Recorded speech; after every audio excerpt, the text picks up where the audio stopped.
Like, listen, right? I don't like Stanley.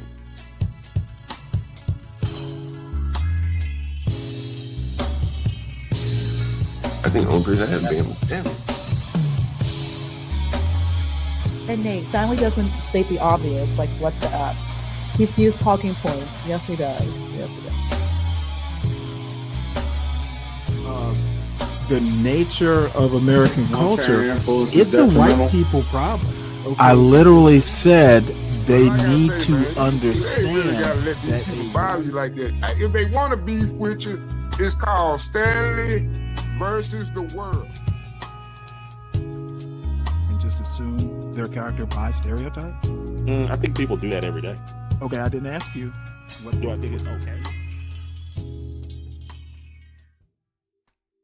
To take a break from working on a fence down here to talk a little bit about why farmers voted the way they did, or more generally, why rural areas voted the way they did, seemingly against their own interests for the last, let's call it 35 years or so. I feel like I should be concerned that we are in the middle of December and I'm able to go outside in central Nebraska in a short sleeve shirt. I'm sure that's not an ominous warning at all. All right, so it's no secret for about the last 35 years, farmers have been a pretty solid voting base for the Republican Party. And this, to many on the outside, seems extremely strange considering how often Republicans tend to vote against the interests of farmers on the national level. I can't speak to all local elections. Sometimes you do end up with good local politicians, but on the whole, the national ones have been pretty bad when it comes to agricultural policy in general. They tend to support monopolies over small family farms. They don't tend to do anything to cap large companies from doing land speculation. Just generally, they have not had any type of major plan for rural reinvestment to try to build up small towns. As I have made it quite clear, my primary interest will always be to rebuild our small communities because they were devastated in the Great Depression. They were devastated in the farm crisis of the 80s. They have not recovered, and this keeps leading to a perpetual just rural flight. And this will just keep draining our capacity to do anything outside of mechanized agriculture in the northern part of the United States, with the exception of like the coastal orchards. So to explain why farmers vote the way they do, I kind of want to talk about Plato's analogy of the man in the cave. So in this, Plato is trying to explain that if you took a person for their entire life and put them in a cave to where they could only view a wall, and how you shared information with them was just doing a light puppet show. Like you cast the light behind you, you make images on the wall, and that's how you communicated to this person. That person's perspective of reality would be completely predicated on the information they received in that way. So they would not understand the actual world. Like if you go in there and then pulled them out of the cave and brought them into the actual world where people, walk around, communicate verbally, not just with visualization, their entire perspective of reality would be completely shattered. And when you pull somebody out of that, a lot of times they will retreat back into what they know, because that would be horrifying to have your entire world shattered like that. In some ways, this is how life is for people in rural America post the 1980s farm crisis, because most of our media has been completely just consumed by conservative media, particularly corporate conservative right-wing media. It first started out with talk radio, which then morphed into satellite radio talking heads. And now today, it's becoming more of a right-wing podcast because each one of these kept feeding into the other.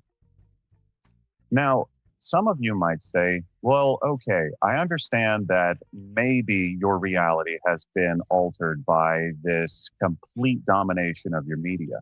But certainly your lived experience, like the trade war of 2018, would be, piercing the veil. It would be pulling you out of the cave and showing you what the real world is. And you would recognize that Republicans do not necessarily have your best interest at heart. But the problem is they were told that it worked. You can go look this up. Right-wing commentators, Tim Pool, for instance, said that Trump won the 2018 trade war, and that's why prices were falling in 2019. A lot of right-wing talk radio guys were all saying that too. They said we won the trade war, that it was painful, but we succeeded. And if you don't have a counter narrative to that, that's reality. We won.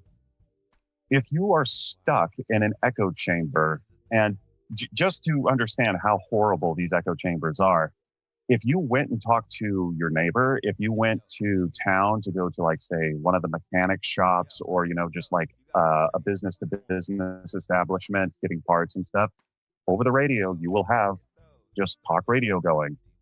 Hopefully sports. I think sports are probably a better background sound than talk radio. And it's all reinforcing the same thing. The trade war is winning. Tax cuts are good. Deregulation is good. It's good for all of you, and it's working. If that is what you keep hearing every single day, and there is no counter narrative to it, eventually, if you think you personally are experiencing bad financial situations, that's a personal failing, because everyone else is saying how better the system is. I've mentioned before that farmers are not necessarily workers. It's better to think of us as owner-operators or small business people. In a captured media environment, if you wanted to support more corporate interests, you would advocate to people who are small businesses that it is in your interest to have tax cuts. It's in your interest to have deregulation. Now, in the short run, this is called juicing the economy. Yes, in the short run, that will increase your financial well-being. The problem is that completely undermines civilization building. When you lower taxes, you end up creating consolidation of wealth, because instead of taxing the people at the very top more in order to pay for basic infrastructure, we're instead limiting ourselves at building infrastructure. And those at the very top now have more power to then pay for politicians who in turn will lower their taxes even further, or lower regulations, which ultimately make the environment worse. And then we all collectively as a society have to pay for the cleanups of these problems. It's just not good for small businesses in the long run. And if you have a captured media that does not talk about the negatives and only focuses on the positives, what are people going to decide at the election?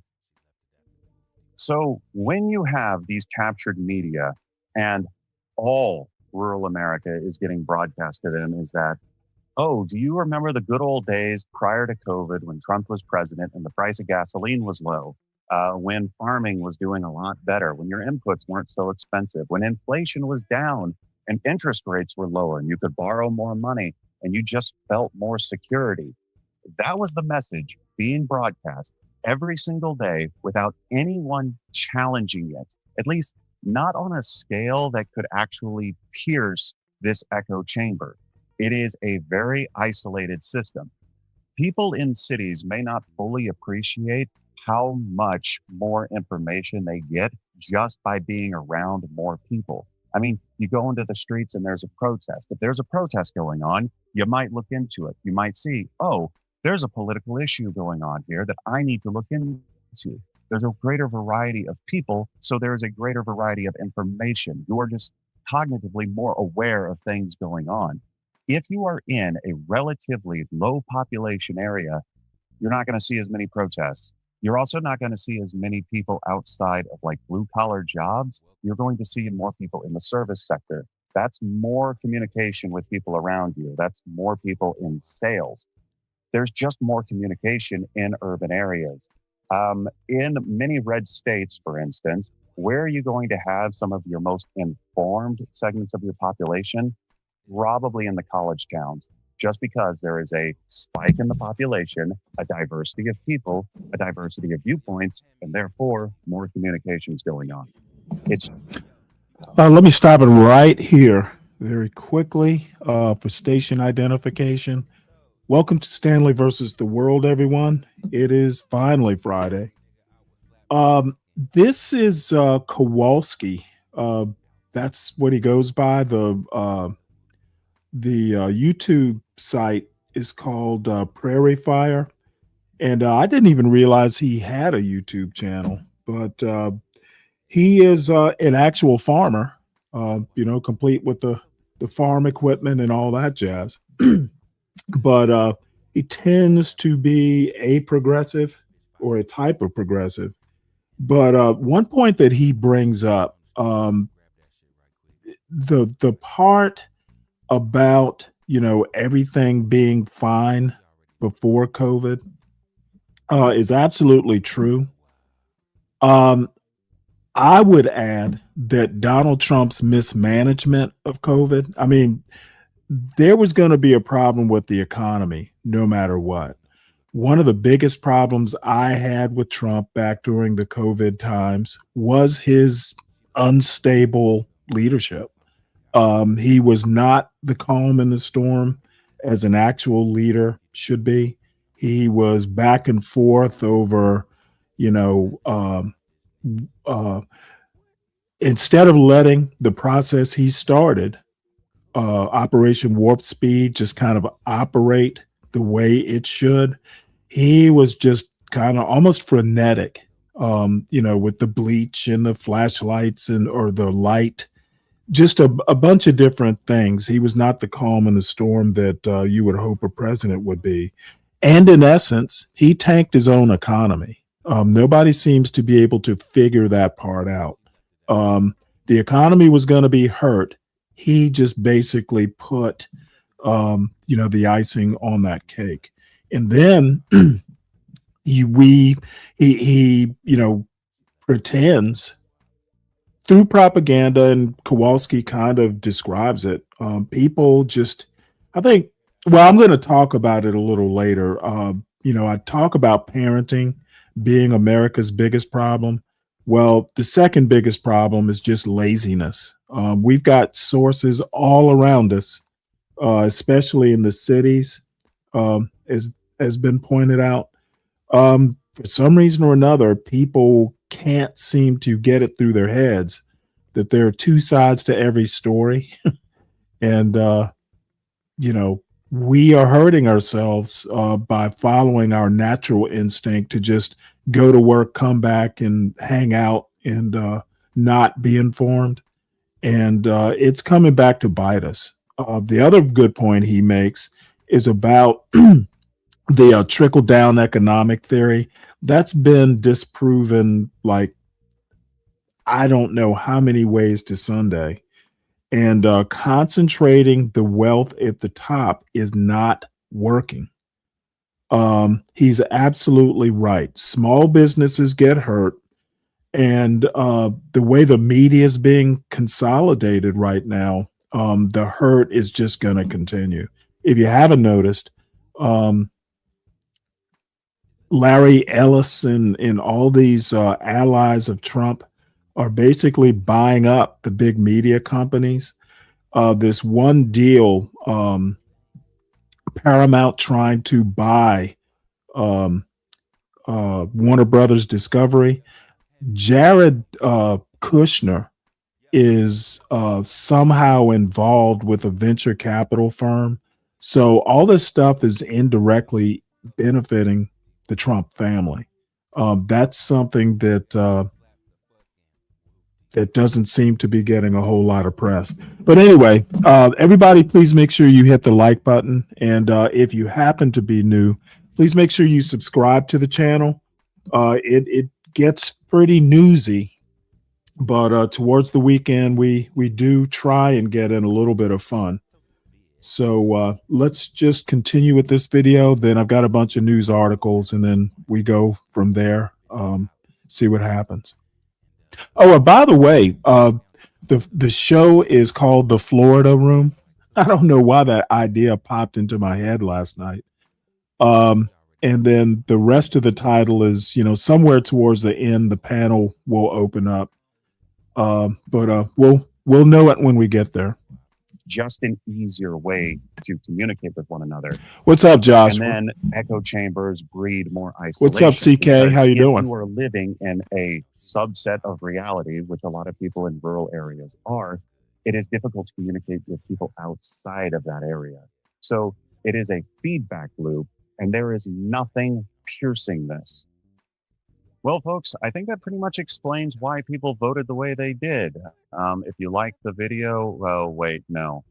Now that I think about it, there's a whole other half of this story that a lot of people tend to forget about. And that's why isn't there a counter narrative in rural areas? You know, isn't that kind of strange? So why are Democrats not piercing this echo chamber? Well, they kind of are. About a third of rural areas do vote for the Democrats. And I mean, that kind of makes sense because, you know, information still would trickle through. You have a few inquisitive people who have gone to universities, or maybe they were in the military and they were exposed to a wider variety of people and ideas, and they've heard different sources of information. Maybe they live close enough to a larger community where they're exposed to more people. Maybe they just had a phenomenal teacher that opened their minds to more possibilities. But why aren't the Democrats working with some sort of plan in place to communicate to rural areas? Because they're the only ones with a large enough institutional force to actually break this monopoly hold on information. So I'm going to show you this clip from everyone's favorite Senate Minority Leader, Chuck Schumer, and his strategy on rural outreach. That for every, this is the second point, for this every ought to be good. blue-collar Democrat we will lose in Western PA, we will pick up 2, 3 moderate Republicans in the suburbs of Philadelphia. And you can repeat that in Ohio and Illinois and Wisconsin. The voters who are most out there figuring out what to do are not the blue-collar Democrats. They are the college-educated Republicans who lean Republican or are independent and in the suburbs. All right. So his whole strategy is to completely abandon rural areas because he believes he could have gotten a 2-to-1 margin increase in votes from the suburbs and city cores. Is he insane? Okay, let's ignore the fact that he doesn't want to do rural outreach in general. Maybe it would be a lost cause in, like, say, Arkansas, Oklahoma, maybe even here in Nebraska. He was referring to Pennsylvania, a swing state. Rural outreach there could pay massive dividends in a federal election. The Senate seats there flip easily. The presidential electoral college votes can flip easily. You would think that in a swing state, he would want to be firing on all cylinders, trying to maximize the amount of votes that he can get out of the place, but he doesn't. And if you're doing rural outreach in a place like Pennsylvania, that can just have natural bleed-on effects to other parts of the country, because rural areas across the board are all facing very similar issues. Another issue we have is that a lot of politicians are just not good at creating narratives. So, for instance, one of the reasons a lot of people in the suburbs and in rural places voted for Trump was because people associated Trump with low gas prices. In 2019 and 2020, gasoline was fairly cheap. It was close to $2. That was before the pandemic when all the supply shocks hit. So people thought, oh, his policies led to cheap energy prices. That was good for me. It meant I had more money for food. I had more money for luxuries. Going on vacation was a lot cheaper. His policies must have led to good times. But was gas cheap because of Trump's policies? Arguably, no. Gasoline was cheap in the United States because there was a surplus of oil. Was it because Trump opened up more oil leases? Not really. It was because of a massive spike in oil production, thanks to the Obama administration, opening up fracking across the country. And his policy of quantitative easing really helped turbocharge that. So I can go and find sources. I might look one up real quick. So I found this PowerPoint from the U.S. Energy Information Administration dated April 14th, 2015.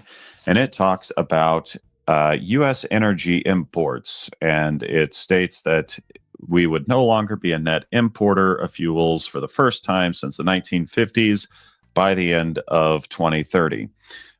This is due to an increase in the production of crude from tight formations. This is what fracking is all about.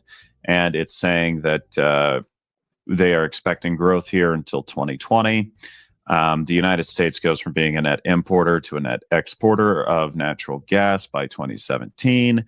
A lot of the increase in the energy production comes from shale, but it also shows that there is an increase in the amount coming from renewables. So, yeah, this was 2 years before Trump even entered the White House for the first time, and we were already on course for being a net energy exporting superpower. As early as 2015, because people in 2015 recognized, oh, this industry is absolutely booming. We are going to have an oil surplus. It had nothing to do with Trump's policies. It had nothing to do with many of these Republican policies. It was by and large quantitative easing, which made the initial investment into fracking more affordable. Did Democrats ever run on that? No. Why? Well, they're trying to cast a broad net, and they wanted to perceive themselves as part of the environmental movement. So they didn't want to antagonize one part of their base. But you have to communicate this, otherwise you lose other segments of the country. If you don't take credit for your successes, what are people supposed to believe? Speaking of very poor messaging, the Democrats suck at it even when they have successes. Biden's industrial build-out was pretty good. All things considered, manufacturing was going up in North America. We were seeing a greater proportion of manufacturing jobs. It was just, in general, really good investments. Did they really explain this to the American people? No, not really. And what did everybody become myopically focused on after 2022? The Ukraine war. Why? Because it triggered a spike in prices. Oil went up because we had to sanction the Russians. Did anybody really communicate this? No, not really. I would even say cynically, the Democrats never even pointed out that the war in Ukraine probably would not have happened had Trump not weakened the NATO alliance. The Russians looked at NATO and thought that it was a paper tiger because of how badly Trump was undermining our relationship with the Europeans. Right after COVID, I mean, it would probably seem pretty obvious to anyone at the time that NATO wasn't probably going to do anything. And then when the war kicks off, we fully back our commitment to defend Ukraine based on our 1993 agreement with them. And that caused a massive shock in prices around the globe. None of this was communicated, just poorly communicated. Was it because Biden was old and didn't really understand how to communicate that? Possibly, but that's why you have people in your administration to delegate that to. But that wasn't being sent out. And remember, rural areas have captured media. If you want to pierce right-wing media in rural areas, you have to take a massive effort at doing so. And they just didn't. I'm not trying to suggest that farmers and, rural people in general are completely blameless for their decisions of seemingly voting against their own interests. But it's not that simple. There's always the instinctive urge to do this whenever I'm at the river. Love it. One of the best politicians I've seen recently at creating a narrative has been Zoran Mamdani. He is the current mayor-elect of New York City. And when running for office, he had a very clear and concise agenda. He wanted to make New York City more affordable for the people who actually live there. He wants to get rid of food deserts with a city-run grocery store concept, very similar to what they have down in Kansas. And he wanted to make public transportation fast and cheap, clear, concise, and in the Democratic primary, he won in a landslide. It was a good communication effort, and he seems What's to be up, following MOT? through on this. Yeah, what's going on? Nothing much. I was actually looking at something that was happening over on Chaotic Truth's panel right now. I'm Oh, like, wow. man, they are just letting this dude called Be Brave. There's like 6 people on the panel, 5 of them black, 4 of them are females, and he is Oh, telling wow. he is telling them that blacks need to realize blah blah blah. And I'm just like, Well, assuming dude, he's black too, this right? no, hell no. He is a self-described bottom feeding white trash guy. But Well, for he's some telling black reason or people what they another, need to do. yes, he's over there preaching about DEI and how it's hurt blacks. And there are just 5 blacks on that panel just letting him talk with 0 pushback. I'm just like, man, if we get many more of those No.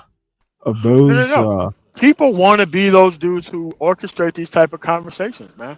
Like, that's the most people can aspire to right now when you're an obsolete man, is having bullshit conversations like this. So I'm not shocked, not surprised, you know.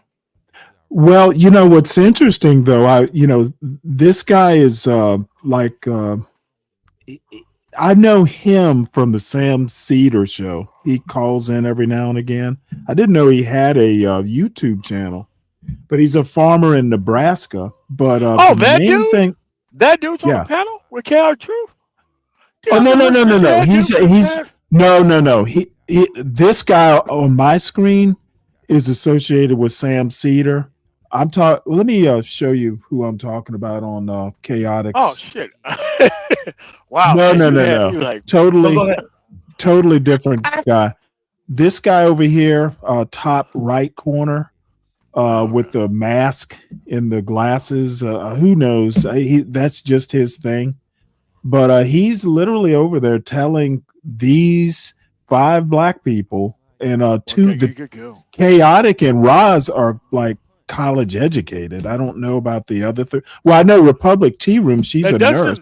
That doesn't stop you from pandering to dumb niggas and having dumb nigger conversations. Degrees does not stop. Well, yeah, but going back to what Kowalski was saying in the video I'm showing, I'm like, these people, are they that misinformed? No. I mean, why go up on a panel and be misinformed like that? No. They're that apathetic. They threw their hands up. They don't care about being involved. They just want it fixed, and they want to benefit from it.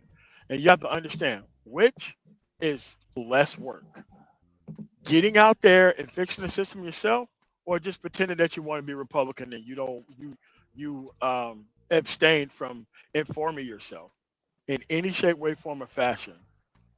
So that way you can be as not responsible as possible for what's currently going on. And that's what most people have chosen. It's to not be informed and to avoid any manner of actually improving oneself until it's given to them by somebody. Well, apparently laziness can be monetized. Yes. And like, why do you think people fall for the BGS? Why do you think they fall for the Tia Son Johnson? Why do you think they fall for it? Because it doesn't involve anything from them. They could just get some, term, flat blackness, and all of a sudden, oh, that's why I ain't shit. Flat blackness exists. It's like, no, you need to come out here and actually, get the shit done yourself. And I don't, these are the mass over procreating people in society. This is what they were. This is what Black America was cooking up while everybody was participating in the process and upskilling. These people decided to downskill and over procreate. That's what they did. Wow, this is Yeti just sent me something fairly interesting. Yeti, thanks for this. I actually will talk about this after I get done with all these news articles. It fits in with something I was going to talk about, the Michigan coach, which I'm just like, dude. Oh, the dude who got fired for the inappropriate relationship shit. Yeah, he's Oh, they just filed federal charges against him, and I don't know the details of that, but dude, what on no. earth? Like you can file federal charges for a lot of shit that people don't know you can Right. file federal charges against. But at the end of the day, he's using the Justice Department as a fucking weapon against people.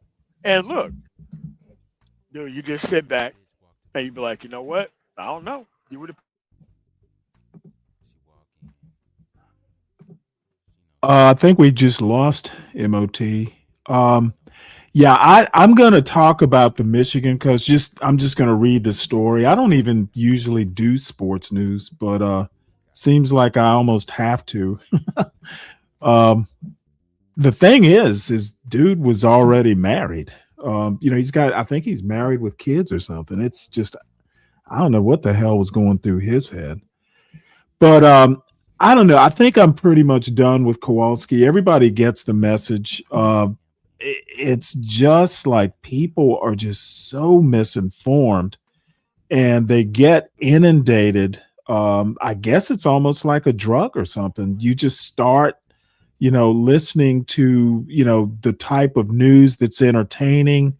Last night I was on Nightish's show, and we touched on the topic of because he was reacting to some panel that JP and Taz and CT was on briefly, and I just cannot understand how people can just be so misinformed.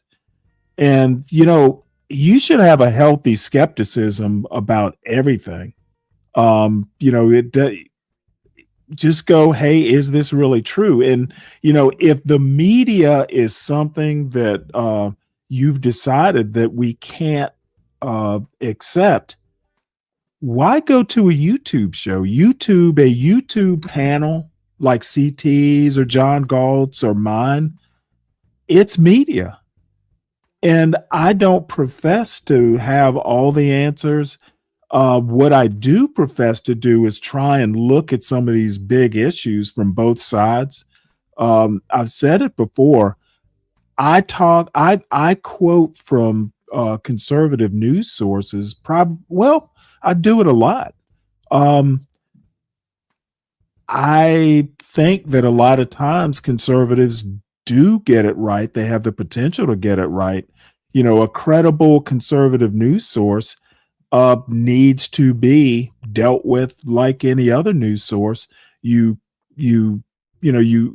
show skepticism, but if for no other reason, you need to understand what your political opposites are thinking, and sometimes they're right. So while I'm thinking about it, the Sovereign Beer Fund is open for donations. It is Friday.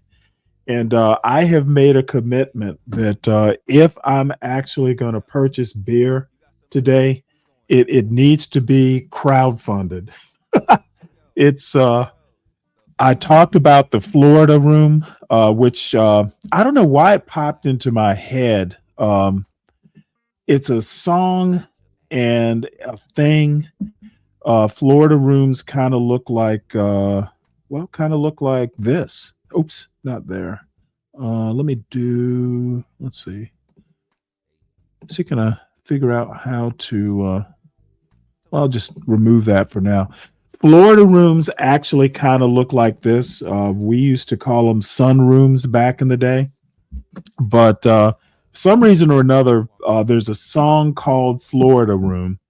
and it popped into my head today. So I'm like, you know what? Let's do a Florida room. And then I went online and found there's a bar in Portland, Oregon called the Florida Room, complete with a happy hour. So I figured, you know what? That's a good Friday theme. Let's just call it Florida Room. So anyway, enough of that. So Sovereign Beer Fund's open. Support your host by buying him some, I think, Coors Light. Coors Light. I found that I like Coors Light better than Bud Light for some odd reason. So with that said, let us move on into some actual news items. I found this actually kind of, hopefully this is like the drip or drops of water that will finally crack rock or carve a river or something like that. So the House so far has overturned an executive order, and the one that they overturned was also interesting.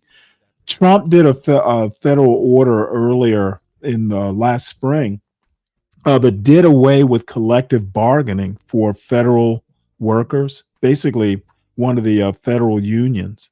So the House of Representatives voted Wednesday to overturn President Trump's executive order ending collective bargaining rights for 2/3 of the federal workforce. The big picture, it's the first time during Trump's second term that the House has secured enough votes to repeal one of his executive orders, though the measure faces an uphill battle in the Senate. Federal employee unions have been at the forefront of the administration's efforts to shrink the federal workforce, moves that laid off more than 200,000 federal employees earlier this year, and approximately 4,000 were removed during the government shutdown. So I have actually kind of wondered about the wisdom of dealing, even federal work unions are unions, and, they are aligned with, if MAGA has some sort of element to it, which I doubt less and less every week, some element of populism, it's for workers. Unions are part of, a worker sort of populist sort of orientation in a political party. I just don't understand how laying off all these workers and getting rid of collective bargaining works if you are actually, if you actually care about populism. So apparently the House understands that. We'll see if the Senate actually gets it. But it's an encouraging sign, at least to people like me, that Congress is starting to assert itself a little bit more. And I think that reason is they are pretty much starting to see Donald Trump as a lame duck between his horrible, polling and just some of these weird decisions that he's making. This is another one. This is from the Washington Examiner. White House says U.S. intends to seize oil on board the impounded Venezuelan tanker. So, this is almost like that trope. Pretty much everything America does, foreign policy wise, has something to do with oil. This falls right into that trope. What's going on, Fred? How you doing? So it says here, I don't know. You know what? Let's just let the auto reader do it. If White it'll work. House, U.S. intends to seize oil onboard impounded Venezuelan tanker by Christian Dadhawk. What's up, Kimmy?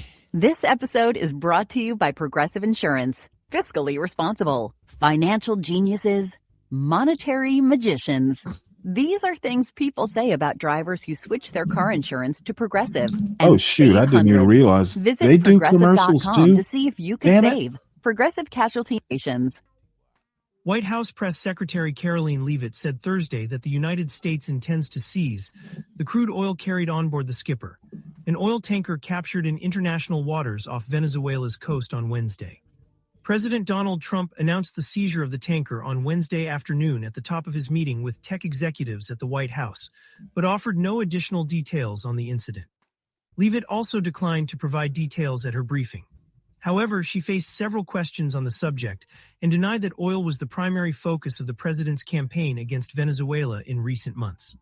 The Department of Justice requested and was approved for a warrant to seize a vessel because it is a sanctioned shadow vessel known for carrying black market sanctioned oil to Iran's Islamic Revolutionary Guard Corps, which you know is a sanctioned entity, she said in response to the first question on the topic. The president is committed to stopping the illegal flow of drugs into our country. He is also fully committed to effectuating this administration's sanction policy, and that is what you saw as the world saw take place yesterday. Still, Leavitt faced a more direct follow-up. Will the Trump administration seize the oil itself to try to help Americans regarding affordability? The vessel is currently undergoing a forfeiture process right now. The United States currently has a full investigative team on the ground on the vessel, and individuals on board the vessel are being interviewed and any relevant evidence is being seized, she answered, suggesting that, with respect to the oil, that is a different issue. The vessel will go to a U.S. port and the United States does intend to seize the oil, Leavitt offered. However, there is a legal process for the seizure of that oil, and that legal process will be followed. You can watch Leavitt's briefing in full below.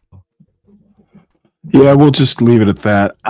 This is interesting. I do know about, well, I know now about the sanctions. When they talked originally, the breaking news didn't mention that there was a good reason to seize that oil. You know what? I don't particularly have a problem if it's actually something that's on the books, because apparently Iran and Russia have been trying to, probably China too, have been trying to, break the sanctions or get around the sanctions. So, I don't know that I agree with this whole Venezuela policy, but at least seizing the vessel has a reason. Whether you agree with the policy or not, it is per a policy. And you know what? The president's the president when it comes to that sort of stuff. So let us move on. I thought this was interesting. What's going on, JB? Yeah, what's up, buddy? Nothing much. Just going over news articles. Okay. So Trump, I don't know what to make of this. Trump signs executive order to neuter state AI laws. I haven't, I have no idea. I didn't even know states were passing AI laws, so I'm just totally in the dark on this one. Maybe somebody else knows about it who's actually in the industry. Trump said it's important for America. Can you stop talking about Trump? No. Mr. Trump, who has said it is important for America to dominate AI, has criticized the state laws for generating a confusing patchwork of regulations. I'm not sure I disagree with that. Something as important as AI, you probably do want to address it. Leave Trump out of this, Stanley. Okay, dude, do not come up to my panel and disrupt what I'm doing. Is that understood? I don't know why you're all up in arms about it. I'm just reporting a news story. I'm not. But I don't want you talking about Trump. I don't really care. I do news, and if the news is about Trump, I'm going to talk about Trump.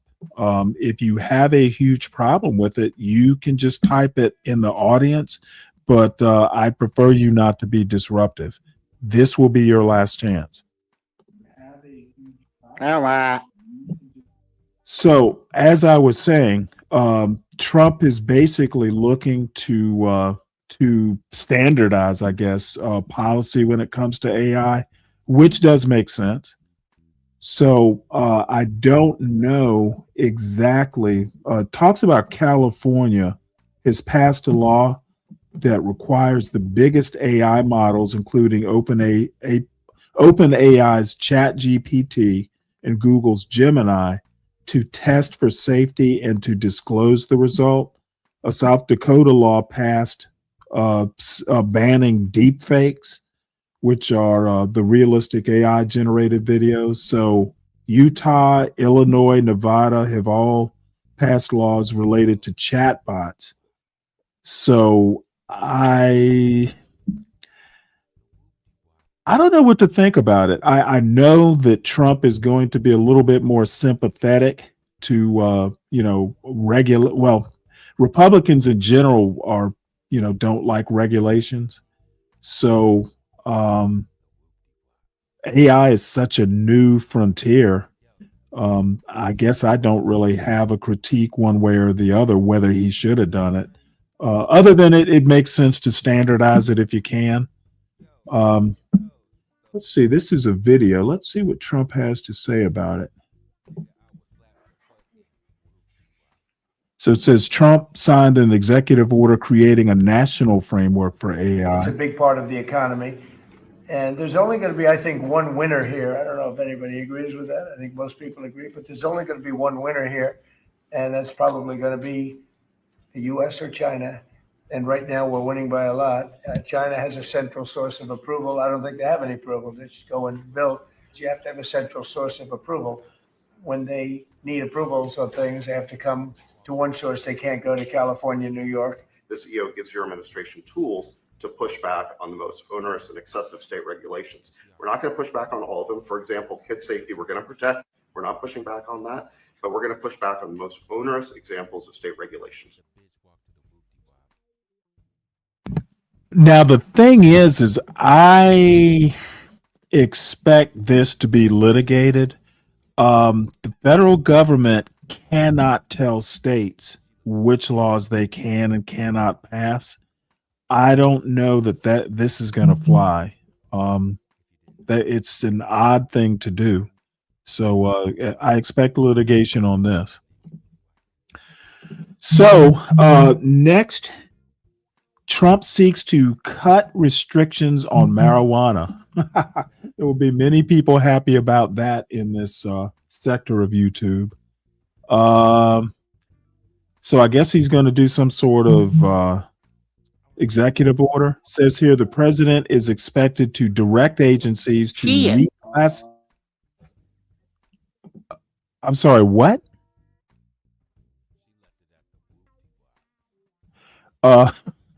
The president is expected to direct agencies to reclassify marijuana as a Schedule III drug, similar to some common prescription painkillers. Wow, that is a big change. So Trump discussed the plan with House Speaker Mike Johnson in a Wednesday phone call from the Oval Office. Said four people who like Stanley, the other. you smoke marijuana? No.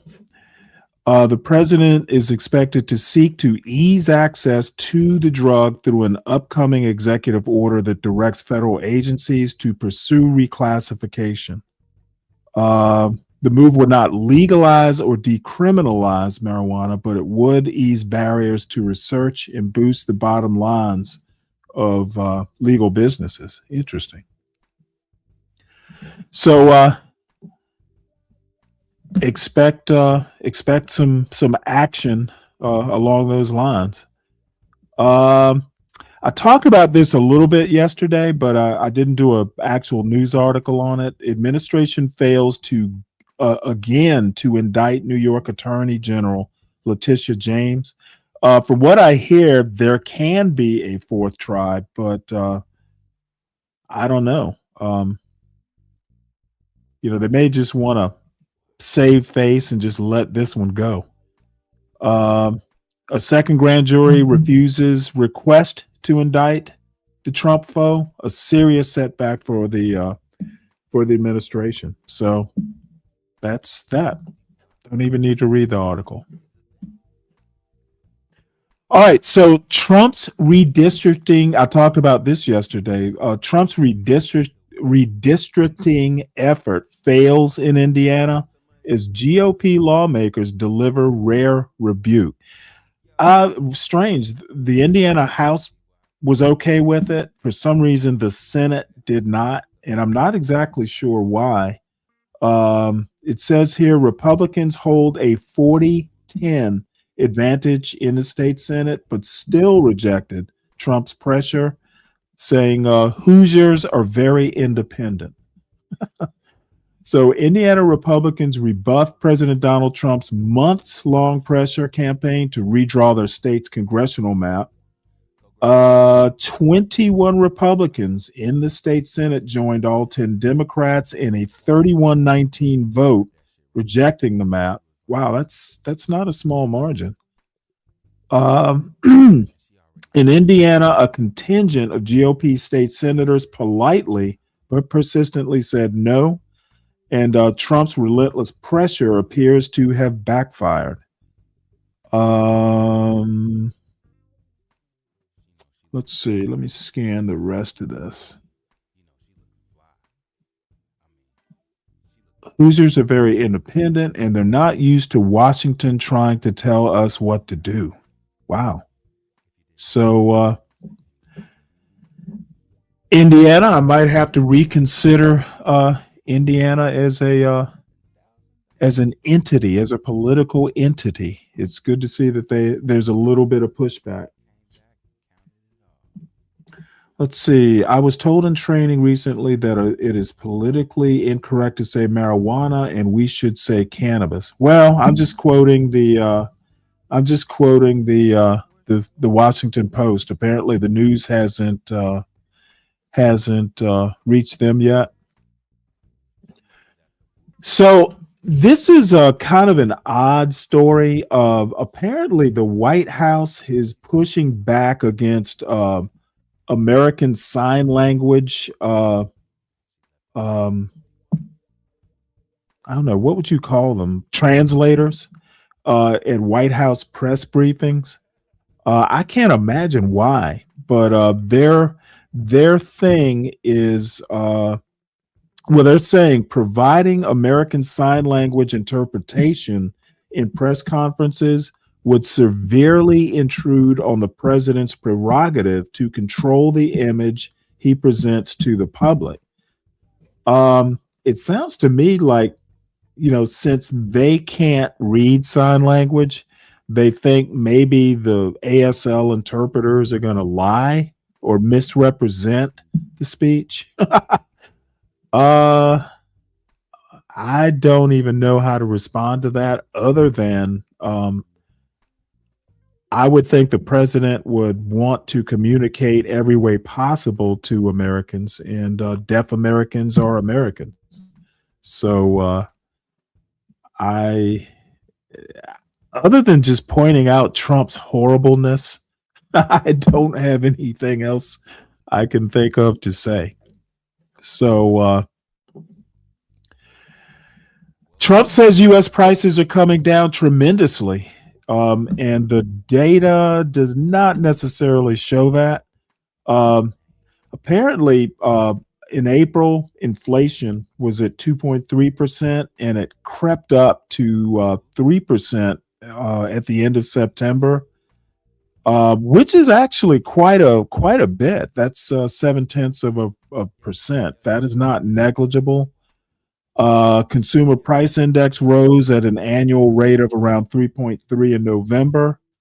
So basically things aren't horrible, but they're definitely, prices are definitely not going down. So,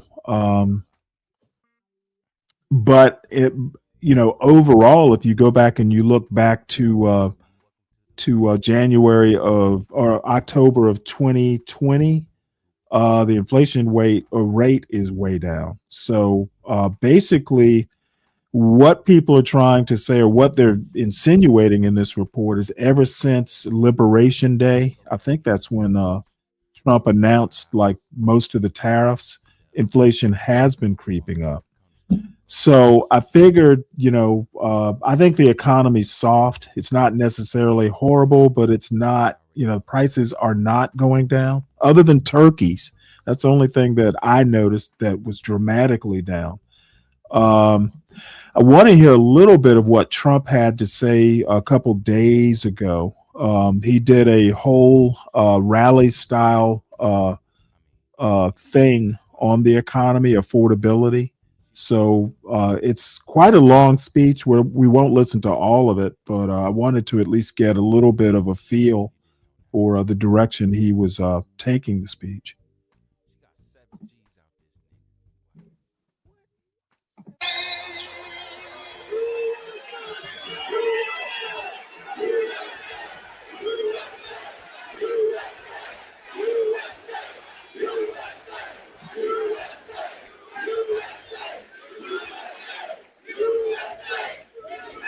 Well, this is a nice crowd.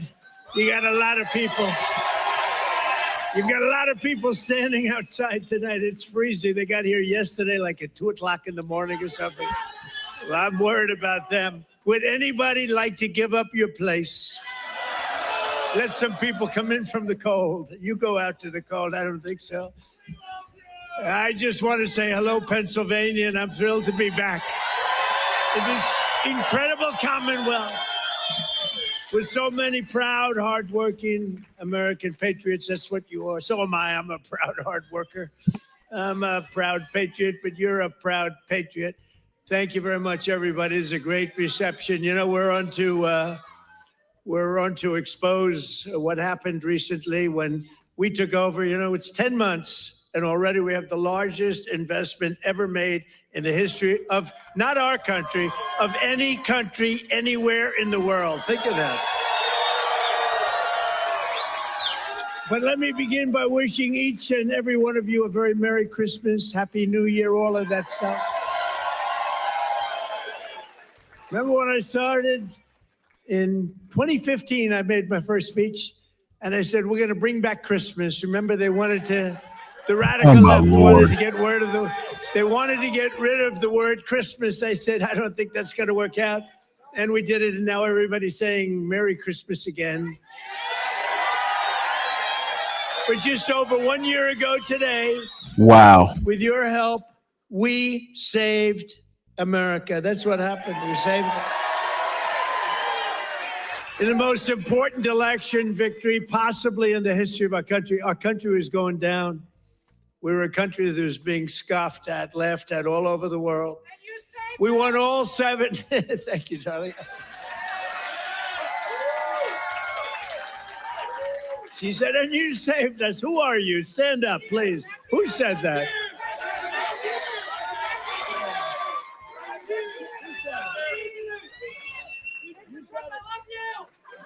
I love her.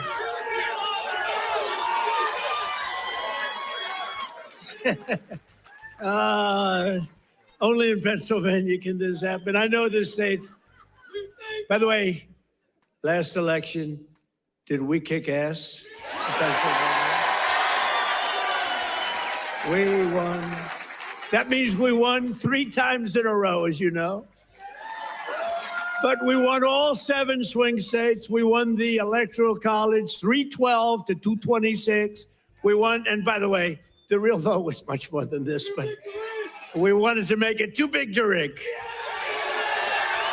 We won the popular vote for the first time of any Republican in many decades, and we won 86% of all counties in America, 2,700 to 525. That's good.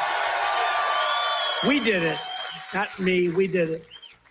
And now, after just 10 months in office, I'm pleased to report that America is winning again. Pennsylvania is prospering again. And I will not rest until this Commonwealth is wealthier and stronger than ever before.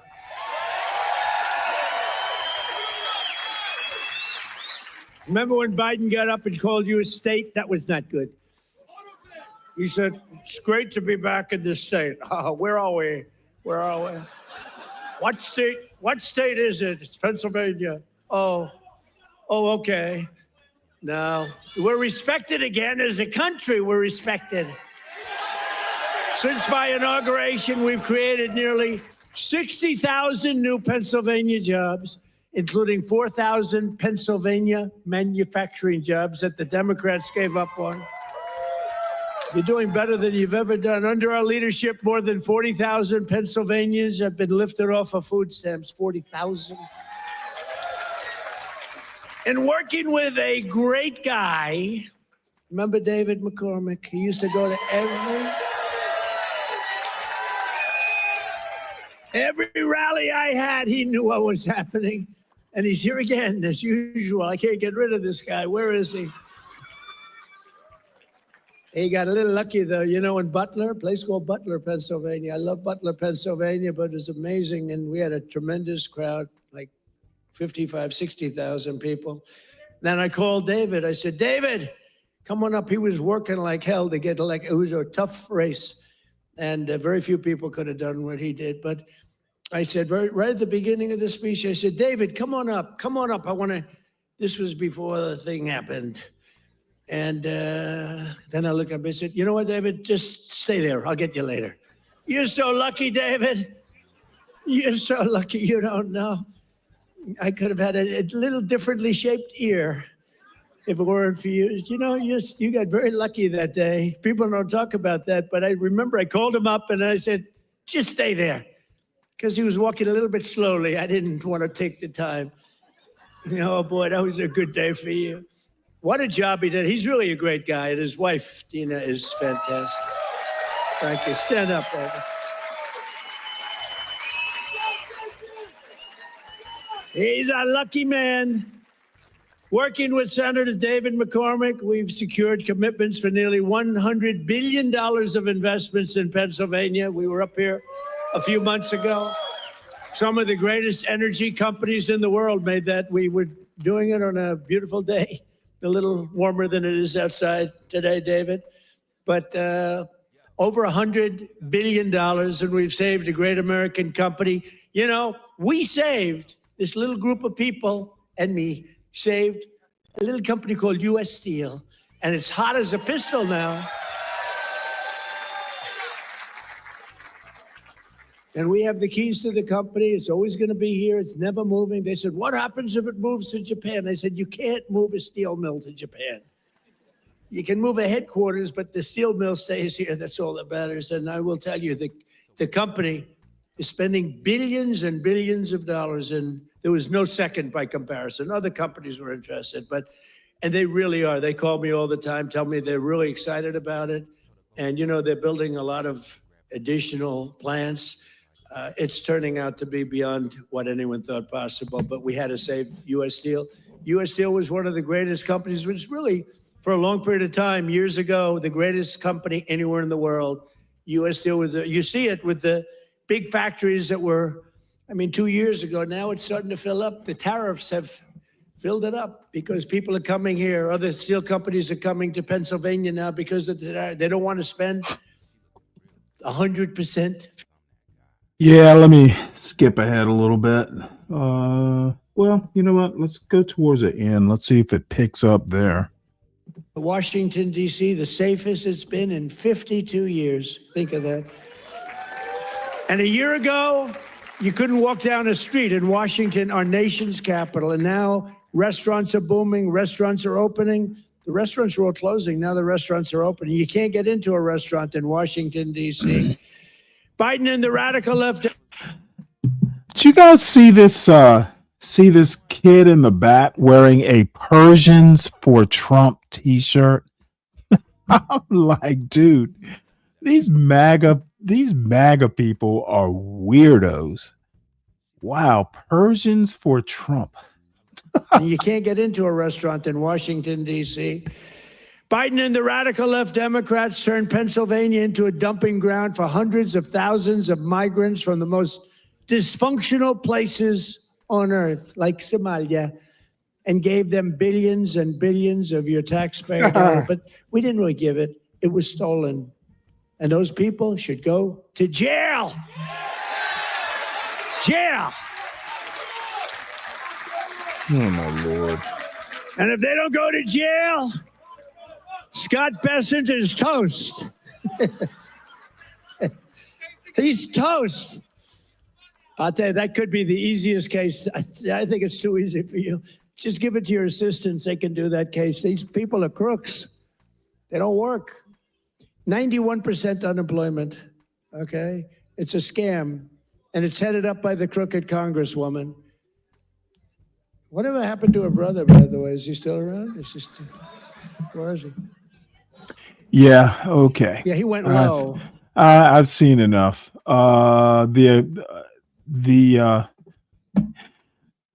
Maybe we'll go back. Maybe he talks about the economy somewhere. Look at that. Our prices are coming down. Their prices. Oh, there we go. It's enough eggs to go around for I said, you're going to buy regular He's still eggs, talking about eggs. By the time Easter comes, we're going to have so many eggs, you're not going to know what to do. You're Oh not my buying God. plastic. And we didn't. And Brooke Rollins, our Secretary of Agriculture, did an incredible job. And eggs dropped like a rock. And we ended up buying a lot of eggs for a lot of. But the price of eggs is down now 80% since March. Think of that. And we have two price charts. Do you remember the last time I pointed to a chart? My all-time, I don't care what these charts say. My all-time favorite chart was the chart I had in Butler. I said, let's look at the chart. Bing, bing. I don't care how good that chart looks. It's shit by comparison to the one in Butler. It's nothing. Jesus. I like the Butler chart. Remember, that was on how great employment was and all this, but I like it for other reasons. Look at that chart. It's good, but now as I talk about the Butler chart, I don't even want to look at it. Doesn't mean anything. But look, Biden price increases and Trump price increases. Look at Biden. Up 37, 24%, 22, 21, 30.7, 30.7 again. 10.4%, 49%. Trump, the price is down 5.1, 4.2, 0.5, down 4%, 2 points, 2.9. Look at that. Our prices are coming down. Their prices, it's a hoax. They're just. Oh my God, dude, look at this. These people are eating this up hook, line, and sinker.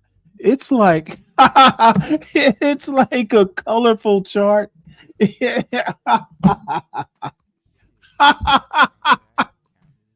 I'm just like, dude, might as well just be a YouTube panel talking about this. This is just sad.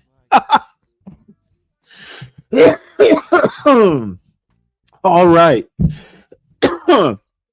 Well, more good news. Federal judge issues order to prohibit immigration officials from detaining Kilmar Abrego Garcia. So basically, the judge ordered him released. Guess it was yesterday, or maybe it was the day before.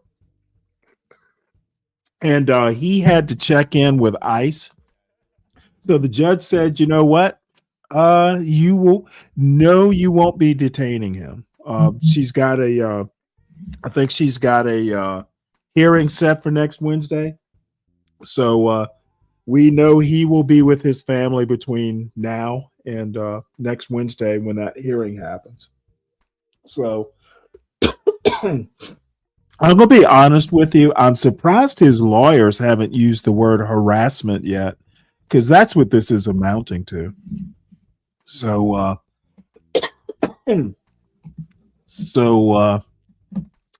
stay tuned. We'll see how this goes. But if Costa Rica takes him, I would imagine that Costa Rica's, if he can swing it, probably looks pretty good right now. Just to get the hell away from all this harassment. All right. Well, we're going to stick with immigration. This is something that happened recently up in Minneapolis. Basically, the result of the Trump administration's ICE efforts in Minneapolis. And this was actually pretty interesting. So it's a 5-minute little press conference here. Good afternoon, everybody. My name is Mubashir, and I never expected to be standing in front of all these cameras and microphones. But what happened to me cannot stay quiet. What happened to me was unjust, uncalled for. I was simply on my lunch break. I literally went downstairs from my building.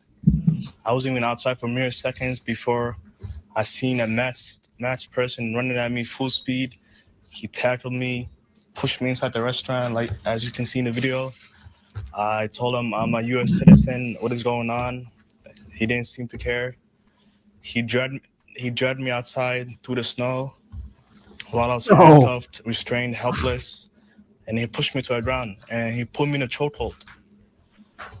And that was very uncalled for. I thought I got really hurt. And after that, they put me inside the vehicle. And they asked me, we have to verify if you're a U.S. citizen because I believe you're an illegal citizen because you ran for me. But as you can see in the videos that will be released, I'm simply just standing still. I asked them, okay, they said, let me take a picture of you to scan your face to see if you're a U.S. citizen. I declined because how will a picture prove I'm a U.S. citizen? I told him I have my passport. It's in my phone. Can I open and show you? He declined. I told him, can I give you my name and my date of birth? He declined. So he took me on the other side of Cedar, and they kept me there for 45 minutes, just asking, we have to scan your face. We have to scan your face. After about a whole hour, they said, okay, we can do your fingerprints on our phones. And the fingerprints were not working. So I guess they waited on 20 more minutes, and they said, we're going to take you into Bishop Henry, all the way in Bloomington. While they were driving me all the way there, they were wasting time. They kept going back in the same highway. I told them, are you guys lost? But they said, yeah, this is our first time taking someone in. And I told, they had the maps out and everything, and they were trying to intimidate me. So after I arrived at the facility, they parked up, the gate was closed, and they made me step outside in the snow while it was snowing. And they said, we have to scan your face or we're not going to let you inside the car. So I had no choice. I let them scan my face. I was so cold. I guess the face thing, I guess it didn't work. So they finally took me inside the facility. They kept me there for another 20, 30 minutes. I seen other people that were there in holding cells. And at that time, I asked for water. They declined my water. And I also asked for medical assistance because my hands were numb and my back was hurting because he pushed me down and he put his whole body weight. They told me we don't have any medical staff at the facility. So I said, can I get water at least? They declined. And I guess finally some lady listened.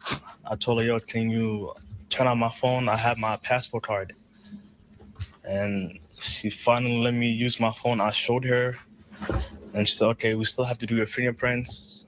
I did my fingerprints. And they finally let me go. And I asked them earlier today, you told me you were going to take me back to Cedar where you picked me up at. Are you guys going to still offer me a ride? Because at that point, I didn't know if anyone knew where I was because they turned off my phone. They turned off my location. You don't know where you're at. So I asked them, can you take me back to where you picked me up from? They said, no, you have to walk in the snow. They were being serious. I asked 3 times. They said, no, you're walking. But eventually my parents came and picked me up.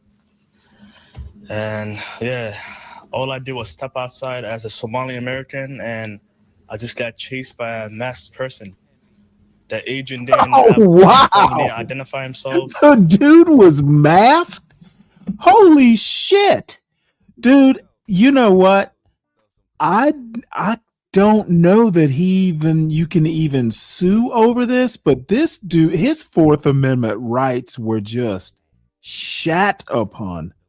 I can't believe this. Dude, this is what happens when you recruit a bunch of 18-year-old people, kids, into ICE and give them, I guess, a gun and a badge and tell them fetch. Dude, this is egregious. Wow. He didn't say ice, stop. Like, I felt like You I was don't getting see the assaulted. problem? I was getting kidnapped, and that's exactly what it was. And the way they were treating me, it was inhumane. They dragged me across the road. They slammed me to the ground, choked me. That was uncalled for. There's also more videos of someone came out. They had a copy of my passport. And I told the agent, he has my passport copy. And he said, we don't care. We're still taking you in. And they kept me for 2 hours. And if this is what's happening to a U.S. American citizen on camera, imagine what could happen to your loved ones when there's no one around to witness what they're doing. But thankfully, my incident was caught on cameras. It was posted all over social media. This shouldn't be happening to anyone. We shouldn't feel targeted just because we're Somalis. Yeah, man, that's not right. Yeah, I wow, this is the worst story I've heard so far. Christy Noam was just before one of the House committees yesterday. I don't know if this came up, but yeah, boy, this is the Trump administration's finest hour for sure. So we're going to switch gears. I don't know, I don't even know how to segue to this, but ex-Michigan coach Sharon Moore charged with home invasion, stalking, breaking, and entering. I'm like, boy, what on earth? Former Michigan coach Sharon Moore is facing charges of third-degree home invasion, stalking, and breaking and entering, the Washtenaw County Prosecutor's Office said Friday. And I believe he has actually been charged, stemming from an alleged incident Wednesday involving a female Michigan football staffer. Bond set at $25,000 and a probable cause conference set for January 22nd. Moore must be tethered to a GPS as part of his bond condition and continue mental health treatment. Holy shit. How the mighty fall. So all this over a woman. And just so you know, he is currently married. We'll see how long that lasts. So I don't even know what to say other than damn. Wolverines were 17-8 during his tenure, including a 9-3 finish this season. Wow. So they're supposed to be in the Citrus Bowl, and I guess that he'll be watching it from home. So he was previously an assistant coach on Harbaugh's staff. Wow. So the previous coach.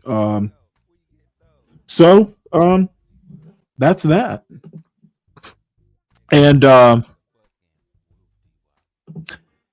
Yeti wanted me to have a look in response, apparently, to something Jason Whitlock said. Jason Whitlock calls athletes tall and dumb or something like that. And this particular NBA player works for NASA. So let's see what this is all about.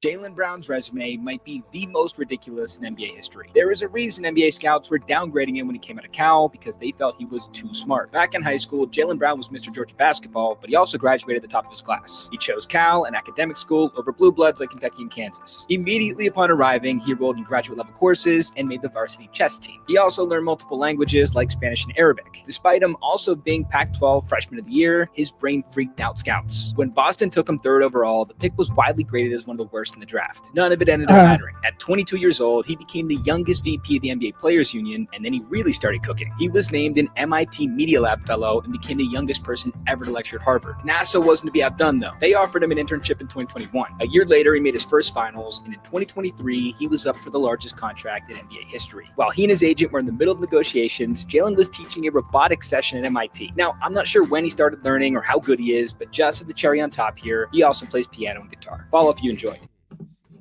Yeah, I don't know. There are always exceptions to rules. So congratulations, but I don't know that this actually proves Jason Whitlock wrong, to be honest. So it is good to know that there are exceptions out there, though. All right, well, that's all the news articles. I do have some videos, and this is a pretty thin crowd for a Friday. I guess I won't get my Sovereign Beer Fund investments.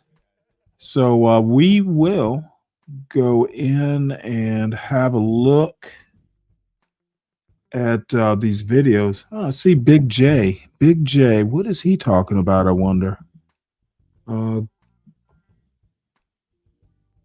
Guess I will find out tomorrow. All right, so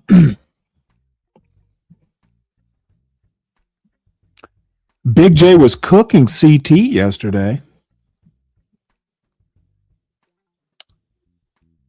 So let's see.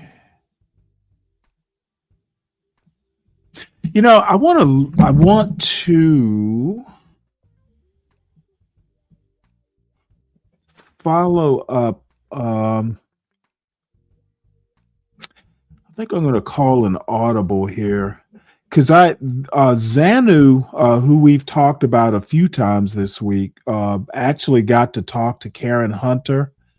And that's got to have some fireworks. I'm just wondering how Karen Hunter actually handled Xanu, because she can be a little bit ornery with people she thinks are idiots. And let's hope she treats Xanu like an idiot. Trying to say that, from what I'm understanding, in third world countries, anything that is not under maintenance is because, you know, we don't care. No, you care. It's not in the concept. Travel the 54 countries in Africa and ask each person in every country, what is wrong with your country? Leadership. All of you say the same word. So let me ask you, since 1960, the country has been picking the wrong leader every 4 years. Not a single railway built by the British is in Nigeria today, but the one they built in their country that same year, it's still running. Not a single railway built in Ghana in 1960 is still there today. What do you know in that country that has been properly maintained by the people every day and it works perfectly? It's hard for people to maintain things when they're not gaining a lot. No. It's hard for people to maintain things when they have. She's playing him his greatest hit. What is the one word in Igbo for maintenance? Maintenance is there's no direct English word for that. It doesn't translate directly to maintenance. That's correct. How about you? It doesn't translate. That's correct. But it translates to like take care of. No, that is not maintenance. What is the one word for repair in Igbo? Imezi. Exactly. What is the one word for repair in You see, I'm driving you to somewhere. What is the one word for democracy in Igbo language? You don't. How about you? You don't. You're trying to practice something that is not in the concept of the language. There is no African country, and I've done it through Kenya, I've done it all, that has an equivalent of the word maintenance. Well, in order to maintain something, you have to have it first, correct? No, if I leave it for you, you can maintain it. The British left a lot of things in this country when they left. They established the hospitals, they established the fire stations, the post offices, the railway lines, the roads they built before they left. You are not able to maintain it because you don't have that concept. Because your environment, the tropical environment of Africa, the way you build your houses, the material you use, you don't require maintenance. Every country that is called industrialized countries, today, one of the things you know about them is maintenance of what they have. That's why we have buildings here that are about 250 years old, 300 years old in this country. There are buildings in other countries of Europe that are 700 years ago. The Notre Dame that burned in France was a... You know, actually, I've heard CT make a similar argument about architecture, the permanence of architecture. It must be something that anti-black Africans share in common. 13th century building. Do you know what kept it that long till today? Maintenance is a culture. When I first heard Maintenance this, I is a was like, oh, culture. this is profound. I brought it to the radio and we had a discussion about it and it was beautiful. And then I started pulling a thread and more things started to be revealed. The latest clip that I played on culture is what brought us here today. And I wanted to invite you on to have a discussion to understand how you have arrived at what you think and what you believe. Let me welcome, his name is Frank, F-R-N-C-K, Zanu. The Zanu Project is where he is found, zanuproject.com. Let me welcome Frank Zanu to the Karen Show. Hi. Thank you. Thank you very much, Karen. Thank you for inviting me onto your show, and congratulations for launching such a very powerful and a very interactive. I looked at the comments.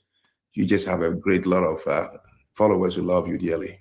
Yeah, well, 11 years. I ain't just launched it. It's been an 11-year journey. Just telling somebody today, they were like, oh, blah, blah, blah. And I was like, this is what it looks like to have a vision for something. And then you implement and then you work and you keep 11 years is a long time to imagine. So it didn't just pop up. As a lot of people are popping up because you kind of popped up out of nowhere. I was like, where is that? I did. Okay. I did. So, the maintenance piece I thought was profound because I don't speak any African languages. You know, I know some words. We're learning Meta Nature in Nubia, which is a community that we have, and it's beautiful. So we know some Meta Nature, which they tend to the people from Kemet and Sudan maintained a lot. There's some stuff that's still standing. The unbroken obelisk. I mean, there's like all of the pyramids. I want to make one quick point here. And I've mentioned it before. What's up, Richard? Karen Hunter literally built a social media network from scratch. It's called Narrative. And it is literally, I don't know how many people. I know it's more than 100,000 subscribers. It's a paid thing. I think maybe parts of it are free, but she's got a YouTube page, but she literally has something that's similar to X or, you know, one of those, like an actual social media platform.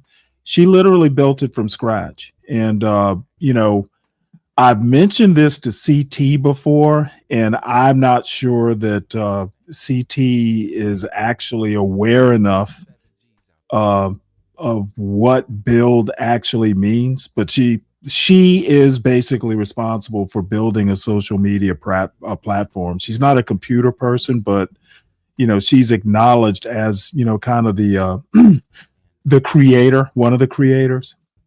So and she's also been on Sirius like she said for 11 years. The woman literally started as a sports writer. Who knows? She's a little bit younger than I am.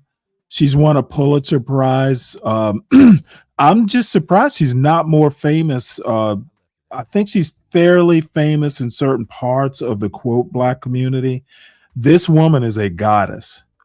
She is possibly my favorite media person today.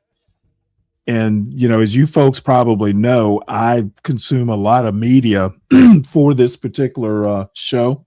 She is just awesome. So I just want to give her flowers. She is a force of nature. And Zanu, notice how meek Zanu is.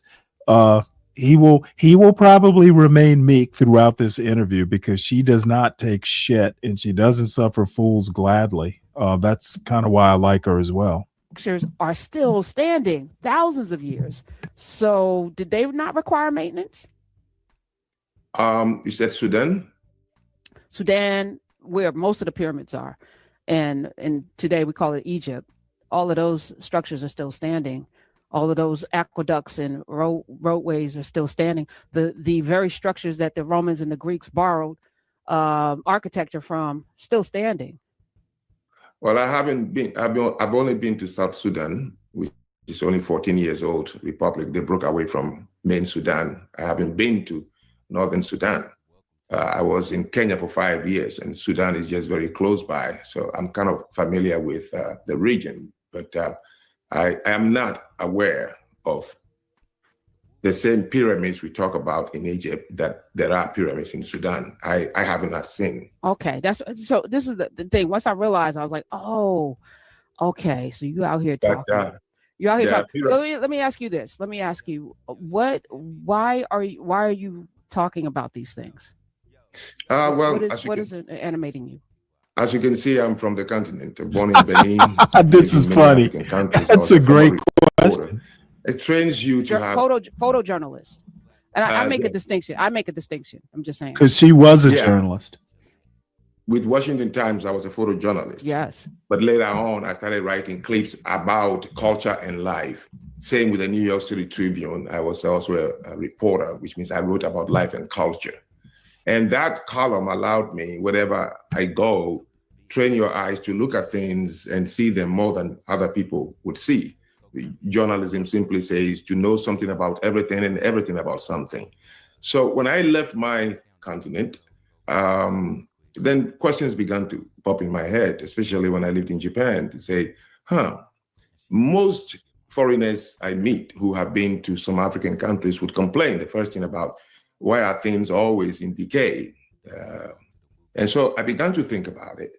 And when I was in Kenya, I went to see the Nyamata, which is buildings put up by Maasai, because the Maasais are nomadic. So they live 6 months longer and they will move on. So because of that, their buildings are made in a way that it doesn't require a lot of attention because they're going to move anyway. Africa started as tribes because tribes were attacking tribes. People moved a lot because you have to avoid being attacked, if the climate changes. When the weather dries, people do not understand that it's the monsoon, the climate has dried the place. They thought maybe it's going to be permanent. So the next thing you do is you move to a greener place. So with these over years, hundreds of years, and being tropic, that animals lived outside. We don't have pets and animals indoor. They all live outdoor. It's better to throw things because it will be consumed. And so the lifestyle of the environment, I began to answer myself and said, no, not because we are stupid or we don't know. It is just the natural environment that created that kind of. So I began to ask people, in my language, which I speak quite a lot of African languages, I began to think of the word maintenance. What would it be in my language? I couldn't find one. I thought maybe it's my lack of vocabulary. So I began to ask people. The next thing you know, I picked interest in it. I went to Tanzania, Uganda, Rwanda, Kenya, Nigeria. And I would be asking people, and then I came to find out. And that's when, so maybe the way I present it, people don't understand what I'm trying to drive at. I'm trying to create the understanding that a condition is not you because you're not intelligent or smart. We got to look at what nature forced people to do. So colonization didn't inform you? Like, what are you reading? But I really wanted to understand, like, where are you getting your information? Yes, okay, you did the language thing, but there's so much more to examine with why Africa is 54 different divvied up nations, and China's one, and India's one, and the largest landmass is divvied up, and colonization never came into your. Well, you also have to understand, before you talk about India was one, and now there's a Pakistan. So even India was broken up. Middle East is another good example, that was largely affected or very affected by colonization, with the arbitrary national lines drawn. And a lot of those borders are still being disputed. You know, what, 50, 75 years later. I know I've lived in many countries that were once colonized, and I never saw that colonization caused them to blight their neighborhoods. Interesting. Korea was brutally colonized by the Japanese. Taiwan, Singapore. The Japanese have. Wait, hold on. Okay, totally different. Colonized, yes, but this comparative culture, comparative. I've never been a big fan of that. I don't like when people want to do comparative culture. I just automatically say, you know what? I don't even want to hear that argument. It's a bullshit. Comparative culture is bullshit. I just have very little use for it. I'm talking about European colonization in particular, because the Japanese have a code. The Japanese have a code of honor. You can call them brutal, the kamikazes, whatever, but there's an edict by which they operate wherever they go, even when they colonize people. They may be brutal, but there's always a sense of order that seems to be not with the Belgium and the British and others. Like there's a brutality, and especially as it pertained to African colonized nations, especially African and the Caribbean colonized nations, because they were extracting the labor from those bodies, and they didn't care because they could just replace it, because that continent had billions of people that they could just, millions and millions at the time, that they could just replace. So it's a different relationship, and this is more recent as opposed to being a 400 or 500 year. No, okay. So to understand, are you saying that colonization is the reason? No, I'm saying that colonization has you speaking English, wearing a suit. I love this woman. Now, if anybody has seen Xanu, like when he was there with Dave Anderson and those other 3 YNs, totally different atmosphere. Okay. She knows as much, if not more, than he does. It's her show. She is in command, and you notice he's not giving those as CT would say, those smarty-arty answers, because he knows he's in a fucking minefield here, and he must think before he speaks. Colonization has you out here talking about things you probably shouldn't be talking about, because it's so much deeper, because you're looking at it through a lens of like, why are these people in blight? Why are these people destroying their neighborhoods? Like people coming here and talking about Chicago, which is not the most dangerous. Anchorage, Alaska is more dangerous than Chicago. But why are we repeating these things? There must be a reason. And it's not just because there's no language for maintenance. In my case, with the people who came on there, my goal is to try to question some of the things we talk about each other in Africa and complain. Why do we trash our neighborhoods? We say it even to ourselves. And one of them is tardiness. And we blame and talk about each other. So I will tell you a story. I was putting together an opening ceremony for a business I opened in Kenya. And the lady who was assisting me was a Kenyan. And she kept complaining and said, Xanu, you know my people. They're going to come late. They're going to come late. So I said, all right, look, we deal with whatever will happen. She complained a lot and talked, my people are always late. And then the day of the opening, she was 2 hours late. So I began to look into these things and to say that I don't think we are tardy because we don't care. There's a historical listing behind it. What's the history? What's the history? Africans started as a communal living style. We don't have single roads with houses far away. You have to go through other people's compound, grade. It's community? You're saying it's community, right? Yes. Okay. So my grandfather, who was an elder in my village, was also a herbalist, meaning, he cured people. Now, when I carry his bag and we left the house and you have invited him to come and do something, on his way going, this family would say, and he would stop and listen. he wouldn't say, oh, I'm late, because for us, time is measured by only what you have done. So for that, over time, because people have to listen to each other and attend to in a communal sense, oh, I'm late, it's not. So you always get to, yes. So is that the way it should be? Shouldn't that be the way it should be, that we pay attention to one another, that we serve one another, that we aren't based on a clock? And isn't the clock very So I'm trying much to a European, being someplace on time is really, So is I'm to trying control people's movements, right? I'm trying to explain to the people on the continent who always complain about the tardiness, that is because Africans don't care. I'm trying to explain where these things came from. So my whole goal is to explain. I got what you. gave I got us- you. That's all But I'm instead, trying. we should explain why they are complaining about it, is because somebody told them there's something wrong with serving the community. Somebody. You know what exactly? You know what Zanu just described? He described culture.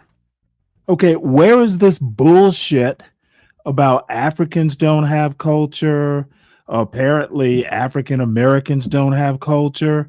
If you can explain why, there's lateness historically, and hey, it's a culture of communities, and in that culture, when somebody addresses you, you don't, you're not curt with them, you give them attention. That's culture. So where is he getting this idea that Africans don't have culture? Dude is just he's an African John Galt. Told them there's something wrong with being quote unquote late. Somebody told them that, and then over generations they imbued them with this sense that if I'm not on time, then there's something inherently wrong with me, as opposed to how beautiful it is to live in a community where your father's going to stop and take care of people along the way, and he'll get there when he gets there, but along the way is more important at that time to acknowledge that we're in community. That's so beautiful. I'm sad that it was taken away. I'm sad that we are on a clock. So yes, if somebody told them or however, I am just trying to have a conversation so that they stop blaming and making us look like we are stupid or because we don't care. That's my goal. Number two, about the maintenance. If you know how it came about, then you said, oh, now I understand. It's not because it's us. That's my goal. Yeah. So why do you care what they think? Oh, I think with your show, it's just education, explaining things, something you want to. And I was a public lecturer for about 15 years. And then the last one was I was living in East Africa.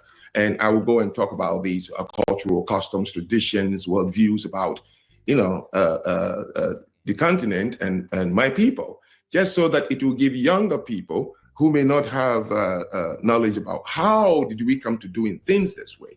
When you make people understand the origin of how things became the way they are, then maybe they will stop being a little ashamed and about why it is. So that became, a passion for me to talk about life and culture.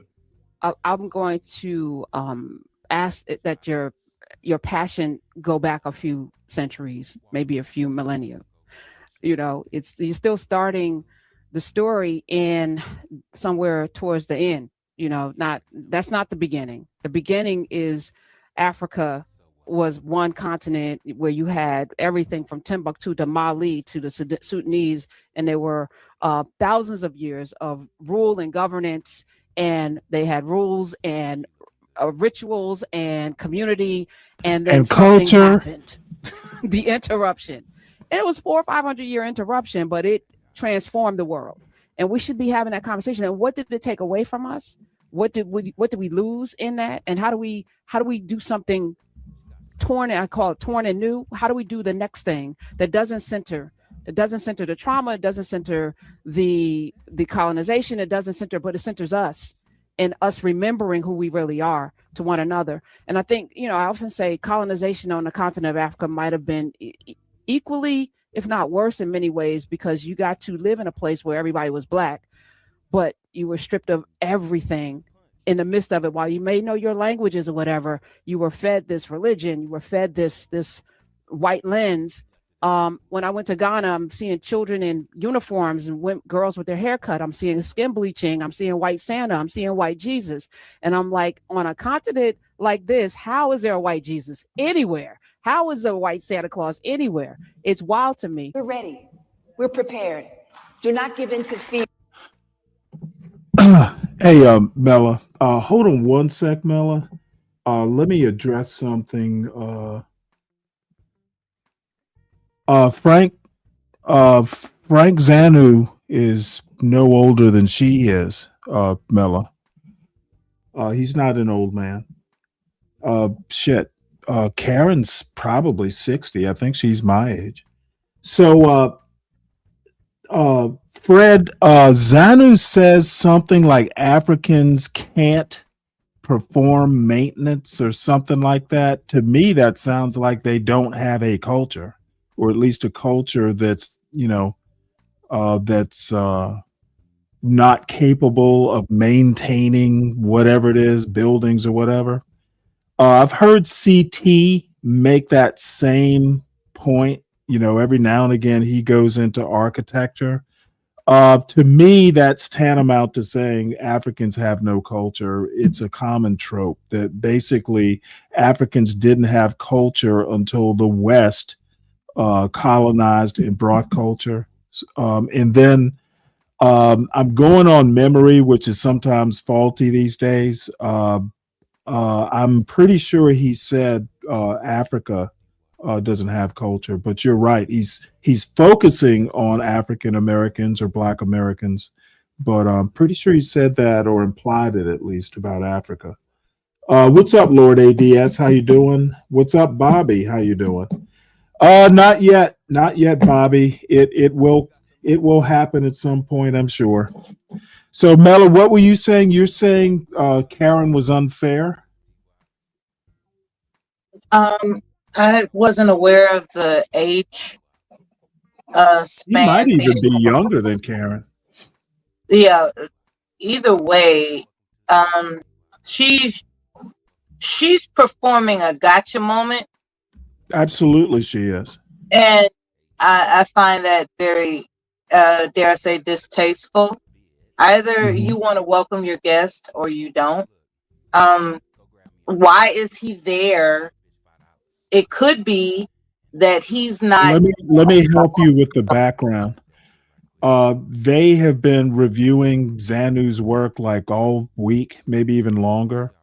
And Zanu is basically very reminiscent in my mind of, a John Galt type where Black people basically can't do anything right. And Karen Hunter is almost the opposite of that. She's very, she's Afrocentric. I mean, she literally has a social media platform that is centered around African and African American studies. So yeah, it was going to be adversarial. I would have been disappointed had she treated him, deferentially. And he probably knew what he was getting into as well. So yeah, I mean, I'm not going to disagree that someone might find it distasteful, but I'm actually on the other side of the table. I would have found it distasteful if she let him off the hook. All right, considering that he could very well be aware that she's adversarial. Well, you know what? I would hope they'd go, hey, look, we want you on the show just to basically dispute. I can't believe he went there thinking that, oh, hey, they're interested in my point of view and want to explore it. That's what I was wondering, whether or not he knew what he was walking into. I would be surprised. I literally would be surprised if he didn't know. I mean, Karen Hunter, and Fred will laugh at me and other people will laugh at me. I loves me some Karen Hunter. If Karen Hunter were available to marry, I would literally court her. I think that highly of her. She's brilliant. and she's also feisty. So Fred, please don't drag me. Please don't call me a simp. But if I'm gonna simp, it will be for a Karen Hunter level woman. So you can beat me. You can beat me up too. Go ahead. Go ahead. Beat me up. She's very accomplished. Oh, she is. Oh, dude, she's a 6-footer. She is 6 feet tall. She is awesome. She's articulate. She is smart. Well educated. I cannot say enough. I cannot say enough. If I had met Karen, I can unequivocally say that if I had met Karen Hunter back when I was like 25, I would have gone to any length. So anyway, I'll stop. I'll stop fawning over. I like Yvette Carnell too. I like a woman who is smart. And the thing is being feisty like that out in public. That's kind of her job. My mother was like that. My mother could be a little prickly, and apparently it rubbed off on me. However, dude, she was the nicest person I know. She just had standards, and sometimes she could come off as prickly. Her mother was kind of like that as well. But dude, my grandmother was awesome. So anyway, I will stop. I will stop fawning all over my beloved Karen Hunter, and I hope it gets back to her. So somebody snitch. So anyway, the next, and actually, I really need to do more. We need to probably view Yvette Carnell more often. I don't always align with her politics, though. I'm not that far progressive. I'm not really even that much of a black radical, but she is smart. That So, she went really hard on America, my name is Dr. Claude Anderson. yeah, I would That's imagine my she would. dispute with her.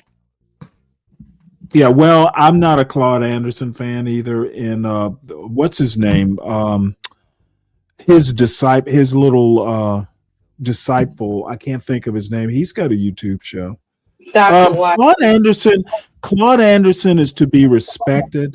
I think Yes. 20 years ago, Claude Anderson was the man.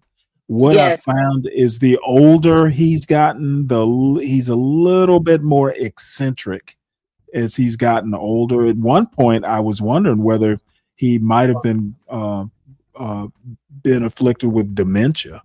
Some of the stuff he said, was just like really just off kilter. But I'm not that big a fan, though he has my respect. I mean, I'm not a Yeah. Thomas Sowell fan, but I will always respect him. He's done a lot. Yes. It's the respect factor. She denied him respect. You know what? She is an icon in her own right. You remember the quote that you see every now and again where John Henrik Clark says he only debates with his equals. Karen Hunter's one of those types. All others I teach. So yeah, Karen's prickly. I understand your point of view, and it's not like I'm saying no, she's not. You are 100% right, and some people don't like that confrontational style. So I appreciate what you say. I'm not even shitting on it. I'm just kind of different. And you know me, I kind of like rigorous debate. We'll call it that.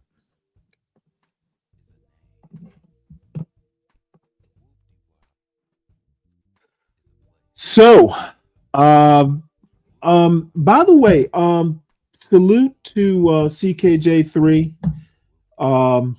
for supporting the show. He is basically the first one to produce tomorrow's show. And by the way, while I'm thinking about it, please, if anybody has any show ideas, my email, which I, for some reason or another, my crawl isn't showing there. Hold on one sec here. That's my oversight. My email address, which is working again. It was offline for one reason or another. If you have any show ideas, just put it in the chat or email me. My Cash App also in the crawl. If anybody wants to contribute to the Sovereign Beer Fund.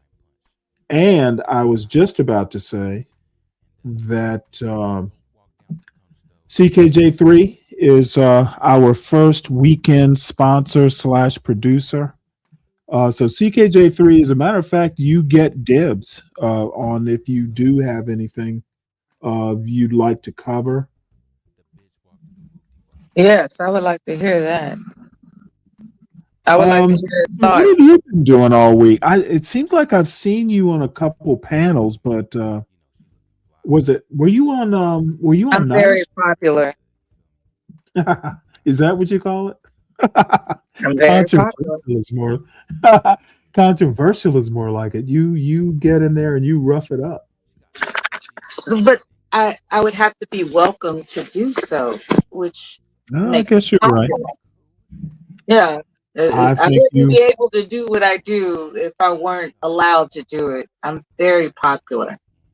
Unfortunately, there are times when I would like to wear the invisibility cloak and join a panel as if no one has heard of me.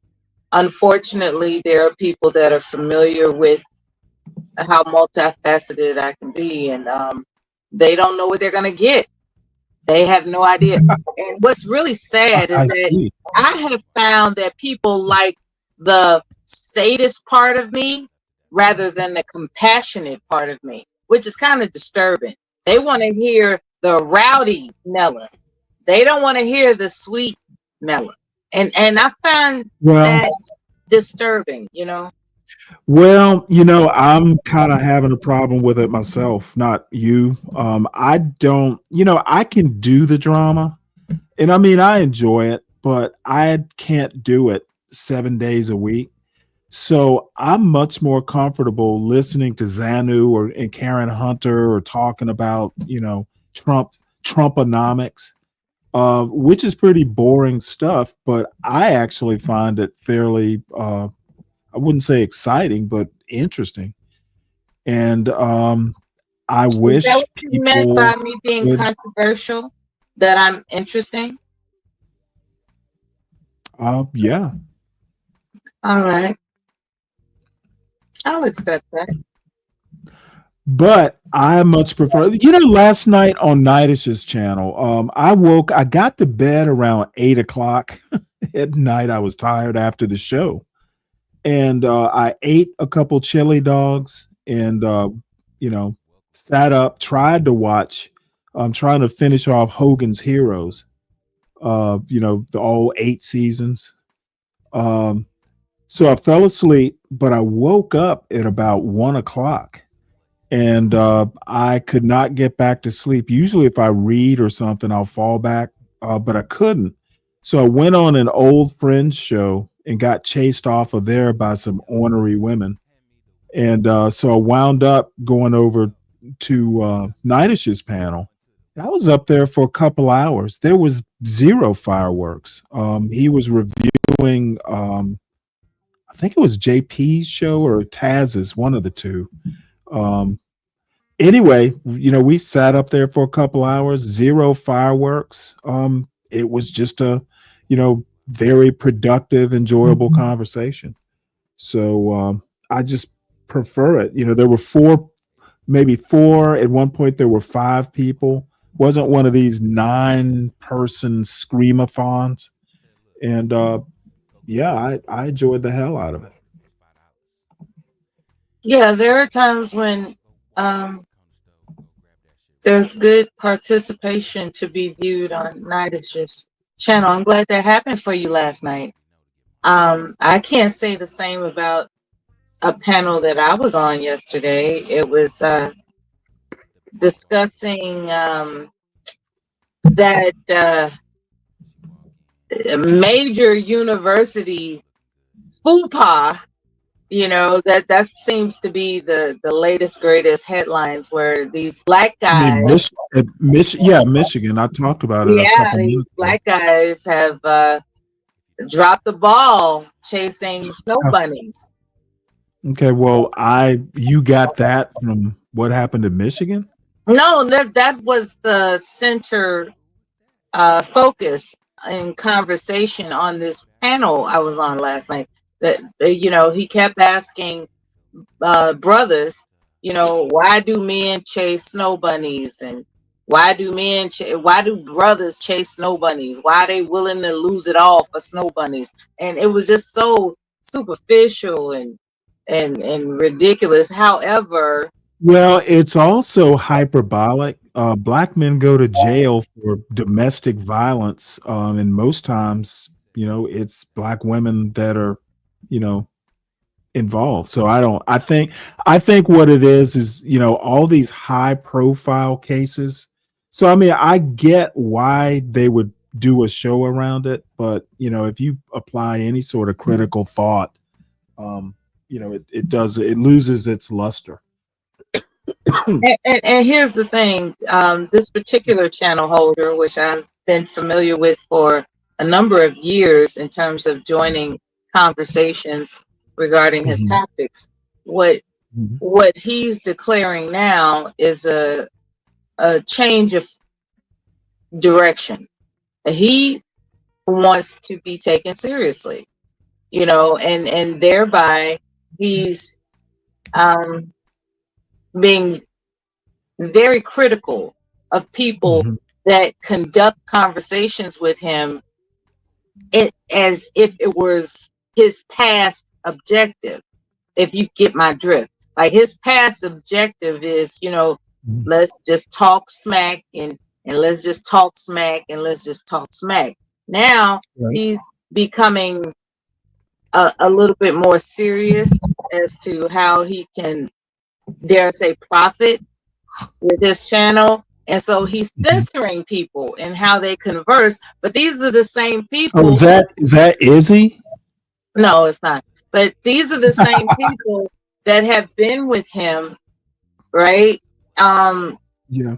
And free flowing with the talking smack. And now he wants to flip it and make people sound crazy for, without announcing that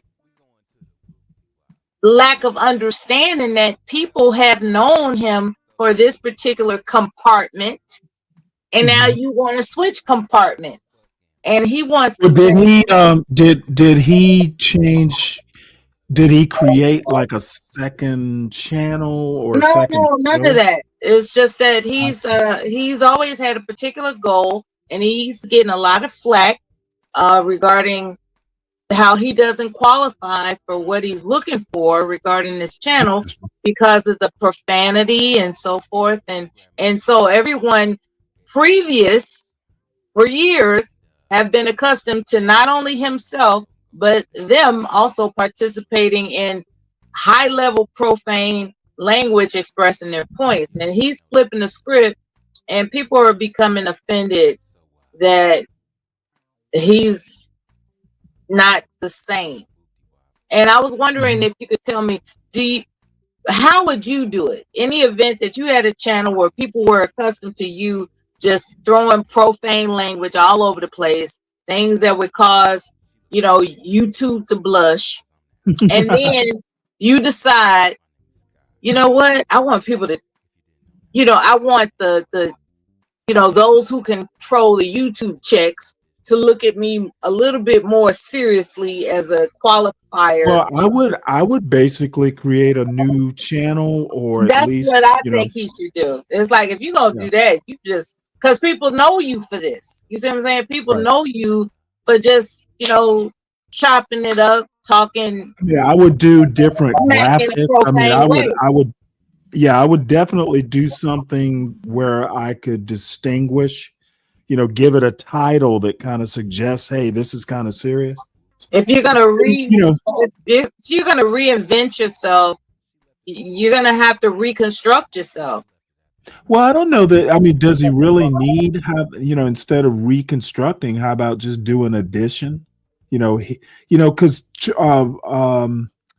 Nightish actually has two channels, and he's kind of announced on one channel he's gonna do the reactions and stuff like that. On the other channel, he has some other stuff that he wants to do with it.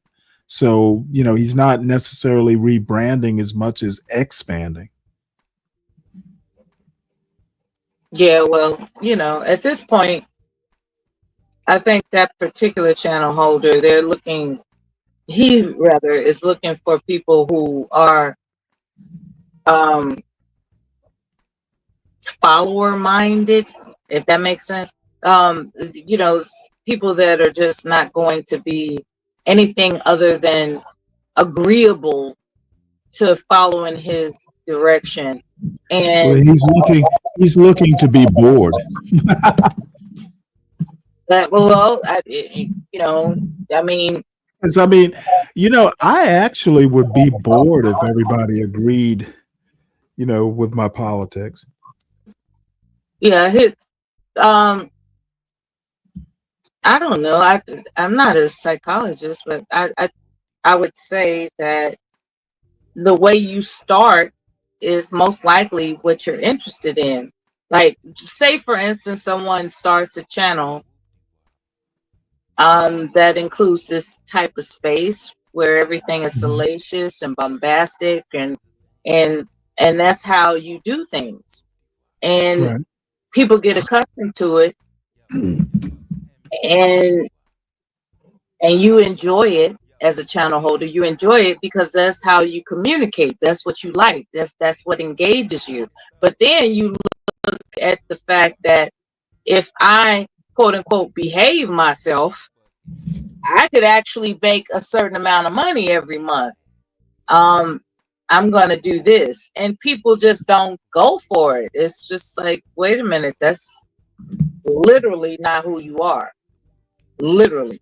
And Well, so you want us to pretend and follow along with this direction of an intention that's not authentically yourself. That's the people will leave you over that. I would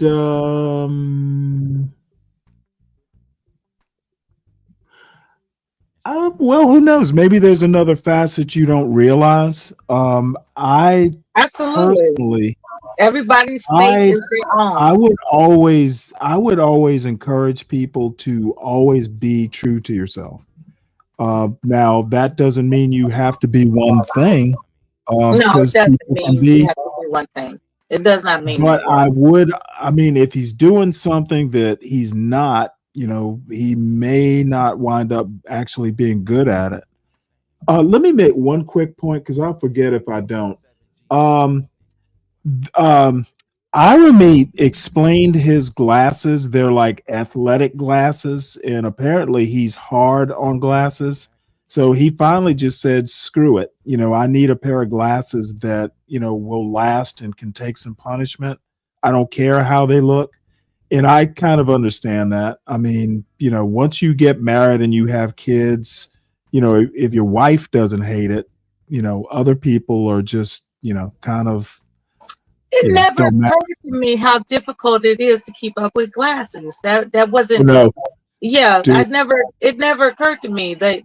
I took a moment to put myself in someone's shoes who wears glasses. It's like, yeah, that would be kind of because me wearing sunglasses is a trip. It's like, where did I put my glasses? Where did I put my, When I was a kid, I used to play to keep up with glasses. I didn't know that. It is, and especially if you play sports. When I was a kid, I used to go through a pair of glasses a year because I played basketball and football, and I could never like even in high school, I was going through a pair of glasses every year and a half. In college, it was a little better. In the Navy, it was a little better. And, I've had like my glasses. I went to the VA. As a matter of fact, this year, somehow or another, how the VA, if you wear glasses, they'll give you a new pair every couple years. I mean, you pay for the frames, but they basically give you the eye exam every couple years. So somehow or another, I think it's time for me to switch glasses, but I'll deal with it next spring. But anyway, I just wanted to address that. He doesn't really care about his glasses, as any true scholar would not, especially one that's married. I mean, he's not out trying to run the streets, trying to find, new women. So glasses turn women off? No, this has not been my experience. Now, I mean, if you wear ugly glasses like I don't know what they call them in the Air Force, but those standard issue glasses, we used to call them birth control glasses in the Navy. So, I mean, I think certain types of glasses I don't know that they would off-put someone, but, they might go, well, hey, this dude has no sense of style.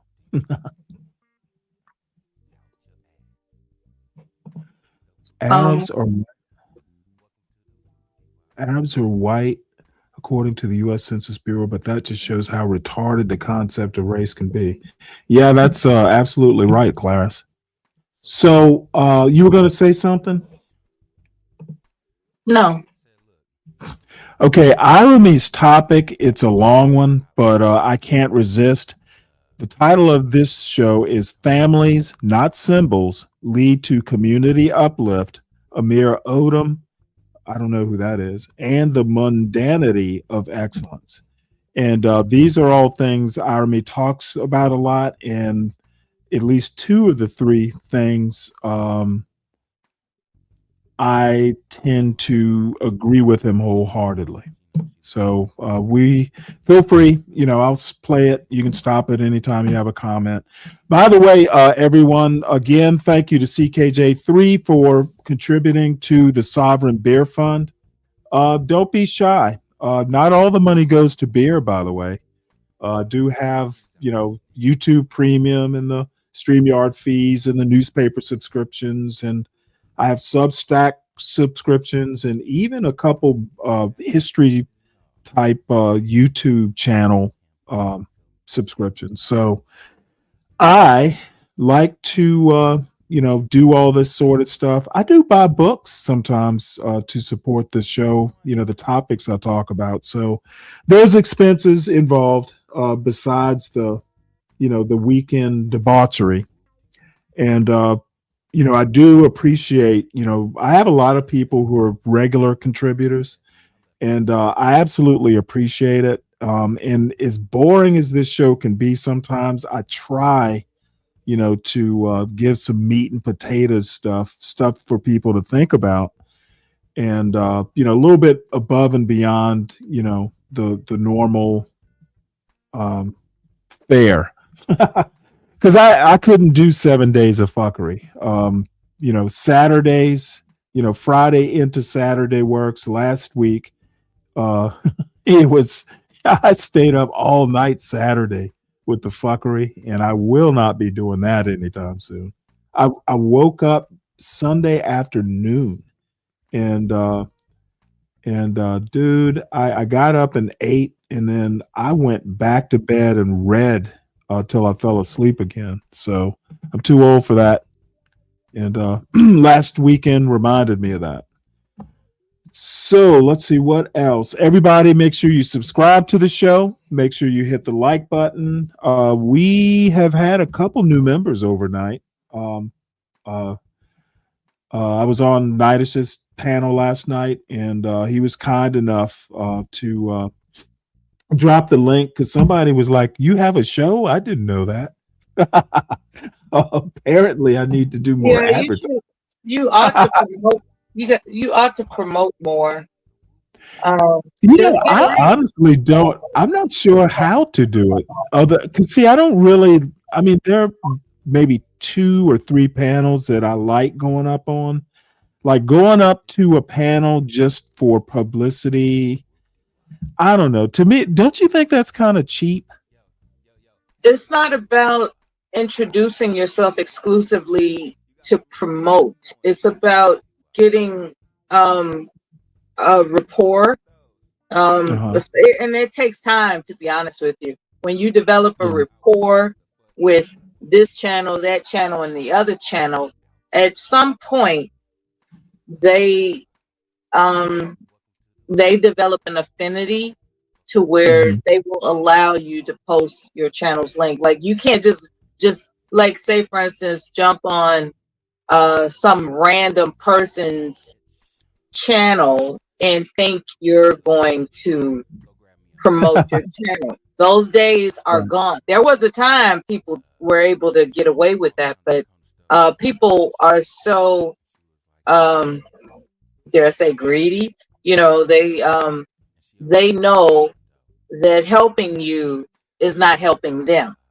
And Mhm. so it takes time to develop a rapport with someone so that they can feel okay with helping you, because that's what it Gotcha. is. Promoting your channel is helping you, and it takes time to develop a rapport with someone where they're cool with that. You understand? Right. Right. Well, Unfortunately, it takes time.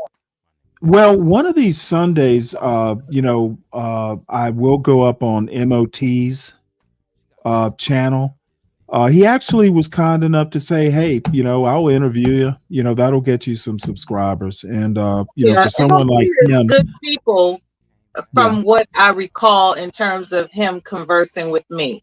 Um, I Oh think yeah, that he's a quality guy. I think he's absolutely a quality person, guy, as you say, and I could not imagine that he wouldn't be generous enough to allow you to promote your channel. I can't Right. imagine Well, that I he mean, would not. right, but the thing is I was in his chat. I've been in his chat a few times, dude. He's got some pretty knowledgeable, like politically minded people over there, which Yeah, I found totally he's an refreshing. exclusive minded man. Yeah, He yeah, does not play games. He's an exclusive minded man. And I'm very fortunate that he still recognizes me and is still cordial. Like I'm very yeah. fortunate for that because he is like when I say he's an exclusive minded man, he's that's a lot coming from me because I scrutinize people. I know I sound all welcoming and multifaceted, but nonetheless, I can pick up on who has an exclusive mindset. I can, and he's one Mhm. of those people. All right, well, let's see what Army has to say. If it's, like I say, on family and excellence, I absolutely am in his camp.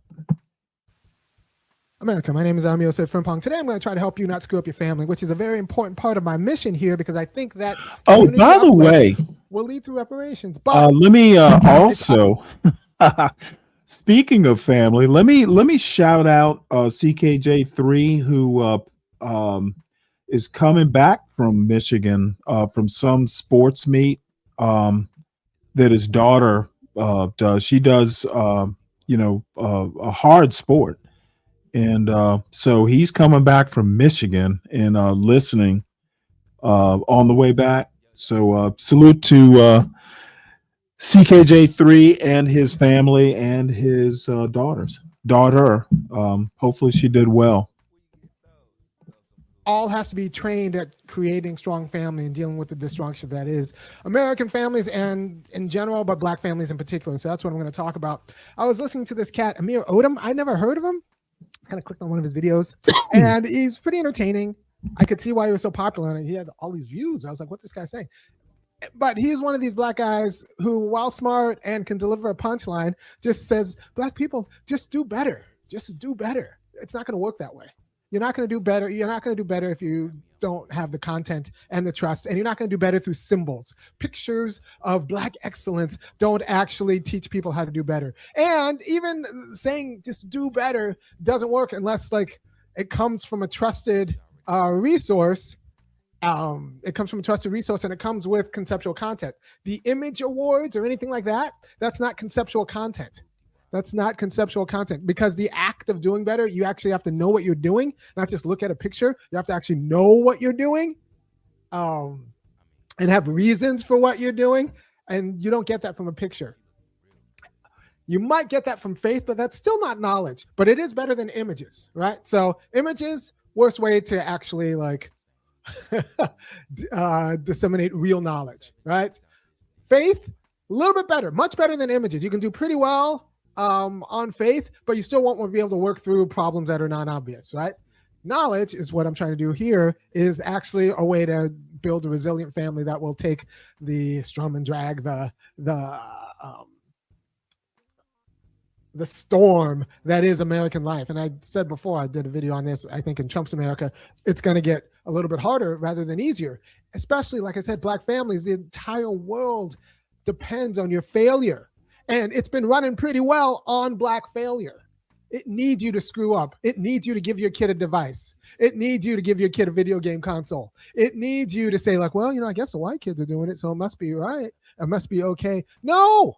You need to be better. You need to be better. Like somewhere people were making fun because I'm a teetotaler. That means I don't drink. I don't do drugs. And neither should you, and neither should your kids. Get that stuff out of the house. It's not okay. And just because it's legal doesn't make it okay. Or a little bit it does not make it okay. You need to be better. You need to be better because you're working from a whole. Right? So this is America. You don't need a lot of money to make it, but you do need culture. And culture has to be stronger than images. And it has to be, I think, stronger than religious faith, although religious faith can help.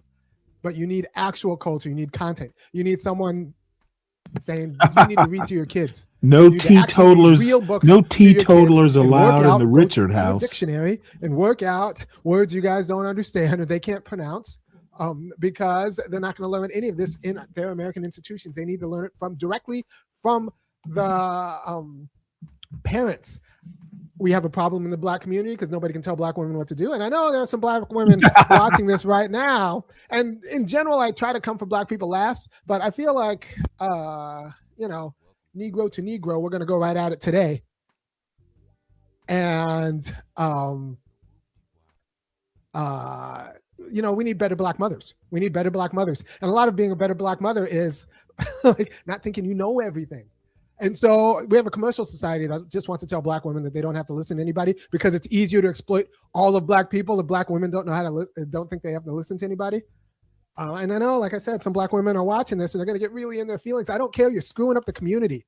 You're screwing up the community because you won't take advice from anybody, and you won't take anybody. Nobody can tell you what to do, and you're screwing up your daughters, you're screwing up your sons. And so I'm going to tell you in small words the things that nobody's telling you. You need to read to your kids.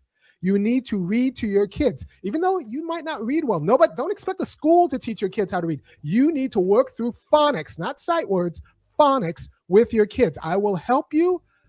I'll put something in the description of this video about the book you need, and you cannot depend on the school to do it. You need to fix your diet. You need to fix your diet, get all of the crap out of the house, because raising kids who can't move is not winning. Right? Get all of the crap out of the house, because once it's in the house, they're going to get it. Little hands are going to get it. So get all of the crap out of the house. Right? So fix your diet, read to your kids. You need to do math with your kids. Don't expect the school to do it. Like I said, I might put the curriculum down, the curriculum for my kids down in the description if you guys want it. You also need to get the father back in the kid's life, preferably marry the damn father. Marry the father of your kid and suck it up. You slept with the wrong dude, suck it up. Your life is now not about you. It's about your kid and the community, and now my kids, because my kid has to deal with your kid, right? And so suck it up and marry the dude whose kid you have, and like, unfortunately, you might have picked the wrong one to sleep with, but now like, deal with it. And you both sit down and watch this video, and don't watch Market Society, which will tell you, well, it's okay. Just give the kid a device. It's fine if they only do it a few hours. No, get it out of your house. Get it out of your kid's hand. They should not touch a device until they're old, 14. And all the people saying like, well, he needs a phone in order to call you. No, they don't. I was a latchkey kid. I got from point A to point B just fine. And everybody else has phones. So they don't need a phone to contact you. And that's just a gateway into all sorts of bad habits.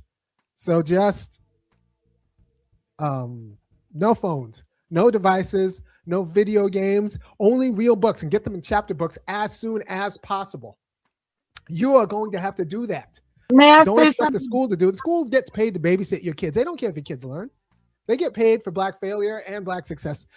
Like arguably it's easier for Black failure. They somatize the kid. Right? Yeah. So, hold on. Yes, ma'am.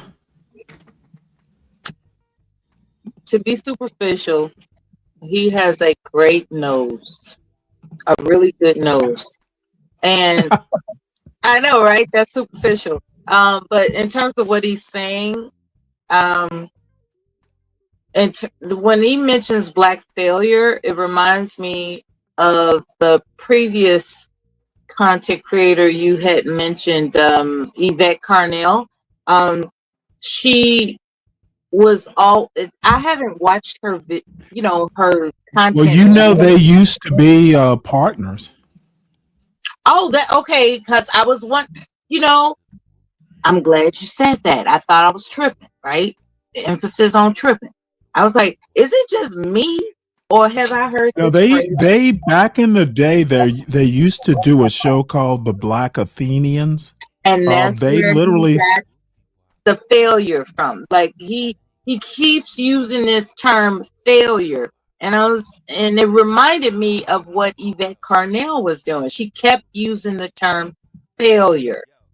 So yeah, okay, that all right. The mystery is solved. I was wondering if there's some correlation as to that, and thank you. Well, years ago, he married a white woman, and he was actually in ADOS, the actual group, the political group, and there was some falling out. I wasn't aware of him back then, but I've caught wind of the history. But she was on his show maybe at the start of 2026. I mean, they're still friends. As a matter of fact, every now and again, he will say, y'all need to listen to Yvette Carnell on this topic. So, yeah, they're still. I had no idea. He lives in Athens, Georgia. She lives in Decatur. I mean. I just had an inkling. That's amazing. My intuitiveness is amazing. Like, because I'm listening to him speak about this particular word, the F word, and automatically what entered my mind was Yvette Carnell. And here it is. You just confirmed that they are connected in terms of knowing one another. That's amazing. Hey, Richard or Clarice, is it actually possible to build a BlackBerry? I know there's the Raspberry or whatever it is. A lot of times high school kids will get that starter kit, basically build a computer. My son almost did it, but he wound up building something else. But I'm curious, I know you can do BlackBerry emulators. I've known developers who would be writing stuff for BlackBerry. Can you actually build a BlackBerry? Let me know. Don't expect the school to do anything, right? And so yeah, exactly, like a development kit. Yeah, Raspberry Pi. There's this great article by this guy named Chambliss called "The Mundanity of Excellence," right? And Daniel Chambliss, "The Mundanity of Excellence." I might put this in the description too. And he talks about Olympic swimmers and the difference between Olympic swimmers. Yeah, his face and symmetry is he has a pleasant, rec yeah. swimmers and people who swim His face and black symmetry people, we don't is swim on at all, point. which I think is a problem. But I think it's a problem that goes down to swimming is one of those things that you need to. You can't tell that with You glasses on. You might go to the YMCA With his and get, glasses like, off, ground you can classes, but see to his actually face learn how to symmetry swim is on takes point. a quality of intensity parenting that we're lacking. We're lacking. Yeah, he's not a weird looking guy as a matter of whatsoever. culture. He just happens to need So glasses. he's That's talking about all. Olympic swimmers, and he was like, people think Yeah, that well, Olympic he swimmers spend more time in the pool. his swim father longer is than, his father's Ghanaian and his mother's from South Carolina. So he does have a kind of a unique look, but he's a smart guy. Rec swimmers. He's literally a professional philosopher. He's still working on his PhD, but I'm happy. That'll work. Yeah, that'd be great. well, he teaches at the University of Georgia. As a matter of fact, I know right where the philosophy department is because I've taken philosophy courses there on the North Campus. And then high school. Yeah, that's a swimmers good and all of look. that stuff. He's like, actually, no. They spend a little bit longer, but what I they're doing is mean, different things. It's regarding his a qualitative difference, not a professional quantitative career, difference. I was talking to as this well as the symmetry of his face. with my 13-year-old, and then we talked about the difference between quantity and quality and all of these things. And because when I read articles with her, we go slowly, and I make sure that she can understand the argument in every sentence, because that's the way you raise a child who could actually think well. And if you're not doing that, you're not raising a child who can think well. And if you are ignoring me, it's because you are culturally deficient in how you raise your child, and you want, and the whole world is telling you things that you want to hear about the inadequacy of your parenting. Well, they're telling you that you're not an inadequate parent, and I'm telling you, you are an inadequate parent because you're not reading with your child the way I'm saying you should. You're welcome. All right, so in this article, he's like, okay, so Olympic swimmers swim and practice differently. Not a different intention and a different attitude, sure, but they actually do like technically different things. They don't spend more time in the pool than your good high school swimmer. Not necessarily. It's not, the difference can't be reduced to quantitative differences. And they don't, and same with like your recreation swimmer. No, it's not about time. It's about the habits that they are doing. They're doing qualitatively different workouts. Some workouts in a way are more intense, but they're definitely just more efficient and better, right? So we need to think about qualitative differences. I like that. I like how he's pointing out the difference that between habits my matter. household and your household is probably Habits do matter. probably monstrous. And parents isn't can even the best. It's just kind of the best I can think. influence a But at child's least I pay attention to like think about patterns it of behavior construct it in a certain that way. become But I a habit. I like what he said. Right. suspect the difference between my household and your household is monstrous. And the kinds of things that you're casual about, I am not. Right? And then there's some other households who are actually better than mine, and they have put even more content, more better content in the raising of their kids. I want to know what they do, but I'm at least telling you what I do, at least in a way that's, I hope that you hear it. But like I said, a lot of the reason black households aren't doing so well is because nobody can tell black women anything. And society wants to tell black women that they don't have to listen to anybody. So they're not going to listen to me in this video. They're probably not, if black man, if you're there, they might not listen to you. And if you got one that will listen to you, hold on to her. And if you have one that listens to me, definitely hold on to her. Because like, I will guide you through. And hopefully you might even outstrip me.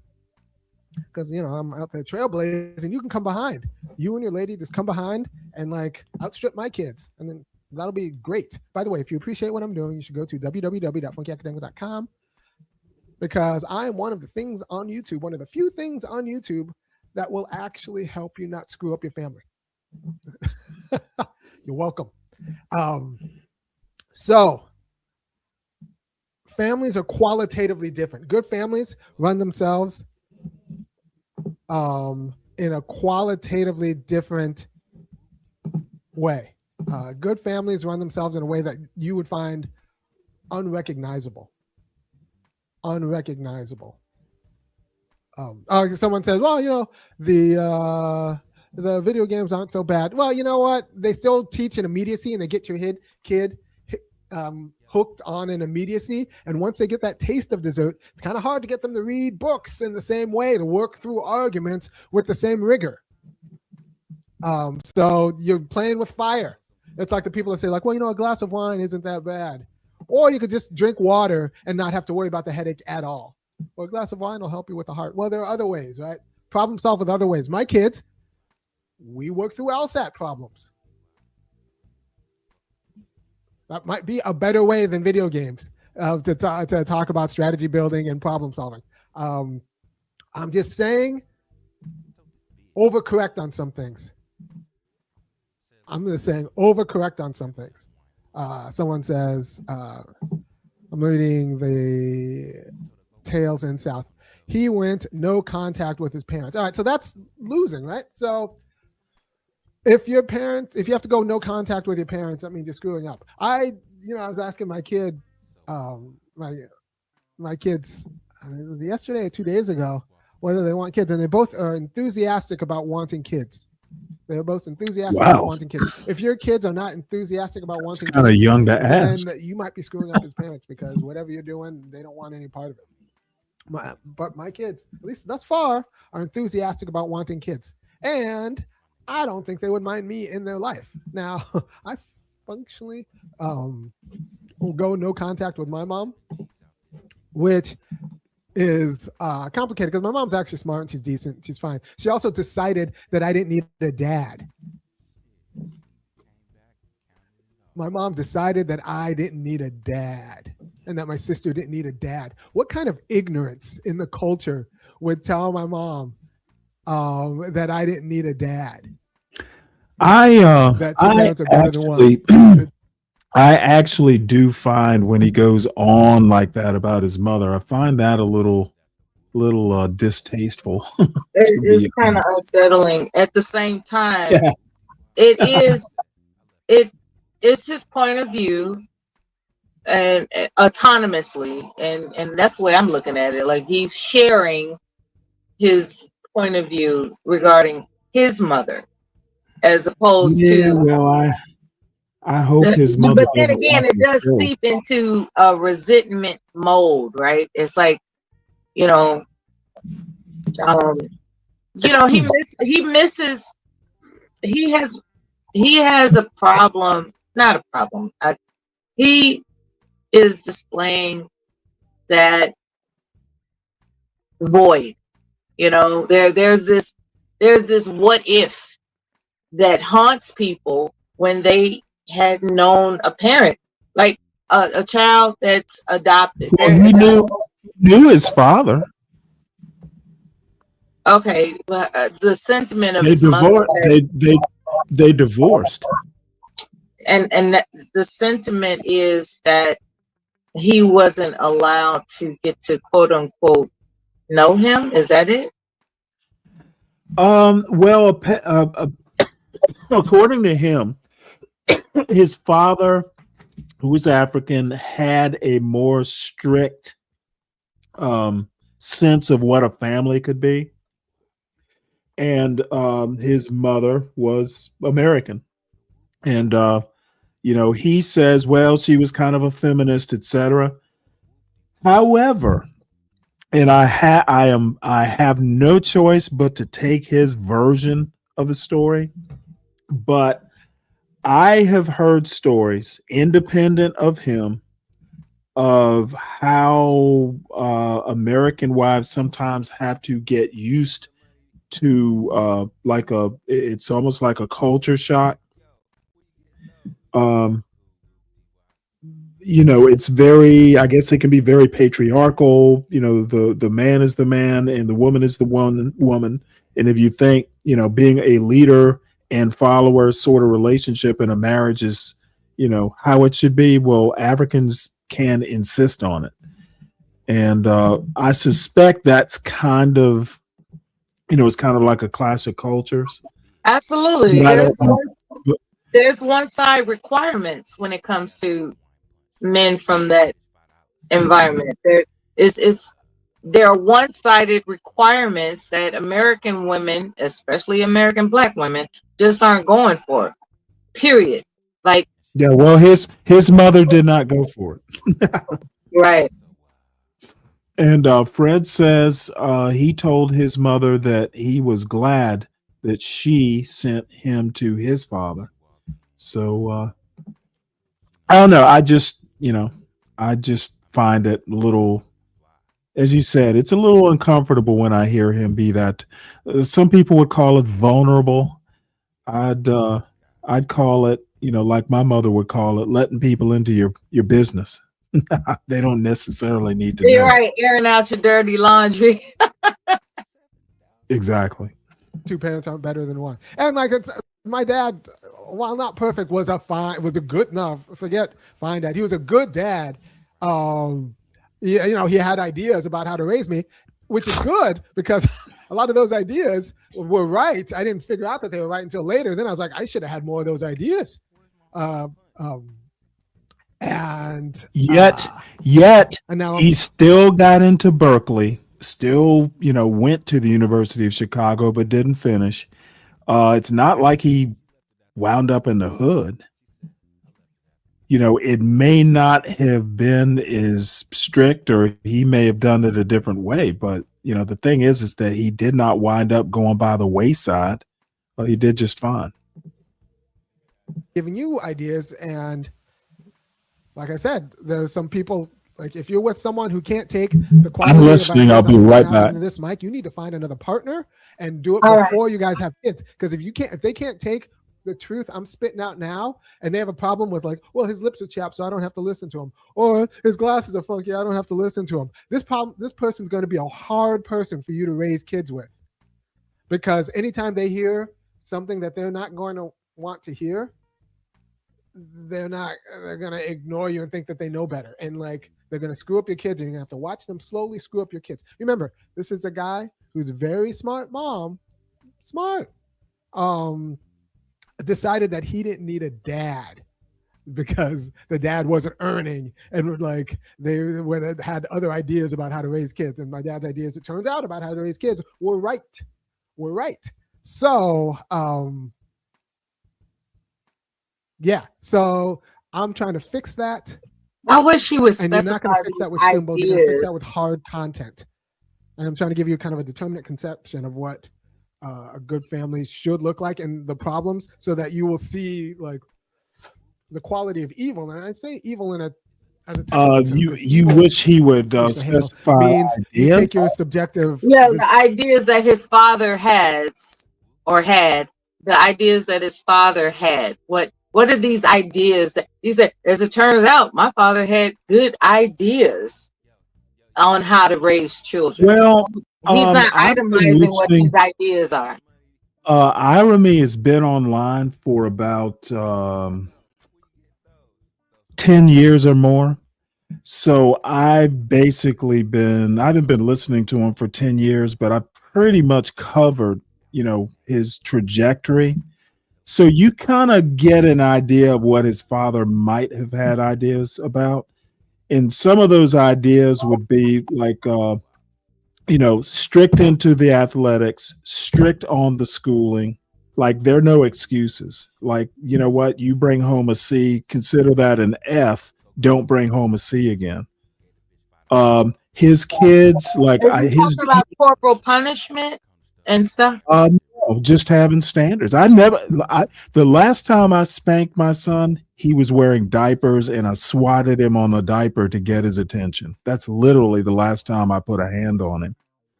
So that's what he was, maybe 2, maybe younger than that. My father never put his hands on me either. Like, right, but what I'm saying is that I just literally told him I won't accept anything less than, like, I was into his school. Like I knew if he made a C, that he was basically cutting up at school. So there've been a few times I called the teacher before the teacher called me. And let me tell you, he took AP economics his senior year. And out of the blue, his economics teacher emailed me and he said, "Hey, look, your son has a C in this course." So you know what I had no idea what his grade was, but the teacher knew what my expectations were, and he headed off, that he headed it off at the pass. Your son is carrying a C. Did you know? So you know what I emailed him back? Expect an immediate course correction. So it was the middle of the semester. My son got an A that semester because I told him, dude, you're a senior. And he was, as a matter of fact, I think he'd already been accepted to Georgia Tech. But I'm like, dude, why are you fucking this up? Don't be getting senioritis, drive it through all the way to the end. And he got all A's his senior year. I'm just not, if I know you can do something, and I understand that, you're not going to make an A every test, but dude, why fuck up an AP course when you don't have to? So now his irony is extreme. Like his kids, like one of his kids, he just had her play, I think it was the violin or something. His kids are like in the youth orchestra, and I've heard them play, throughout the years. They're actually good. All three of his kids have state records for their ages in track and field. Like his oldest daughter holds like a state record in the 200 meters. So he has him out there running, and he runs with them. He's coaching their soccer team. So it's very intense, I would imagine, in his household. And he has standards. And I'm only guessing that's kind of what, his father was like. You're just not, there's just going to be standards.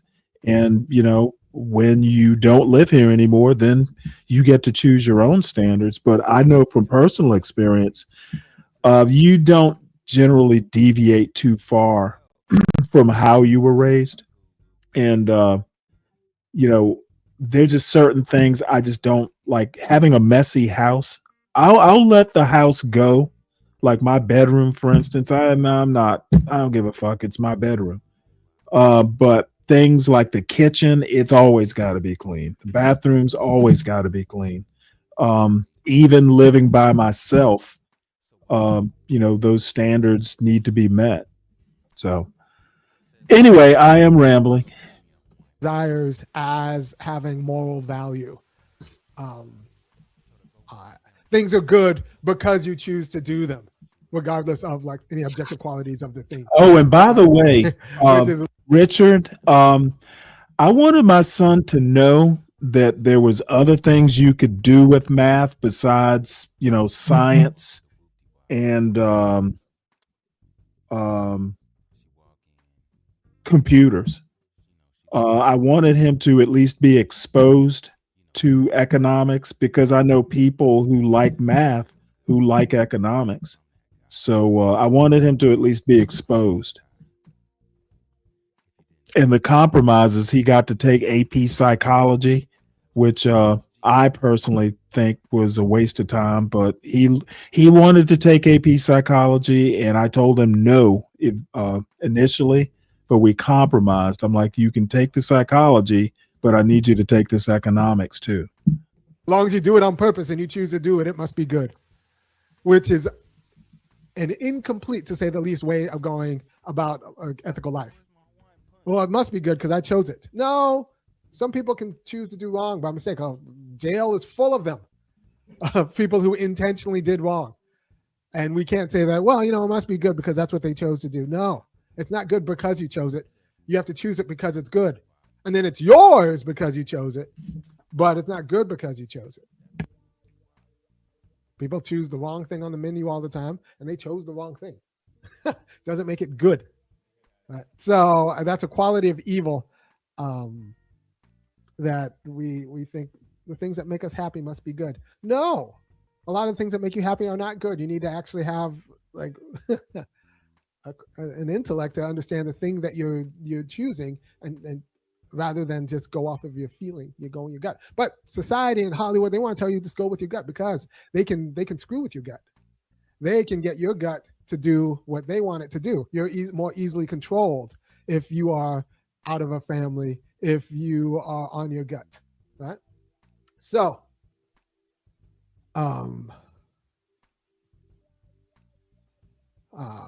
we're talking about the qualitative difference in the Chambliss article.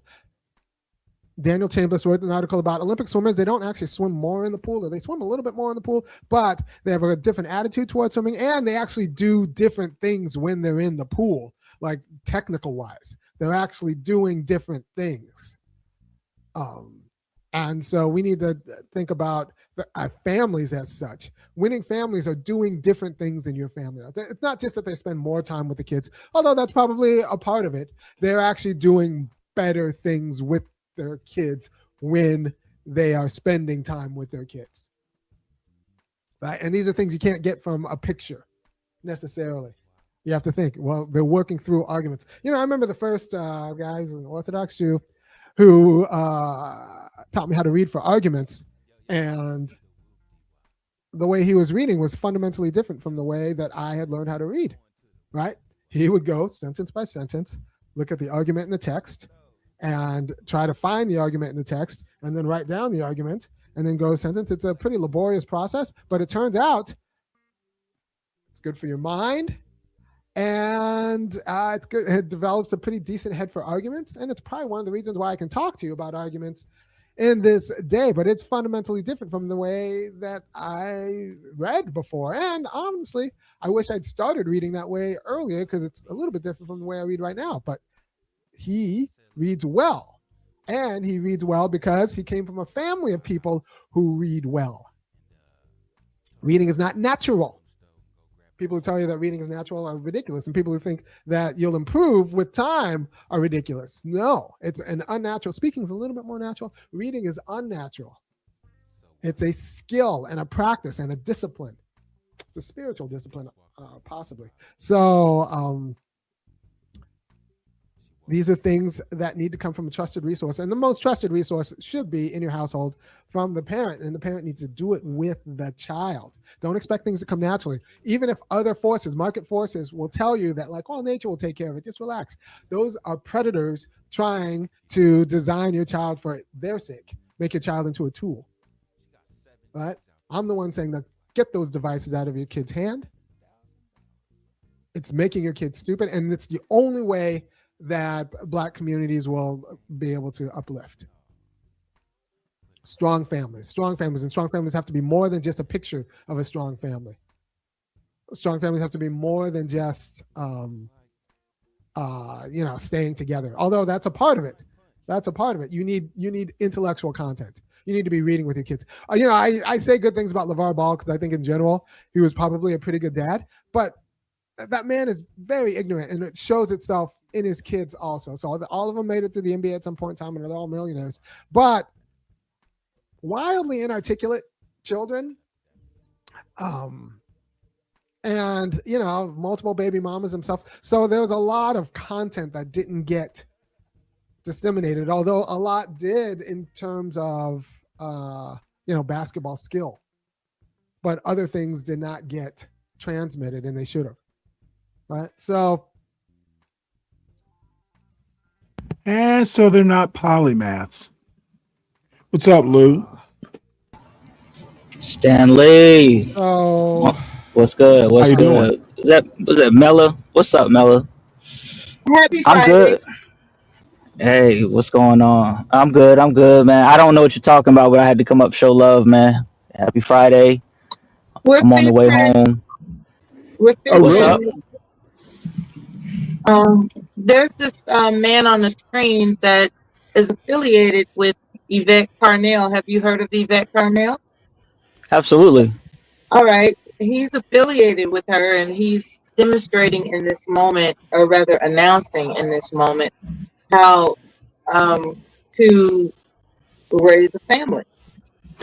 Well, you know Jose Frimpong is, right?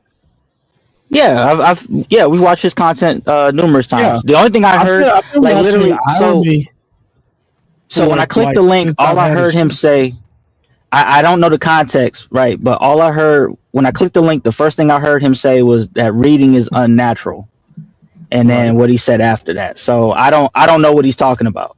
Well, the title is "Families Lead to Community Uplift," and Amira Odom, who's a content creator, quite a big one.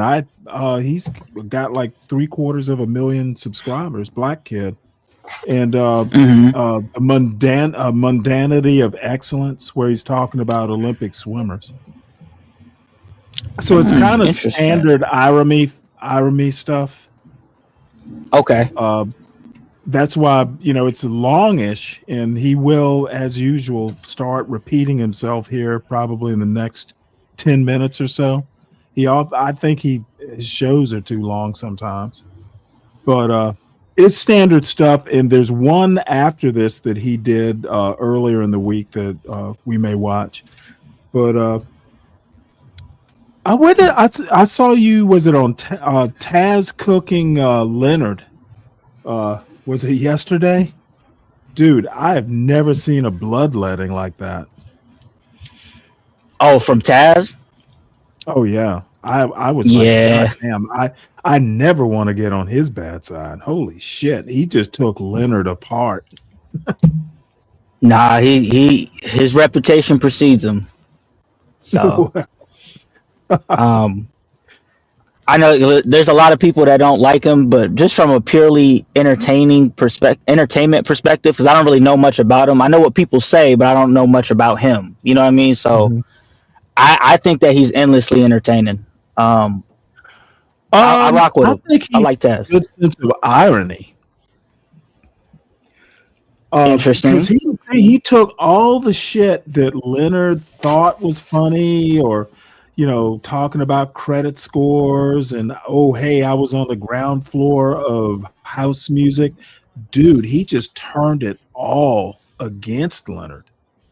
Yeah, he does that. He just took what on the surface seemed like, oh, hey, and then he did a little dig in it. I had no clue house music had, roots in the LGBTQ community. And then he tied it into some of the off-color shit that Leonard was saying on T's show. He tied the two together, and I don't know how you overcome that. It's not difficult to have done that. It doesn't take a genius to put 2 and 2 together to make 4. Right, but the thing is, it's not so much the 2 and 2 make 4. It's the amount that Leonard hung himself. It wasn't 1 or 2 off color comments. It turned into a theme. It was Leonard says a lot of wild stuff. He constantly hangs himself with his words. So Oh, dude. Well, somebody took it. It took all the disparate comments over 2 or 3 hours, tied them up into a neat little package, and then took his bragging about his background and his DJing. He tied them all together. There is no. If it had been a jury deciding whether Leonard was, rainbow or not, there'd be he made an excellent case. Of a doubt. Yeah. That lawyer would have won the case. I left. Oh, okay. No, I was just saying I got to go watch the rest of it because I left when Leonard started talking about his wrinkled Johnson, like just openly. Oh, I had to get out of there. It got worse. He did not let up. It's on Rumble. Yeah. I'll check it out. Oh, it was, dude, I'm not going to even go back and ever watch it. It was just cringe. Why Leonard are we Leonard needs to lay low a bit. not really? Why do Did you see it, some Mela? of us, sir? Why do some of Did you us? I did you see it? got the gist. I got the gist based on the descriptions between you two gentlemen. My question, if I may be afforded the opportunity to ask, why is it that we find that jousting interesting? Have you ever The asked yourself that? jousting?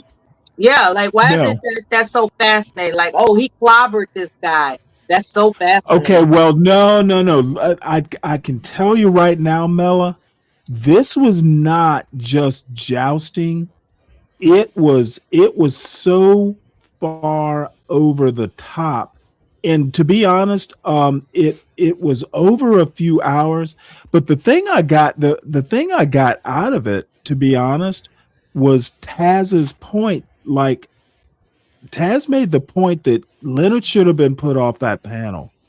It just got to a point to where it was too much, and Taz pretty much said what you said, Mela. When is enough enough? And the lesson I took from it is don't let people take over your show like that, because they become the show. Sometimes you have to draw a line with standards. Yeah. So I've that's heard Leonard on honestly, panels. I've heard Leonard on panels for a pretty long time. He pops in and out, and that's par for the course. That's par for the course with him. So, now that I actually think about it, I probably don't even need to watch it, because I agree. Like, yeah, that's the premise. I've not been watching him for years. He's still fairly new to me, but I do know, as a content creator, as you two are as well, I don't even know that I would let Leonard up, to be honest. You probably shouldn't. And it's not like you. It's not like you. It's not like we watch his channel. It's just like you'll be listening to a stream, and then out of nowhere he just pops up. He doesn't even. He's not even in the chat. He just pops up on the stream randomly, and then just kind of does exactly what he did until somebody boots him. Well, probably. I just thought Todd. It's the first time I've ever watched Taz at length, and it was score after score. If it had been a naval bombardment, he'd have just fucking won the war right then and there. Fuck the battle, he won the war. You haven't been on YouTube very long, have you, Stanley? I have not. Okay, because this is not a new concept that I'm hearing. Oh, well, it was to me. I've never seen it. I've never seen it to that degree. So you've been baptized in the ferociousness, and but see, the thing is it was deserved. You know what concerns me is that you have now become influenced as to different tactics on how to clobber someone verbally.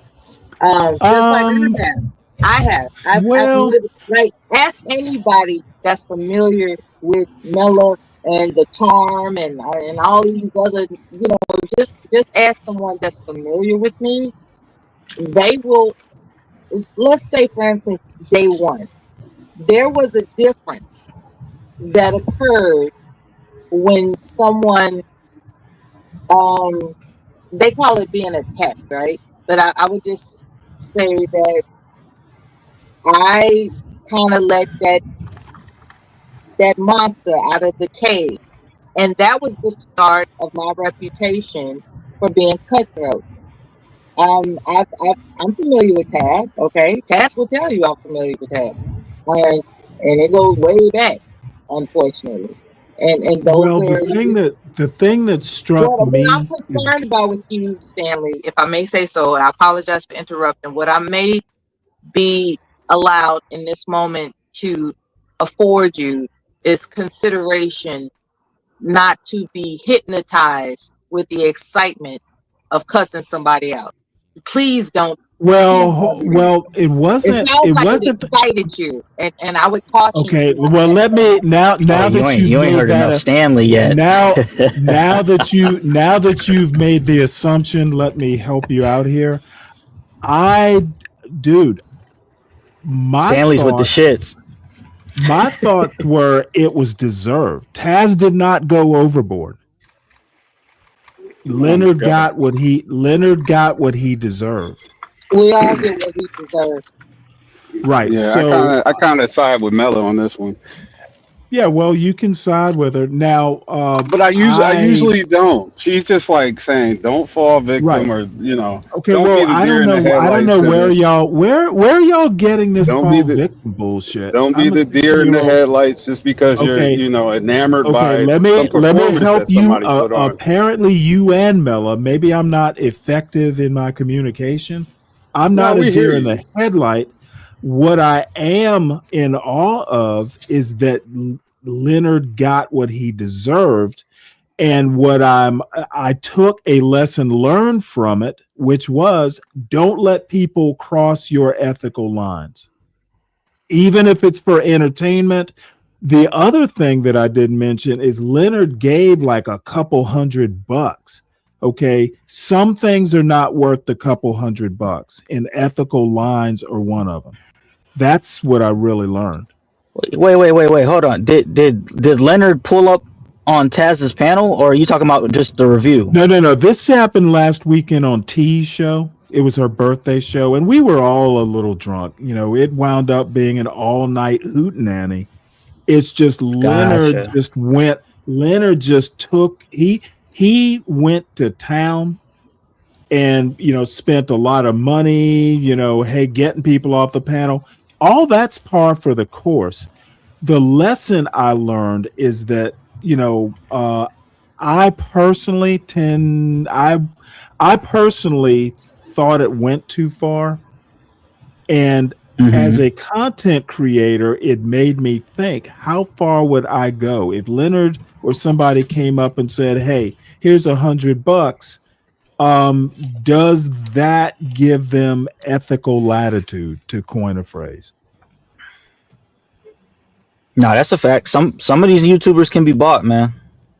Yeah, and I'm not sure that it's worth the $100. I mean, I'd maybe have to refund some of it because they're just lines you're not going to cross.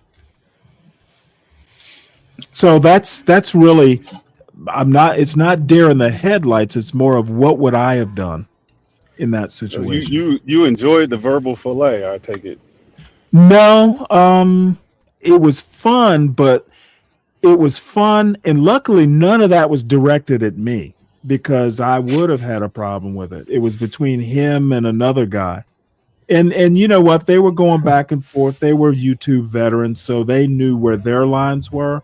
But as a content creator, I wonder.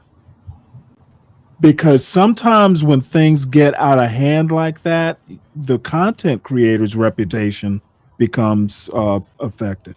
A lot of times, people have this anticipation of a decorum, of respectability, and self-control, dare I say, with one another in these spaces. When I say these spaces, I'm talking about what's typically identified as Black YouTube.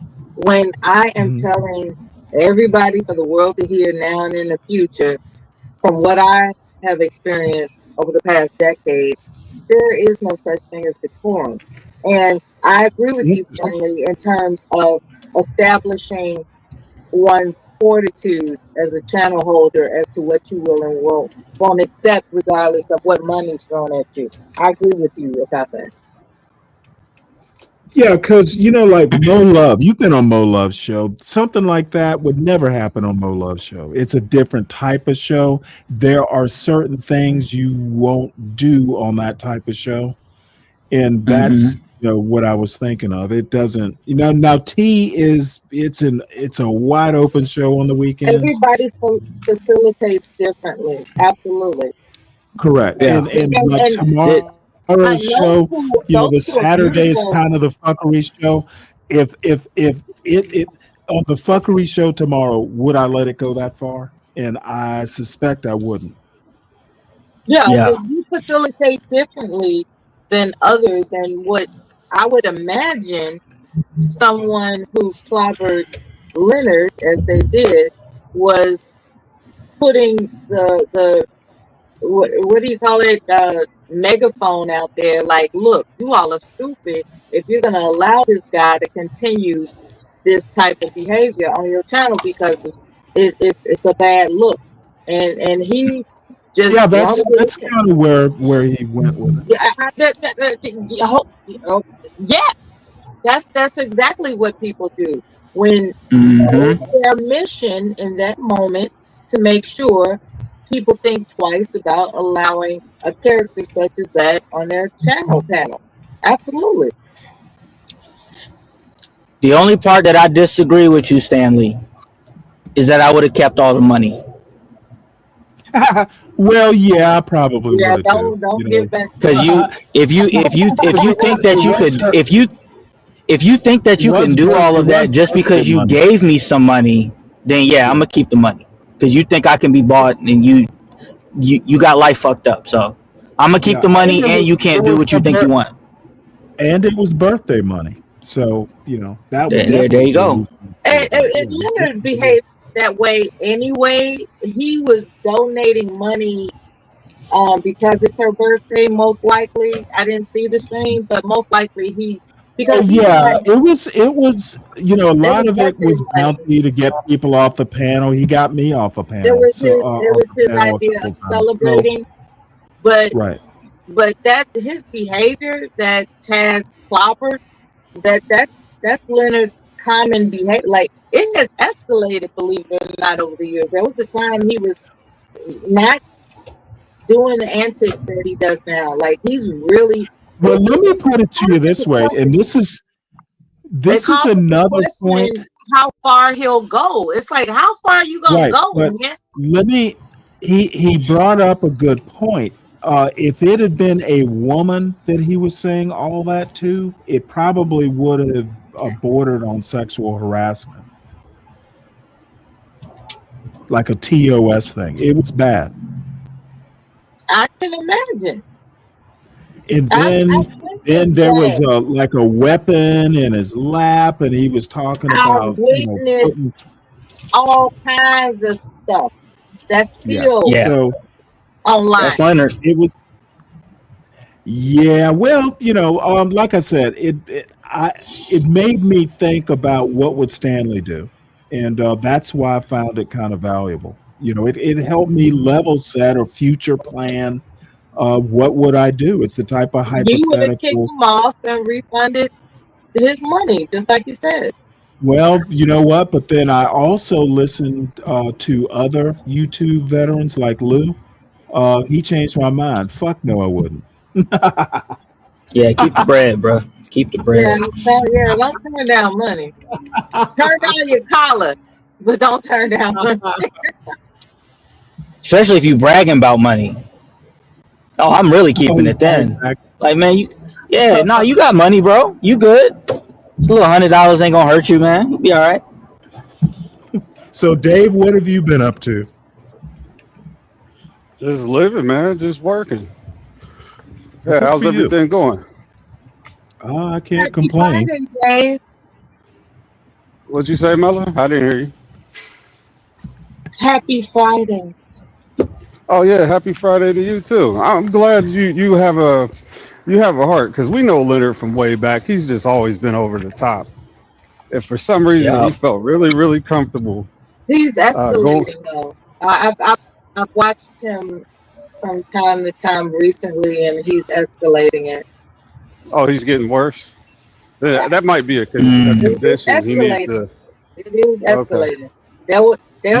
There was a time when he used to be around saying things, and now he's demonstrating things. Like, he's He's demonstrating. becoming unhinged. Yeah, and it's like there's this escalation that's happening with him. So I would advise people to be cautious, because if his intention is, out of his control. How can I put this? If he's no longer in control of his antics, it's one thing to be in control. Like, yeah, I'm gonna be outrageous on purpose. But if he actually has this inappropriate mentality going on, the push the envelope mentality, and that's where he's at. Because there are people that they take acceptance as approval,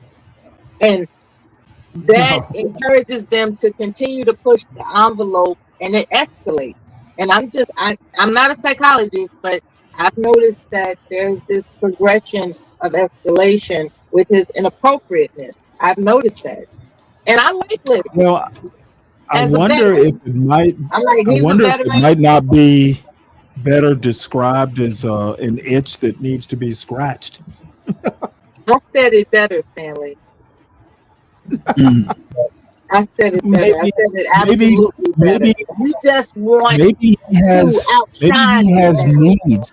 And that's the He might problem. have This needs. male ego Needs. out here is Needs that are ridiculous. not being met. Uh-oh. Shout to Maslow. Uh-oh. This male ego stuff out here is I don't know. Nigga tube's hierarchy of needs, man. It's ridiculous how people try to one up. That's a People good try way to of one putting up it. I each like other. that. It's so obvious and sickening. Like, what's the point in trying to one up somebody? What's the point? And that's Leonard's problem. It is He truly tries a to male one up thing. people by being It's outrageous. almost like a biological need. Boys do it all the time. You know how, like, when you're trying to figure out who goes first at bat, you know how you hold the bat and people put their hands on top of the other hands, and like the last hand, is the captain of the team that goes first. I don't know if you've ever seen it. That's kind Yeah, of that's yeah. It's trying to I one want to up be somebody. It's exactly. Well, just that's petty. what that's It's what petty. boys. It's petty It's a human ego. compulsion. That's it. It's just petty That's human ego. yeah, Like, but I think and it's not. what It's not it's just what a guy thing. Women do it as well, but they just do it in a different way. I agree. That's it. It's an It's a human thing. egotistical compulsion that's sickening and obvious. Yeah. Well, sometimes it can be just playful banter, just harmless. Just harmless. But And a lot of times oftentimes it is very harmful though. We can pick up the difference when someone Yeah. is being egotistical and I'm compelled to one up you, as opposed to playful banter.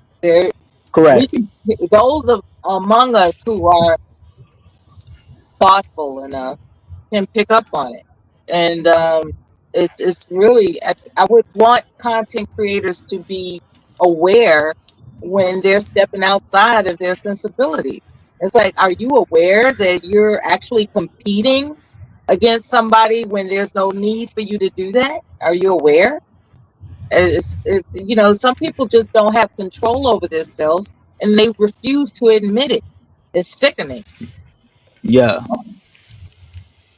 My take on it at this point is just it's better that they do it on YouTube than out there in the world. Like that person that you see crashing out in the box in the little panel on an 8-hour stream, he could be out there in the real world crashing out. He could be another guy sitting on the train, with something that just didn't go off in time. He could be any. So it's like, yo, keep this guy on YouTube so that he's not out there doing crazy. For the safety of the general public. Yes. It's his padded room. Let him have it. So sometimes though, these people that cam up and they go online, they get their feelings hurt.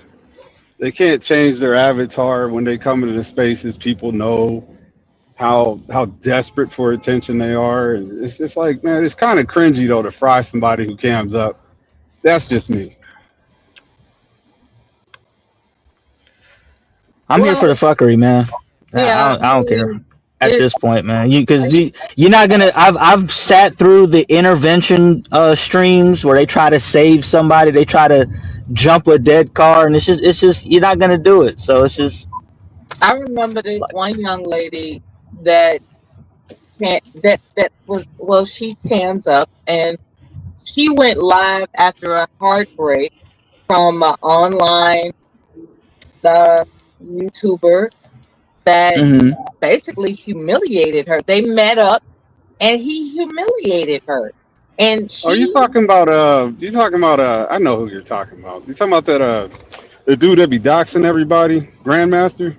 no, not him. No, no, I'm talking about somebody else. And Okay. what I want to go forward and saying is that she was talking about ending her life on live stream, and I fell for it. Right? I was like, please don't. I pulled everything out of my psychological bag that I could to try to convince her it's about your nutrition. You just need some rest. You need to, and all this other kind of stuff. She turned around and just became a worse character. She became a worse character. She was just not only did she strengthen up, so she followed my advice. She strengthened up nutritionally. However, she used that strength to just be more ratchet. And it was kind of crazy. Mhm. I really don't want to advise anybody the names of these two individuals, but it was a thing at the time. And we're talking Mhm. several years ago. It was a thing at the time where this guy was highlighting her. I guess she wasn't used to attention. I don't know. He was highlighting her, and she was into it. And it was a whole back and forth about, will they get together? Won't they get together? Sure enough, she went out of her way to go meet him, and he was apparently disappointed with her presence, for lack of a better term, but announced all the kind of physical things that they did together. He just made a oh my God. It was a devastating act of humiliation that he imparted Mm. upon her. And she was having live stream. She had a live stream where and maybe she was drinking at the time, but she was just on the edge to the point where she is announcing, like, I can't bounce back from this.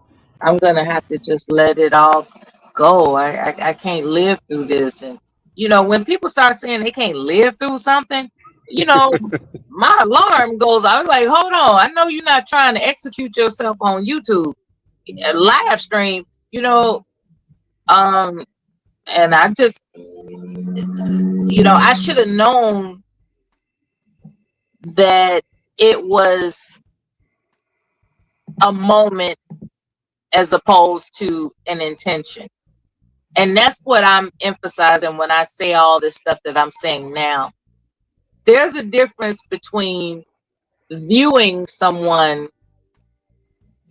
experiencing an intention versus a moment where they're just having a mood swing, it's a hiccup, they're embarrassed, and they're saying all kinds of stuff that's off the wall. And then there are people that have an actual intention where they are going to call CPS. They are going to get you arrested. They are going to, as they say, dox you. There are two different types of individuals. There are those with an intention, and there are those who are being, as Stanley would say, dramatic in the moment. And I fell for the one that was dramatic in the moment. I fell for it. This was several years ago, and I learned from that day, I don't take any of you all seriously at all. My emotions can't afford to take any of you seriously. So I will perform. I will entertain.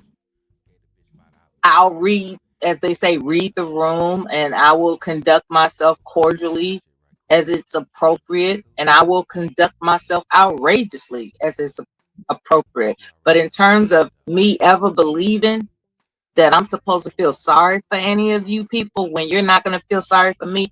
I will not ever do that. Not ever. Don't expect it from me. That's why I don't cam up, as they say. That's why I don't contact anybody. There's no one that has my contact information from me. Maybe they doxed me, I don't know, but they don't have their contact information from me because you all are Well, YouTube people. has anyone ever asked for it? Absolutely. Oh, Plenty of okay. times. Plenty of times. Gotcha. You run out of ways to refuse it. You run out of ways to, it's not my intention to embarrass somebody unless they are of low character. And it takes a lot for me to deem somebody of low character. I'm talking about a slimy person that just wants the opportunity to humiliate you. That, to me, that's a person of low character. But somebody that's curious about me, it's like, I want to know what it is you look like. I want to know, what it is that makes you who you are. I want to discover your melanin or whatever. That's a different curiosity. But somebody that's just like, I just want another notch in my belt. Let me see if this fool ass bitch gonna fall for it. That's a person of low character, and I will get in your ass. I will literally traumatize you. You will not forget me. My Man, insults. that sounded very Leonard-like. That you won't forget my insults. In the event that you insult me, you won't. And unfortunately, I learned this on Black YouTube. There was a time that I just thought people were sort of quirky, but there are people that are intentionally trying to hurt each other here. And that's what Taz was pointing out. Leonard, whether it's intentional or not, he's hurting people's channel by doing that mess. And we don't know how far it's going to go. And somebody needs, as you have mentioned the term course correction, he needed course correction. He did. And Well, see, that's where you and I will diverge. I don't care about his course correction. I care about my show, if it were my show. And you boot him. That way he can deal with his issues and my show doesn't get, my show doesn't get problematic. But it's a lesson learned. That was really what I got out of it. What would I do? so And now I know. when you experience someone like a Leonard, you're gonna just boot them. You're not gonna cuss them No. I mean, I will give them enough rope. I'm gonna go, hey, look, you're kind of getting out there, reel it back in. You're gonna give them. But I mean, I've had it. to You change. remember? You may or may not remember, but both Mike and JB, have at times said ER with the hard R, and a good example was Speak Radio goes, well, with the fuckery, it'll bring in some bucks. You ought to just let JB go. And I told Speak Radio, look, I have a standard, and if you're actually going to come up here and use the hard ER because you got pissed off, I'm not going to do that, not even for money. I will not be called the hard ER just because I did something you don't like, or I was told I don't like it when you talk bad about Trump, hard ER. Well, guess what? That's my line. Bye. Yeah. And everybody knows I don't even like the N-word in any form used on the panel. I was particularly interested in whether or not you're familiar with the channel called RBR. Yeah, I've heard the name. It was Dave who brought it. I got I tried to tell him baptized. about RBR. I got baptized in the cruel tutelage of you want to call it bantering. That was cruel. Like being on RBR's just experiencing his show. Like, he wasn't oftentimes mean to me. As a matter of fact, I think I was the oh my God lady in his introduction, right? So he wasn't necessarily mean to me often. There were times he was, don't get me wrong. However, that show was Is his so stuff brutal. still up? It was so brutal for so many years. No, it's not. That fucking idiot. What's the name? Cyber. He Yeah, had took over the channel and deleted everything. everything. There's no Damn. ever. It's like it never happened. Because as a matter of fact, Taz mentioned RBR, I think. Yeah, it was legendary, Just man. and saying, "Hey, It I was missed." legendary. Yeah, RBR was good shit. Yeah, it was. There'll never be anything else like it. Never. And I was a Never. part of it. And I'm telling you, that's the cruel tutelage that I was raised up under. You know, I had not ever experienced anything so cruel as to those moments when people on panels would just clobber one another. And I had a decision to make. Am I going to just log off like a punk, or am I going to stick and stay and defend myself? And eventually you grow into the pattern of defending yourself. Nonetheless, you don't forget it. You don't forget it. And you have to grow out of the sense of mean spirit. You have, how can I put this? There comes a time when forgive me for pointing it to me, but I'll say this. There was a time I had to realize that I was baptized in mean spirit, in a mean spirit. And I was swimming in that mean spirit for a while. And I'm more centered now. I would like to believe there are times I am there's somebody that came at me. I was introduced to a new panel. She was very welcoming, but here comes her cohort that just started, just clobbering me. And I recognize the pattern. I recognize the pattern. There are people that, for instance, Stanley, say for instance, I have the persona that Stanley is mine. Stanley is mine. Who are you to get his attention? He's mine. There are people that will do that as consistent panelists on someone's channel, and they will come for your neck. Okay? And there comes a time when you have to decide, am I going to engage in this cuss out fest, or am I just going to, press the exit button? And, sometimes I feel like pressing it, sometimes I don't. Nonetheless, I learned how to cuss somebody smooth the F out. I learned that on Black YouTube.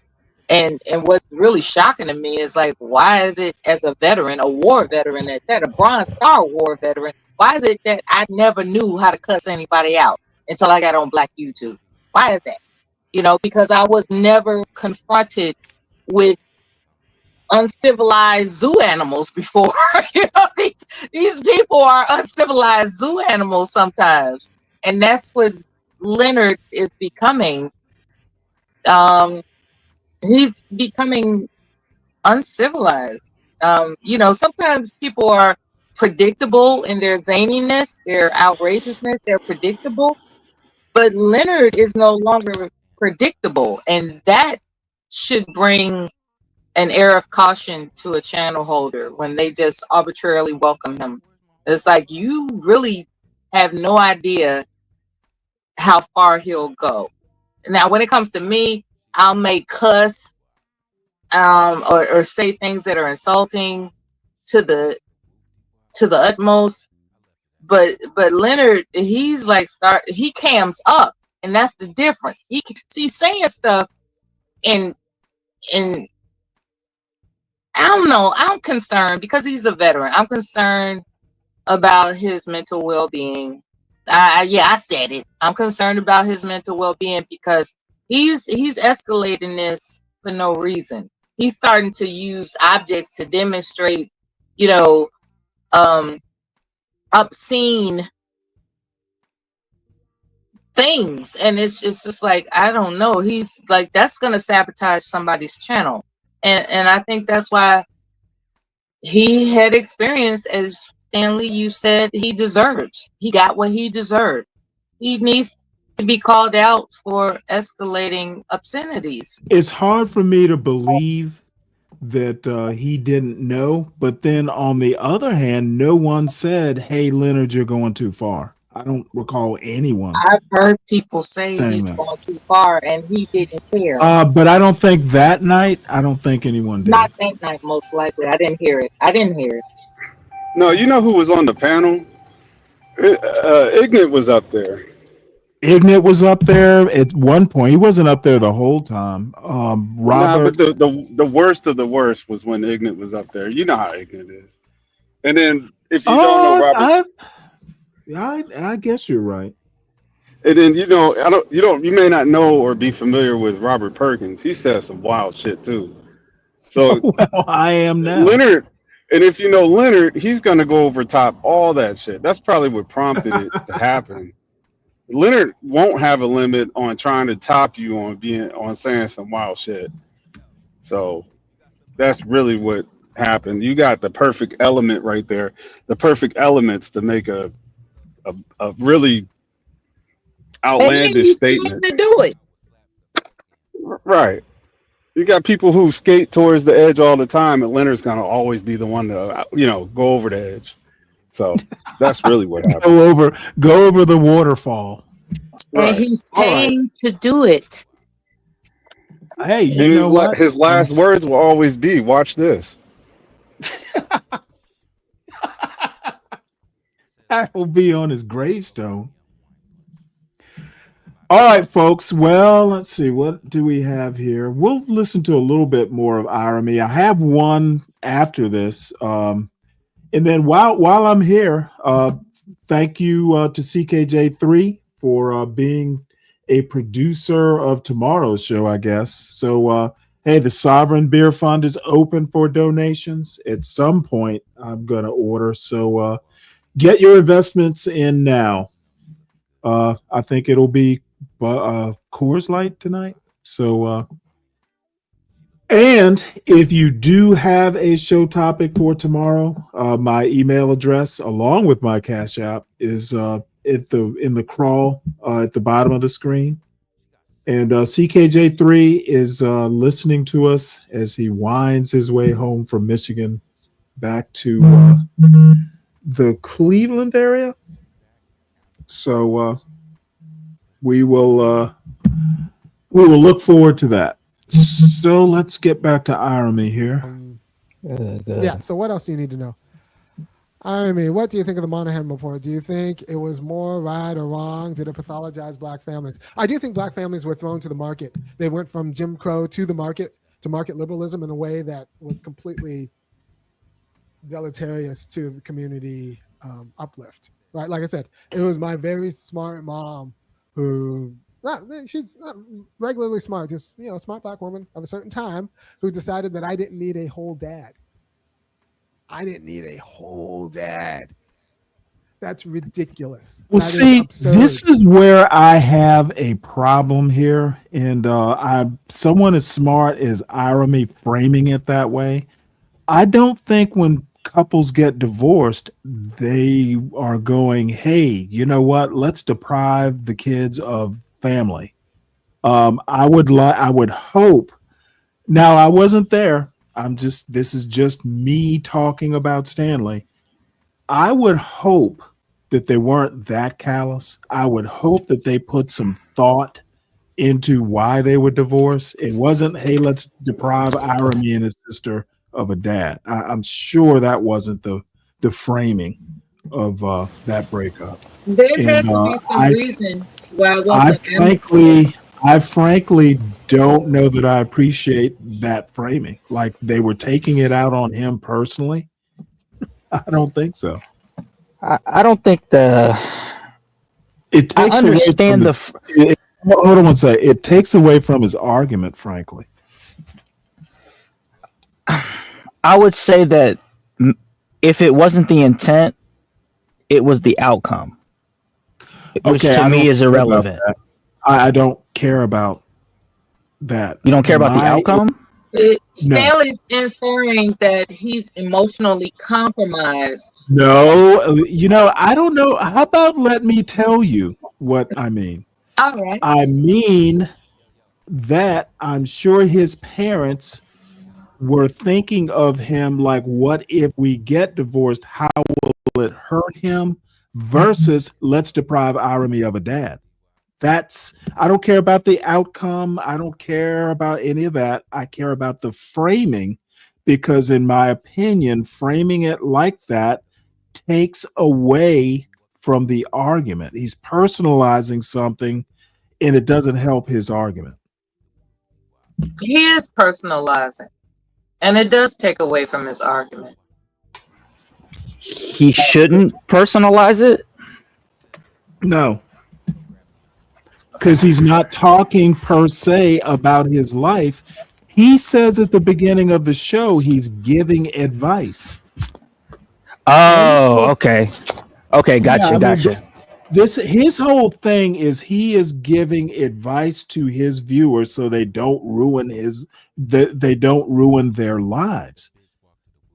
I don't mind him giving personal experiences, but I think when he says his parents were thinking, let's deprive Irony of a dad, I doubt that they thought that. Maybe I'm not making my point, but I think that's a little hyperbolic, to be honest. Absolutely. Especially if you are to be relied upon for advice. It's like, how can I take your advice seriously if you're going to be hyperbolic? By the way, Lou, you know what? I watched a clip that Storm Crow put out about crime statistics, and you hopped up there and said something very, very wise. Or it was a great point. Let me see. And the reason I bring this up is I just had a pop-up from YouTube about it. Let's see if this is the actual clip. Yeah, I think it is. This was actually a really good point here. I want to watch it, and then we'll go back to Irony. That's the fucking 90s. It's just, yeah, man. It's like when niggas in conversations, right? They'll bring the KKK is still out here. It's like, nigga, what? You had a couple clips. Bro, the Bloods and Crips. This isn't the clip that I watched. You were talking about crime in the Black community, the quote Black community, happening in very tight and limited geographic areas, and it tends to be a bit of recidivism. And I thought that was a good point.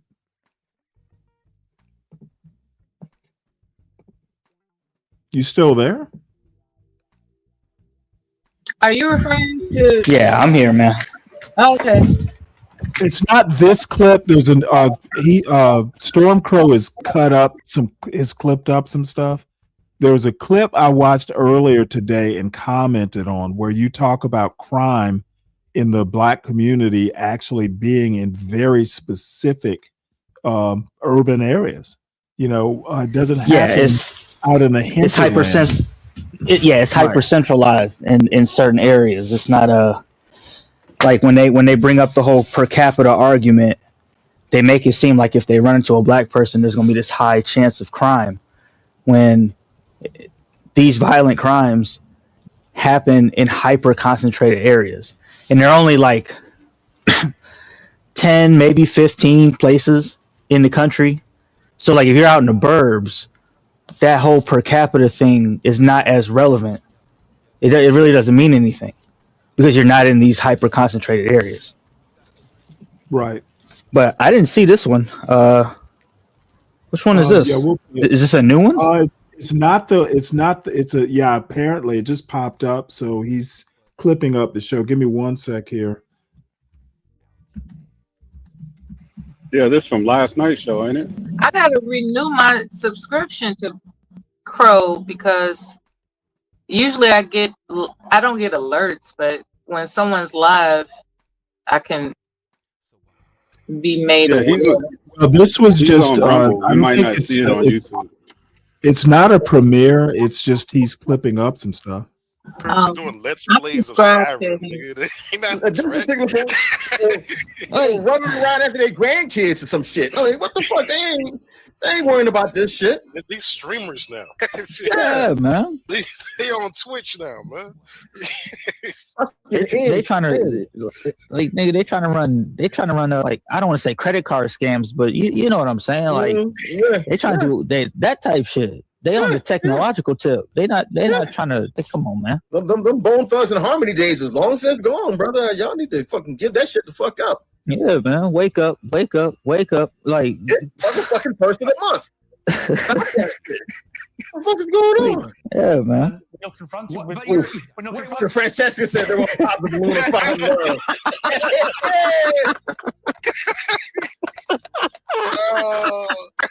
Oh, bro. Damn, bro.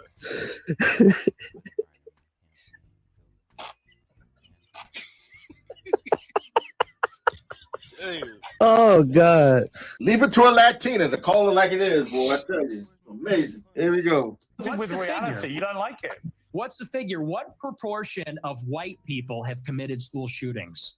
With white people as the denominator and white people that have committed school shootings as the numerator, what's that percentage? For both black and whites, the proportion of the population who carry out mass shootings generally is about the same. No, tell me. He never gives a number. He never gives a number though. And yet, your the only focus of your attention is the black shootings, the black crime. You don't want to live around black people. You want to avoid black people. You don't want interracial marriages or relationships that may produce black people. I mean, even though he is the byproduct of an interracial, you know what I'm thinking about it, which is kind of. But here's the thing that we're realizing, right? Because we realized it with Pearl and Lead Attorney, and we've actually, hell, I've even seen like Steven Crowder type, right? Mm-hmm. They know all the black crime statistics, but they don't know any of the white crime statistics. They have no clue. Interesting that they got no idea of like crime statistics. Like they would be shocked when they find out like in parts of the Appalachians, it look like it's like Compton, bro. Same numbers, sometimes worse. And they have no idea. None. I mean, I get it. Yes, no one wants to live around neighbors. I get it.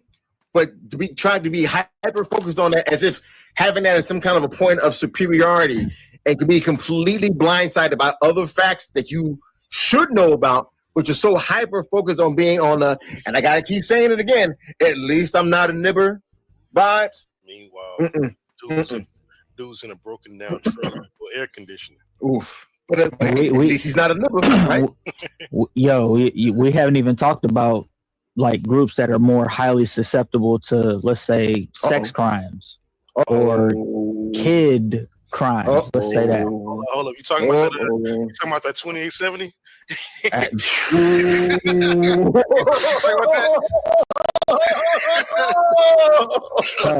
It's time to pull it out yet?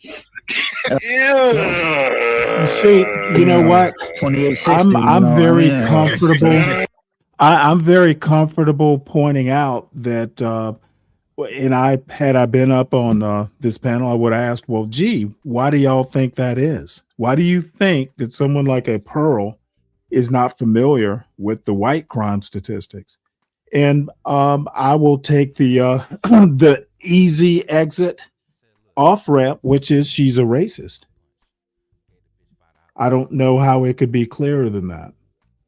Given her reputation, given her one-sided or her command of one side of the equation, it's pure racism. I don't know if I could agree with that, Stanley, because I mean even somebody like you agree. Well, no, let me make the argument. I didn't say it as a point of contention.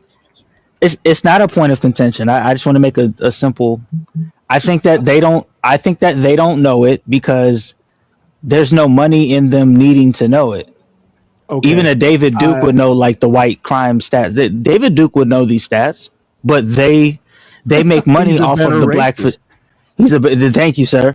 But these folks know where their money is buried. They know where the money is. The money is in the black fatigue. It's not in the. You do realize that that really just adds to my argument. Now they're racist for money. That's really all it is. It's a grift. Yeah, but I mean, Pearl was around. It does not take away. It does not take away from my point. If the money was on the other side, if there was money in not being a racist, they would do that too. So that's your grift part. My thing is, dude, I would rather not be a racist and be poor. If I had to be a racist to make a living, I guess that would be a question. Could I do it? Could you? I'm not sure that I could. Why aren't you sure? Why be a racist, dude? I have to be able to sleep at night. So you couldn't do it. I'm not sure that I could. Emphatically, you could not do it. I'm not sure. You're not sure. Okay. No. I guess if it was just me and I didn't have a family involved, having that family, I was raised that sometimes, Stanley, you're going to be doing some things you don't necessarily want to do to feed a family. So, sometimes you got to do what you got to do.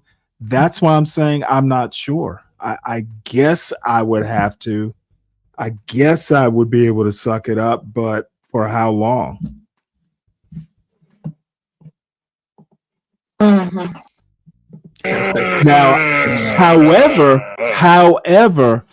I'm going to disagree with Lou in that I don't think it's a grift, or if it's a grift, it's serendipity or a happy coincidence, because I do think they're racist.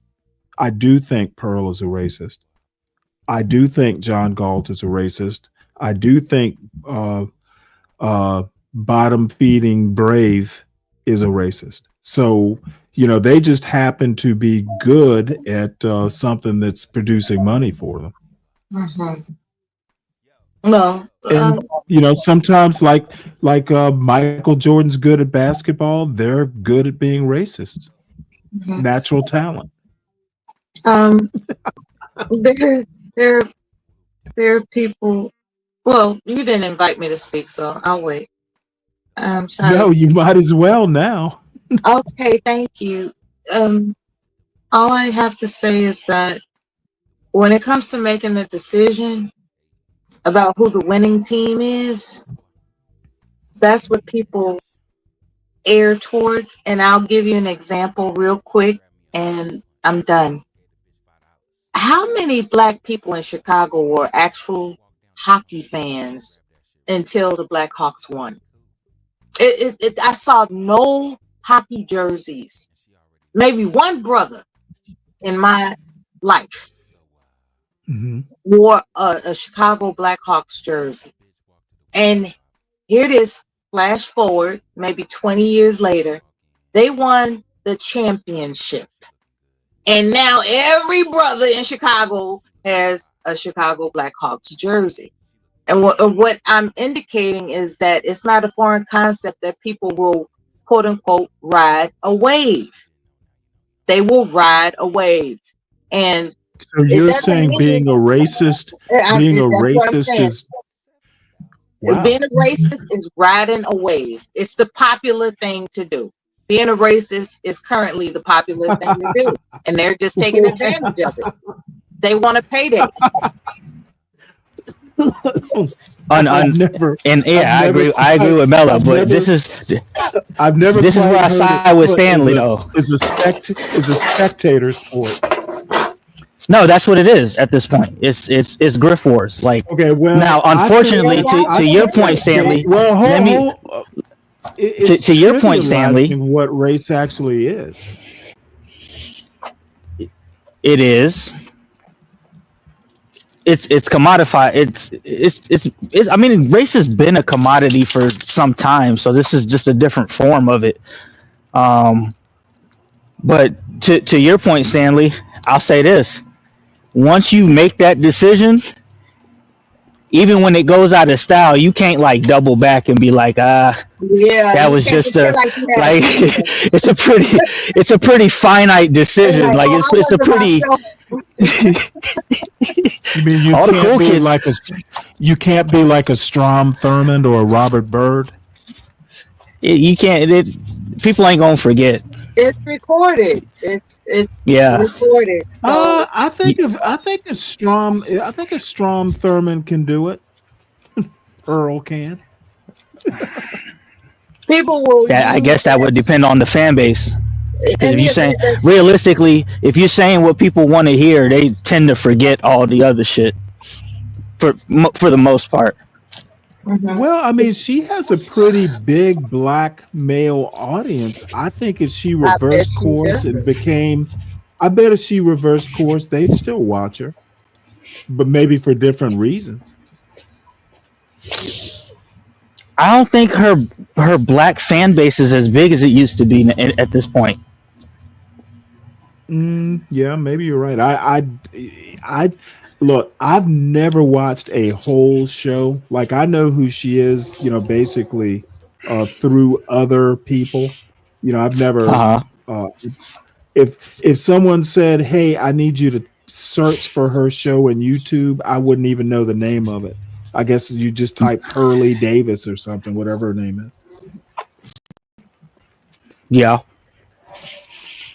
I guess it just all depends on why you watch Pearl, why you got into it. Like if you got into it for her criticisms of women as a black person, I guess she would stick around, but I don't know if you yeah, like, but I don't know how many of those people would get off the bus when she starts hitting the black fatigue stuff. Cause it's like, I didn't come here for this. You know what I mean? So I don't know. And then when you say a third of the brothers are felons, it's like, ugh, or something. She said something like that.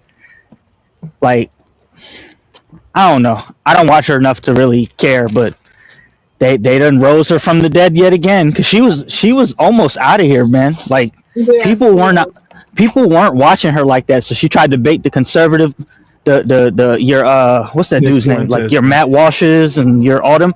She tried to bait them, and it didn't work. So then she went to her surefire. Let me bait the Negroes, and that shit worked. That shit worked. It worked the first time. It worked the second time. It always does. Disparaging black people always. So there's no fool me once, shame on me. I'm sorry, fool me once, shame on you. It doesn't work. No, it works. Shame on me. Yo, this is Pearl War II we in. So Disparaging black people has always been profitable. Always, unfortunately. All right, well, let's finish up with Mr. Fuentes and Mr. Morgan. Put that back in the bag. It's all right. Yeah, man. Yeah, we're gonna talk about that. We're gonna have to have a nice little conversation about that tomorrow. Yeah. So. All right.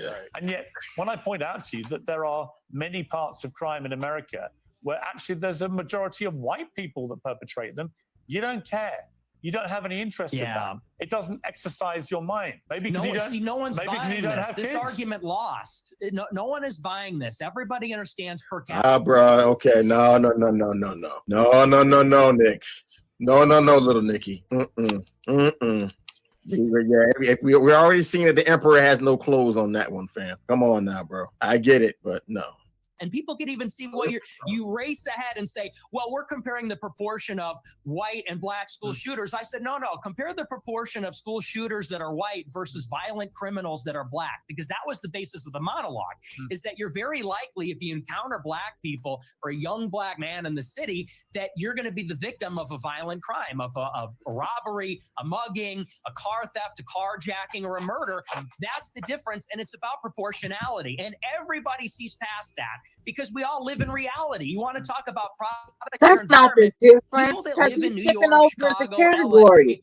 He thinks he's in slick. reality. We live He's in this skipping environment. over the We see the threat category. and the threat, the danger in terms of Like probability. we're not supposed to pay It's attention it's to not that. even comparable. And I would add, I would say this to your point. Just If because you're he's in a waving high his school hands and around you like a and truly, cheerleader, if that you see a doesn't mean white he's to be person who taken looks like a seriously. little autistic, he's got the SSRI stare, and he reaches for a backpack, people joke and say, "Run."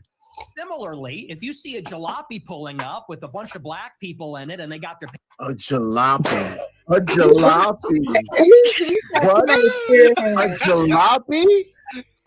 So what's the Fucking Like what? you notice he's not doing an apples to apples comparison. But hold on, no. Wait a minute. Exactly. You're right on that. I'm thinking, What generation are you in, Negro? I can understand it if you were a Gen X, because we heard it from old people. You are a young man in 20 and 25 saying the word jalopy. Who the fuck have you been talking to? Your grandpa about this shit? See, you've been running into niggas in Model T Fords.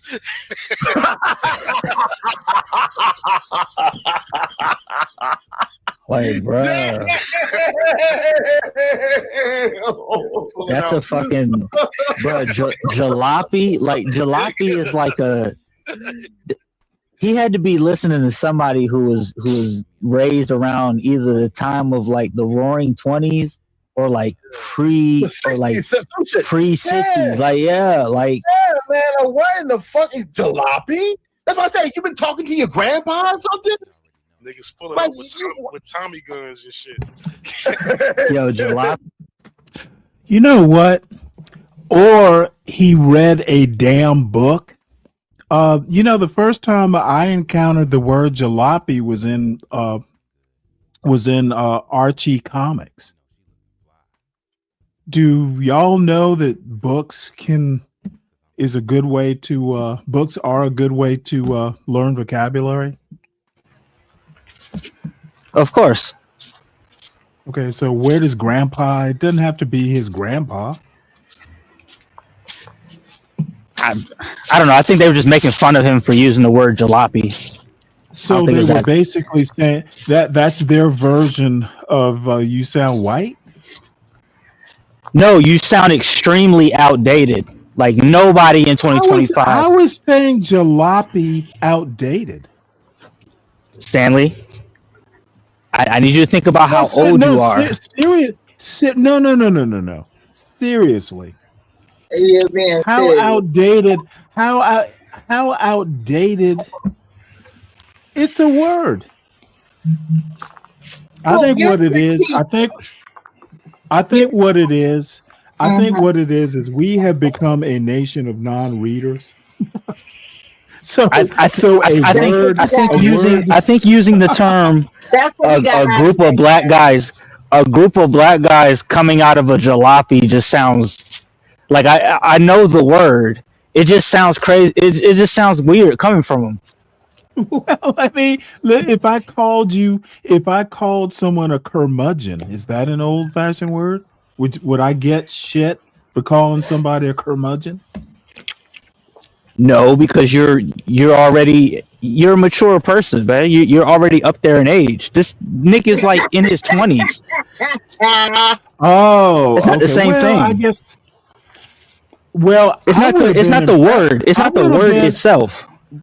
Well, let me put it to you this way: I would have been impressed that a young man actually knew a word other than hoopty. Let me tell you a story. I was at my son's high school. This is maybe 3 years ago now. So I'm there, at the front desk. You got to sign out. You sign in, you sign out. So I'm up there, and these two little high school girls come up behind me. And apparently they haven't taught high school girls how to whisper under their breath. She goes, "Oh, he looked he looks just like Frederick Douglass talking about me, thinking I didn't hear. Well, my brother happened to be there, so my brother, you could tell he's a little perturbed. He's like, well, hey, he's a good person or something like that. So you know what? I turned to the two girls and I looked at my brother and I laughed and said, I didn't say the F word. I'm just impressed y'all know who Frederick Douglass is, and walked off. Why? Okay. I would have been happy that the young man knew a word like jalopy. I wouldn't have teased him like his horrible friend. Yeah, their way of communicating is not similar to your own. You're gonna make that young man stop using big words on panels. Jalopy is not a big word. It will never. It's not a big word. It will never happen. It will never happen. I got teased. I got teased a couple weeks ago because I used the word antithetical in a sentence. Oh, really? And yeah, I got made fun of. To the point where they had to ask, because the person had like AI in there. I guess it was attached to the computer or something. And so he said Luna, which I don't even know what AI that is, but he asked Luna. Yeah, I've heard of it. So he asked what antithetical was, and he got the definition. And then he asked the AI, why would somebody use the word antithetical? And the AI basically said that I was showing off. And then they made it into a whole, it turned into content after that. And that's what they were making fun of him about. It was like, you're coming up with something that's not a common term, and we're going to make fun of you about it because they're not looking to examine the argument. They're not looking to do that. They're looking to humiliate him. Well, I think they were just being jocular. The argument was already shit to begin with. So, we added on a little extra. They're not there to examine. Well, let's hear this. There's an old saying in Tennessee, I know it's in Texas, probably in Tennessee, that says, fool me once, shame on you. That wasn't his best moment. You can't get fooled again. You're fooled, but can't be fooled again. That wasn't his best moment. Wow. And he was sober, Yeah, that wasn't his. Remember when he ducked that shoe? That was nice. Oh my God. Yeah, like a beast. He's a man. Yeah, that shit was funny. Yeah. Live. That's insane, bro. Twig, I'm going to kill you, motherfucker. Twig. The type of niggas that talk like, yeah, man. Get ready to die, you motherfucker. I hate you so much, Quick. Fuck you, Quick. You said a jalopy. Jalopy of all things. He didn't even say hoopty. I would have, although hoopty is an old ass term too, that's from my generation, I would have understood and respected hoopty better than fucking jalopy. What? That's super outdated, man. You know what he sound like? Jesus Christ, man. You guys are anti-intellectual. I'm willing to bet the only amount of crime that he jalopy is not an intellectual term. I'm not going to let you do that, Stanley. No. I'm not saying, dude, teasing someone for using an out of the ordinary word, that's anti-intellectual. I think it to be petty. I could escalate it and say you guys are anti-free speech. Okay, that's petty. Now that's petty, Stanley. It's like let a fight brother petty talk. with petty. People have the right to their critique. Let him stretch his vocabulary without censoring him. We understand that a jalopy is an old, dilapidated car, but we. This is a diabolical. Oh yeah. Yeah. Damn. The only crime that he has ever experienced is when that dude tried to shoot him at his house. That's the only thing he's ever experienced. In real time, he's ever experienced it. He has never experienced anything else like that because he's been living in the suburbs. He just reads the stories of people getting victimized by niggers, which isn't really all that often if you really think about it in terms of the proportionality of population and of regular occurrences. Just that it's the news that makes it sound like that more often because, well, the news, if it bleeds, it leads. But on average, most people ain't really fucked up like that. And I don't even think he's really even gotten to a real fight in his lifetime in a very, very long time. He doesn't look like it. Look at his hands, bro. Yeah, them thumbs is wild. The hands ain't seen combat. Them ain't combat tested hands. Nah. Yeah, man. Look, the hitchhiker thumbs right there, man. What are your thoughts on the rumor of look at plays for another team? Now, Francesca, we talked about he that. said some, yeah. He done said some shit. So I don't know if she was there. because that was on Rumble. Unfortunately, I would not be surprised, given the fact that he says that he has not tasted the flesh of a woman. He has not explored the nappy dugout. He has not had a chance to shoot up the club. So I would not be surprised if he does. Lord. I wouldn't be surprised. Matter of fact, even the fact that he calling the very act of having sex in and of itself gay, which is fucking weird to say. That's what he said. He said it out of his mouth. I saw it right on the stream. Like, gee, I was like, geez, Louise, bro. Your mom and dad did the fucking 2 volt. This is some highbrow stuff here that Stormcrow's putting out. So let's just go back. That's good. Yeah, that's sarcasm. They're going to Stanley sarcasm. Okay. Congratulations there, Stormcrow. Welcome back to YouTube. Hey, Solid Snake, are you too afraid to hit the link? We know you have to go back to work. So I haven't heard Solid Snake in a while. Yeah. What's up, Solid? Solid Snake has to go back to work, so I know we might catch him on a rare sober moment.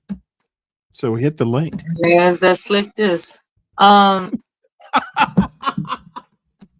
Come on, Solid Snake. Let's hear you sober.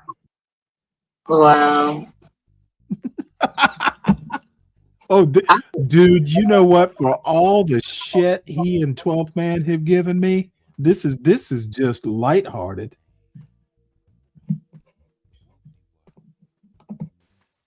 A whole dad who was like wanted to be involved, like an involved type of dad, just because like she didn't want to have to listen to him.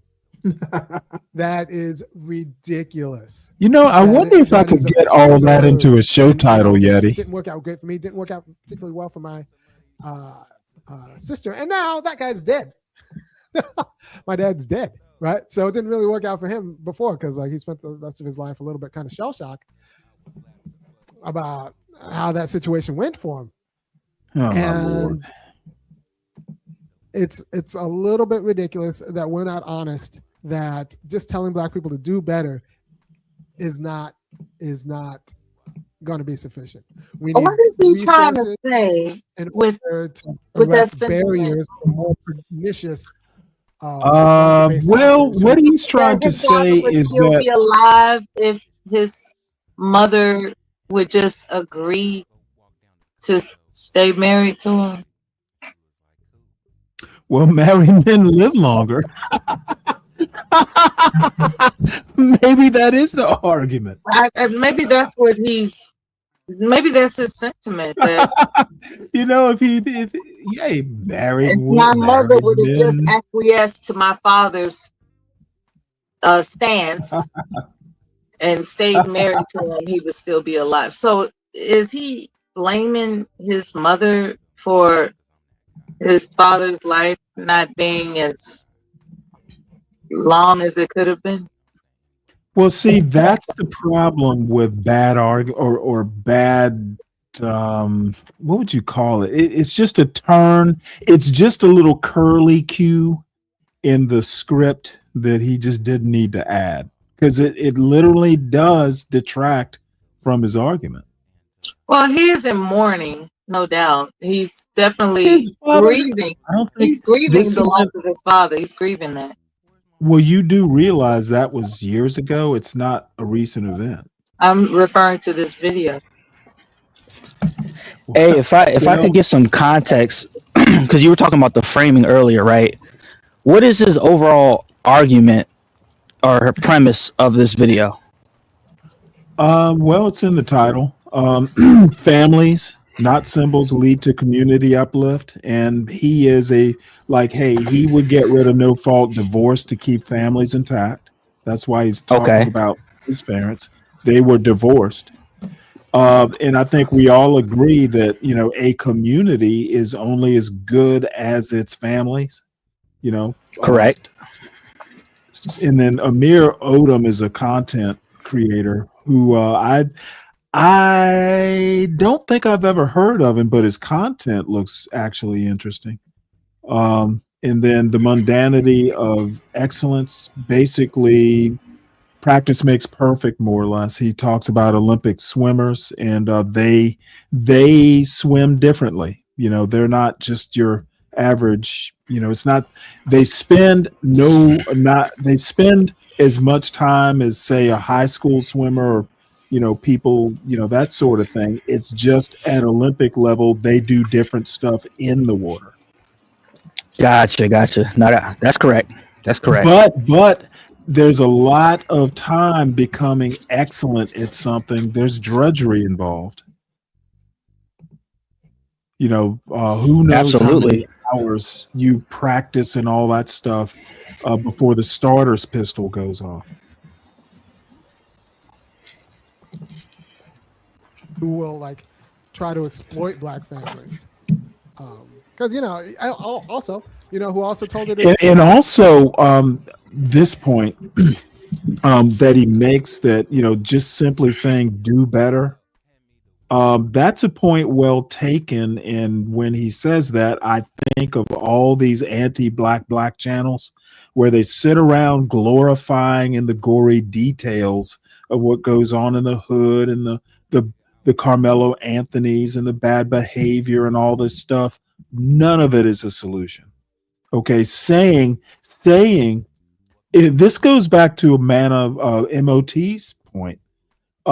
Simply, sitting on a panel, just kind of, wallowing in the squalor, wallowing in the bad behaviors.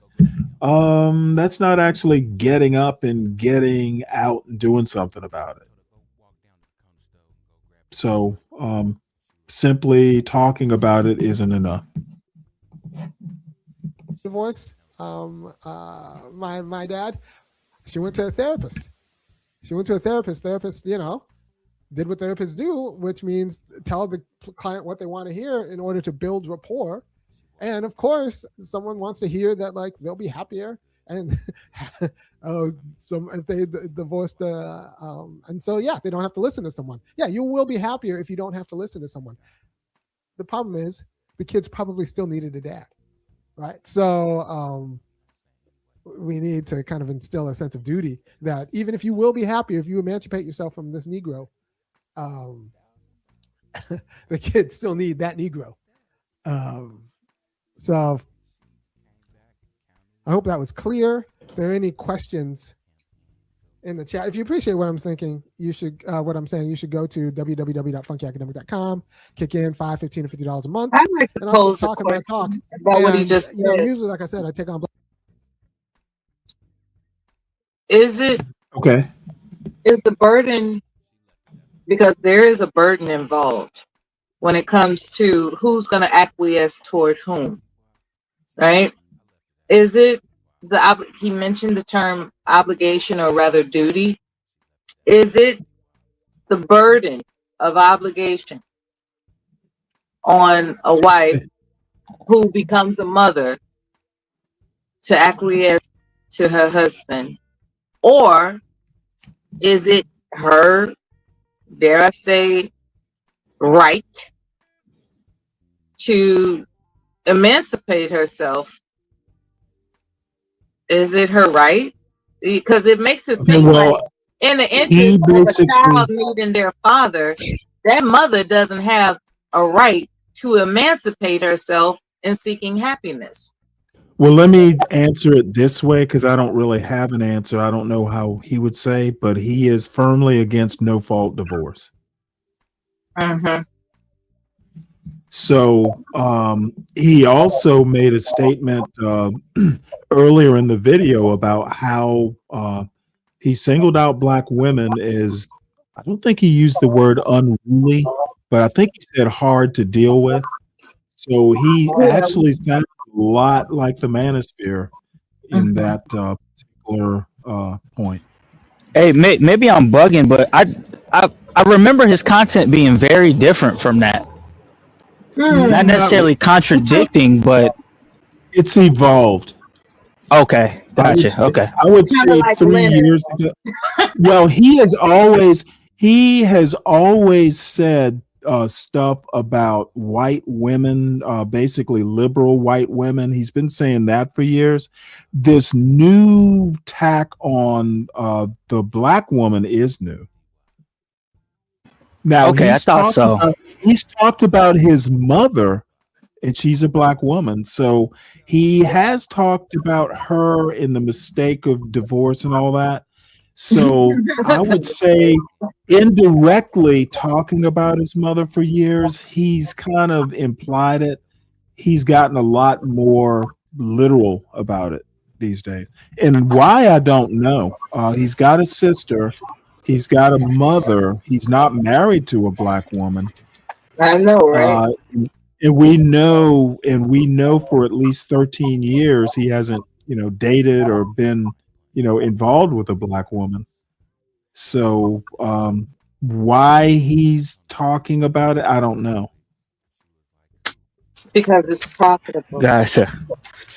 No, to be honest, or it's therapeutic, or a combination thereof. He has also explicitly said that, basically money should not be the highest goal if you're doing what he does. So Perhaps it's therapeutic. He has to purge his soul.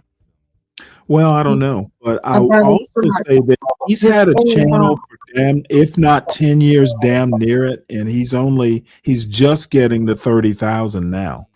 So I suspect if he'd actually wanted to, grow this for money, he probably could have done it in 10 years. I mean, he has enough hot takes that if he wanted to, he could definitely do it. Absolutely. Therapeutic. Maybe he's discovering a compulsion to purge his soul. These are things that are of issue that he has yet to discuss, and he finds it therapeutic to let it out. Well, perhaps. All right, folks. The Sovereign Beer Fund is open. Contribute. Let's get some investments together. It's getting dark, and my neighbor just got home. So it's getting that time. Somebody contribute. By the way, I have decided that I've pretty much limited these beer on the show moments to the weekends. I just find it a whole lot more. It's just easier to do these news shows uninebriated. However, as the show goes on, the Fridays and Saturdays, I am gonna, basically crowdfund the beer. So that's why I'm even bringing it up. I want to bring this up, and the fellow panelists might chime in if he'd like. Do you find that you're most likely to use the MF word when you've been drinking? Oh, absolutely. I'm a lot more loose-lipped. Oh, yeah. Yeah, he uses the MF word very, very much when he's been drinking. That's how I can tell when you've been drinking. That's your call sign. It's like, Oh okay, no, I'm a lot more loose. There was a time when I was in the Navy when it did get to a point, especially after I got out, that I literally had. I mean, F was adjective, noun, verb. That Navy took my language to new heights, and I had to are kind you of a name unlearn. drop, Stanley? Yeah, I cussed a lot in the I military. literally had to. I literally Yeah, had he's a to name. unlearn that sort of stuff, and you know, it leads me to believe that I like people who have a certain amount of self consciousness. You do have to actually every now and again, and I've done it more on YouTube than I was before. Basically, do a self assessment. That's why I don't do these huge 12-hour shows anymore. Because I know a lot of what I do is very dry. Last night, for instance, it got down to like there were two people in the audience, and I was getting tired and hungry. And I'm like, you know what? I got to cut this short. I'm not doing anybody, including myself, any good. And I know the shit's dry. And I've level set my expectations.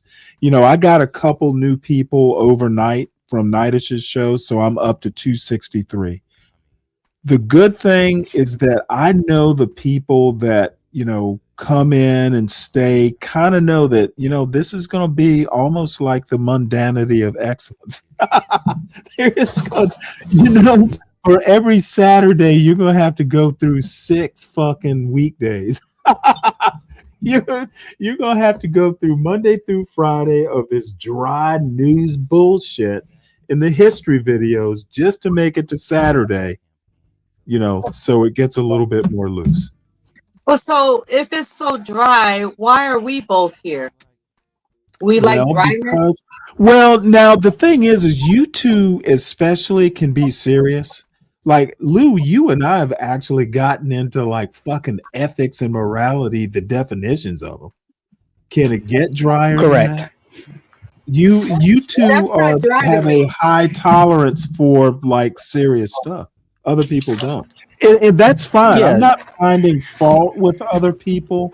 What I'm doing is acknowledging that I tend to be a lot more pedantic in subjects that, are just I've people heard of that word. want to have fun. Yeah, people just want to have fun sometimes. And I'm not always willing to. And I've just gotten to a point to where during the week I want to keep it serious. It makes the Friday night and the Saturday even better. We know we're letting our hair down tomorrow because we've had to slog through bullshit news all week. I see.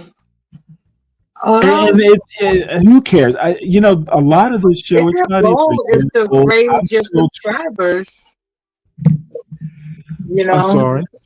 any event that your goal is to increase your subscribers, you gotta come up with a plan, man. It would be nice to be monetized. Well, I'm not. You know what? I've been saying that all the people who have wrenches in the audience, one of these days, I'm gonna, just do a offline show. Just drop a Substack, not a StreamYard link, and not even go live. Just get and talk about, and maybe we'll do it before the new year. The New Year's is approaching.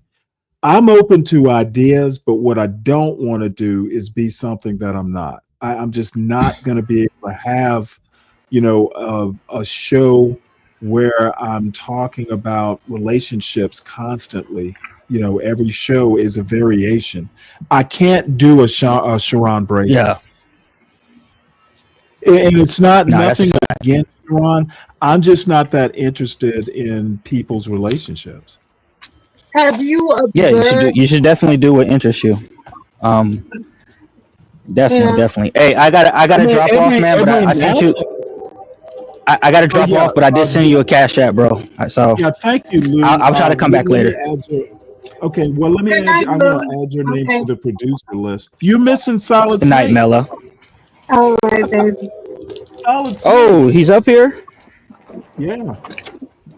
Oh, let me walk. Wait a minute. Let me walk the dog around one more time. What's up, Solid? What's up? man? Hey, Solid, hit that's too walking my dog. Look, I was gonna walk him, but I ain't Yeah, got no leash right now. I gotta go get a leash for he's this a dog. Doberman. He can You walk are some so more. energetic, Solid Snake. You are very energetic, and we appreciate that. Yeah, man, I had to take a break, man. My dogs, man. That girl done gave me them dogs, and well, hell, that's all I've been thinking about lately. What Them kind of dogs you puppies. got? Are they gonna be all right? Pit bulls. Are they? Pit Ah, bulls. You okay. know the dogs I always rage and ran against? Yeah. All of a sudden, I've been giving pit bulls. Well, I'm telling you, life got hopefully a it'll be Wait, all funny hold right. sense it. of humor. You said somebody gave you a pit bull? Yeah, remember the girl I told you about a long time ago, Stanley? I used to sit up there and Yeah, chill with her every yeah. single day. She had chose another man. So Hmm. she done went and accumulated 2 dogs after she got pregnant by him, you know. And well, now she had to have the baby and she had to have somebody to keep the dog. So she just threw him off on me one day. Huh. Wow. That's what, yeah, like out of all the people in the world, you You gonna know give you me. can't just feed them anything, right? You gotta do right when it comes Well, to they that on food. airport now. No, They that's on left terrible. No, they they'll get on leftovers worms. and Don't do that. Alpo. No, don't do that. They'll get worms. Yeah, man. Yeah, they gonna get what But they can not if get. you They wait, gotta hold get it. it out the plate. They won't get worms if you deworm them. Well, I ain't gonna lie, Like Stanley. I one think they thing, put all that medicine in the food now. no, they don't. Oh, well, I ain't I finna was give. also gonna say that it's probably better not to give them human food. Yeah, they don't already had this, Stanley. Now, I had a lady who basically used to give her dogs chicken and rice, but she would make it fresh. Like, Yeah, so Yeah, yeah. you knew what they were eating. It wouldn't have worms That's and sweet stuff like that potato. because, yeah, it would be fresh out the pot. Those dogs were eating good. And it wasn't what I seasoned. what I would I don't what I would season rather mine. not do is give them Exactly. Yeah, seasoning. I feel like that's long as the it. food ain't seasoned, I think that'll be good for their digestive system. I think the Yes, seasoning what sir. bothers their digestive system. So it's like if you just have Well, like yeah, like the especially food we because cook, we don't use yeah, seasoning Yep. or we don't use that onions, much, any sort of allium like onions is not good for them. And Nope. don't give them chocolate. Do not ever give them chocolate. Don't do that. Oh no. Never. This ain't my first time having dogs. Oh, okay. I Thank don't God. have like almost 20 dogs in my page. Oh, really? I don't have about 20. Yeah, I had 20 So you're failures. They you're all a died. you're a veteran. Yeah, I'm a veteran. I don't know. But yeah, man, they well trained though. I got them trained up. They ain't crapping all over the house no more. They just got one little specific spot where I put a little In mat the down. house? Yeah, I don't let them come outside too much. No. No, they need to be doing What? that outside. The That's hell? so What? gross. Mm-hmm. How come you No, too I'd rather lazy have them to do it walk in the the damn house. dog? Hey, No, I walk and them. I Why mean, are you it's too not being lazy to lazy. put your dogs? Mella, look, You Mella. Do lazy, you when man. you hold on, You Mella? too Wait a lazy minute, to Mella. deserve those dogs. Mella, I treat them dogs like they my babies. I don't let my babies come out in the streets and play with no other nigga kids. So I'm not gonna let my Oh my dogs be God. around no nigga dogs. I'm talking So My about. Lord. stop Wait, the cat. hold on now. My bad, Stanley. My bad, Stanley. I'm Look Go it up sorry. easy on I on that Google. N apologize. word. How to My properly raise Lord. a dog. Look it up on Google. How to properly raise a dog. Just that's all you gotta do. I was just joking, Mella. God, it was just a joke. Jeez, I'm just trying to Yeah, get the vibe of the show. a joke You from a know. joke. It is. Oh, really? You got cap? Okay. Just these. You got cap. All right, I understand it. I understand it. Yeah. How they I feel deserve that. though? I deserve What are your holiday plans? I'm curious. that. Inquiring minds want to know. What are your holiday plans? I mean, Well, like, I'm gonna are you gonna kidnap them cook? Are you dogs, going to and I'm finna go get a vacation? register.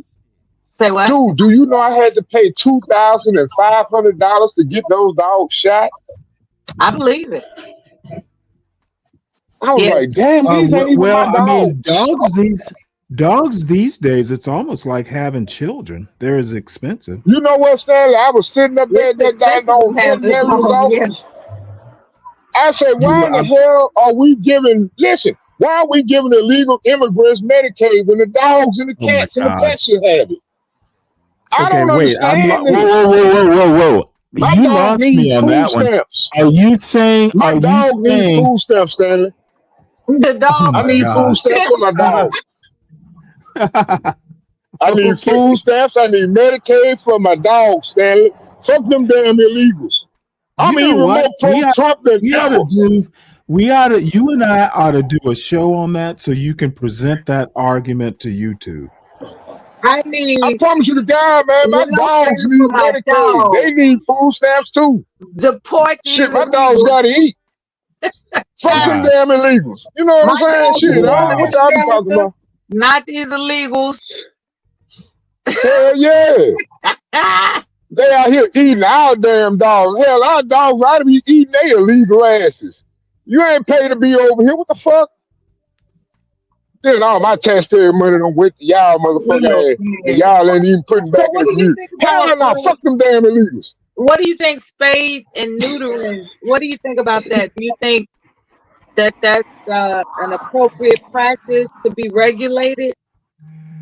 I think if we give our dogs Medicaid and food stamps, I think it'll solve itself. I Oh, think it'll okay. settle out in the end. I Because think a it'll lot cause of the owners to be more responsible to these dogs, and they'll now breed them better. I'm an older woman, and I remember Price is Right. Bob Barker, I think that was his name, and he would always Yeah. advocate for spading and neutering your pets. Right. Hey, And I didn't and understand. unironically, Like, it's a okay, Bob why? Barker that Like, farmed the what's the problem? prisons. Unironically, So it's not the Bob same Barker guy, but they did. got the same name. Bob It's not the Barker did same guy, what? but they got the same. Yeah, you know, it's a brand Oh, called I heard he Bob was a Barker. You know, pervert. like Really? when you Oh, go to that's the right. prison. Yeah, No, yeah, no, yeah, no. yeah. Those ladies, those pretty ladies that was on The Price is Right. I heard it was a couple of harassment lawsuits against Bob Barker. You know what He though? was I a think freaky. he He was a survived freaky him old though. man. Well, hold on. I think he survived him. I think he came out clean. But they still filed. Okay, well, but if they file and he basically is found innocent, he continued to host after that. Yeah, because That's he had what I'm enough saying, man. I money don't for know a good why. lawyer. That doesn't mean he didn't do it. Okay, but it Oh, he doesn't mean didn't That's he do like it. did it. O.J. Hold Simpson. on, hold on. It doesn't mean he did it either. Well, he I wasn't swear, prosecuted. all the time just want to blame me. Why do you Yeah, always want to I blame blame him. me? Yeah, I blame him. Yeah, I do. All the time? Look, All I the just personally think sometimes you just have to trust the system, even though it's flawed. Who? I mean, there is no perfect system. That's what I'm saying, Stan. How can And you there's trust the no such system that thing. allowed 30 million illegal immigrants in our country Okay, wait, and saturated hold it. our What does that? economy What with do illegal immigrants have to do with Bob Barker? Help me out everything? here. Everything. Oh, okay. Don't give me a minute, Stanley. I'll tie it together. I'll do He it some probably kind of had way. some illegal housemaids and never mind. Wow. I mean, he funded those women lifestyles. I bet you each and every one of those women had an illegal immigrant in their home. A lot I of bet you they ain't hired Let me nobody ask you a black. I bet you they question. ain't hired no black a housekeepers. lot of wealthy Are I bet you people. they are ain't. you for checking the papers of Chihuahuas? Oh man, ooh, we said it. Stanley trying to be I sure cute. am. Illegal dogs, most definitely. Not the Taco If Bell that dog. motherfucker ain't Not the flop your Taco silly Bell ass dog. back. Yeah, man, We send can his make ass on a exceptions, gravy train back to Mexico. and we can make exceptions What we to the call it, Taco gravy, or what we Bell. call it, taquiera? Yo Would you quiero call it gravy Taco if it was Bell. Mexico train? Would it be like, if it's a train from Mexico, it wouldn't be called a gravy train. It'd probably call something else, like, you know, I don't know. I don't know. Shit. Taquiera. That's what I was saying. Like a sauce, a Mexican Yo flavored quiero sauce. Taco Bell. Yeah, like the picante train. Mm, Send their ass on the picante train back to Mexico. now check this out. Stanley has accused people of not being intelligent. Would you like to take this Wait, moment? hold it. I've accused people of what? Well, there was a previous video where you were critiquing that when someone introduces a word of higher vocabulary, that they should be taken seriously. And I was just wondering. Well, no, it wasn't quite that. It's I that want to get into a point. they shouldn't be teased about it. Yeah, and in the interest of him not being teased, I was wondering what is the most impressive higher what is the most impressive word in your vocabulary Well, I don't that know. you could just say off the dome? Not you, Stanley. What comes to mind is No, I not had you, Stanley, the guest. my chemistry teacher in high school was Sister Johanna. She was a nun. And she used to call us, when we messed up, she would call us pusillanimous neonates. So that always comes to mind. What is that? It's That's just another stupid word for babies. degenerate. Essentially stupid babies. Okay. Now, with I that, had a teacher use that term on us, and I say, now, is you going to teach us how to spell it, or is you just going to grandiose about it by using it? grandiose, I told my that's the teacher word, that. right? Okay. And I really did that in the classroom. I said, are you just going to grandiose about And then, no, I used to read books. I was a lonely child. And I couldn't stand the smell of pig shit, so I stayed in the country. And that pig crap, man, when the pigs crap, man, it smelled all over the countryside, man. So I couldn't stay outside and play too long, so I just read. You hear Stanley? He's familiar with words that have more than 4 syllables. Okay, and? I always use them wrong, though. According to Stanley, I use them wrong a majority of the time. So. Look, I've heard people use 4-syllable words exactly incorrectly. See, that's all. By the way, incorrectly has 4 syllables. You know what I cannot stand, Stanley, is when someone uses the term, oh my goodness, I have to come back to it. There's a word that people misuse, and I'm going to take a moment to. Is it ethical? You know what? I think the word was ethical. Like they use I think we get that word in front of it when that's not necessary. Irregardless. There it is. The word is irregardless. Irregardless. I'm like, okay, that's a dummy. That's a damn dummy. Like, you can hear somebody and you admire them and you really appreciate their speech and what they're saying. Irregardless and of then everything. they mess around and say the word irregardless. I'm like, oh my goodness. Oh my goodness.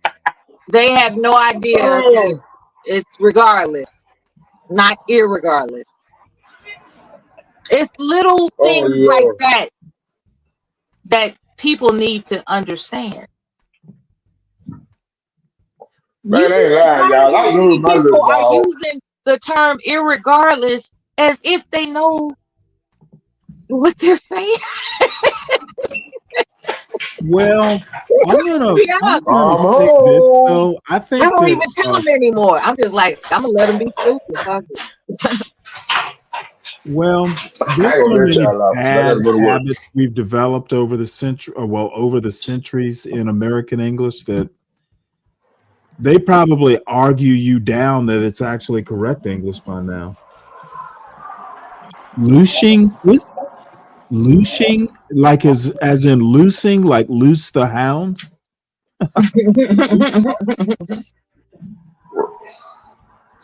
I saw that word on a show today. Well, Let's see here. twerking has a different connotation. That doesn't mean it's appropriate as a term. I get what you're saying, that people would I've argue. never heard any. To be honest, I don't think I've heard it before this week. So it's It incredible. it says is a hyperdimensional energy given off by the human soul when traumatized. Twerking means that?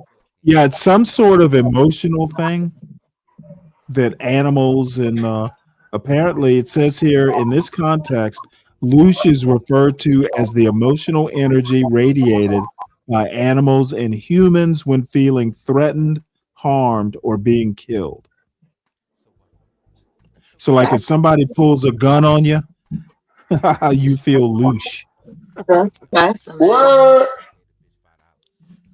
Wait a minute. What is loose? Yeah, I've seen it in chats too. What the hell? Hey, Stanley, when you gonna get monetized, man? John Galt was asking me that very question a few days ago.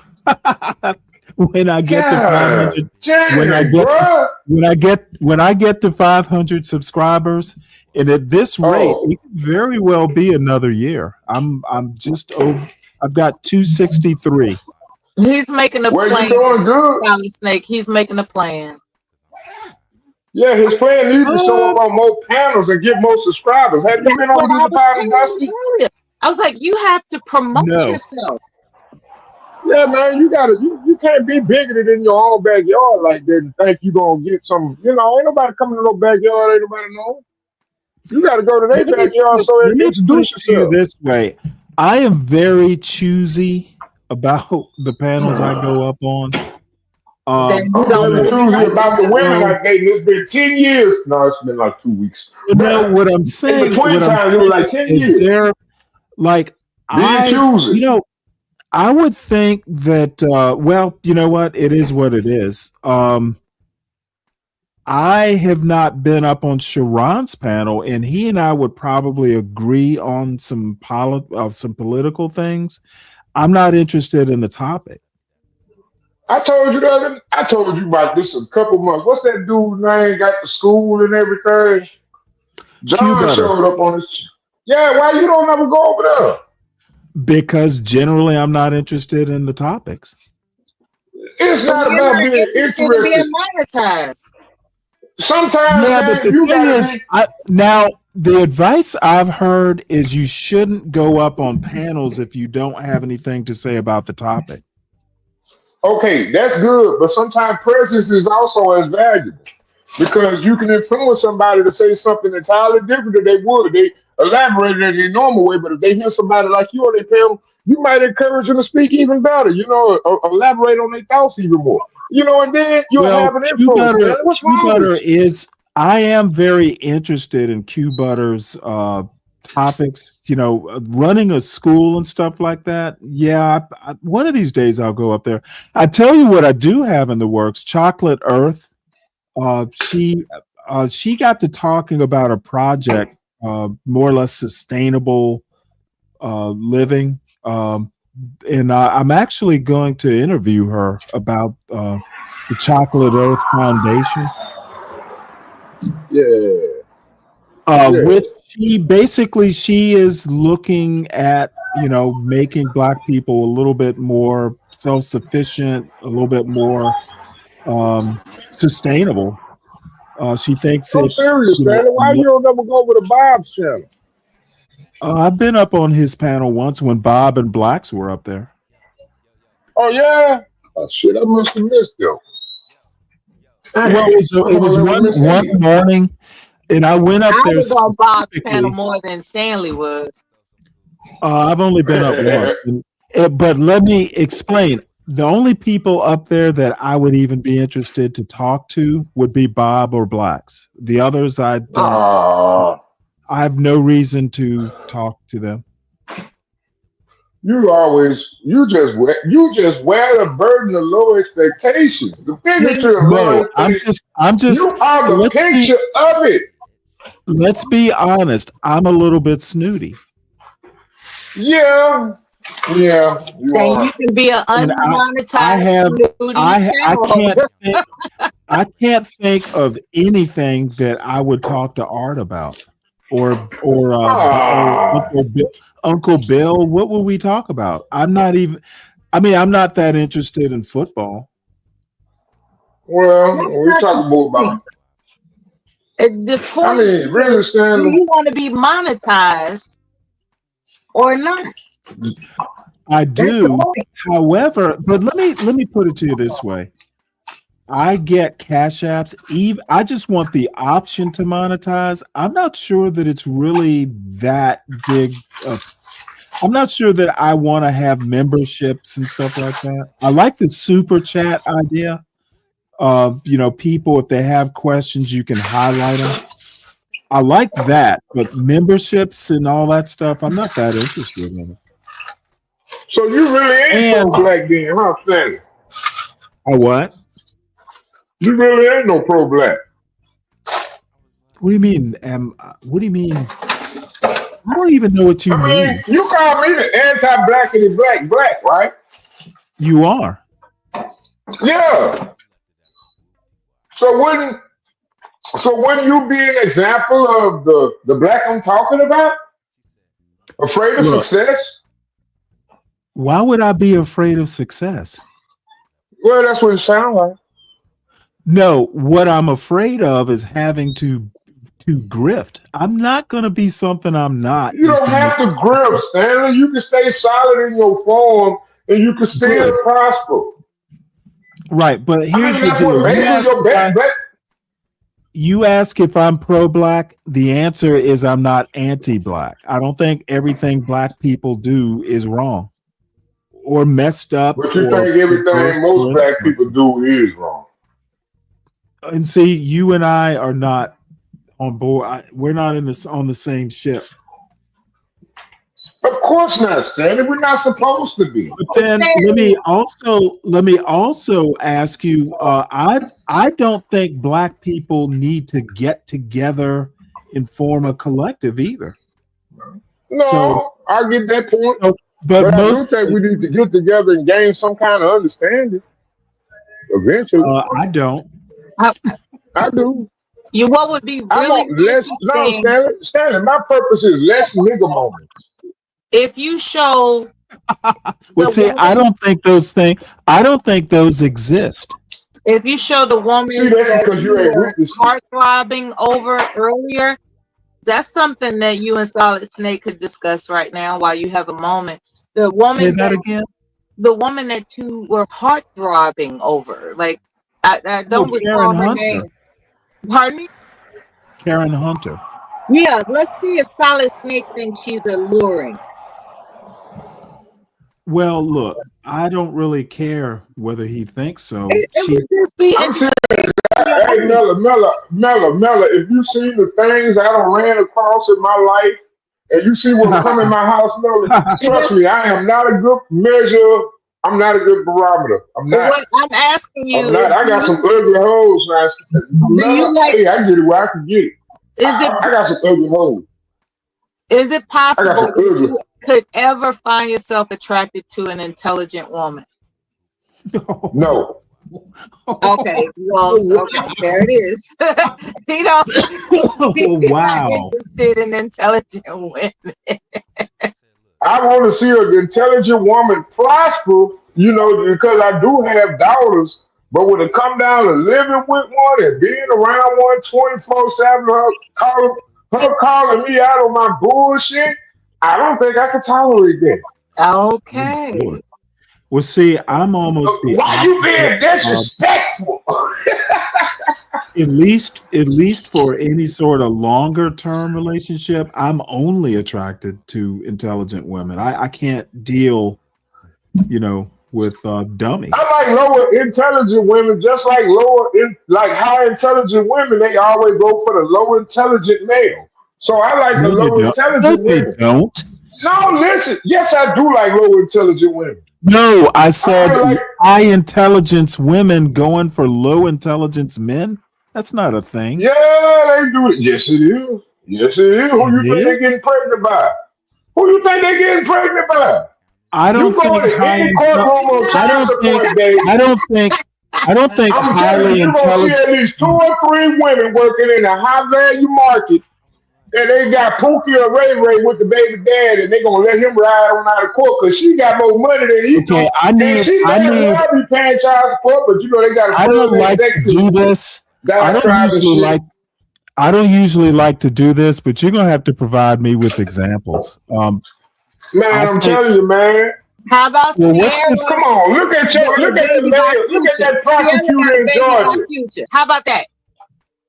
That Who? prostitute in Georgia? Oh, come on, Stanley. You doing it wrong, man. You just The trying to make guy your narrative work. the dude was a lawyer. He wasn't like some low Uh-huh. intelligence guy. Yeah, well, he didn't know how to keep his dick in his Okay, pants. here's the intelligent woman on the screen. Oh my Stanley God. She is wasn't infatuated. married and neither was he. He was divorced. Exactly. That's why I don't believe no woman should be in political position like that and not be married. No, hell no. Oh, whoa. I How don't could want you no hoe be in a prosecuting my president of the United States. Look, man, she's for the streets. And you know she's for the streets. You No, just I don't defending know them that at all. violently. I don't know how You just had the you court can trials. I don't know how you can be a district attorney and be for the streets. Yeah, get a whole bunch of female she is feminist literally judges and they ain't got no accountability for bad action. I mean, if she you is just set the bar low enough, you can She's get anything accomplished done, more than Stanley. you have, and that's your she's problem. literally No matter what she she's don't accomplish. Hell, she didn't accomplish it on her own. Somebody gave it to her. I bet you she can have was a No, million elected. solid she snakes. What are you You can talking have a about? million solid Okay, snakes and solid judicial. snake, solid so snake, ignorant, man. solid They snake. were Stop just talking for a DEIs. second. He's so The woman, slithery.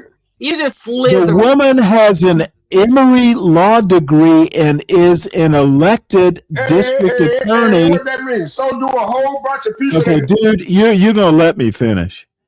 She's an elected district attorney of a major U.S. city. What did they give her again? these goddamn illegal immigrants ain't even got a goddamn good English speaking abilities, but they got a college degree. Man, cut that shit out, man. You can't use that argument no more. And you want to You threw dispute that shit in the that. wind. That's so ignorant. You too defensive. You too defensive. You defend this bullshit. I don't defend that bullshit. I'm here to support my children's and daughters of my time in my country. I ain't here You to the fucking type of defend man life. that would try to feed a Fuck woman life. alcohol. You ain't shit. Goddamn right. If her ass don't earn caviar, she don't eat caviar. You I ain't. be a motherfucking McDonald's. You ain't I don't shit. give a damn how I feel. If You my ain't money ain't shit. making it, then I'm trying to tell you. That's why those hoes If left it don't you. make money, it don't make sense. That's why those hoes left you. You ain't even worth a You hoe. damn right. You They ain't go even get worth their a Kit hoe, Kats. nigga. Yeah, Sorry for they using ain't. the N-word, Stanley, but when I'm But you know confronted what? You by know a what they, nigga, you I know what say they, the word let me nigga. tell you I something, apologize. Melo. They always wind up bringing me their responsibility because they know I can do it right. But they don't want to get My with the nigga Lord. they gonna do it right from the beginning. They want to use a nigga like me on the They don't like what backside. we talk about, but he's become radicalized. Smart people don't like me, you know, and they don't like what we talk about, but he's become radicalized. Smart people. Oh wow. Truer words were never spoken. Smart You people ain't gotta like me. don't You like just know I dumb people. provide results.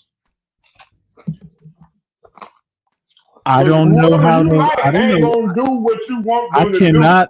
For the first time all year, I cannot find fault with something Trump said.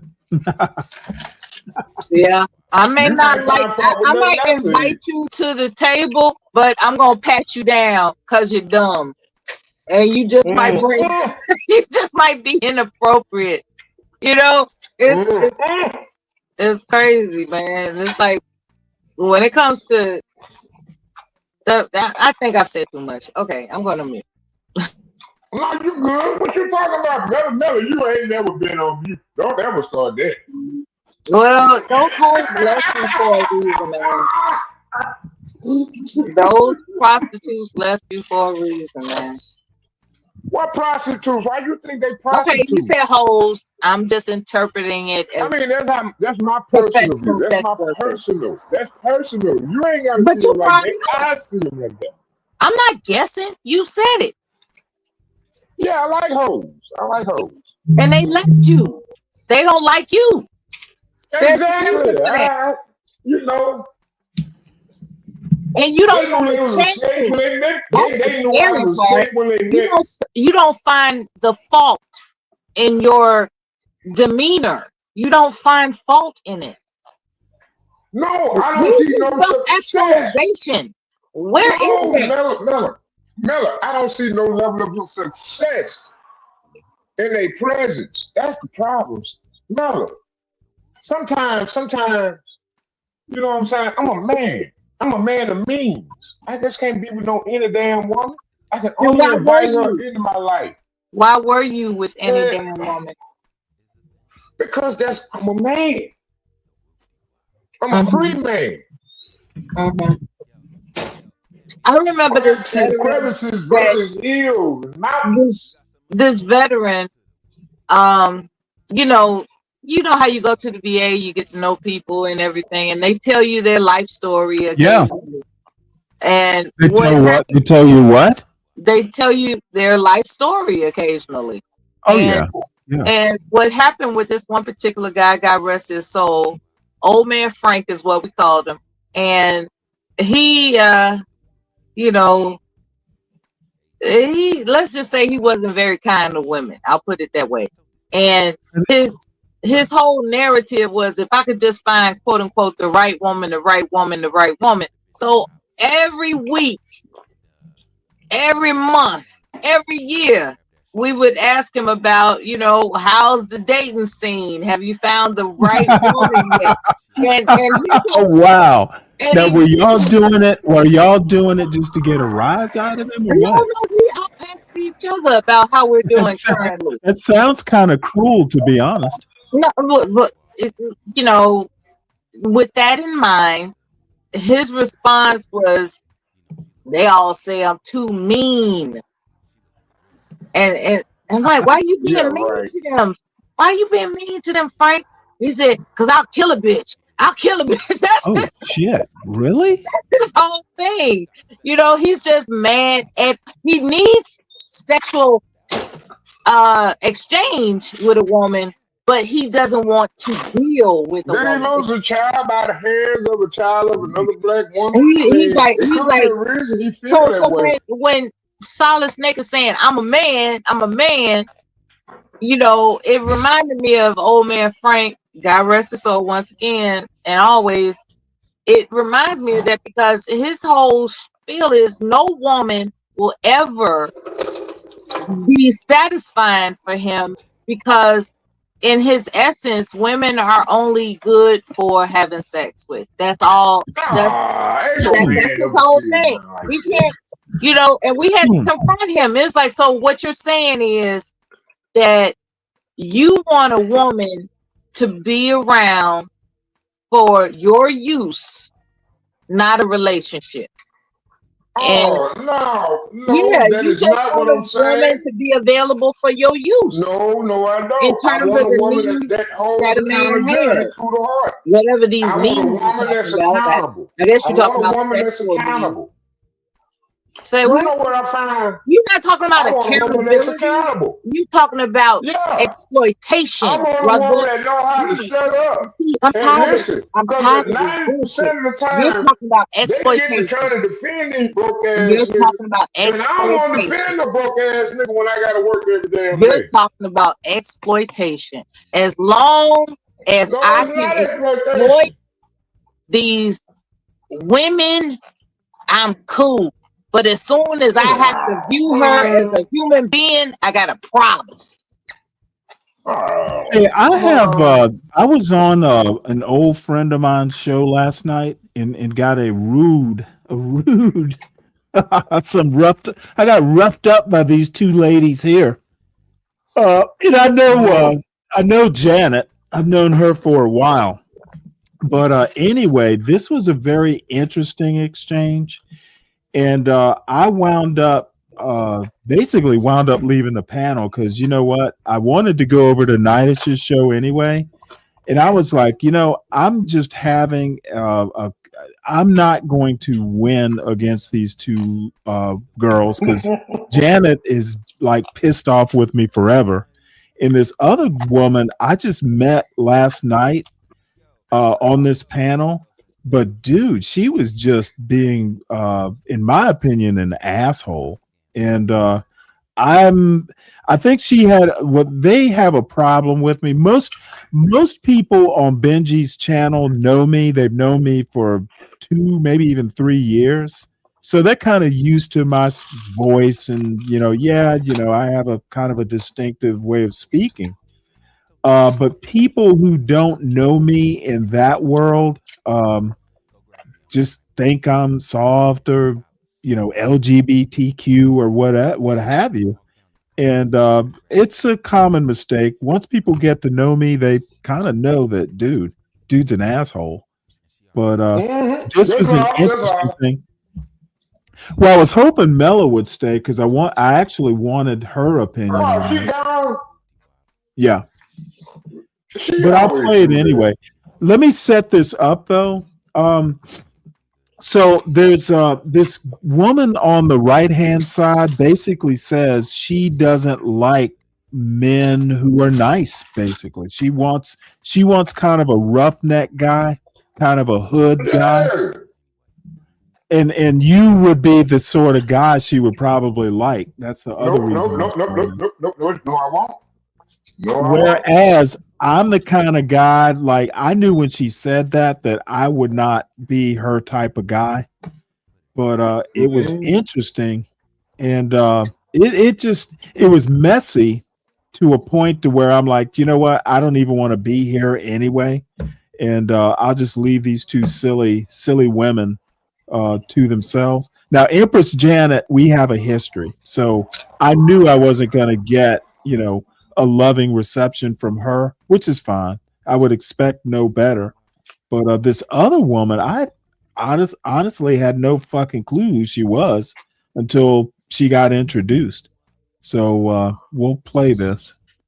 Especially because of my brand. It's so unique, Yeah, shit. And that's what sells. That's what makes people, want to mess with you, Stanley's World. Oh my How you doing? Hello. Miss Janet, how you doing? I'm all right, Stanley. How are you? I hear you're a grandmother now. I am. April 17th, he'll bless this world, Stanley, and my legacy will live on. Thank you, darling. Just Krista, this is Stanley. Stanley, this is just Krista. Hey there. Hello, Stanley.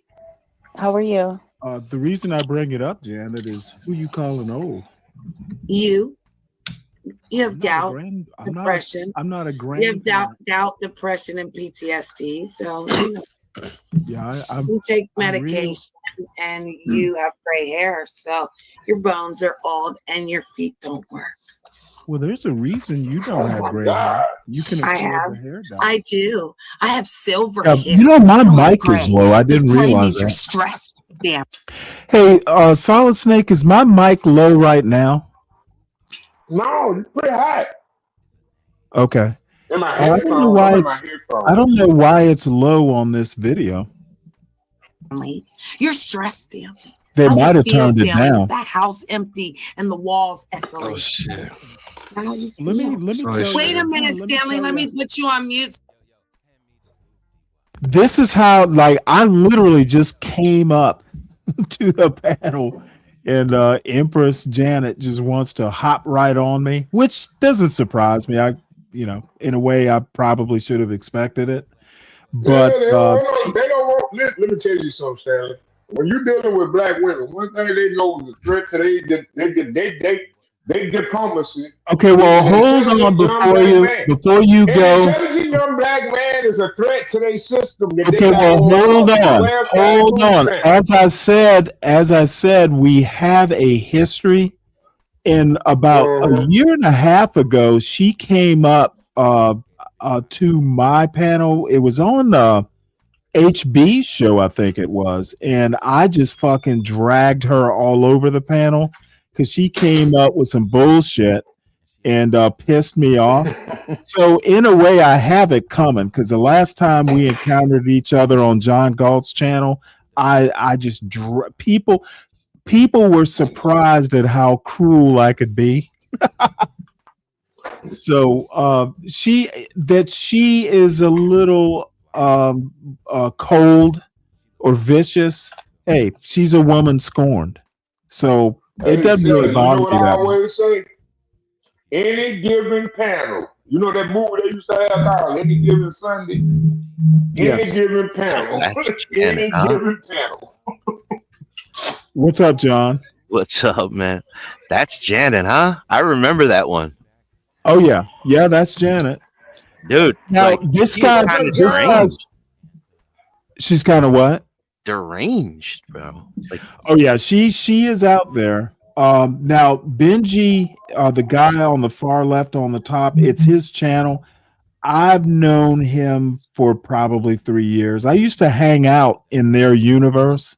yeah. And then once I got into John Galt and this show and all, I rarely go over there. But I woke up at like You got on that real dope. Yeah, that's what happened. well, I woke up at like 1 or 2 o'clock last night and couldn't get back to sleep. And I saw they were live, so I figured I'd just go up and say, "Hey, I hadn't been over there in a while."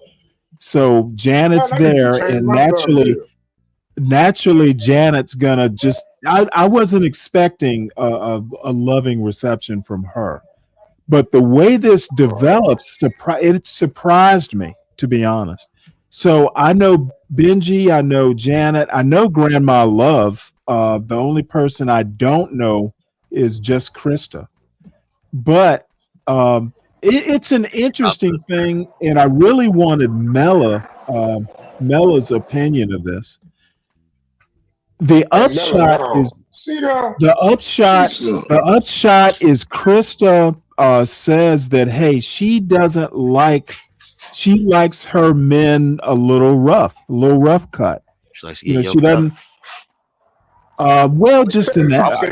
What she's trying to say is she likes her men a little hood, a little gangster. Yeah, she like. Now the thing is a lot of the people. Solid Snake, hold on. One of the things that's unique about this particular universe, and there's several shows in this universe, a lot of them are mostly West Coast people, except for Janet and Grandma Love, they're East Coast. A lot of these guys are former gang members. You know, they're from the hood. You know, some of them have actually had gang affiliations, that sort of thing. But you know what? I used to hang out with them. I used to hang out with them, and they're good people. I love going over there. This is where you went last weekend, they right? still got Stockholm syndrome. No. When we shut the show down, you went to one of. You said you went to. No, I went to T's. No, not T's. It was another group that I didn't know. Like you were talking about them, and then it maybe not last weekend, but the weekend after before that. Yeah, it might have been Shalana's channel. Yeah, you didn't go up. She's in this universe. Okay. I mean, they're like 5 shows. So I know them. I know a lot of these people, and you know what? I'm always treated nice. I mean, it was Janet who asked me to come up. So look, we're just frenemies. It's no big deal. You know what? Generally, once I like you, you have to go quite a ways. And to be honest, had Janet not turned out so crazy, I did have a thing for her. She's actually good looking, believe it or not. She's just kind of out there. And I learned that as time went on. But physically, she's actually really attractive, except for the tattoos. I can't deal with her tattoos. Stanley, because Miss Grandma Love is here, okay? And she's more important than you. Hi, Grandma Love. Hey, Grandma Good Love. morning. Sis. Good morning. Good morning, Boo. I went to bed early, and you know me, I come surfing. And y'all on the night shift, Krista and Janet. Working on the night shift. What's up, Grandma Love? Yeah, we're vamping. Hey, Stanley. How come you didn't speak to my Benji? I ain't get a chance to yet. She don't got to. Hello, Benji. Hello. How you doing, Benji? How you doing, sexy? I'm good. I'm good. Oh, she called you sexy. Let's get her up out of here. No, I called the big head. You know what I called the Oh, big that's head. even worse. You're going on mute right now. I'm the only one allowed to call him big head. I like them though. It's not like I don't like them. Big head is like, that's like a auntie. That's my name for you. What? Don't fucking try to go on Janet mute. was all silent till I came up, and now Anyway. you can't shut her up. Anyway, where have you been, Stanley? Been around doing my own show. Good for you. Are you sad that I haven't had time for you? No. I'll make some time. I for haven't you missed tonight. a beat. Life has been great. I never thought Stanley, you never. Well, yeah. Stanley, you never told me you had your own show. Stanley, you never told me you had your own show. I'm sorry. I didn't tell me that you had your own show. So you say you was when you said where you were, you said you was for your own show. Oh yeah. Actually, I don't see. She doesn't come up that much, so she probably doesn't know. There are a few people who know. As a matter of fact, every now and again, somebody will show up. But what they do is different than what I do. I've been doing a show since January. No, Savage, not really. Hey, Savage, I just, I woke up and couldn't get back to sleep. I fell asleep listening to your show, by the way, and woke up and couldn't get back to sleep, and I saw they were live, so I figured I would hop into their chat. And then she was talking about, Janet said something like somebody in the chat was her favorite troll. And I used to troll her all the time. So I go, well, what? I wasn't your favorite troll. So that's how she's like, oh, well, come up. So I come up. And I guess she just wanted me to come up so she could just have somebody to shit on, which I don't mind. Like I said, I wasn't really expecting that warm a reception, but it still ended differently than I thought it would. Krista, no love said good night, Krista. You're doing night. Talk to you later. No Good night. It's good meeting you. Thank you. Thank you. Say Krista, love you, boo. Huh? No, You leaving? no No, love. no, ma'am. Oh, I actually thought that Krista was leaving, but I was wrong about that. No love. Okay. Yeah. Thank you, baby. I didn't want you to leave anyway.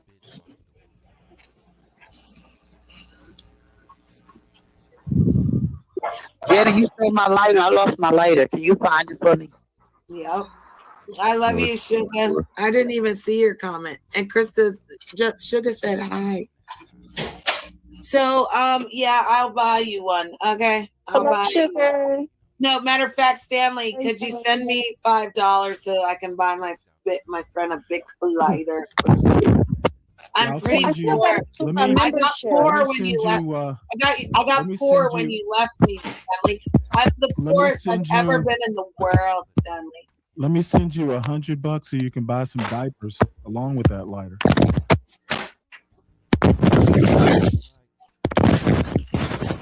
Sort your mic out. Oh, it's not me. Maybe I wasn't talking to you, Stanley. Maybe you're not a man in my life that I'm talking to, Stanley. Man, did I come all the way up here for you to attack me or what? Basically. Did you ever think that we'd be friends again, Stanley? I didn't give it a lot of thought, Janet. I just assumed we would. You just came up here and thought you were going to talk to me, Stanley. Well, if I recall, I was. Well, why don't you talk to the rest of the people on the panel then, I Stanley? would like to, if you could just give. Well, me every time I talk, you talk at me. So when Krista Good, said how hi, you been? when It's been Krista a said while. hi, you didn't respond, I think I did. and then went right back to me. Man, you just get all. No, you didn't, but it's okay. I just figured Are you. you hot and Oh, bothered, thank you, Janet? Krista. Thank you, because I I think just figured he was Janet, anxious to I talk to you. swear I'm not slow. I Janet, give swear other I'm not people slow, time to Krista. talk. Look at these two felines just trying to scratch me all up.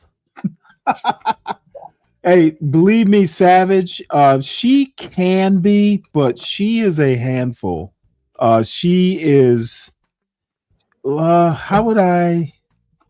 she's eccentric and she's borderline crazy. I was about to in say she's great. Yeah, in kind of a good way. She's crazy and interesting until she's crazy and crazy. You know, sometimes being a little crazy is kind of interesting, but she can go from 0 to 60 real quick, and she gets a little almost frantic sometimes. No, I know you got a case of the vapors now that I'm up here.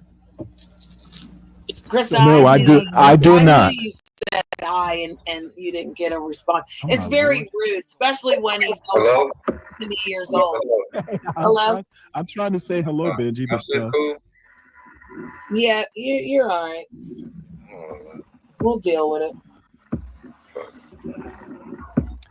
so Grandma Benji, Love you're and fine. It's Benji, fine. what have y'all been up to? Well, I've been hanging out with my bestie over here. Same old shit. I'm gonna go visit Grandma Love on Saturday. Now, see, I'm trying to talk to other people on this fucking panel, and she keeps interjecting herself. It is so annoying. And she knows me well enough to know that she's annoying me. She's just pushing my buttons. Going to the buffet, Stanley, and I'm gonna give her a Christmas present, Stanley. I'm gonna hug her and we're gonna laugh and we're not gonna think of nobody named Stanley. This moment Isn't is that gonna be crazy. amazing on a Saturday?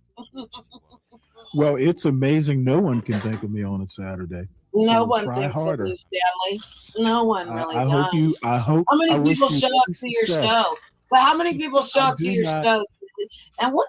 Let's talk about Hey, you. you ought to not No, only let's talk show up about and come up to the you. panel. I want to know Come up what to you've the been up panel to. when you visit. So you said you got a show. How many I people do. show up to your show? Who's your Not panel? a whole lot. Who's your Not community? a whole. Lord, is it me or? Not a whole lot. I it's news and politics. So you do it by yourself Yes. and you talk about politics and news from around the world or just around here? In America? Just the U.S. Okay, that's interesting. There's enough to talk about here. So what do you? So give an example of your last show. Well, I mean, just basically news headlines, and then we talked about feminism and Black women. Something you don't really like.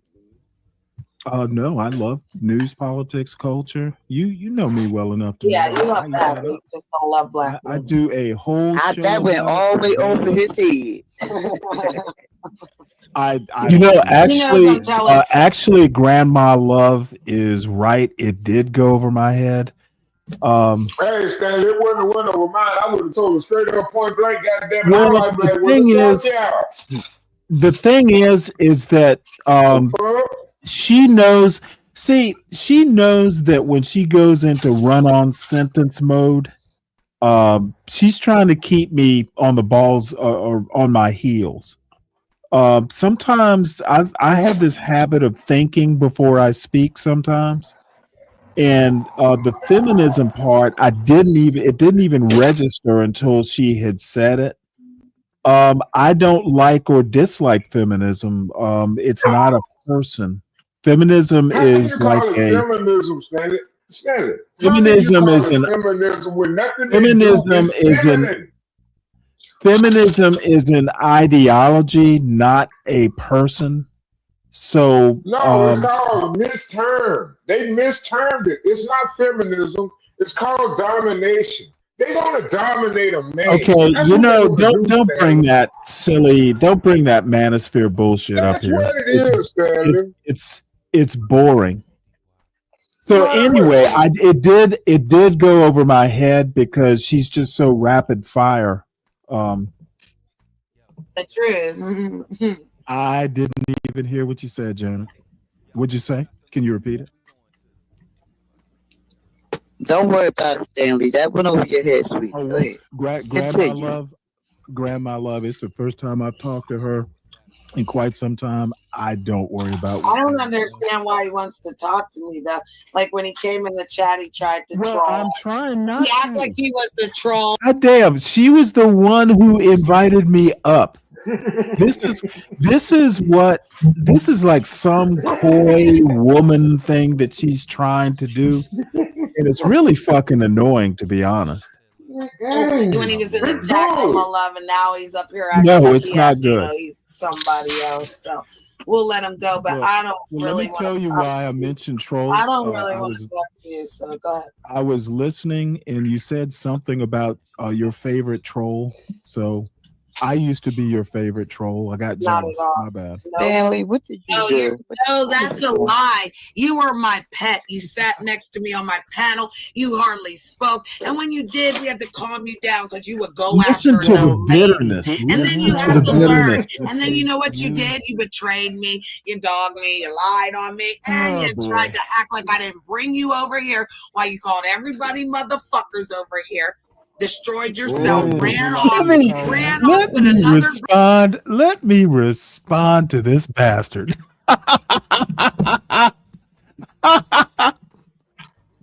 Stanley, my girl is watching your stream with me. I have one message. We love you, Mike 123. That is actually funny. That's got to be a show title. That is funny.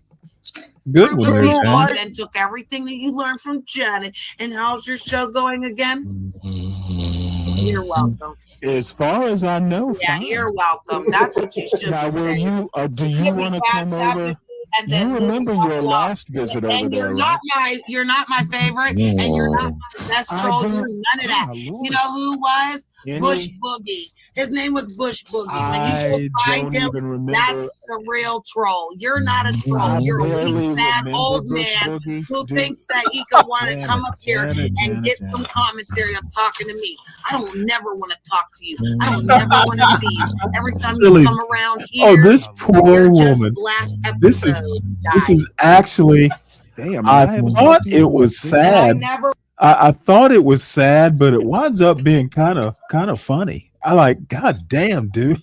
You really just wanted me to come up so you could vent your feelings. It's amazing. I want to. That's what they do, Stanley. Okay, well, let's start now. It's called trauma bonding. And the Benji's asleep. I hear what you were saying because Janet overtalked you. How have you been, and what you been up to? Good. I have been good, and that's it. Making little videos here and there, hanging out with my two girls over here. But other than that, everything's fine. But how did you get in trouble, Stanley? What you do? What you do? I'm afraid for you. What happened? As far as what? You in trouble? What did you do it, man? Oh, I have no clue. Tell me. It could be a secret. Just tell me. Ask Janet. She seems to know it all. No, I'm asking you. I'm coming to the store. You know what? I literally don't know. She went her own way, I guess. Okay. Damn, I thought Lady Lou still be over here. You do know I have a whole life that doesn't include Janet. I can dig it. But you ain't supposed to get on my bad side. So when you come on here, you know what I mean? You don't get cussed out. I'm afraid of these two ladies. Let me put it to They you curse. this way. I'm on Benji's channel. So I mean, I'm not What on does her that channel. mean, Benji? Oh boy, I'm muting. I think I started something. I'm muting. See, Krista, you stay out of stuff like this. She's supposed to be telling me, girl. You're supposed to text me. Yeah, I went on mute. My love. I don't know what's Next going time- on. Well, I don't know You what's know going what? on either. But next time, Let me text me on my I'm show. just being a good Well, Stanley, Coming up and saying hello is what Stanley, me and my lovely new permanent co-host. Who? It's Brittany, bitch. You know, she looks cute. Who is she? Brittany, bitch. Is that really Janet? It's Mhm. Brittany, bitch. That's her. Oh, is that what you're going by? Because it says Empress Janet.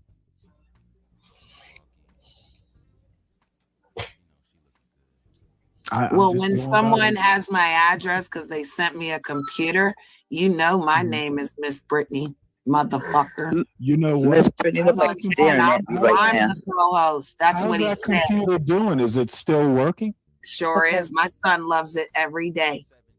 You know what? I am Every so day, happy. my son plays. I am with so it. He sure happy does. to have positively impacted your family.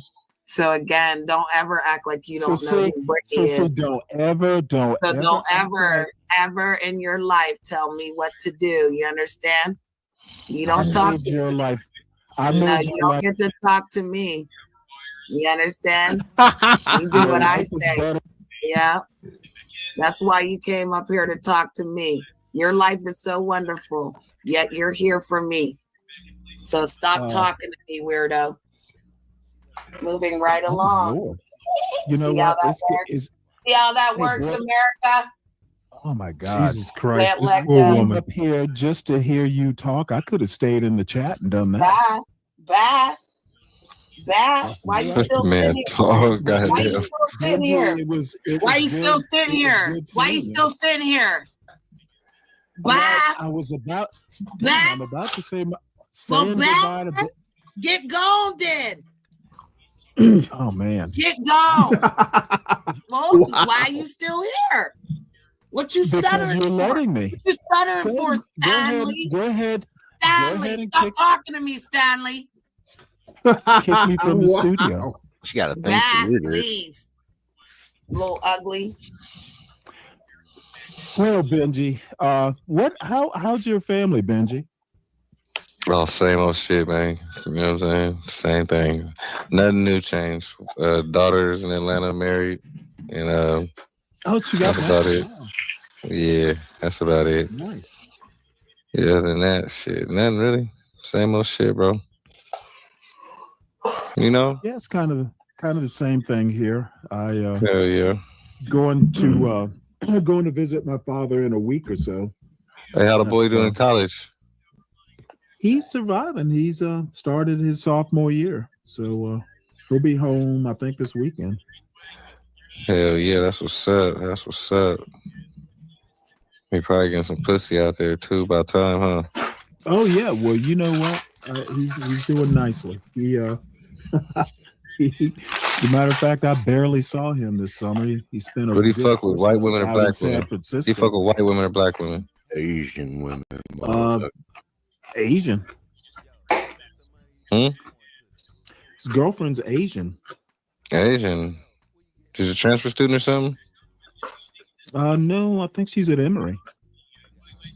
A what? I think she's at Emory. Emory. No, I'm saying like, did she transfer from like another country? You know what I'm saying? Like she's one of them type of No, students. she's from San Francisco. Oh, okay. You got a Frisco chick. Okay.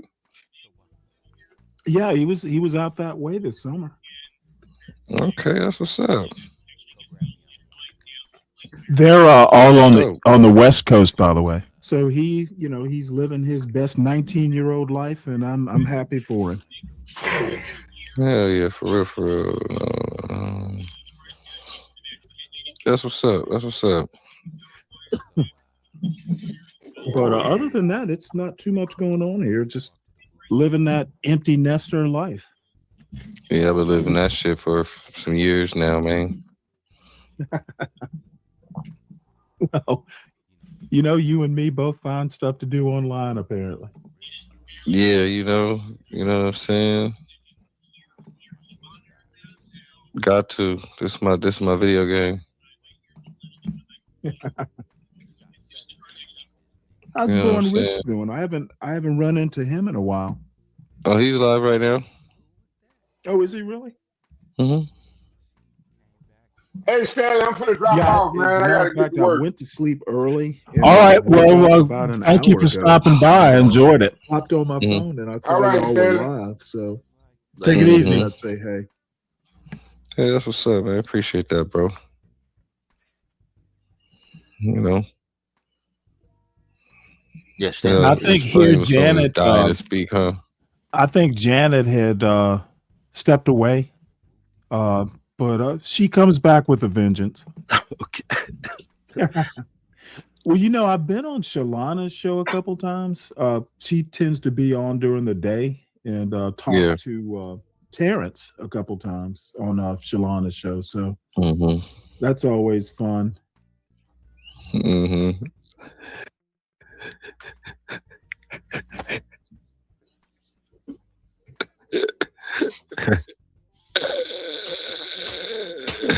You know, I braided my I braided my hair. I love her crazy. I was braided getting my ready. hair for you. I was getting ready to say something stupid. Fancy, you tickle your bone or something. That's what I was glad. Grandma love, I'm Did going to you Florida. Grandma get love, new I'm going to tattoos, California. Janet?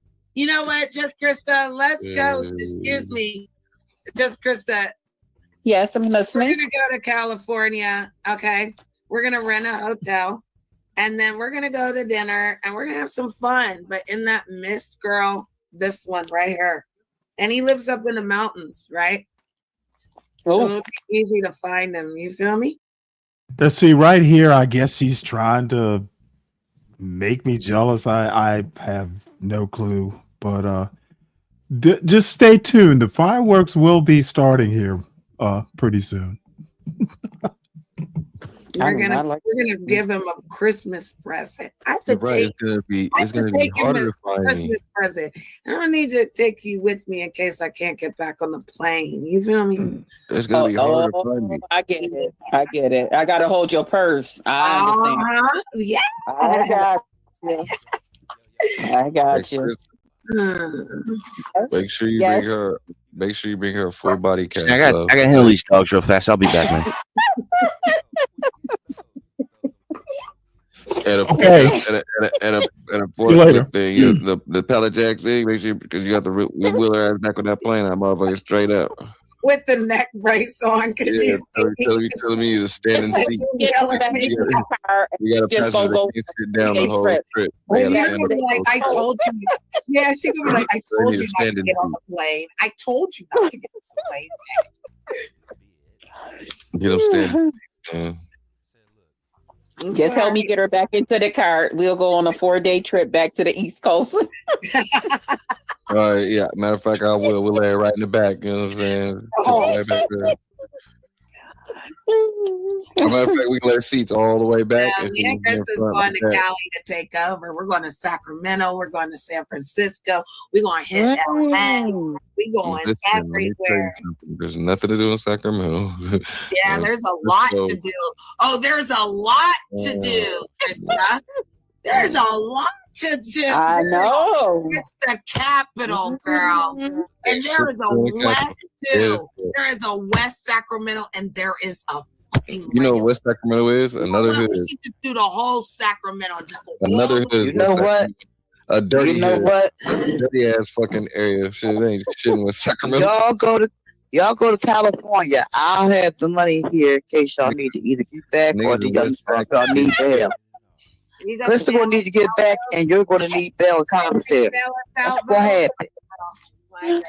We gonna drop our purses off at Grandma Love's.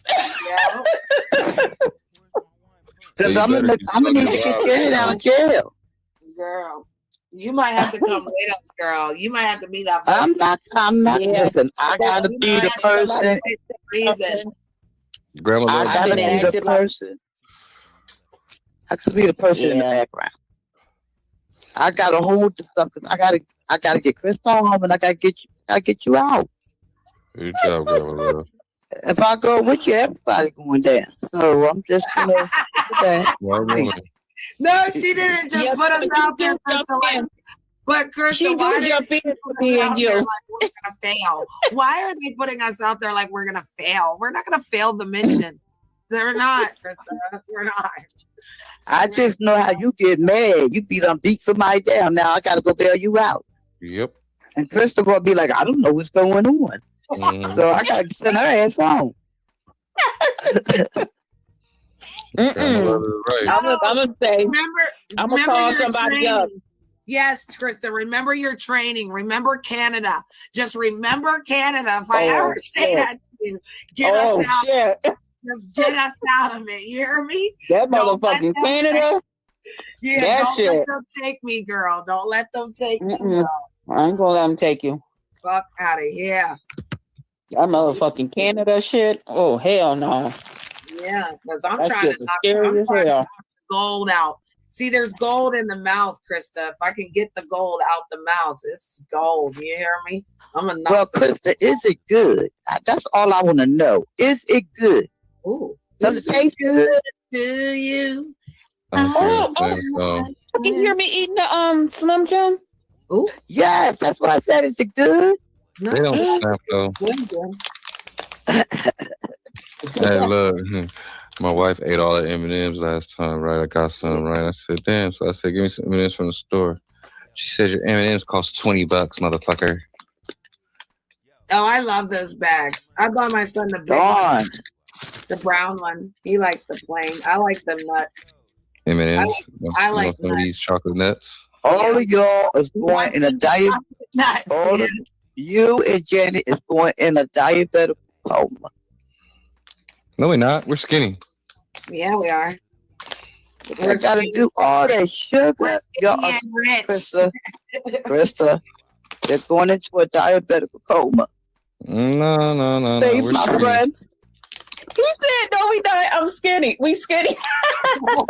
That's what he said. And then I added rich to it, Krista. We skinny Oh and my rich. gosh. Well, I was over They have here. lost their mind. Yeah, we did. I was eating some blackberries because it's late and I got hungry. So I usually don't eat no food at night unless it's fruit Oh, I because love it's hard to digest. Yeah. And that just wasn't cutting it. So I was looking at the two Slim Jims. I was like, you know what? I might as well eat y'all because I'm still hungry. Oh, this I'm is hungry. actually pretty funny. Yeah.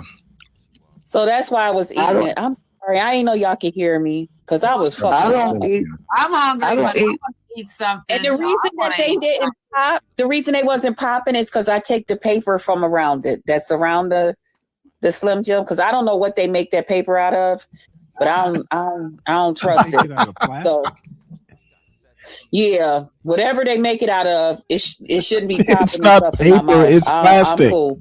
So I take the paper from around it and I just eat the meat inside. It's plastic. Yeah. That's why it wasn't going pop when I was eating it. Please Yeah. tell me you don't Meat ever eat it inside. with the plastic on it. That's Yeah, not where I the pop took the comes head from. off that crawfish. You know what I'm saying? You know. She. Oh, You know. I'm sorry. You know. Sorry. Let me stop. You know. Nigga. If you don't know now, you know, Hey, nigga. Krista. Hopefully, Janet do a show about the woman in the Airbnb. I promised you I would. Why would you put me on the spot like that? I'm just reminding you. I'm just I bringing know. up Like something. how I turned the white girl. Krista D, like how I turned the white. white girl on her. I turned the white girl on her. You had me speechless. I'm thinking, well, The grandma, why you put me on the spot? but cool. But Krista, when you get This just for full disclosure, Janet is mixed. So I don't know. She has weird notions about race sometimes. She turned the white girl on. Like I said, she is let's just say eccentric. So, wait, Krista, when you get some free time, right? I want you to look it up because you need to get the story so when we do the show, you already know the story. I'll give it to her. She can look Okay, at it. sis. We talked about that because I wanted her and me to talk about Betty Boop, the real story of Betty Boop. Oh, I want to learn about that. I don't know the real story. I want her and I to do that, and so we talked about that. We can look That's into my girl. That's my girl. Now everyone's gonna do it though because they heard it, but I don't care. But because Krista's the only one that really, she reminds me of Betty Boop. And When I first that was one of the people I mimicked. That was one of the people I mimicked when I first came on. That's why I did the titty and the hair and all of that cute. But you know how Betty Boop, you just see the half of her, like on the pubs and different things. But she always have her titties out. That was part of it. You know, I hopped up on a panel with a bunch of classy women, classy dames. These are. And then I had the inspiration because I was supposed to go on. Y'all remember Fat Man Snoop? Hey, Savage, I think it's Grandma Love here, who isn't much older than me. I think she's over 60, but not by much. She's just fucking. Like I said, these are some classy dames. And by the way, there will be fireworks. Wife, they had a show here on YouTube. I think so. Yeah, I used to go. I was actually invited to go and meet them, but we all know what they end up getting divorced and everything got real ugly with them. Yeah. The demons. And the crazy thing is, he didn't want her to lose weight. In their mind. Mm-hmm. He didn't want her to lose the weight. Oh wow. Because she wasn't really big. She was like thick, and he told her, "If you lose the weight, I'm out of here." And she lost that weight, and he was gone. He left. Mm-hmm. Some men, that's just their thing. Yep. They're like a big woman. They like big women. My ex Corey is like that. When I lost weight, Corey was like, "Oh, that don't like you. I don't like it." I know. I actually can get bigger than what I am, so I like to watch my weight. I want it healthy though. I don't want it like it was before the pandemic. Because what I like to watch mine. Now, like I have to say, Janet is actually physically attractive. I think she's probably 50 by now, and she is well put together. Of course, I haven't seen her full body in a while. Believe this or not, I actually have some pictures of her, but we won't talk about that. Yeah. Because all that weight trying to walk down the street and all, that's just too much. Janet is kind of odd. Janet she's just, she's not overweight. She's just attractive. She's not skinny. I wouldn't even call her thick necessarily, but she is very shapely. She is an attractive woman. Darn near 20 minutes to get around the corner. That just ain't natural. It's just, and then as you get older, she's one of these women that you will meet who, like, damn, if she just wasn't so fucking crazy, she would almost be perfect. Believe me, she can be a handful. It just weigh you down. High strung is the term. Mm-hmm. Yeah, that too. Right.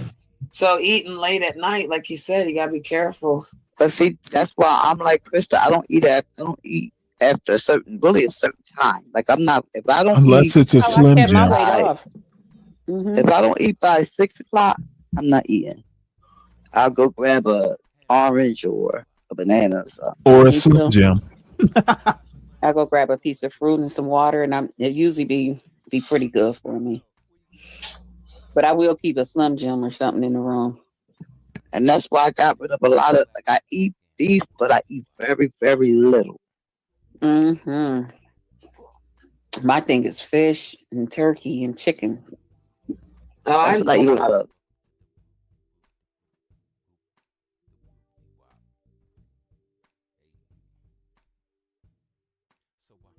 Oh, I'm sorry. I was on mute. I was saying that, listening to these ladies talk about, the fruit and in the fish and the chicken, and then they start talking about chitlins. They're so full of shit. And sometimes I just wonder, how about just be yourself? So you're talking about the fruit and the chicken and the fish, and then they start talking about fucking chitlins for Christmas. So I'm like, y'all just be yourself, okay? You don't have to perform for me. I heard that they're gonna put something in the chicken. We gotta, but let me go on mute because I love They're probably already putting something in it. I was gonna say I love fried chicken. It's probably why I love the chicken. But I love fish. Oh my goodness, I love all different types. I probably eat fried chicken every day. I love tuna. I like the real tuna, like when they cut it into squares, like the salmon. When Janet come down here, Jessica stuff. When she come down They here, cut we're it going to this into place called. squares. You could Google it. That place, Sushi? Shady Maple Smorgasbord. Amy? I told her she gonna like it. Because they sell fish, they got all kinds of stuff. They got what's over there. Oh, She ain't even gonna be okay. able to try it. Dope. More likely, we'll be live, Krista. You can be up on the panel. I'll be right there in the audience. We'll have fun. We'll show you because it's supposed to be the biggest buffet there. She said it's like one of It the is. historical. Oh, I don't like buffets. Oh, I love them. I'm too germaphobe. I don't even eat out at restaurants, but I mean, I got to be really hungry. And even then, I'm like real picky about what I get. I'd rather eat on some chips or something. Because I'm afraid people going to serve me stuff and they didn't wash their hands. It's like, I can't get that out my mind. And it's like, ugh. And then at the buffet, everybody knows what they're sticking their fingers in their mouth. Then they go up there and touch the utensils that you get the food with. So now I can't think about it. I don't want to tell y'all that before y'all go, but I'd be so paranoid. Like, I mean, that's all right. Dirty. I will spoil somebody's whole appetite. My family, they be. And our buddy Dirty Dude winds up in the chat saying, hey. Let's see, is the chat here?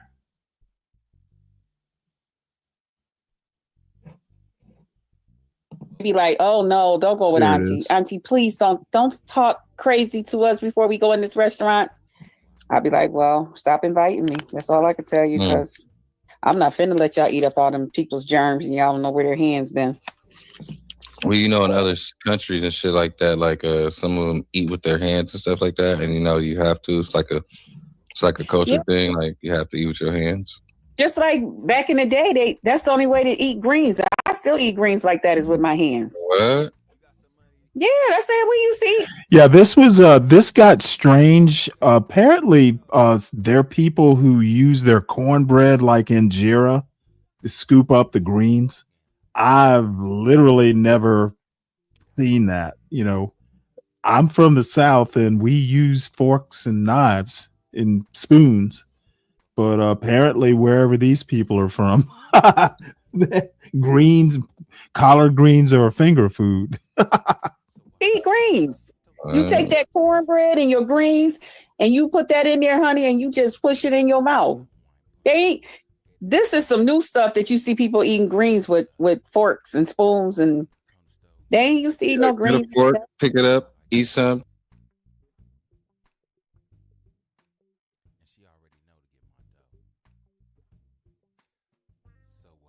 Oh shit, I'm sorry. I was on mute. Ryan, I've known these people for like maybe 4 years. Before I ever even heard of CT. I've known these people for years. So I don't go up on their panels a lot these days because I'm usually busy over here. But I woke up late, like early this morning. I went to bed early. Unfortunately, I woke up early and I saw these guys were live. So I figured, instead of watching Hogan's Heroes, I hop up and say hi. So I haven't talked to these folks maybe in 6 months. So I don't have a problem going up on their panels because I've been doing it for years.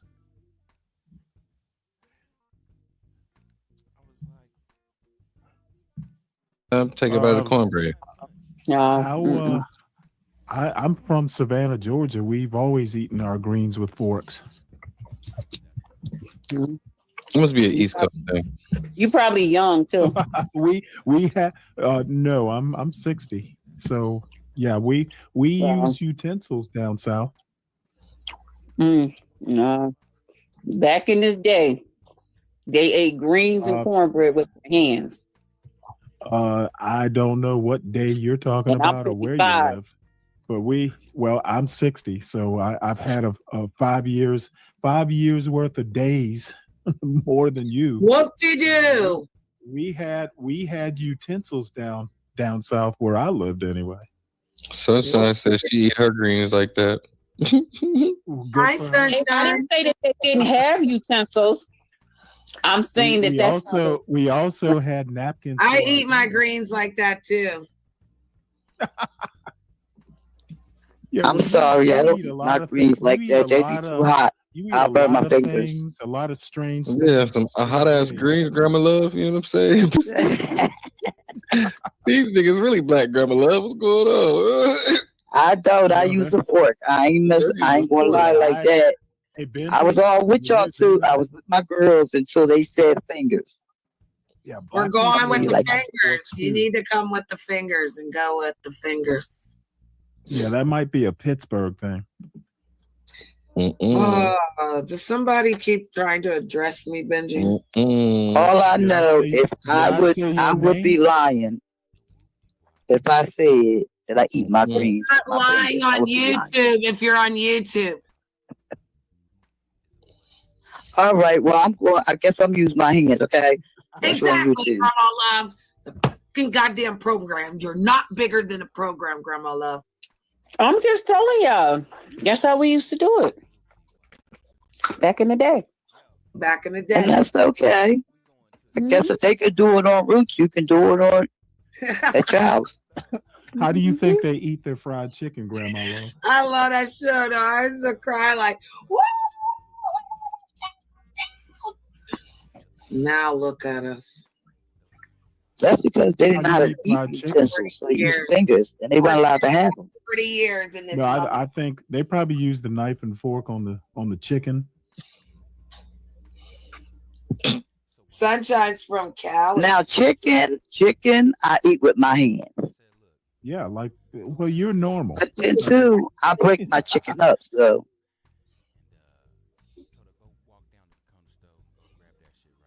Benji, do you like fried chicken or baked chicken?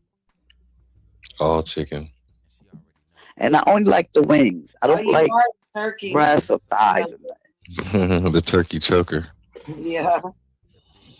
Anything I eat as far as turkey or chicken, I gotta get the wing. I hate that all that meat.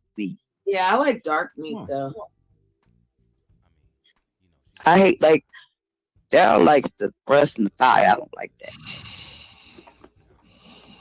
I like the breast and the thigh. I like the leg and the. I don't like the drumsticks either. Yeah, I like drumstick though. I like them all. I like the tenders.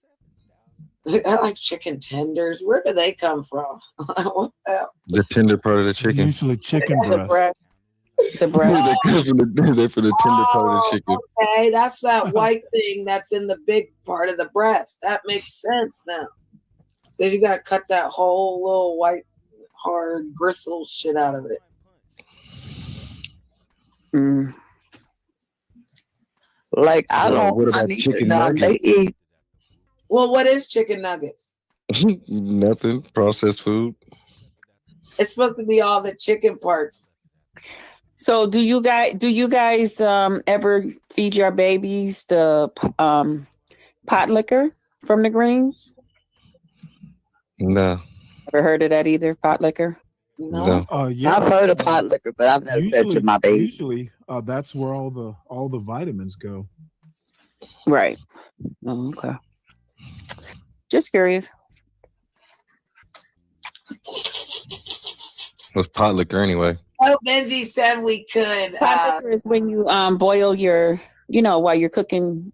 It's the juice from the greens and the meat Oh, that you got in there. It's the juicy juice that's in the pot. Yeah, it's good if you drink it too. You feel.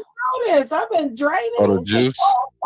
A lot of people drink. A lot of people. That's why people keep the juice in the greens so that they could, instead of just, doing it separate. I But don't yeah, ever squeeze the juice out though. I like mine juicy. I like when it runs all over thing because I'm making chitlins and greens and ham for Christmas. So that's what I'm making. I usually just that's because you there's a lot of told it. I'll freeze it and use it for vegetable stock.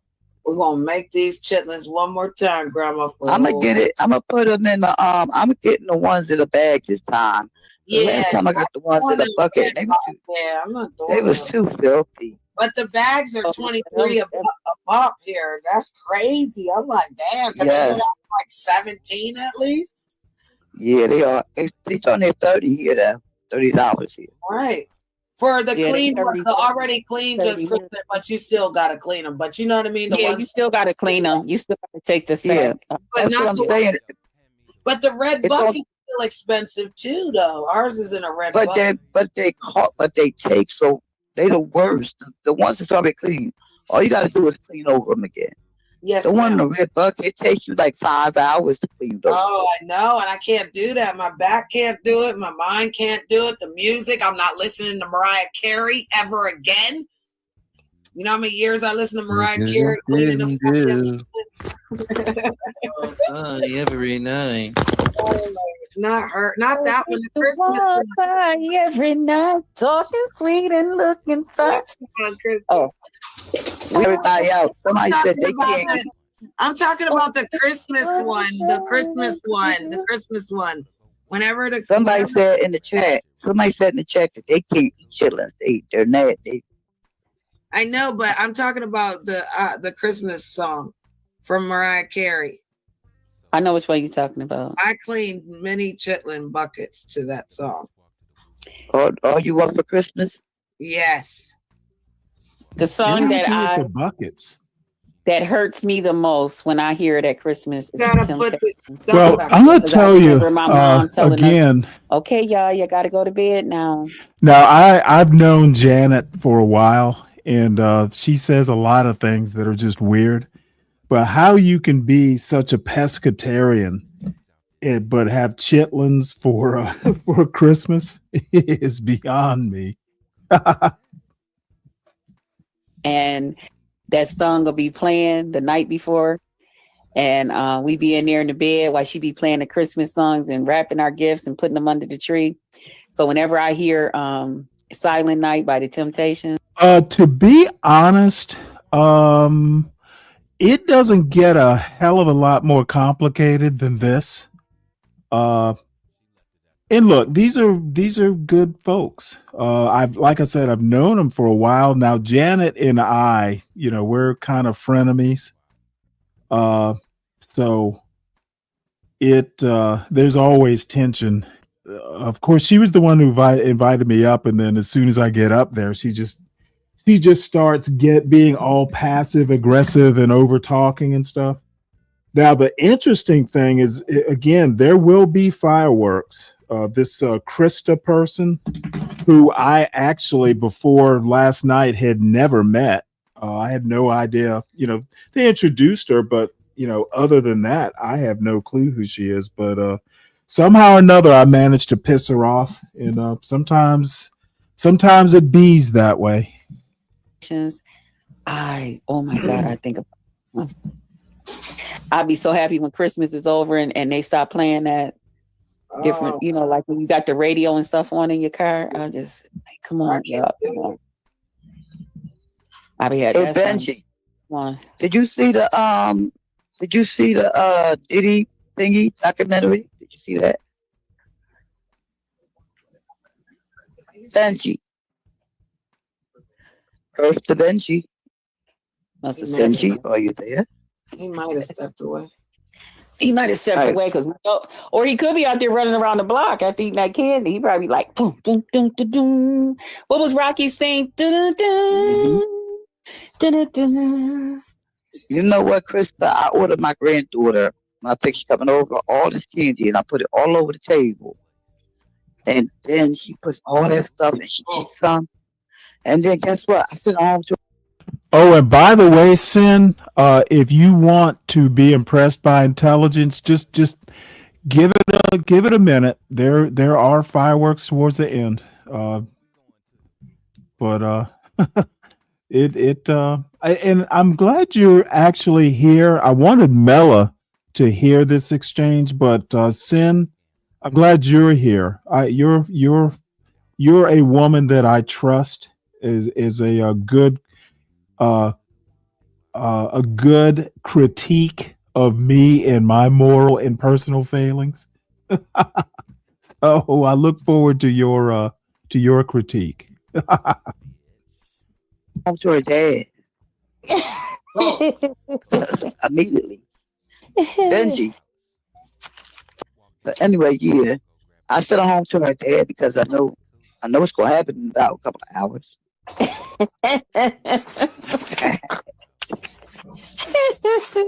He probably like, Mom. Boy, that baby be jumping over stuff. And I had to teach my. I was letting my dog out, and I was grabbing something to eat real quick. What's up? Though? What happened? I said, did you see the documentary? The who? Diddy documentary.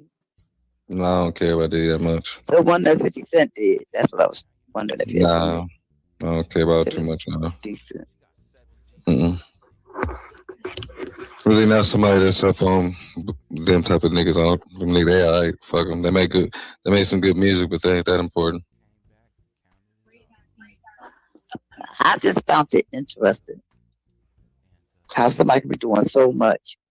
You didn't think he was doing all that shit? Yeah, I think he did. I think he did a lot of it. It wasn't did he did it. He did. I mean, people were saying. I mean, the person was saying that he did to himself. You gotta believe. I mean, kind of believe a lot of it. Wasn't no kids involved. No, it wasn't nothing like that. Shit. It was just adults, people that he had basically screwed over in the industry. Yeah. So they just skipped past Justin Bieber and Usher, huh? Right, they didn't put none of that in there. They because just Justin Bieber and Usher didn't want nothing to do with it. They put like Aubrey Day in there. They put all the people that the guy that helped them was the co-founder of Bad Boy. He was in it talking. It's just people that he messed over.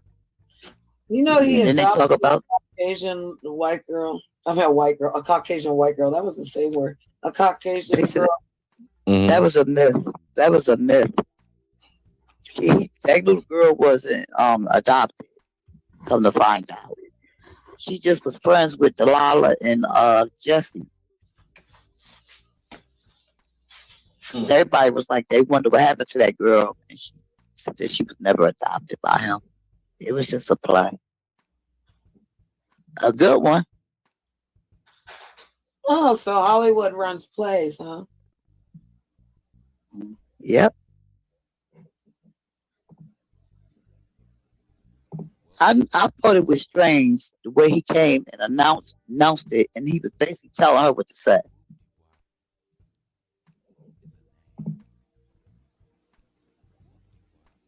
I don't know, but they don't cover no crazy. I have not heard a lot of Q Butters podcast, What I have heard from it, they have talked about everything from like planetary orbits and calculating them to like African spirituality. So I know about Q Butter's project. You know, it's kind of a high level school, but it's African culture centered. So there are probably things that I'd be comfortable going up on this panel and talking about, but I'm not. I'm not.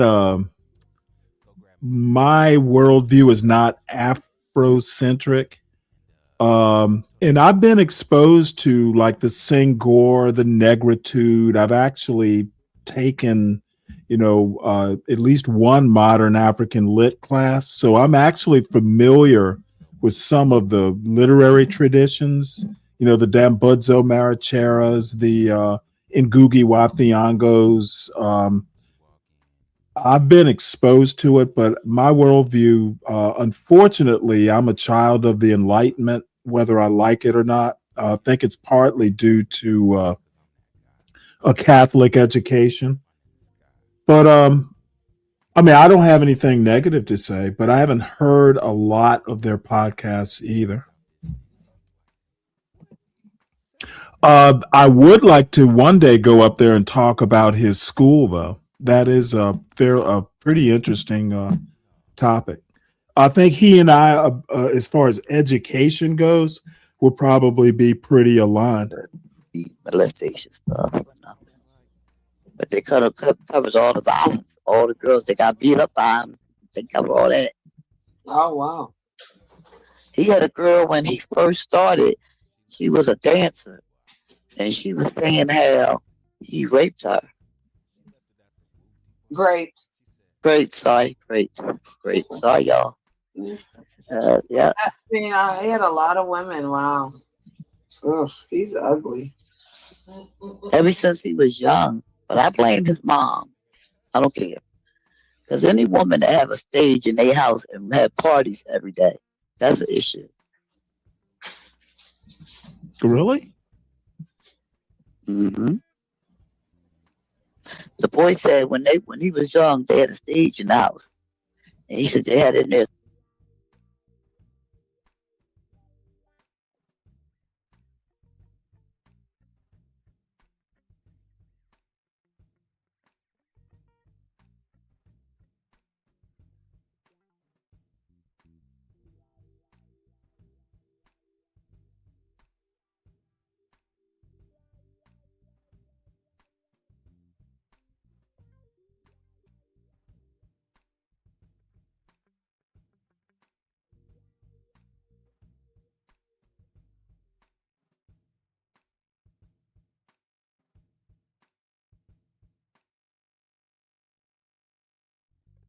Shit, I'm sorry. I would send when I say child of the Enlightenment, and you're right about that point, Clarice. Everybody's in America is affected by it, but when I say that, I mean I'm probably, I was trained by Benedictines. I would send my son to the Benedictines or the Jesuits before I'd send him to a school that was African culture centered, and hopefully that explains it. I know the good and the bad about the Enlightenment. The good is, hey, I'm into Rousseau and Locke and all that stuff. Though I do know African literature a fair bit about it. Between my study and then I've taken a couple college courses around modern African literature. So I know the Dambudzo Maricheras, I know the Ngugi wa Thiongos, but we don't live in Africa. Why would I be Africa centered? As far as he can remember, and at night his mom would have. Oh yeah. I have no doubt, Ryan. I have no doubt that they are good people over there. You know, Wale, I think Wale is from over there. So, no, I have no doubt. If you're not an asshole like John Galt, they probably treat you very nicely. They would when everybody thought they were TIMP. They may not know me. I think look like- I think they probably know my voice, but So she had a players ball I've every night. never been up there on their panel. Yep. And she told somebody that she goes to the bar at night. She tried to make it seem like she serves drinks at the strip club. And when she said that, Diddy looked at her like, why are you telling them people that? Like, she was a stripper or something. I'm like, oh, God. Every time she would talk, he would look at her like he was embarrassing her. I know that, because my kids would give me that look. You mean like? He probably was. If I say too much, my kids look at me like, Dawn, you embarrassing me right now. Every kid. Yeah, it's you know. Okay, it's, I have go a ahead. question for you guys. Yeah. Which animal, if you had to choose which animal would survive, okay, which would it be out of these three? This actually winds A up being tiger? interesting. A wild dog or a hyena? That's a good one. Oh, by the way, Ryan. Hey, Ryan, do you know Jihad Bell? Jihad, I've seen him up on their panel before. I mean, Jihad knows who I am, but he might be the only one. I've only talked to Q Butter once on a panel. So it is very possible that they don't know me. You know, I'm kind of not in their orbit, but Jihad would know me. I haven't read it yet, Deacon Dave. It's going to be a. But I'll have to go. I'll have to Hold go on one with, sec. Tiger. It's probably going to be closer to the new year or after the new year before I get around to it. I have books to read ahead of it. Just because of more. I'm saying. Okay. And Bell hyenas a motherfucker too, though. yeah, but they ain't nothing compared to a wild dog. I know that. That's true though. Yeah. Grandma Love, what would you choose? Now that we already told you that Benji's is wrong. That tiger. You said, now say it again. It's either a tiger, a hyena. What was the question? What's the question again? Which one, if you had to choose, which one would survive out of the three? Okay, now say it again. Dog, hyena, or a tiger? Did you say a dog? Wild dog. There's a difference in a wild dog, just a dog. Mm-hmm. I would pick the wild dog. Yeah, yeah. Because see, what happens is the tiger, they don't really travel in packs. There's usually like one or two of them. Okay. And so hyenas, they kind of travel in packs. And so they go after the tiger and eat the tiger. You know, they'll get one, kind of close in on them and eat them up. Then you got the wild dogs that travel in a bigger pack than the hyenas. And then what they do is they get a hold of one or two of them hyenas and munch and crunch on their butts. And now the wild dogs is still running around running stuff. That's true, but a pack of dogs they can jump. I mean, they could, but if it's the right type of dog, a pack of wild dogs not gonna even jump that one dog. If that dog shows more, you know what I'm saying? Like it's gonna be hard for them dogs to do that because them dogs ain't gonna want to get bit. Dogs don't like to get bit. But they'll I was just watching the thing too, and I had watched it the other day, and I'm like, it started out with this tiger, leopard, and now the only one that's running away from here is the dog, and you didn't see where they ate up one of the tigers. The other buddy left, And then the hyenas, they didn't ate up 2 of them. And now they still running around like homeboys, like, we full for the day. Well, we'll be back tomorrow. Who coming through? You know? Yeah, pack of wild Rottweilers. Yeah, it's over with. No, these is the wild dogs. You know, wild dogs that be out in the forest and stuff. Yeah, I mean, in the forest, or you mean fucking out in the streets too? Because I've seen a wild dog run up the street right now. It was a lab though. Well, most of them look like labs. They're like actual wild dogs. You know, actual wild dogs. Never heard of them. Yeah, it's a name. It's what they are. They're called wild dogs, and they live out in the forest and stuff with the tigers and hyenas and stuff. They don't look like domesticated dogs. You can't bring one of them in your house. You can't bring one of them. They look more like the hyena family to me. They look like they're a cross between a dog and the hyena family. But they wild. If I remember, hyenas are canids.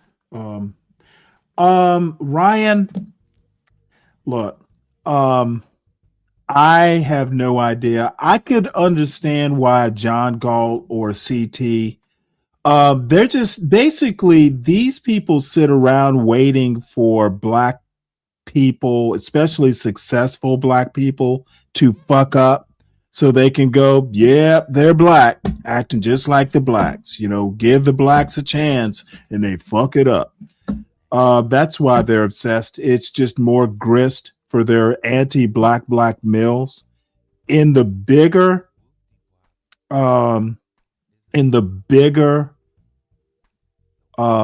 scheme of things, it's pretty heinous. But when you think about a Penn State, Jerry Sandusky, there have been some things in college football. This is just the latest, but it is special because it's a successful black man. Then he has a white wife, and then he cheated on her or whatever was going on with another white woman. So this is just, you know, it's a great early Christmas gift for the anti-black blacks.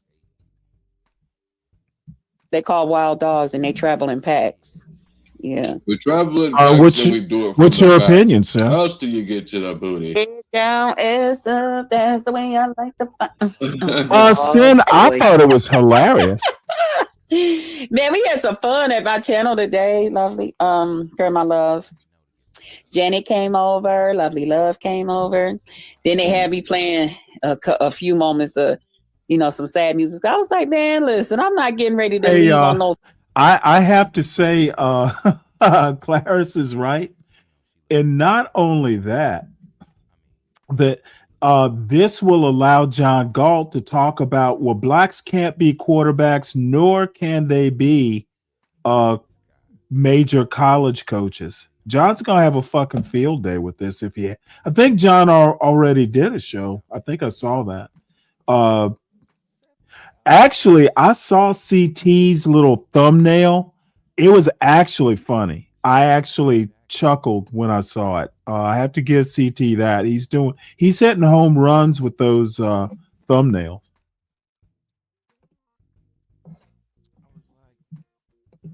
Sad note. We was like, lay it on the line. I didn't think she was that hot, Dave.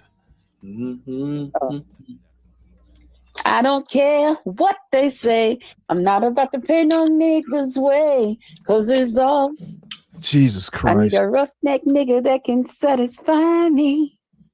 I love it. Yep. Okay. We're about. This is gonna be about where it begins. Now, this woman, who I don't actually know other than meeting her on this panel, she starts talking about how, you know, she likes men that are a little rough around the edges. She doesn't like nice guys. And you know what? I've heard that before. Everybody has their preference. I tend to like women who are a little bit outdoorsy. I tend to like tall women who are kind of athletic.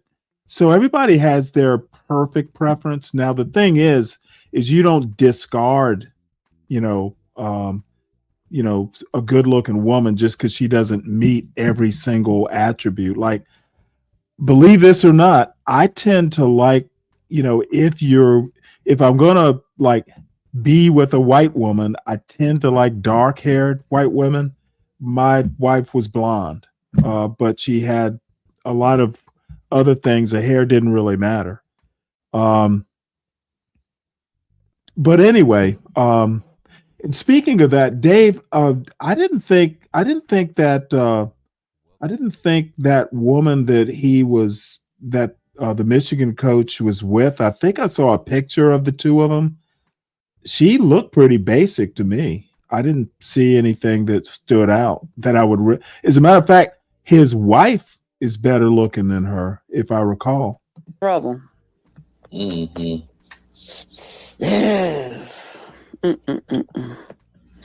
Quiet. I would Krista. say that is why you stay in trouble. Quiet, Krista. Quiet. I know. I don't know. I don't like a guy that's too, because to me they sneaky. Some guy supposed to be so perfect. Oh, baby, you're beautiful. Oh, baby, I'm just going to do this for you. I'm going to burn your bath water and rub your feet. I'm going to cook you dinner. I'm going to take you out to get a massage. Around about this time, I'm literally thinking, who hurt you? who hurt you, young lady? Because if your picture is actually anywhere near, you're not ugly. Some man hurt her. Nigga, what is you up to? The fuck is going on? Wait, what? There it is. There it is. And by the way, she and I get into it over something that I said to someone in the chat. And in the end, I actually think she does win. She and Janet are just going to be too overwhelming. And I just have a thing. I can't just abuse women.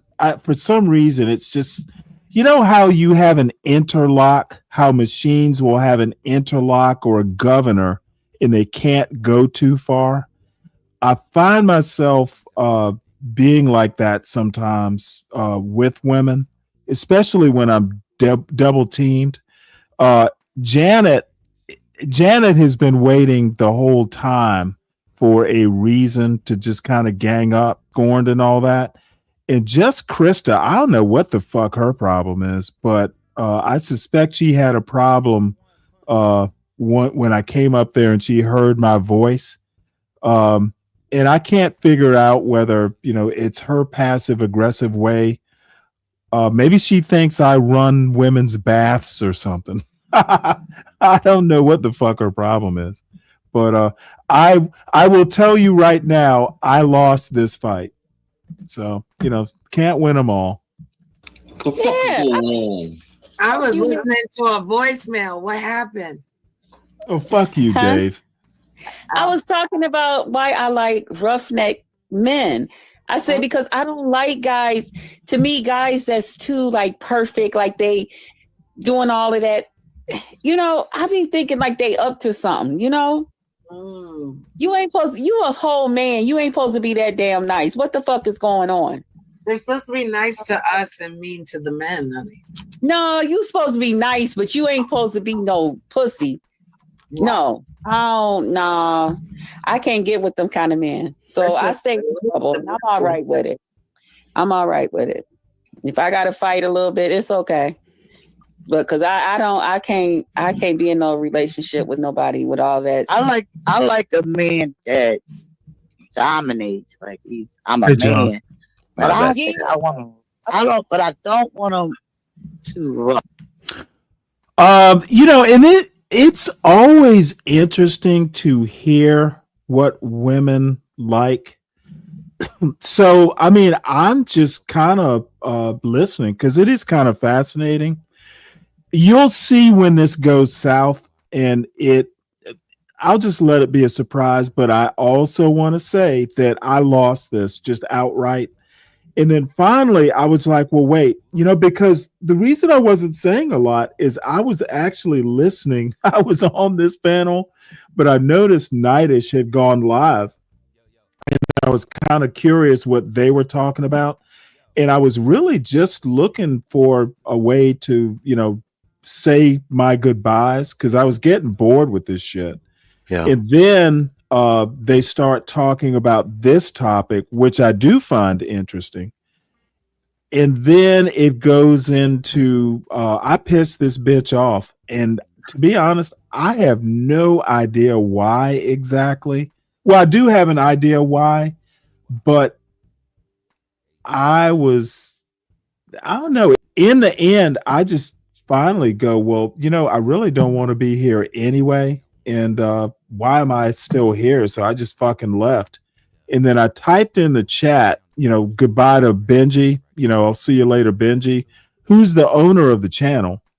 And then to Janet and Krista, I just said, good luck. I'm like, Janet's 50. Now, Janet's a widower, but that was years ago. Believe me, I could do a Taz on Janet and roast her ass. She is a messy bitch. Like Dave or somebody, John, you remember her the last time? Oh God, was that fucking bloody or what? I'm sure. I think Deacon Dave was there too that night because I remember he brings her up. Oh my God, dude! And you know what? I think everybody was surprised that I could have that kind of backbone. She pissed me the fuck off, and I on her. I can do it, but you really have to piss me off. You really have to go beyond the pale. No, I wasn't triggered. To be honest, I probably should have stood my ground, but I didn't want to be there. I was much more shit. I went over to Nightish's and I was up there for 3 hours on the panel. It was a lot more engaging than this panel was. And again, these are Benji and even Janet, Grandma Love. I've known them for years, literally probably 3 or 4 years, which is a long time in YouTube time. So. That's amazing. So I will apologize for losing this one, but I tried. I just could not get a toehold. I just listen. I'm not picking sides. I'm not starting trouble. But Deacon Dave was kind of right. This. Not saying you are a simp, but on this stream you play. Oh, I am, dude. I'm not upset at that.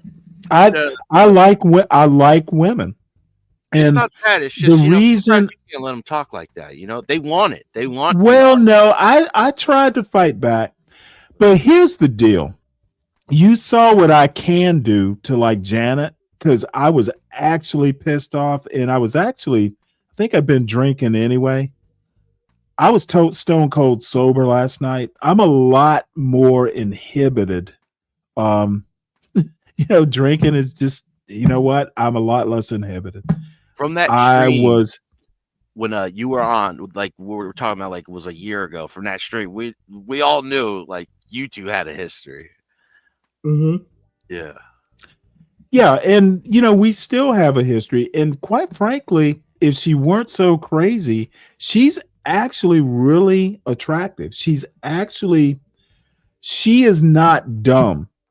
Now she's not reading Sartre and talking about existentialism, but as far as mother wit, as far as raising a child, she's got the basic skills. She would make someone a good wife, or would have made someone a good wife. It's just she needs meds, and she may actually be taking meds. I can't remember. But she's a little bit unstable, and and that's fine. I mean, she's raised kids. Her kids are pretty much adults. It's sad because she is actually good looking. I mean, she is actually. If you saw her when she's all dolled up, yeah, you would notice her.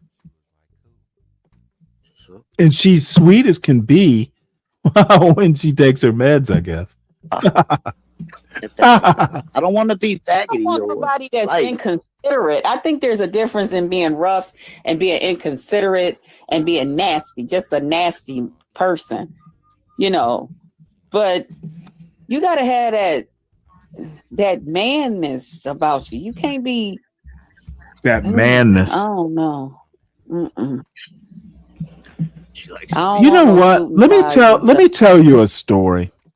And I kind of hate to digress, and you can tell I'm in the middle of my second Guinness stout, so I'm getting loosened up here. Salute to Free Zone Lou. Salute to Free Zone Lou. And by the way, let me put this up. I really in CKJ3.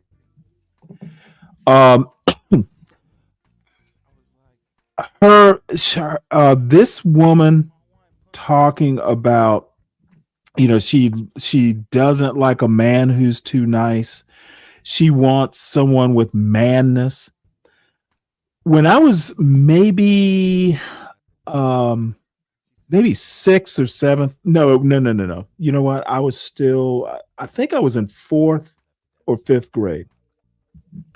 My father and I were going downtown for some reason or another, and we came upon a boy who had been hit by a car, and he was down, and they were waiting on the ambulance, and he was bleeding from the mouth. So my father, a retired police officer, you know what he did? He fucking gave that boy mouth to mouth. Didn't even fucking hesitate. You know, the boy was in trouble, unconscious and bleeding from the mouth. And my father fucking gave him mouth to mouth, saved the boy's life. Didn't even think about it. Yeah. But hold on.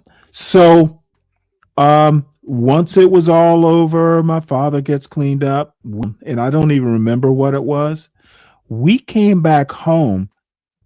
My father didn't even mention it. Now, I know he must have eventually mentioned it to my mother. We came in like we had gone downtown and come right back. Literally. To this day, I don't think we've ever talked about it. The motherfucker was a man. He saved a life. We completed whatever the fuck it was we were doing. Yeah. Came back like it didn't even happen. That, to me, is madness. He didn't even fucking make a big deal out of it. I don't know. That's madness. And I can guarantee you this silly woman would never find a man like that. No man like that's gonna fucking want her. And I am not my father, but you know what? I knew what manhood looked like. He's kind as shit. Dude, my mother died in her own bed. You want to know what madness is? He fucking planned it. His kids spent $0 on medical care. He took care of her. He died. She died in the bed with him next to her. Kids didn't pay a cent. He had planned for it. He thought, well, hell, you know what? We might one day need nursing home care. He had in-home hospice care. The lady died in her bed, the one that she had been sleeping in for fucking 50 years. And guess what? So my father took care of her. We had to force him to get fucking home nursing care. He did it all himself forever. And dude, they wouldn't tell me. I found out fucking 7 years after the diagnosis.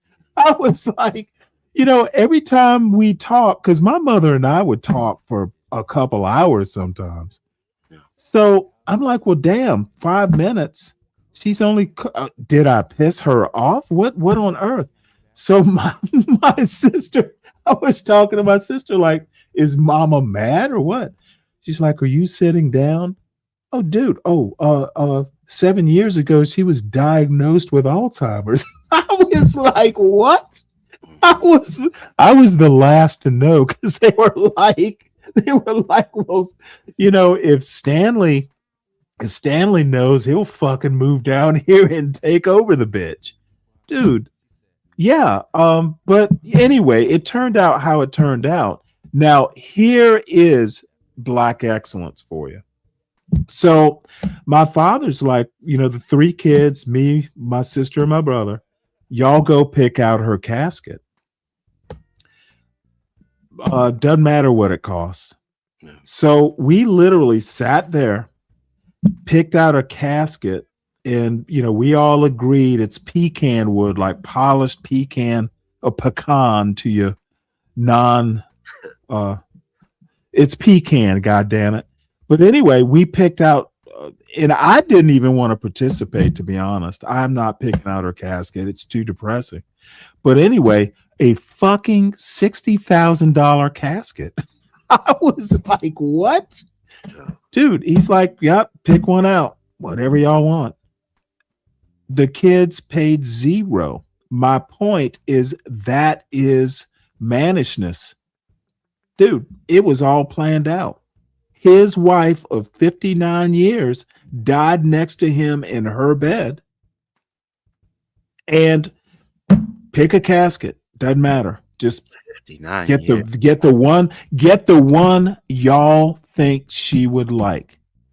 That was it. The hardest thing I had to do, I actually had to deliver the eulogy at the funeral. I hadn't done public speaking in fucking like 40 years. So I read the funeral eulogy. I didn't know I was going to read it. I wrote it, by the way. So I read it flawlessly. Did not flub anything. I read it straight through.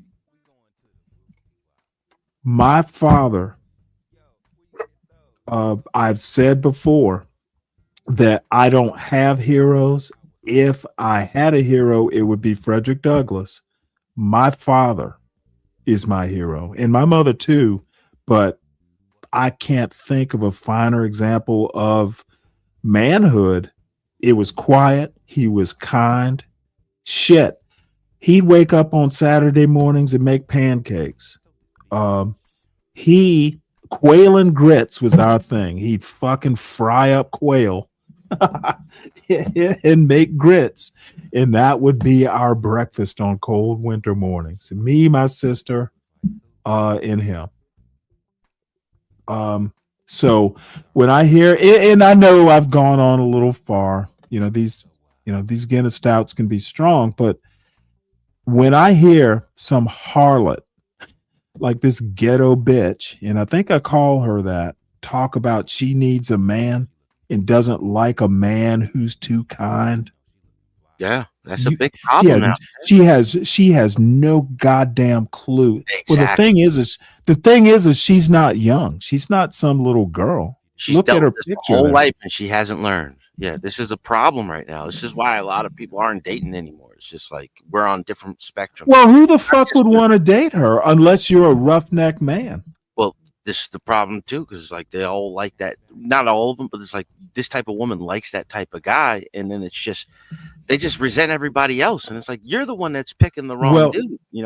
Maybe you should try a nice guy. Maybe you. Well, you know what, Janet is like that too. I mean, dude, you know me. Fuck. I don't really, I don't drive a Mercedes or any bullshit like that. What she says, well, Stanley said he was going to buy me a house.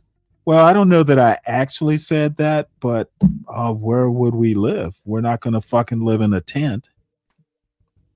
So I'm beginning to see the light, John. Slowly but surely, and I know fucking Deacon Dave is just going, I told him. It's not all, like you said, it's not all, but this is a big portion of what. Dude, I got my ass handed to me, and I got a wake up call. It really did. I'm like, look, her picture. Maybe it's a good picture. This is not an ugly woman, at least in the face.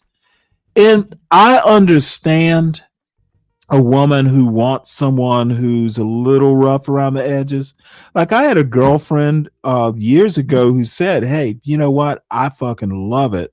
You know, when a man's like washing a car and he's a little sweaty." I get it.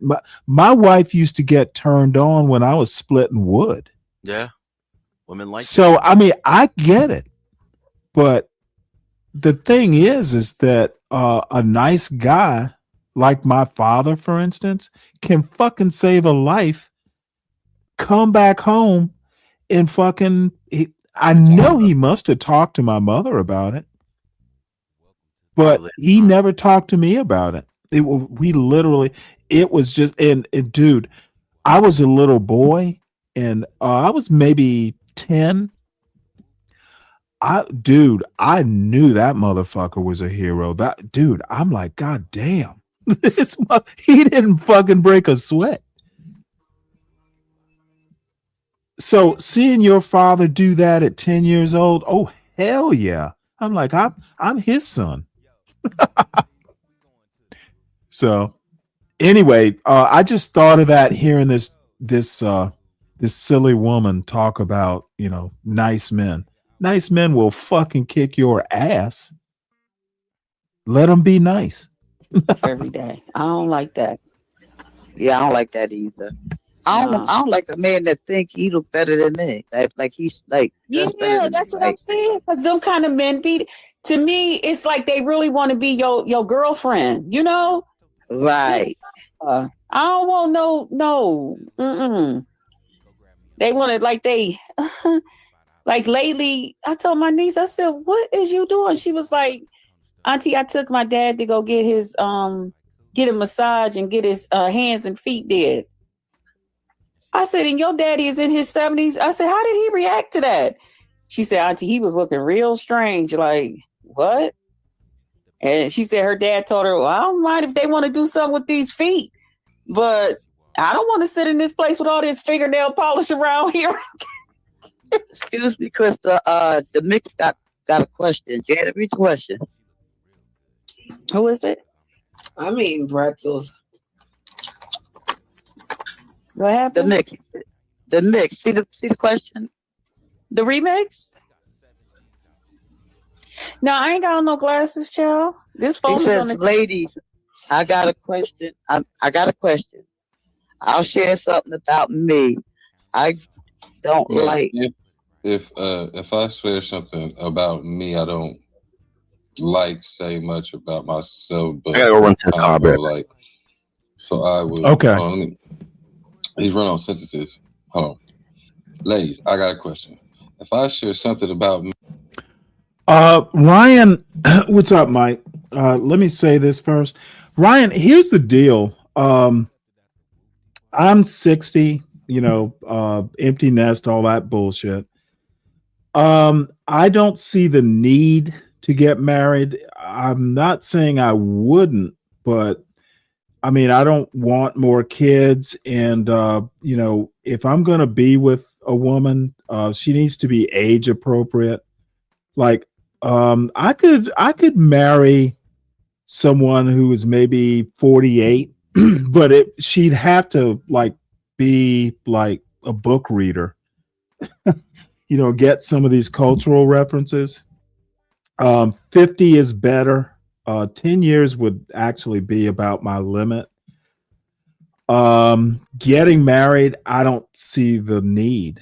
And part of the problem is that at this stage of my life, I've literally lived as the sole decision maker. Like I'm not, you know, I've gotten out of the habit of like, hey, if I want to do something, I'm not sure I'm ready to just go, oh, hey, honey, can I do it? I just do it. And it took me a bit of time to get used to being married because I got married. I was 39. But once I got into the swing of things, yeah, I love being married. But I don't see a need to do it now. I don't like say much about myself, but this combo, I like, so I will. I'm generally a nice guy, My mother? but I've been told nice to everyone that goes against me. For one, type better, guy. I don't understand what you're saying. But Is it the remix? Is it the remix? Like Yes, it's but the all I'm remix. saying, it's like, oh, if that's you my want us to buddy. read, yeah, but if you want us to read, we got to be able to read. You know what I'm saying? It's like, we can't Oh, read. You can't understand the He, question. look, he Oh, so drunk. he Yeah, said you good, my nigga. I'm like, in the nigga, you can't read this. conversation. He said he's enjoying the conversation, but he has been told that he's a nice guy. I can believe that you're a nice guy, but I can also believe the remix that you're like, but you still manly. Like it's a difference in because some men are just genuinely nice and kind, and they like to shower you. And there's women out here who enjoy receiving that. You know what I'm saying? But I know for me, that wouldn't be a good match for me. Because if a guy is too nice to me, I just find myself, I won't feel attracted to him. Like When a man is too nice to a woman, it don't make a man is too nice. This is like the dumbest shit I've ever heard. Now, again, these aren't like college girls in the dorm, or these are, women, in their 20s talking about their hopes and dreams. These are women like Janet is 50, maybe even 51. Just Krista, she's not some 20-year-old co-ed. Grandma Love, her name is Grandma Love. These are women who have been, they have, they've got battle scars. So talking about what they will and won't take, fine. But this isn't like you have a lot of choices at your fucking age. These women are acting like they still have their choice of men. Fuck no, you don't. You're all old. And people get old, but god damn. And then it's dumb shit. Even your dreams are dumb. Women, Advice that I give my son: be yourself. Don't be So- anyone else. You'll find the right you're one. boring. You're boring. No, I'm Sin, we're gonna go through to the bitter end. Yeah, well, you know what? Let me. It's about time, Krista. I was wondering when you were. No, because I've tried to be nice. You know, you see how I try to be nice. It's a good thing. You know what I'm saying? So that's why I said, Now, you know what? The next time, this is what I don't understand. She's saying she's tried to be nice. What the fuck is she talking about? We have not even interacted that much. What triggered her is when I told the guy in the chat, the best thing you can do is be yourself. The woman will find you. That's literally my sentiment. You don't worry about being too nice. The problem may not be with you. It may be the woman. Dude, be yourself. There will be someone for you. Don't force it. Don't be something that you're not. And this silly woman just goes off the deep end. And I honestly don't know why. We have not even had we've not had interaction at all. This is what stuns me. What does she mean she's been trying to be nice? What the fuck are you talking about? So it leads me to believe that she's been annoyed with me the whole time.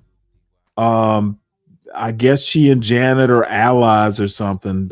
Who knows what they've been typing in the back chat? The bottom line is I still don't care. Why she jacked it up the level to 100? I was talking to the dude in the chat, not to her. And I wasn't even thinking of her. got that like I ass. said, So son, that was do it. yourself. So that's why Don't listen. Don't listen you know what to I mean? these Because it's just old something bitter about women that who. roughness. Well, I did. Now, see, now that that she's gone off, unfortunately, my mic is low. You know, I said don't follow the advice of these old bitter women. So, that was some gasoline on the fire, I'm sure. speaking away with a little something, something, but at the same time, they nobody said, "All right, you better sit your ass down somewhere." Okay, I don't mind that. You know, No one needs I a like woman that. who is broken, son. Find yourself a nice, feminine lady. Listen, your and voice you'll alone is be not attractive. happily ever after. Your My voice alone alone. is not attractive Find to a most woman women. who No appreciates woman is you going to for say, who you are. "Ooh, he just sounds Don't so be something. Don't be No something one. that you're not. Sound No no. one. It's wrong. It's just No all one. wrong." Everybody's alone. Yeah, I mean his voice alone. No woman is out here. No woman's pussy is out here getting wet at the sound of your voice. Trust me, nobody. You're acting It's like not I happening. give a fuck. No one gives You a fuck. well, you know what? You have no other choice because that's your voice. I and have you're no getting other wet. Yeah, but You he don't was know. supposed to Women, leave. you Affecting have nobody. no clue who I So you am. have no I choice. don't know You have why no you get choice, honey. offended. Trust I me. wasn't even Trust talking me. to I'm a you. woman and I know what Okay, women like. why I'm would a I woman and I trust know you? what women like. Why would I Trust trust you? me. Stop saying stupid Trust shit me. like that. Trust me. Stop I am a saying woman stupid and I shit. know what I women don't like know and I know you. what they Why don't should like. I And trust what you? they don't like What you is a need to man do, that with that type of voice ma'am, and that type of I was personality. talking to No, it's I too was feminine. talking to You're too another in touch man. with your I feminine was side, honey. talking to You're too I in don't touch give with your feminine side.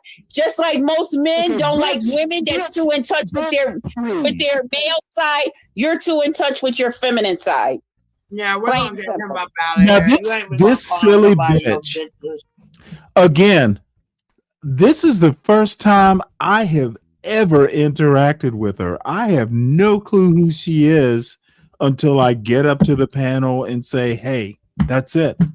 So she's telling me all about myself based on a voice she doesn't like.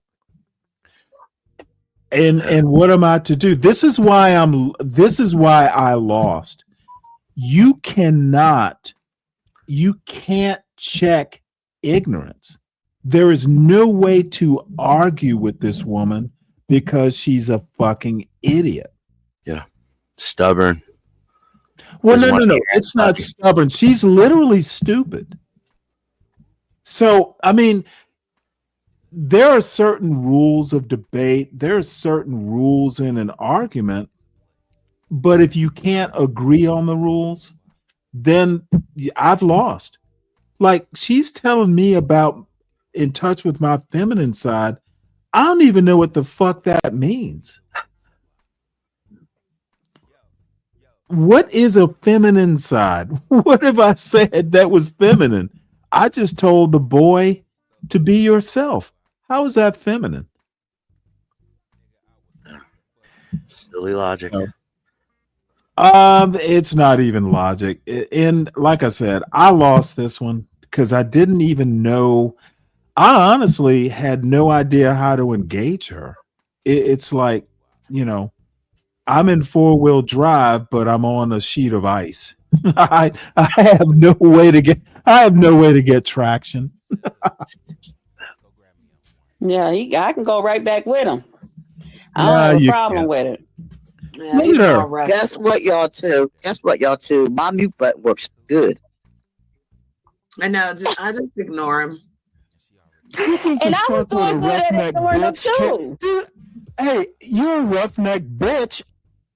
There you go, Janet. Come on, don't spoil the fun. I know. What else we got to do? Let's I go. don't like his voice. Let's go. Let's go. Let's go. Where? Let's go. Listen, I'm a listen to this I don't girl. know.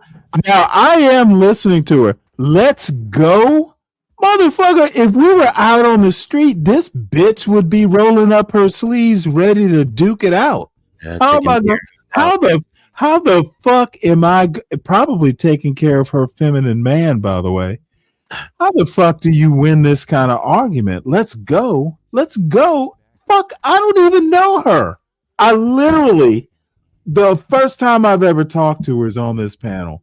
I don't know which buttons. I don't know her buttons. I don't know her weaknesses. I'm just fucking just in the blind, just reaching here. That's why I lost. I have no clue who she is. I don't know her weaknesses. I don't know how. Well, I don't know how smart or dumb she is, but I'm inclined towards stupid. This is I can't fight this. I can't make an argument. I'm gonna lose. And I knew it by about this time. And then Janet here, who looks like something from fucking Whoville in The Grinch Who Stole Christmas with that dumbass haircut. literally, it's 2-on-1. Well, 3-on-1 if you count Grandma Love. Grandma Love's nice, but she's limited. So it's basically 3-on-1, but let's just say 2-on-1. And at this point, I'm toying with standing my ground. But in the end, it's like, Benji, who owns this channel, talk about a simp. He's just fucking letting these silly women run his channel and his panel. And I know I've already lost. I'm going to lose harder.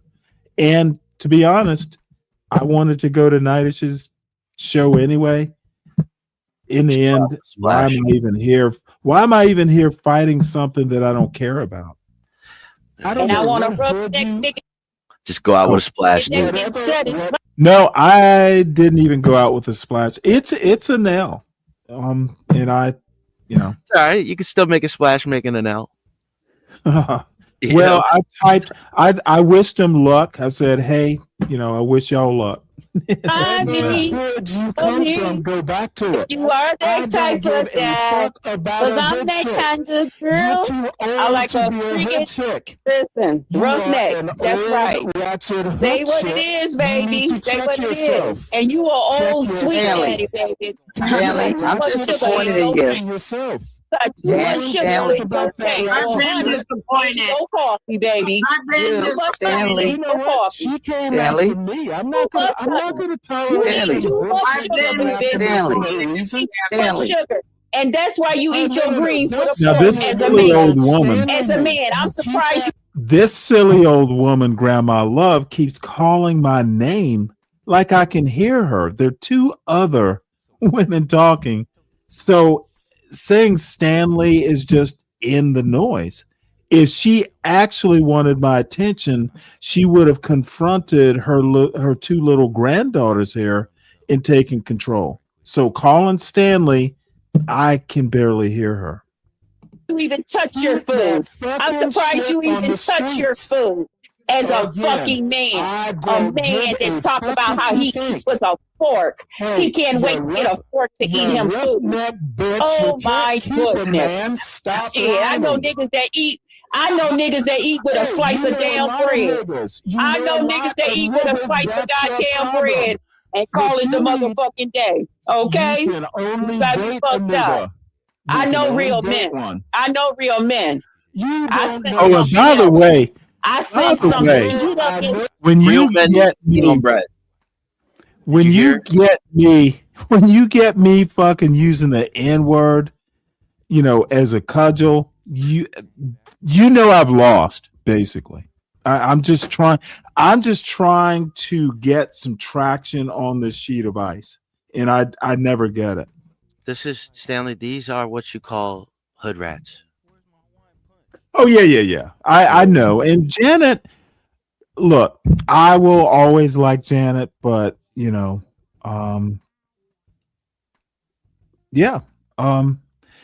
She was like, "Did you hear?" You got to learn your weaknesses. They exposed. Actually, the lesson is, I stayed up there too long. So, hey, like I said, it's an L. I'll just have to eat it. shit. Now say it like a and more man. ladies. Say it like a man. I dare you to say it like a man. You are I a dare you to say man. that shit like a man. Say it like a man. I need you to say it like say it like a man. Say it like a man. Come on, let me hear you. Oh my You don't know gosh, shit. Jay. Come on. You're the real Let's go. man in the conversation. Say it like a man. Say it with your chest, not with your titties. Say it with your chest. Say it with your chest. Come on, say it like a man. I dare you to say you don't know shit. I dare you to say you don't know shit.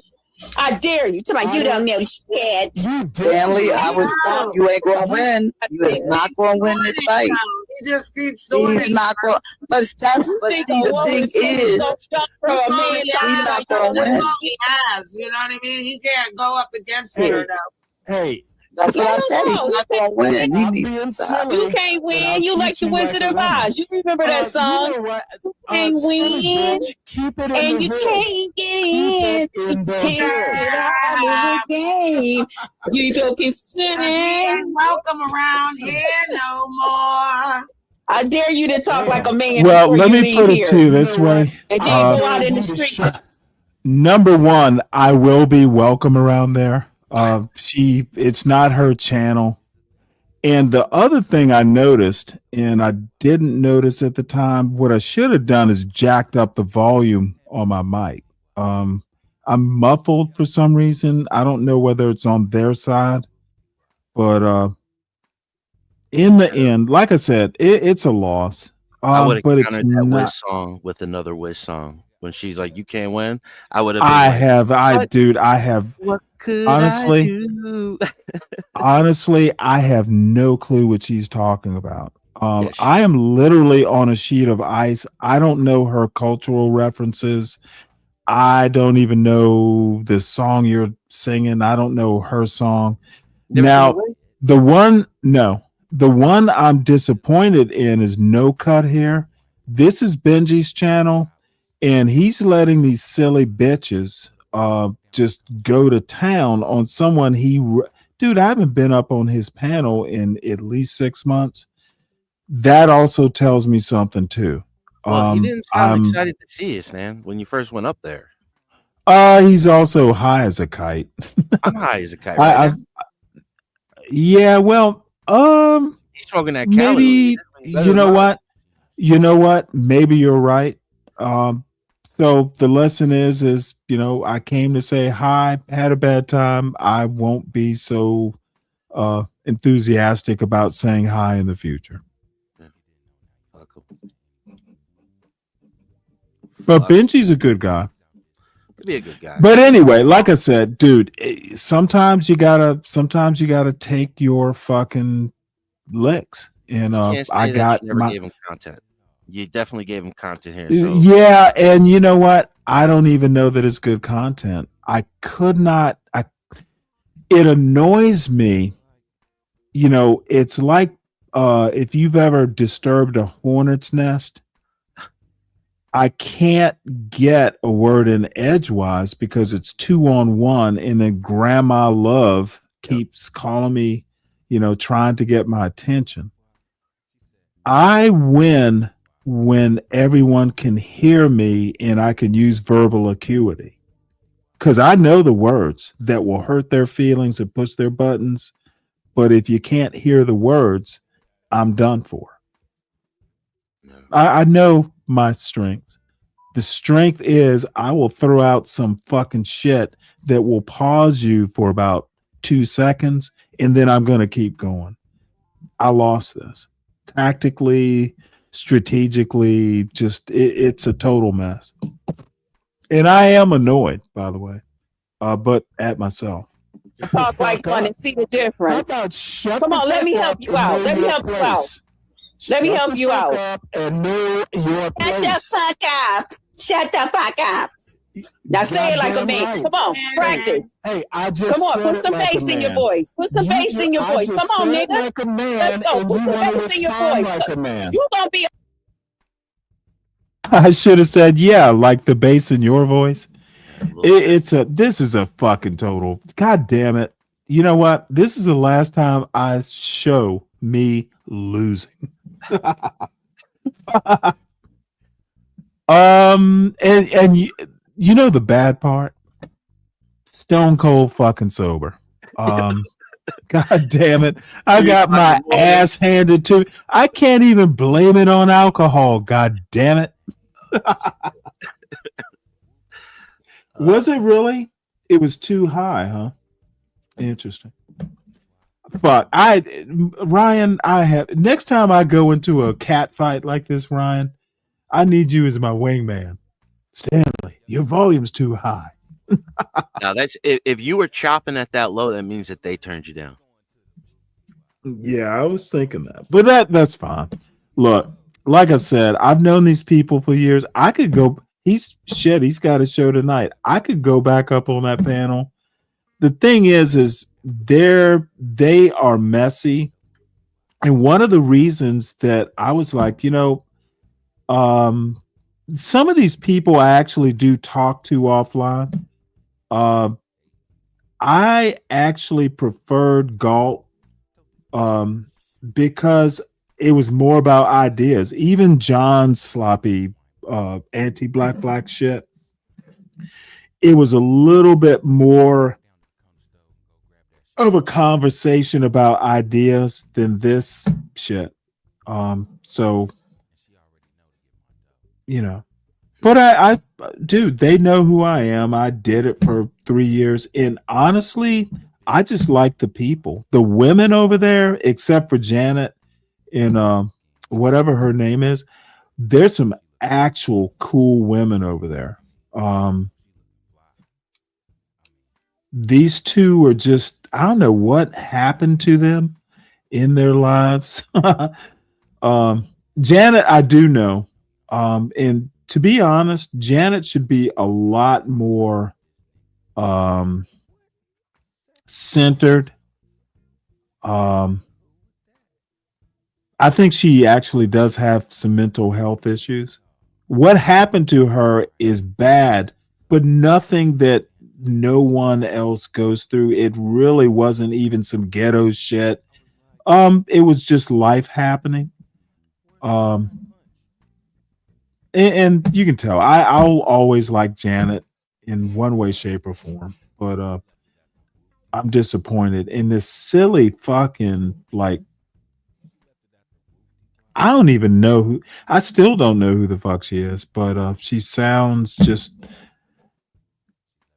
like a horrible, brutal person. And the reason she needs a man that's rough around the edges is she's gonna beat the shit out of him, and he better be able to survive it. And the only way she'll respect him is if he gets up and hits back. Shop race beer, telling you. Like, I was gonna make a Sharon Bracey joke, but I won't. Mike, what's up?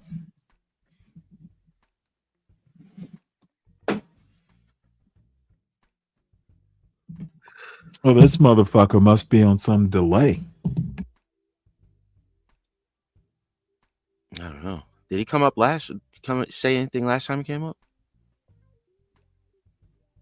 I'm gonna be honest. I have no fucking clue what's up with Mike. His mute's off. Mike, we can't hear you, so I don't know how to fix your. Oh, there he goes. So anyway, folks, I do leave here in the next couple minutes. I gotta see it to the bitter end. A man before you leave this motherfucking panel. Be talking like a man before you leave this motherfucker. Talk like a man. Stop talking like a woman. There's 3 women up there.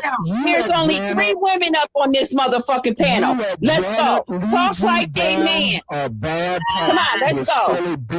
Come on, say it again. No. You getting there? It's getting a little more rougher. That's A little more rougher. Come on, let's go. Lean back when you say it. A little more rougher.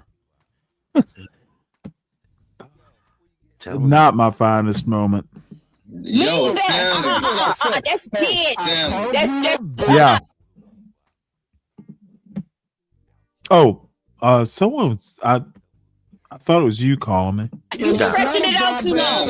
Real men don't play with words. Real men don't play with words. Oh, it's Real men be Benji. like, bitch, Yeah, and they let that shit go. You go, bitch. No. Come on. Come on. Go rougher. I'm not Rougher. your man. Say the Rougher. roughneck shit for your Rougher. man. Oh, let's go.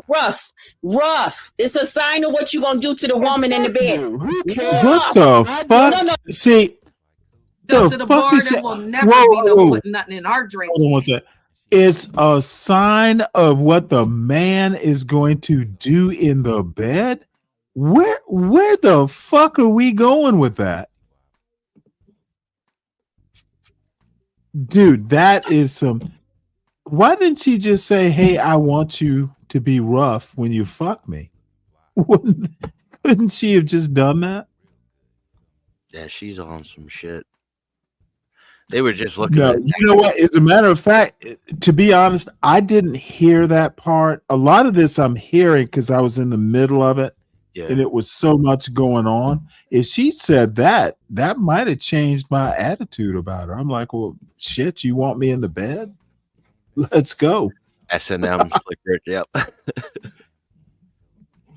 Anyway, Oh Jesus, is Sta- this your boy? Stanley in the back? hates women now. Oh, that's funny. See the private chats now? No. It's fucking weirdos in there. Oh, that's MC Nemesis. You know who he You know is, who right? he is. Yeah, I know who he is. Well, let's let him up. Fuck. You hear him? I'm just saying, Stan. Yeah. Oh my God! Now it's F Jews, dude. I can't let you up with that bullshit. Come back another day when you're less racist. Yeah, Looking at his typing. That don't make That's why I told you to mute him because he kept like going over top of me. Why are you cutting me off? I couldn't even look up. I couldn't even land the plane. Stanley gonna go out like that, boy. He started cutting me off. That's when I said, I ain't going to shut up for him now another time. I'm going to keep right on talking. That boy a sucker. You scared, nigga. Little girly so. Benji might not agree with nothing we saying, but he gonna let us talk. You understand? Nah, niggas. Now, wait, hold it. Did she just say I wouldn't let them talk? Did she just say that shit? Grandma. Rewind that. What? Because I thought Let me fucking go back. Now they're acting like I victimized them. Oh, this is awesome. That's when I said, I ain't going to shut up for him now another time. I'm going to keep right on talking. That boy a sucker. You scared, nigga. Little girly so. Benji might not agree with nothing we saying, but he gonna let us talk. You understand? Yeah. Did you hear that? I wouldn't let them talk. Ain't trying to hear nothing that they were trying to say, Stan. It was all on you. You're the problem. Oh my God, that is awesome. And look, your favorite Zionist rapper, dude. You know what, MC Nemesis? I don't feel like that fucking racist bullshit. If you want to type something in the back chat, say I won't be race. Up there he goes. That's the end of that. Yeah. He kept going in the back chat. He's looking for a problem tonight. Why? What is Telling he? you, You think that this silly woman here is actually MC Nemesis? It's the same type of person. It's that same type of personality online, dude. So some people just like to just start drama, argue, and not get to anything. No points to be proven. Just want to argue with people. I think she had a problem.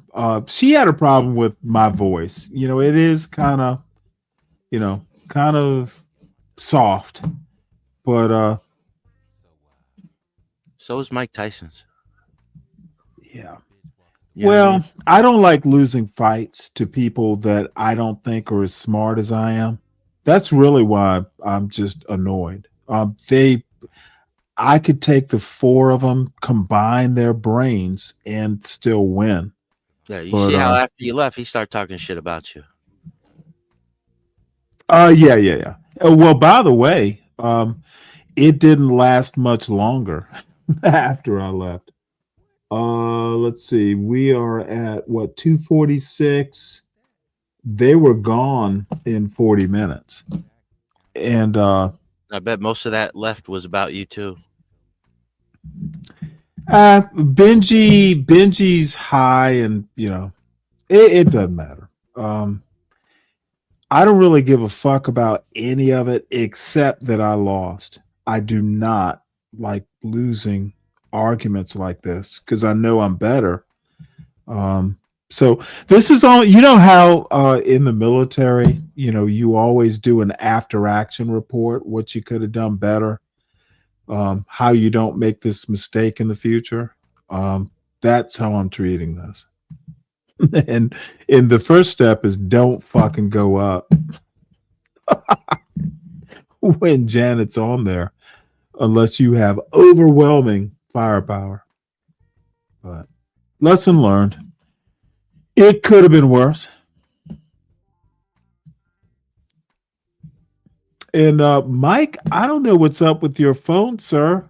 It'd be nice to talk to you. You can't say that you're banned from the panel. Your ass apparently doesn't have the technology to stay.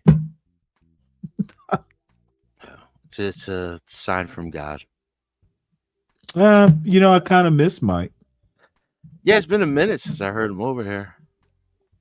Well, the thing is Mike is nicer than this fucking bitch. Yeah, well, he's trying to, at least he tries to be funny. You know what I mean?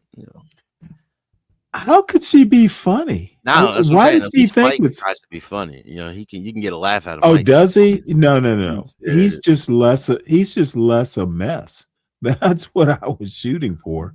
Mike's not funny, but he's also, not as toxic as this.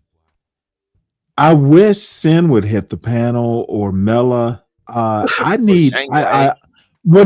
honestly need a female point of view. What the fuck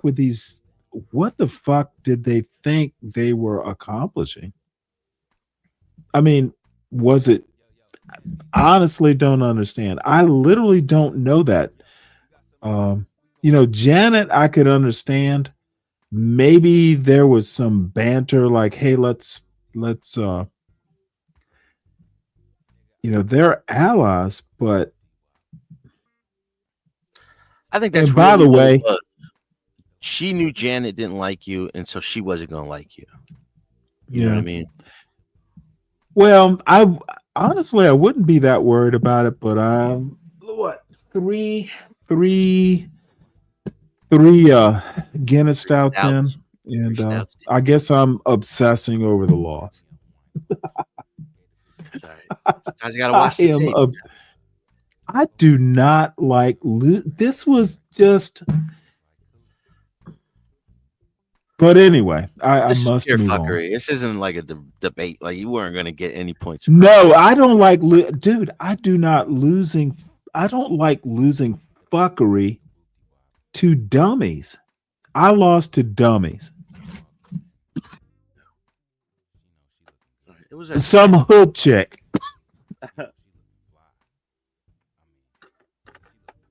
Give me a project chick.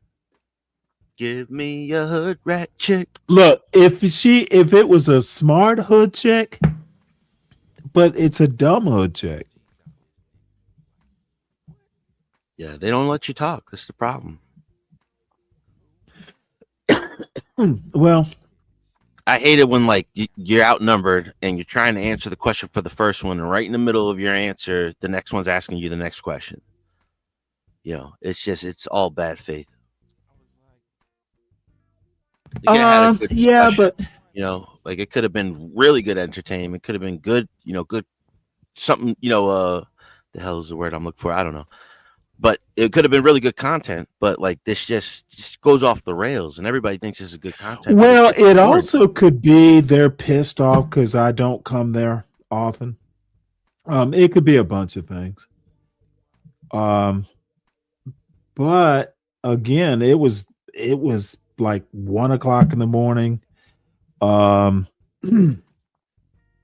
I know not to make that mistake again. How about Look, that? Stan, this is what I'm saying, right? I was over there last night at Gospel of Bob's for like 4 hours. We started. I went up there to talk about one thing. We were talking about, we're potheads, so it's like conspiracy theories and stuff.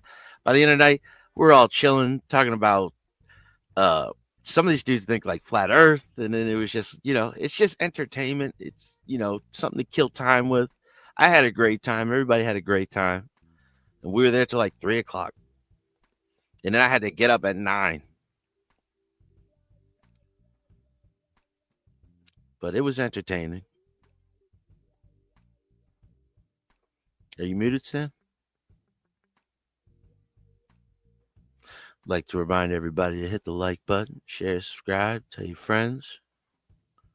Sorry about that. I don't know. If you're not drinking, going to sleep at 3, if it's just weed, you won't be fresh as a daisy, but Oh yeah, no, I wasn't hungover or anything like that. It's just, and I had a good night's sleep the night before. right. And I'm a night owl, dude. Like I sometimes I just can't get to Right. sleep. Yeah. That makes a difference. Yeah.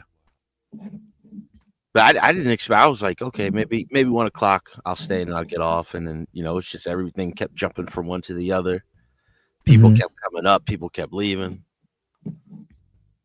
Like it was a good time,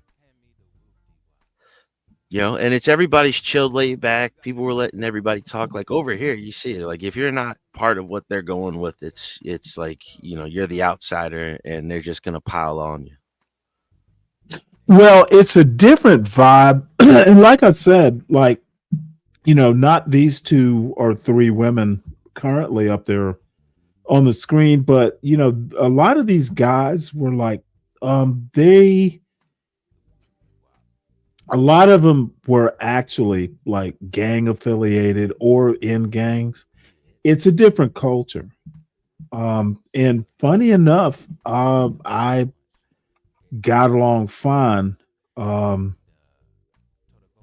But Janet's a little bit different, but she is of the hood. But she's actually like where she lives there's grass there. It's not total hood, like row houses. Anyway, look, it could just be that we've grown apart. That's the thing too. Sometimes you can't go home again. What I don't understand, I could deal with Janet. This silly bitch. I still I literally did not know her. And I don't like that. And I may even go behind the scenes and talk to Benji about it. It's like, dude, someone who's actually, got a little bit of a history. Why would you just nod your head and let this go on? Or just don't give a fuck. Probably the better idea. Mike, is your phone working now? Hello? Mike?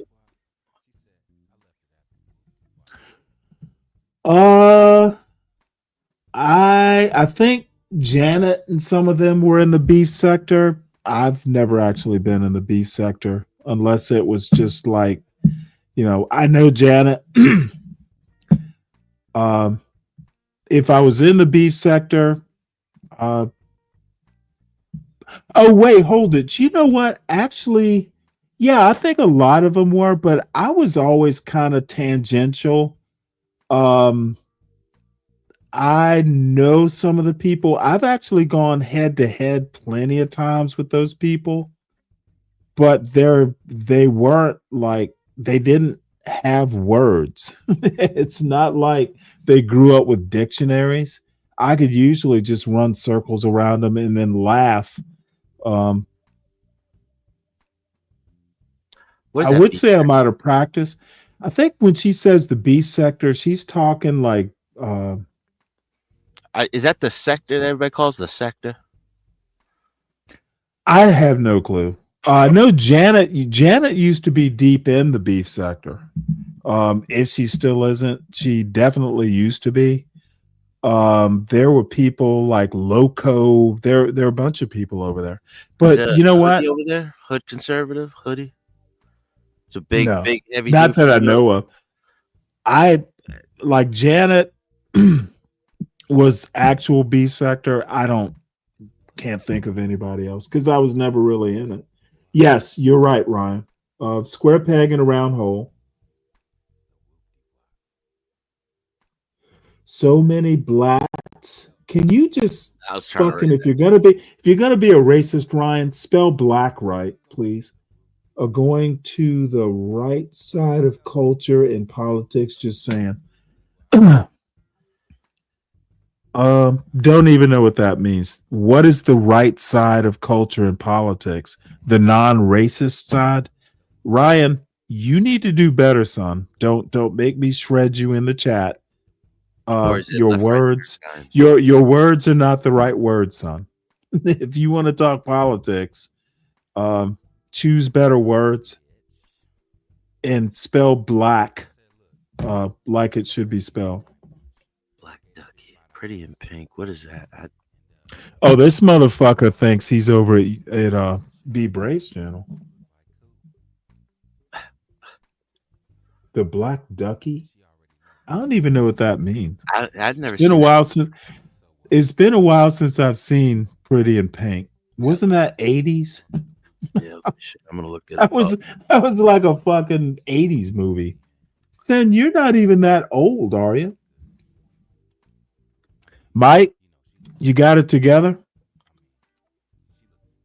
Still can't hear you, Mike. What the fuck? Is it on my side? Okay, Mike, your mic settings are grayed out. I can't control them. Molly I see them Ringwald. now. Okay. Oh, wait. Your mic is muted. Oh, wait. Speak now, Mike. Can you hear me? There you go. Yes. All right, what's going on? You know what? I'm bored now. What I walked into tonight? What does he mean opposite of left, Stanley? You know. I'm center left. There is no opposite of left. He's talking Ryan. conservative. He's like how so many blacks are No, going. he's talking nonsense. He thinks he knows what he's talking about. So annoying. I'm not even talking left-right politics. Stop thinking about American culture as left and right. There's up and down. That's the class part. There are a lot of things that people don't actually get in these Be Brave, John Galt. Y'all motherfuckers are actually dumb. Like, you don't think in 3 dimensions. You think of culture as flat. It's got to be left or right. It's got to be up or down. There's a 3rd dimension. And almost no one gets this shit right. And it is so annoying. So I don't mean to fuss, but god damn it, this silly, like chalky looking bitch has pissed me off. What is she? She a fucking ghetto geisha? She looks That makeup? She looks Rican. She's that pale Rican, you know. Probably. Was she from New York? She looked like she could be from New York. She's from the city. I have no I don't know her. She did a fucking drive-by. She looks like Mike. What's up, pimp? Nothing much. Oh, well, who you talking about? Which one of them you talking about? What's going on here? I'm lost. Bottom right corner. She cursed him out. I wouldn't even worry about it. I took an L from oh, okay. It was a 3-on-1. I was the Chihuahua and they were the 3 big ass alley cats. When this happened? This morning, overnight. technically, right? Yeah. Yeah, this morning, like around 2-3 o'clock in the morning. And I'm not you mean that to tell me you concerned wasn't there about to it. defend your buddy, John? I was on Gospel Bob at that time. Oh, Dude, how come? dude, why would he need to defend me? The fuck? Because clearly you said you lost, so he could have probably said Okay, something like, motherfucker, sometimes you lose. Trying to get me all scratched up, dude. I was trying to contain the I thought you damage. said you don't like losing, Stanley. I'd have been I cheering do. on from the chat. Okay, whoa.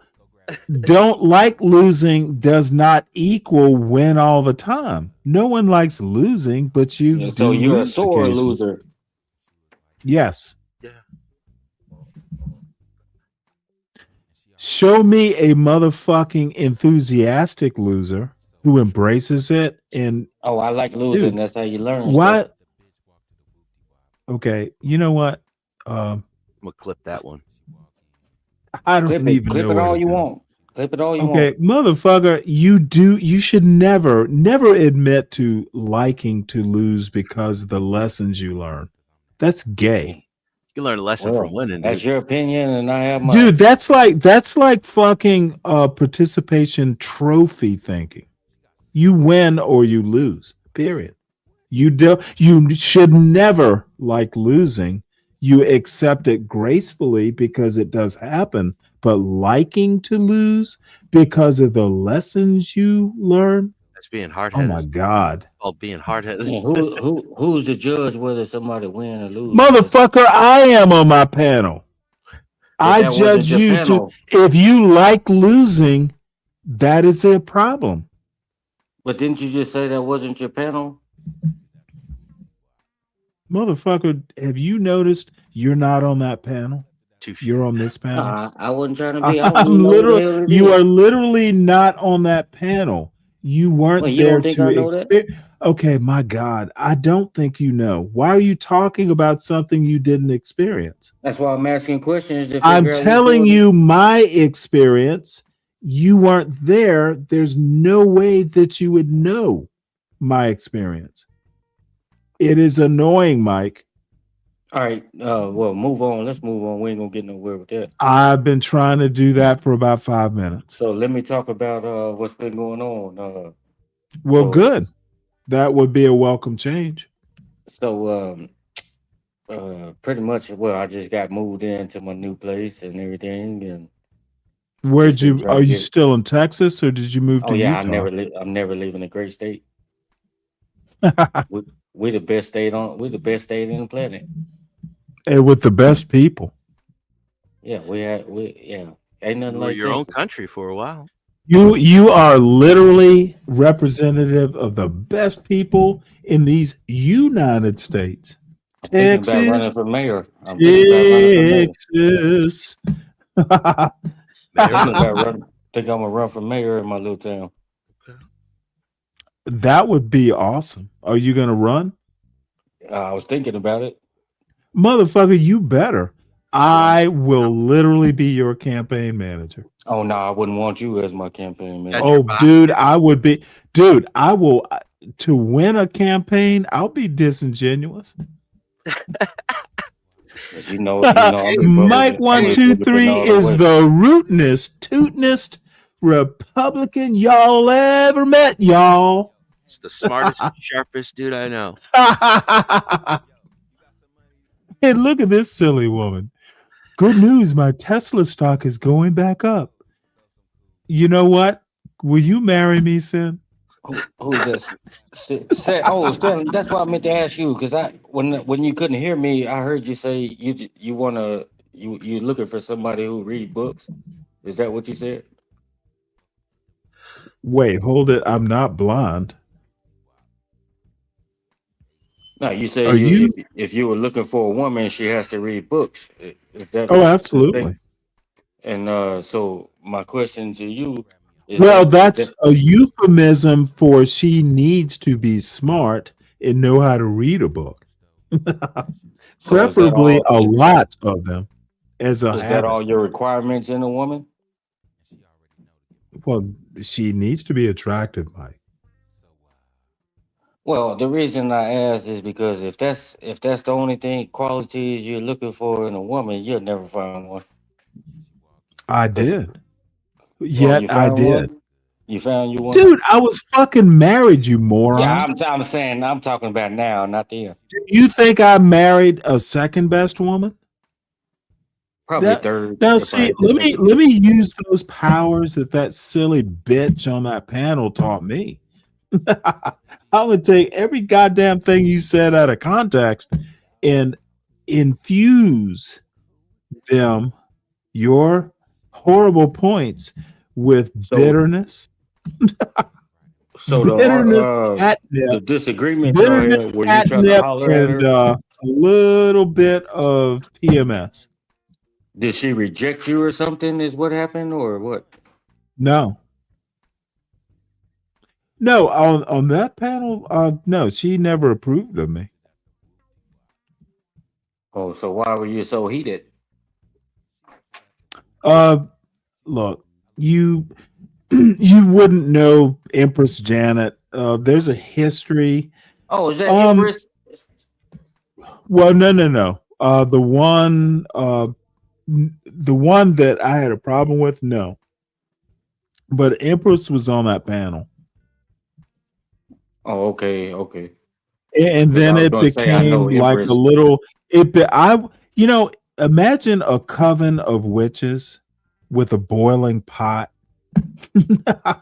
and I was their dinner. Well, my suggestion, well, at least here they do. I don't know if they have. And I always follow your suggestions. Yeah, but they have like older people, single people, like places you can go to meet you somebody. You don't have to just stop at a bus stop and meet you somebody. Whoa, okay. I won't stop at a bus stop. Or you should try. I can't imagine. Christian I cannot imagine better advice than that, to be honest. Yeah. Now let me ask you a question. Before, because you know me, I'm senile now. I might walk away from that bus stop. You need to tag me with a life alert. So if I wander away, heading you to just the don't need a senior woman center, then if you got life if I alert. wander away catching the bus to the senior center, you need to know how to track me. Well, you need at this point, if you see now, you need life alert. You don't need a woman. You need a caregiver.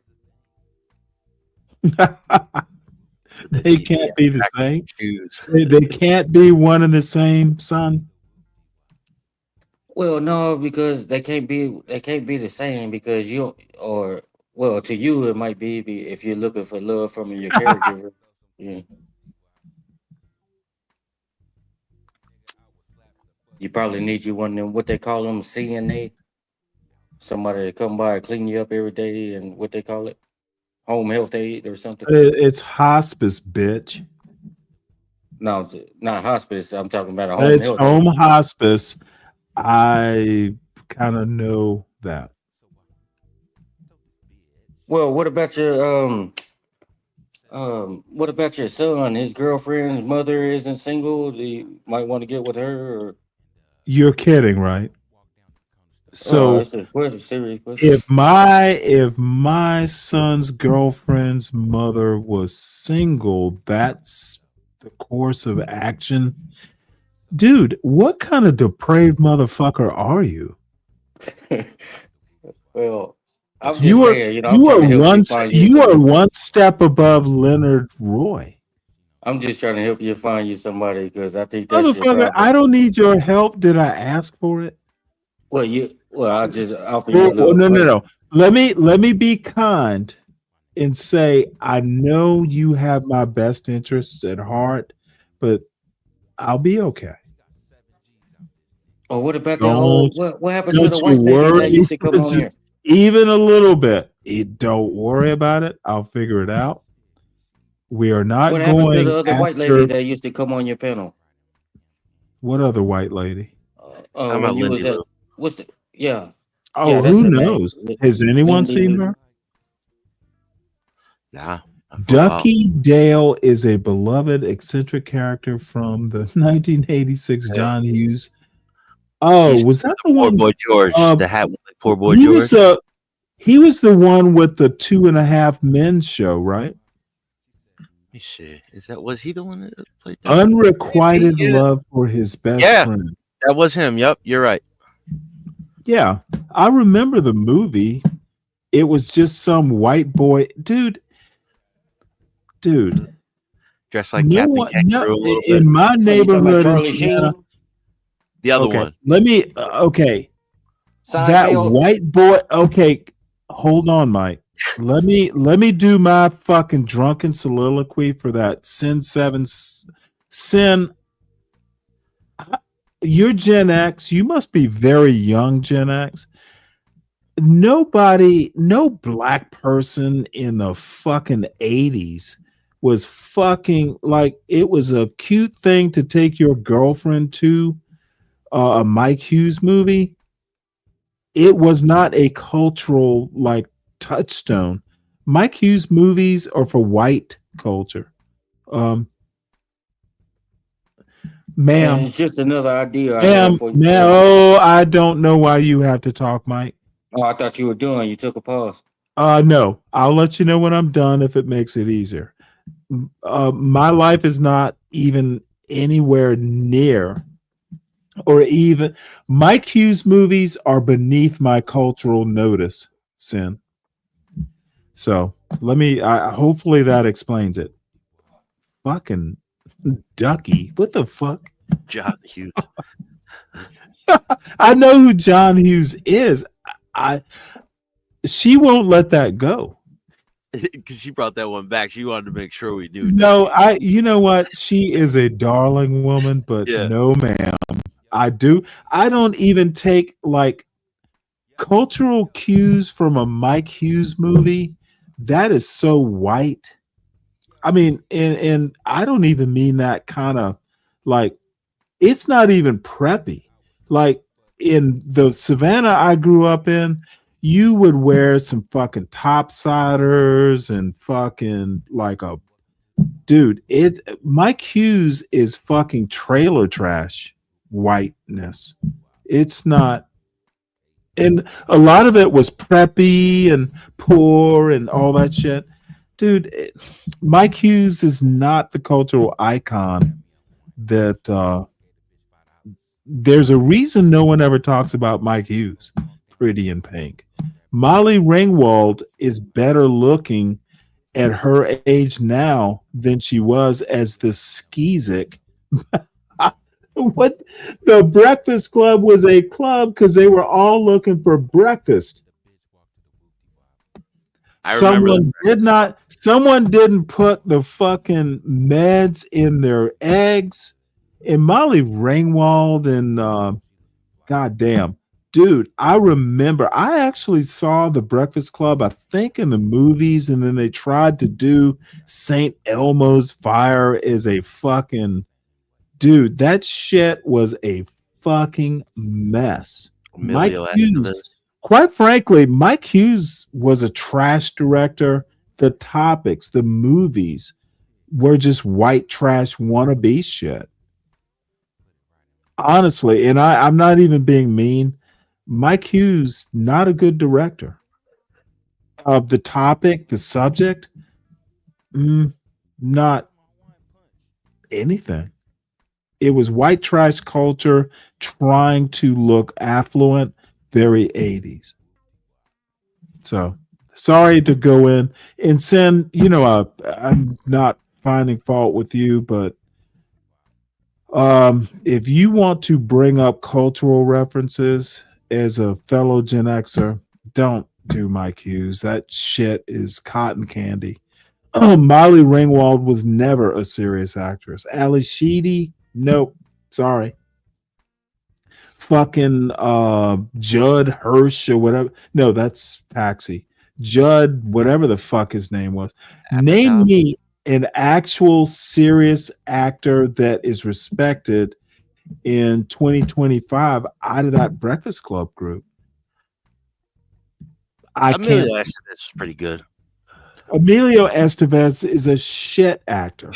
He's pretty good. I grew up on the Mighty So what I Ducks. was a few things here Not real quick. pretty good. I'm talking, do we remember Emilio Estevez in 2025? No. Yeah, he's a cultural icon. Not No. For my He's- generation, not yours. No, my motherfucker, generation. he's not even in your generation. No, he was the coach on the Mighty Ducks. That was a big thing for a lot Oh, of kids. motherfucker! So the Mighty Ducks was Oscar-worthy shit, No, it's a generational thing. dude. Back in my day, it was Herbie the Love Bug. Yo, me and my brother were just literally, talking he is about literally the equivalent of Herbie the Love Bug for my generation. It was a Volkswagen, by the way.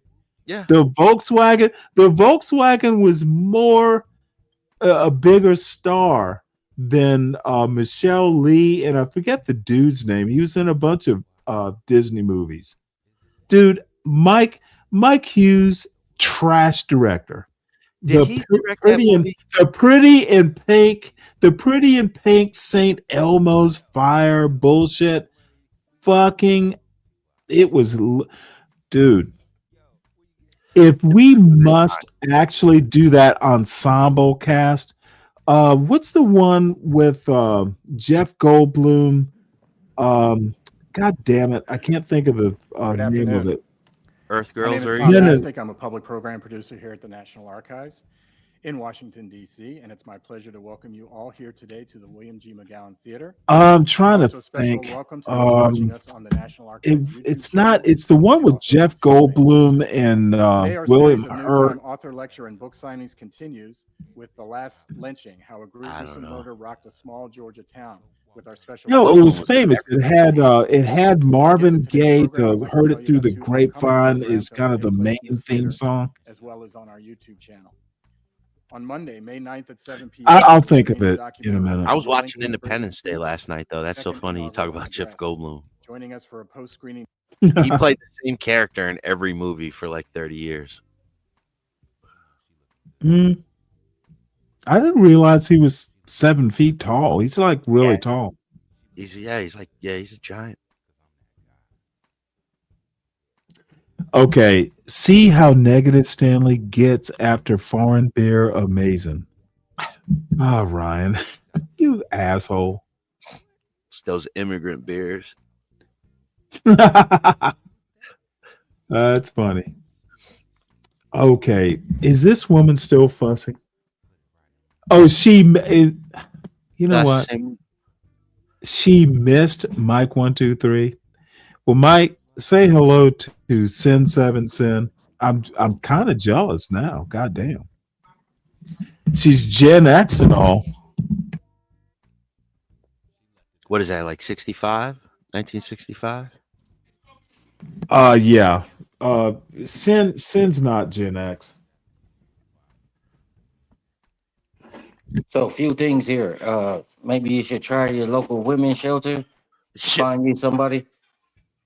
Find you a nice lady at your local women's shelter. Try the Greyhound bus station. You might can find you somebody. You know what? I literally just checked it out on that YouTube channel. It was the Battered Women's Shelter YouTube channel. And You didn't notice? The next thing was you'll never find nobody on the Democrat side. You need to move to the Republican side. That's where all the good ones at.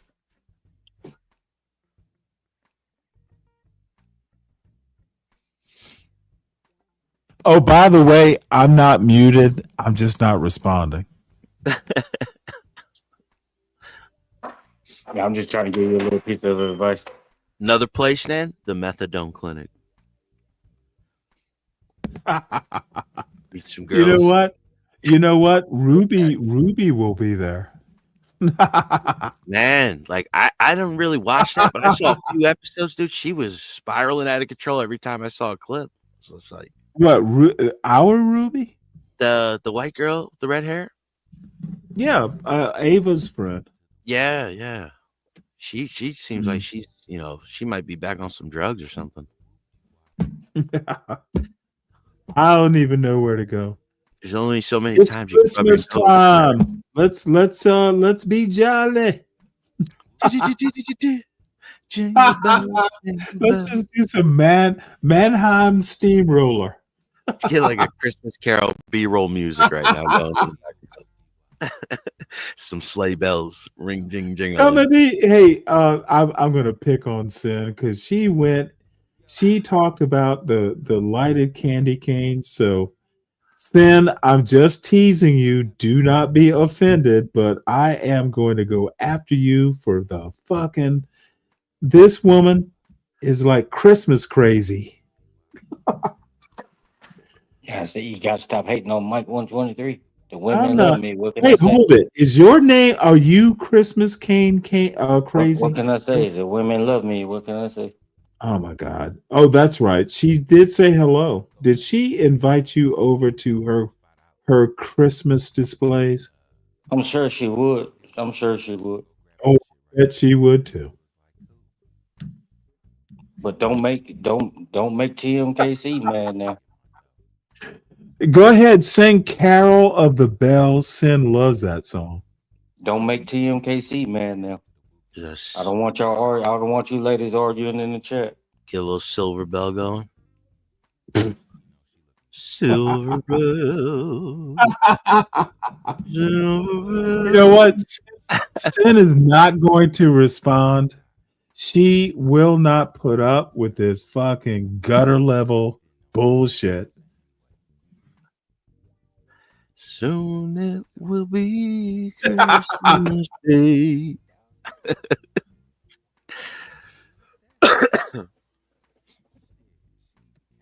So back to what I was saying. You know what? This is a Christmas message for.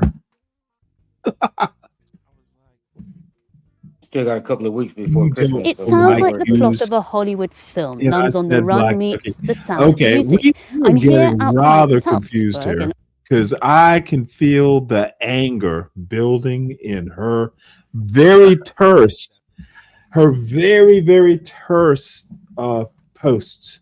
I don't know Mike Hughes, and I said a black ducky. I She said honestly you would have be a no black clue what that means. She said in the beginning, she was just like, if they remake Pretty in Pink, you would be the Black Ducky character. Oh, Yeah. Well, let me put it to you this way. I ignored that remark because I didn't think the movie was good in the first place. Why would they remake it?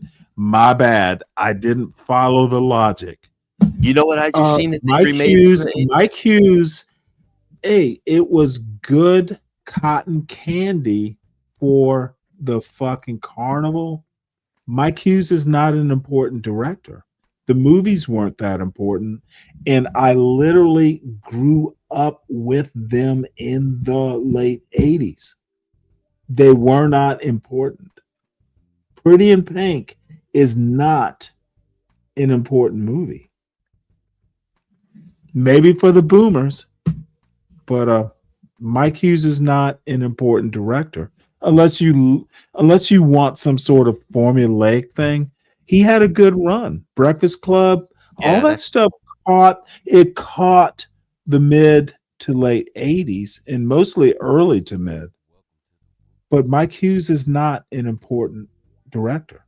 Never was. I'm not even sure it was then. Commercial success. Sorry, that's the best I can say. I liked mid 80s white trash movies too. So don't feel is it bad. John? I'm sorry. She's right. No, she nailed me. John Hughes. Yeah. Okay, my bad. I think The Breakfast Club was definitely his. Sorry, Sin. That changes everything I said. Get on your knees and apologize. Hey, it's John Hughes versus Mike Hughes. I'm sorry. I take everything back. There we go. Everything's better. They just remade The Toxic Avenger. Can you believe that? All right, hold on, John, real quick. Hold on. Stanley, try your local nursing home. Maybe you can find you a nice lady. Even your daughter loves The Breakfast Club? Oh my God. Had good music in it. Shout out to you. Well, the music was better than the fucking movie. That's that's a lot of places. Shaft, the song Shaft, the Isaac Hayes, it was better than the movie.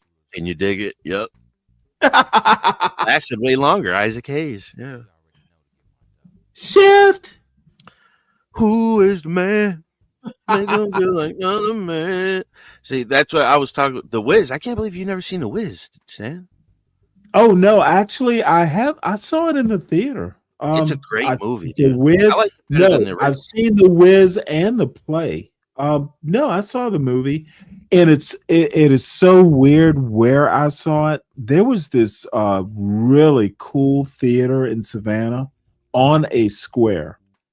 I saw the first Superman movie. I saw it there. I saw The Wiz there with Diana Ross and Michael Jackson. And it was so cool because my sister and I went to see it, and our father delivered us down there. It's like, but we're talking like maybe we were seventh, eighth grade. Yeah, it I was a long can't time. remember now. Who played But the Tin Man? Who's a dude, great singer? I have very good memories of the Wiz. Savannah's a fucking beautiful city.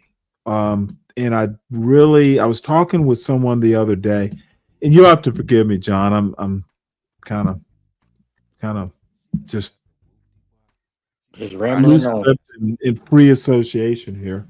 That's it. But yes, I've seen the Wiz. And Sin, hit the link, Sin. I think you might be the woman I want to talk to most right now. I forgot. Yeah, Richard Pryor was the Wizard. That's right. Yes. I forgot about that. Nipsey Russell was the Tin Man. That was it. Nipsey Russell. Dude, I saw it at the movie in a movie theater. It was a really big movie, especially all black cast. It was. I think. Oh yeah, it was groundbreaking. Yeah. And it was actually good. Oh, it's a great I movie. actually think it's better than the original Wizard of Oz. Me too. Yeah, same thing. It's more entertaining and it's modern. Like even when they try to remake the Wiz modern now, they still do it the old fashioned. Like this was like a twist to the. You know what I mean? It's the same exact story, but it's like it's a different design to it. It's cool. I always liked the Wiz better. The music was definitely better. I always love the part where he's when they run into the Tin Man and he's stuck under the lady. He's stuck under his woman. It's a great movie. Michael Jackson as the Scarecrow, so young. Like that was crazy.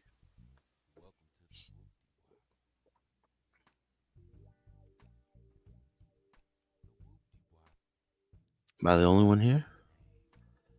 Hit the like, share, subscribe. the only one rambling on. I still remember move on down the road. On down the road. That fucking song was awesome. Well, if you motherfuckers are gonna sing all night, I'm gonna leave. Okay. Have a good night, Mike. Don't hold our hands behind our back making you stay. What the fuck is wrong with this boy? I don't think he ever saw the Wiz. He doesn't have any relevance to what we're talking about. Well, the motherfucker asks questions. No, he just keeps. This is the other thing that annoys me. Dude, fit into the conversation or do like he did. Hey, there are other panels you can go to. Yeah.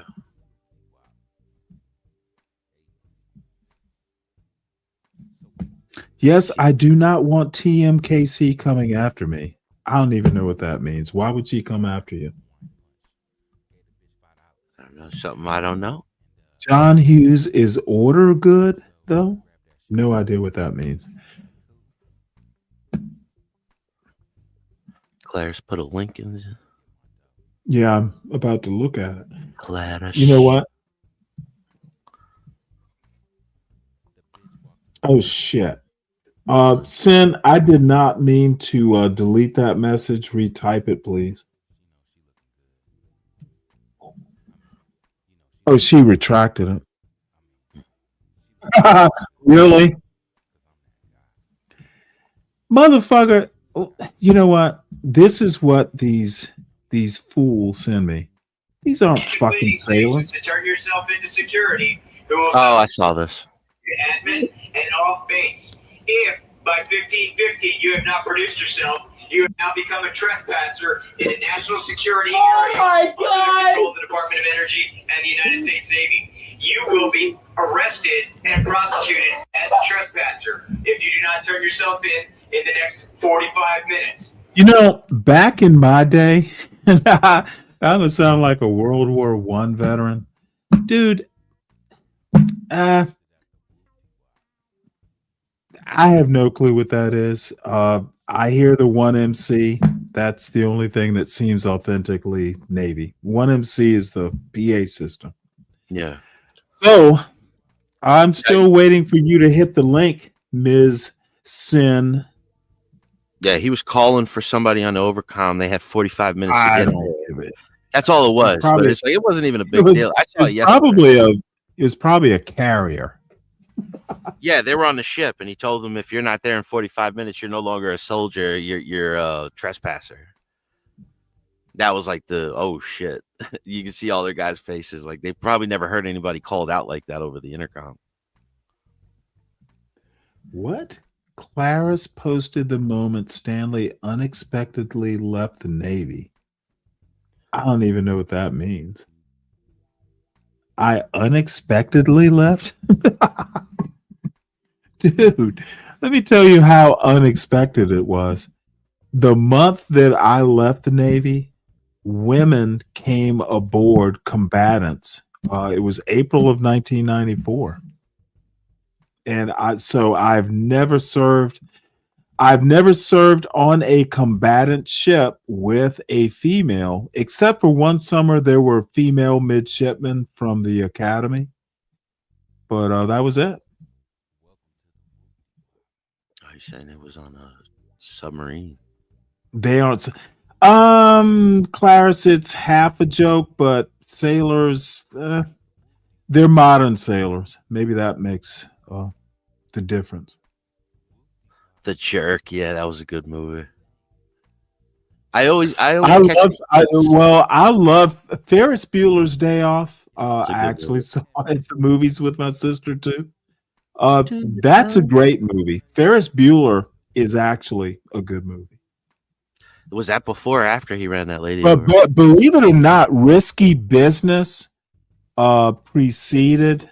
Risky Business was actually, like, in my opinion, the prototype for something like Ferris Bueller. They're both good.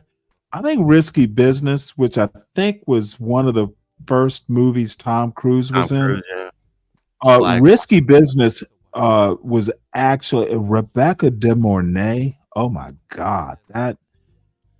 Wow. Back in that day, Rebecca De Mornay, that was like, holy shit.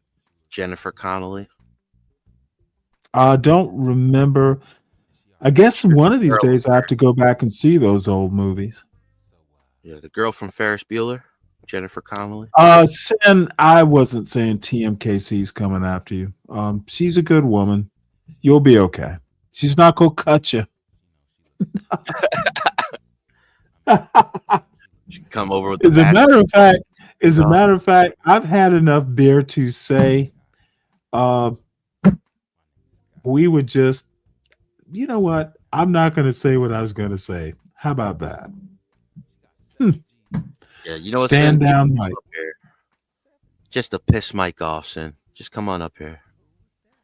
No, she's not going to come up. Though you know what? I kind of like that Sin 7 Sin. That SIN and then the 7 and then the CYN. I don't know. That's a perfect marriage of entendre.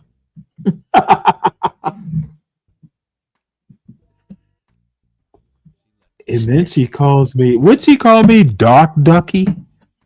Black Ducky. Let's see, Dark Ducky would have been a bit more artful.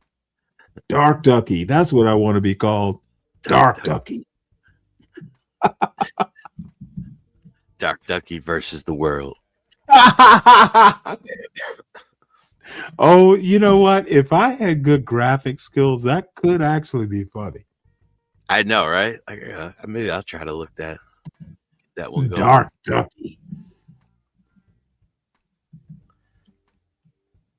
We were having. I've been watching Metropolis today. The robot dance creeps me out. Oh, the original or the remake? Probably the remake. What's right? Metropolis? Metropolis. It's with not the a metal Disney woman. movie, is it? No, it's an old movie they remade recently. With the it's you ever see the one where it's like it's a metal robot, but there's also the real woman, and she does like the seductive dance, and it's a really No. good movie. It's like a scientist creates like a robot and a woman that is controlled by nobody can see that it's a robot. They all see a woman. Mhm. And yeah, and this is like from the 1920s, the original movie. Yeah, it's a trippy movie. I know they remade it recently. I didn't see that one, but they lost it for many years. They couldn't find the whole movie because you can only see clips of it. Mhm. So now they finally Let found me it. And ask you a question. And you've got more experience with this stuff than I do. Can you show movies on a what kind of I don't know, copyrights are on a Discord channel? I don't think there's. Yeah, I think you're good there because it's private. Mhm. You know what I mean? You can show stuff like that, but like on here, I don't know. Well, I actually have a Discord channel. It's been dormant for about 3 years. I've never used it much. I wonder because I would love, when my girlfriend Sin Seven Sin wants to watch a Mike Hughes novel. Oh, I'm sorry, John Hughes movie. I want to be able to sit with my Sin and watch a Pretty in Pink movie. Okay, so she watched the original. See, It it was creepy, like because her eyes, like you know how they used to put the makeup on them in the 1920s in the movies, like the I have stop no clue. Yeah, Dude, so I'm she not really that much of a movie person, to be honest. I know a good movie when I see it. I'm a book reader. Novels are cute. Movies are just weak approximations of cute. Thomas Edison. They say Thomas Edison was the original bootlegger of movies because he created this like almost arcade type of box where you could put your head in and watch these short clips for like a penny or whatever. But he would never pay the people who made the movie, so he would just make a fortune off other people's movie. Never got sued for it, anything. Well, I'm looking at Claris. I actually do have a Discord. It's 3 years. It was maybe we ought to resurrect it. Might be fun to actually watch some movies because I know like Speak Radio does that sort of stuff. I was, don't on particularly Speak yesterday. Yeah, he was over there. I don't particularly want a Discord, to be honest. I want to be able to leave and not hear from people.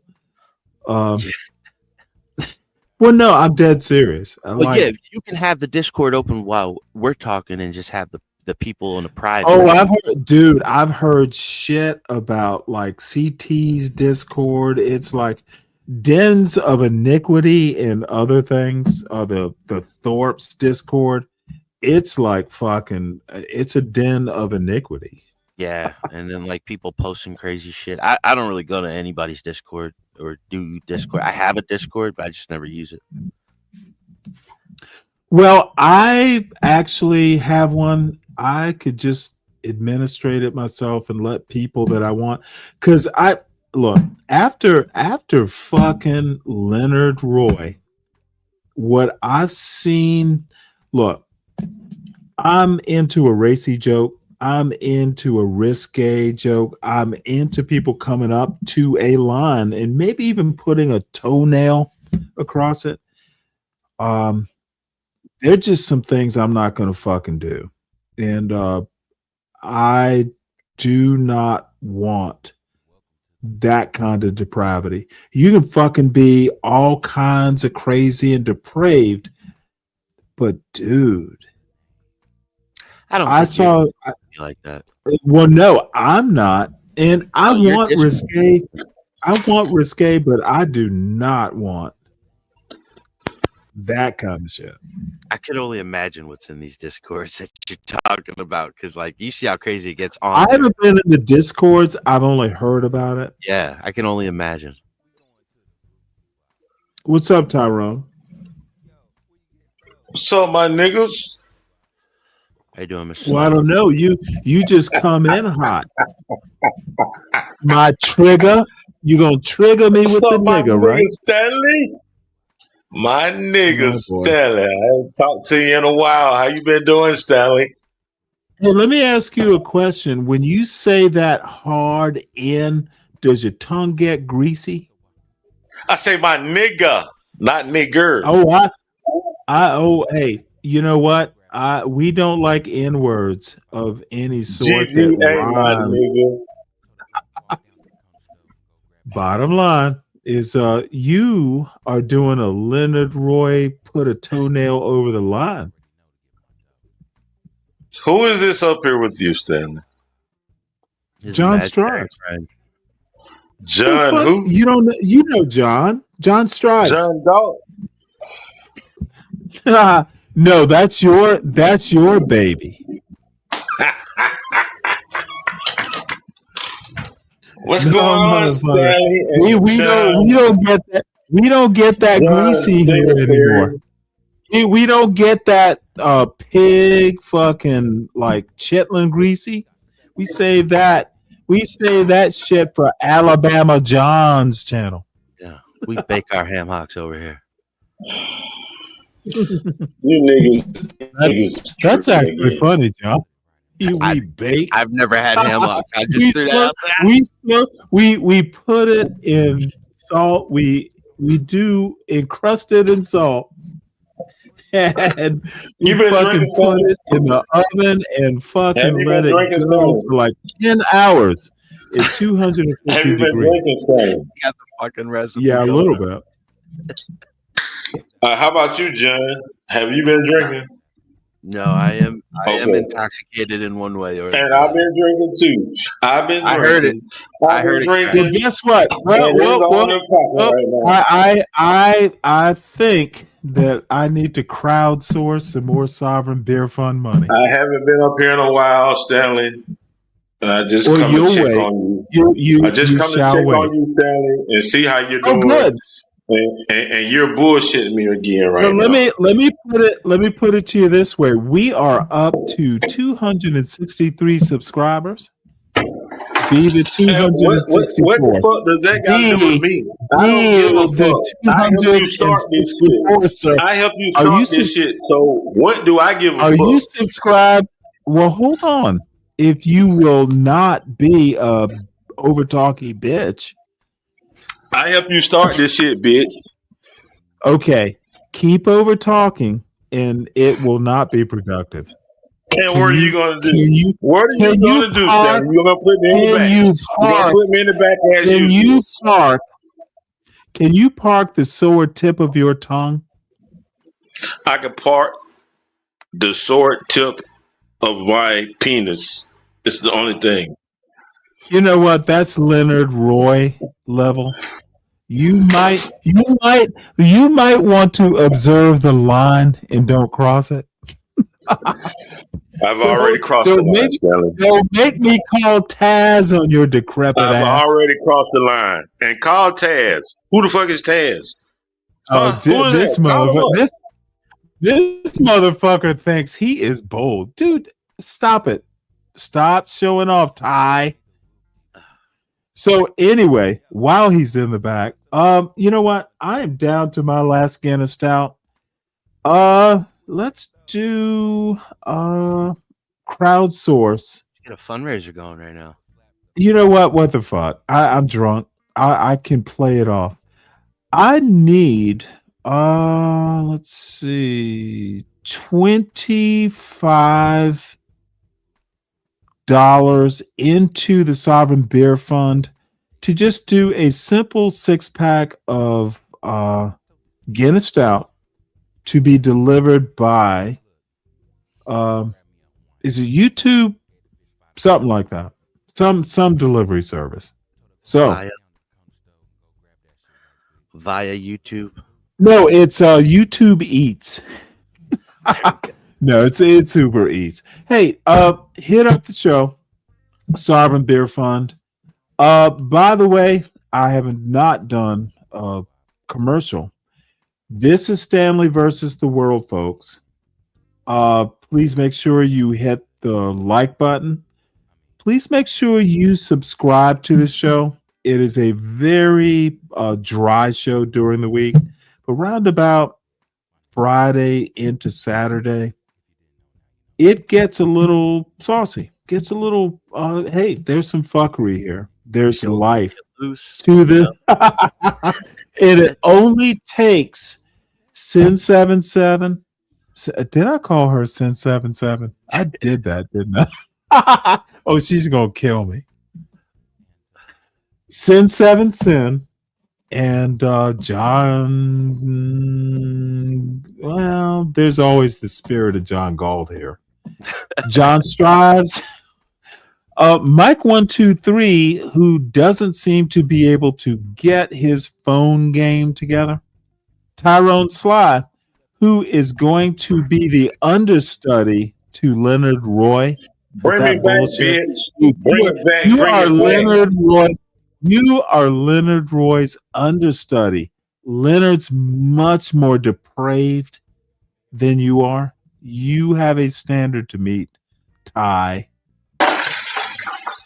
Bring it back. As video. I haven't seen it yet. Oh, motherfucker! And you know what? I see T might be going live soon. Fuck T. Of Air and C. Hit the link of Air and C. Good. Of Air and C, hit the link, man. I haven't talked to you in a while. Salute to you. So anyway, what are you doing? Why is are you doing some weird shit? Dude, your mute is going off and on. Don't know why. Botting out a little bit. Tyrone, something's wrong with your mute. Are you beating off to the mute button or what? It's rhythmic. That's your end, Stanley. I was having the same. No, I don't do that weird shit. No, he's chopping. That's all it is. He's in a bad reception. Botting out. Well, then he'll be okay. He doesn't need to be here. Discord brings law. Can you hear me, Stanley? Oh, that is funny. God damn. What are you? You know what? Sin 7 Sin is a human show title generator right now. Can that y'all is hear fun. me? Yes. Yes, but we don't want to. Hey, I sent you $5 towards your beer fund, Stanley. You know what? That is so kind of you. It's awesome. But let me mute this. Sin 77. Sin 77. I think I'm just gonna start calling her Sin 77. She is an airplane taking off. Check your cash out. I will. Give me a second. Because I got to save this show title. And being a senior and all, I'm a bit slow. That might actually, just because you're talking about Discord, you might actually get a couple new listeners on that one. Hey, real quick, did you see the breaking news? So I actually do have a Discord channel. Believe that or not, I don't. Did you hear the breaking news, Stanley? Real quick. Put in the link, Stanley. I did not. What's the breaking news?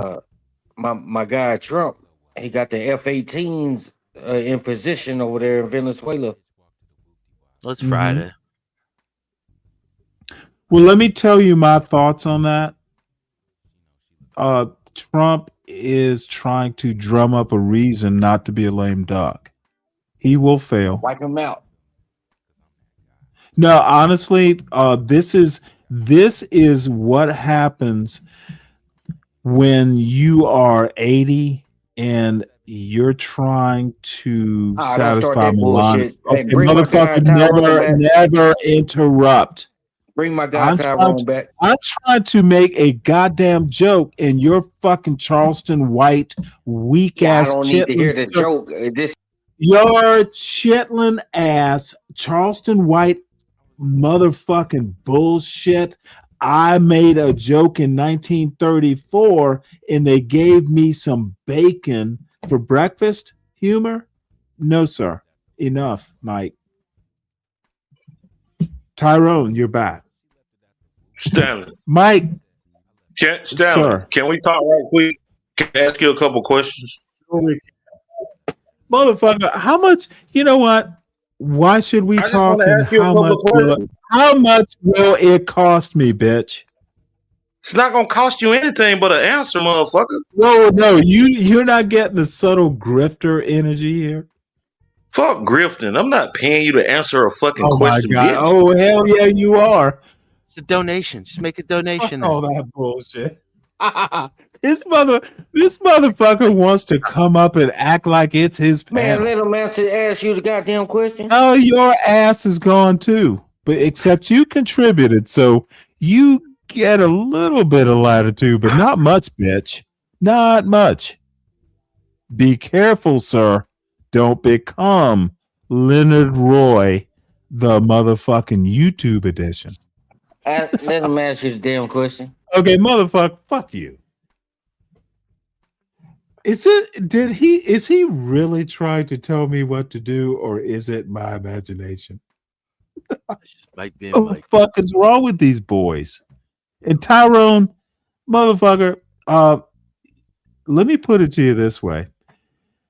I know how to handle your depraved, decrepit, fucking diseased ass. Don't make me engage. Dude, make it quick. You're still being the same bitch ass nigga we talked about. Well, he did make it quick.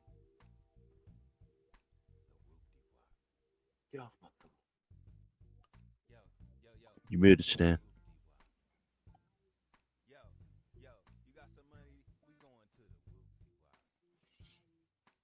Everybody hit the like, share, subscribe. Tell a friend.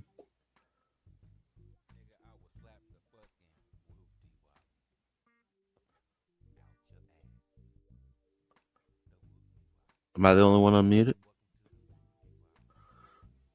You know what? I said the N-word, and thank God I was muted. I was about to get into a commercial. Too. Now they can't say I'm out of character. Tyrone, do better, sir. JB, how long are you going to be here? What'd you say, bud? There's a reason I asked the question, because I know I'm predicting the future. Ain't no fucking tell. All the usual. All right. You know, I have heard Stormcrow say nibba a lot. I'm sick of this shit. Bye. Why are you here? Don't, dude. This motherfucker. Do you want me to hand you a barf? Okay, motherfucker. Do you want me to hand you a barf bag, Mike? Well, I So just you find can it strange that you he's can be sick in the bag and shut the fuck up whining. you don't talk to me like that. You want a barf bag, bitch? Be sick in my motherfucker. Go somewhere else and be sick. Because I don't care. I do not care, Mike. Don't be sick and tell me about it. Otherwise, shut the fuck up, contribute, or go. God damn, dude. Just contributed. Okay, this motherfucker wants to do that sickly Stanley, shit. can I take over the show for a minute? Motherfucker, you can go. I have 3 little stooges here. You know what? Just Do you remember our last conversation, Stanley? Maybe I don't give a fuck about any of that. Nah, but this shit, Tyrone. Do you remember our last conversation, Stanley? No, I don't. Was it interesting? Stanley. Was it interesting? It was interesting because it was a man to You man, better heart to remember, heart talk. catch Do you me remember when you up. took my motherfucking wrench? Listener, Do you remember you catch took my me fucking wrench up. from me and I told you that you were Catch influenced me by other up, people to bitch. take my Catch wrench? me up. And you said that Catch you were me a up. man, and I said Tell that you us weren't a why man for you taking my wrench because you were in your Tyrone. feelings and you admitted. Okay. Why don't you have a wrench? Tell us that story, bitch. Why do you not have a wrench? Tell us the interesting story. Why I took it away. Interesting story. Your narrative, your perspective, uninteresting. Cut to the chase, boy. Say, boy, you took it because CKJ. Cut to the chase, boy. And don't call me boy. I call you boy. It's not a reciprocal, that kind of like, motherfucker, you're a boy. I'm a man on my panel. Say, boy. Oh, and by the way, dude, I've had enough beer to abuse you and not slur the words. You best be careful, sir. I'm going to cut you like the nigga you are. You want some nigga shit? I'm going to cut you with words. Nice and stout. I see you just put your thong on backwards. It's all good. Motherfucker, you know what? Bounty. You want this son of... I'm dead serious. Dude, if we want to know your whining story, Solid Snake is a more fun version of you, Tyrone. That's what you need to understand. Okay? Solid Snake, we like on panels. You're just a dick. They crossed Solid Snake with Leonard Roy, and they came up with your perverted bullshit on my panel. No, I haven't changed, sir. And neither have you. You best be careful, sir. This is your last chance. And as a matter of fact, if you want to hear Tyrone up here, let's see. Let's start with $10. If you want it back. If you don't, okay. I'm not putting up with shit I don't want to put up with at this time of the night. Everyone else can hit the link, though.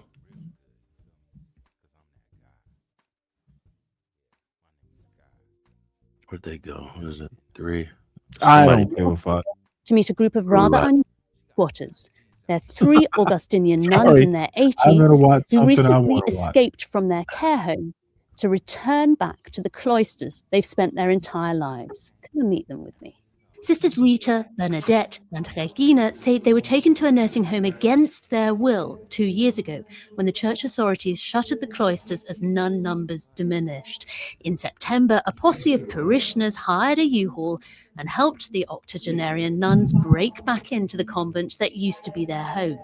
The local abbot is not pleased with the sisters' descent and has accused them of breaking their vows. But a lawyer representing the nuns alleges misconduct by the church authorities. And the elderly nuns have no intention of hanging up their habits. They entered the convent on the understanding that they would serve there for the rest of their lives.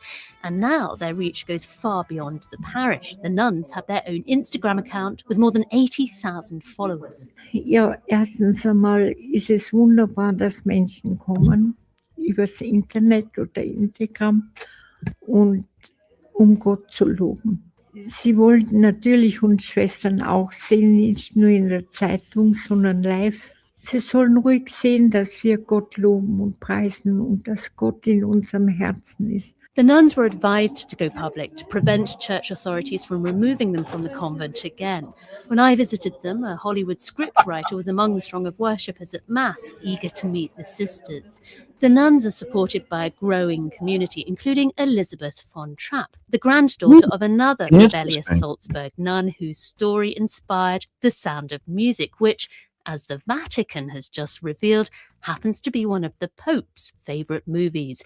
Perhaps the Pope is also an Instagram follower of his fellow Augustinian sisters, who, devout as they are defiant, deserve dignity in old age. You know, one of the more interesting things of our Easter tradition, uh, we literally, this was so funny. On Easter, my wife and I, and my son was still fairly young, we used to do fried rabbit and whatever vegetables on Easter. It was just, hey, you know what? Easter Bunny, we like fried rabbit. And then we'd watch The Sound of Music. It was, my wife and I thought it was funny. My favorite part about The Sound of Music let's is feed, knowing let's feed the baby fried rabbit. that lady was tore Actually, up. fried rabbit is actually really good. I've maybe had rabbit once in my life. I don't even remember. I've heard it's good though. It is. Oh, you know what's even better? Fucking prepare it, like, marinate it and then toss it on a charcoal grill. I kid you not. It's extremely lean. A rabbit will you'll need one rabbit per adult human being. Half a rabbit for the kids. Yeah. But it's actually really good. Wrap it in foil. And then at some point, you want the skin a little crackling, but wrap it is actually really good. It's extremely good fried because it's lean. If you fry it just to the point of doneness, it adds, a little bit of moisture and fat and stuff. Oh, Dirty Dude. What's up, man? What's up, Dirty? All right.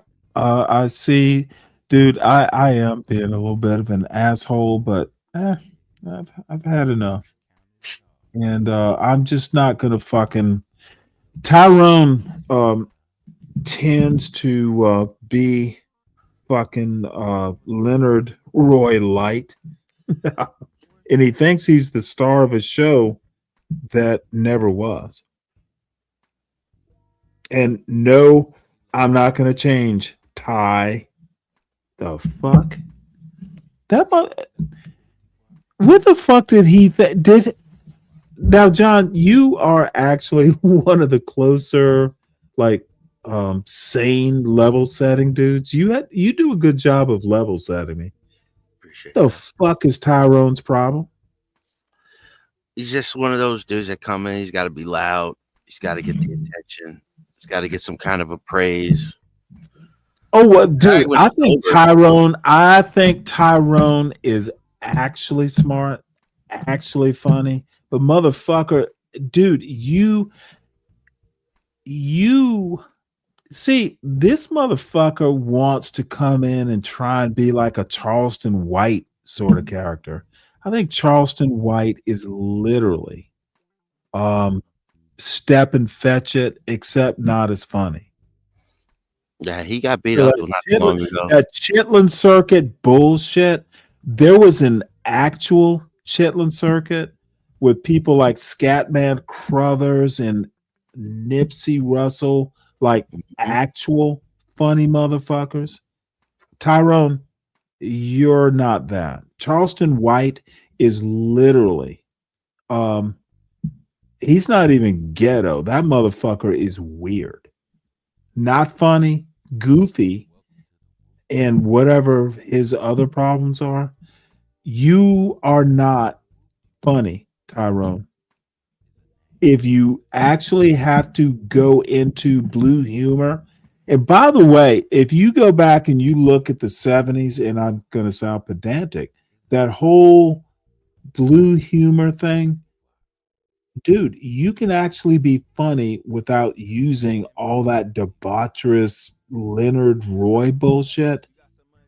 But you got to know words. You got to have a brain. Okay, stop that. The Chitlin Circuit was not about all that blue humor shit. And this dumb fuck is throwing the temper tantrum. You think that's power? You are a sucker.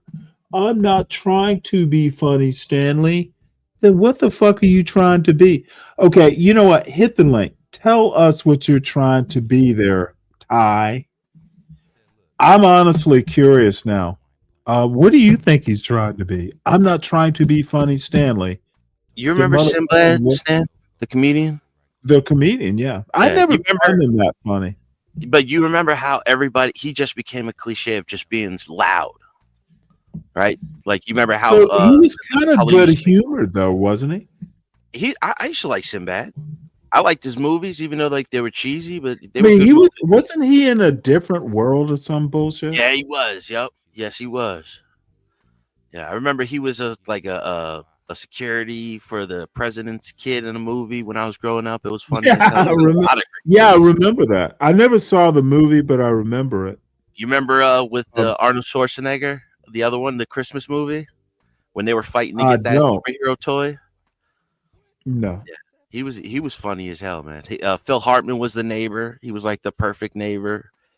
And Arnold Schwarzenegger was always jealous, and he had to find this turbo toy, Turbo Man or something like that. And But no, the cool thing is he was actually famous. He was actually in movies. yeah, oh, he did a lot of movies. A lot Okay, of good movies. motherfucking. What movie has fucking Charleston White been in? Yeah, it just came out of nowhere. Okay, Charleston White is literally a skeezic, malnourished fucking crack addict. At least that's what he looks like. In that people think he is genuine Chitlin Circuit.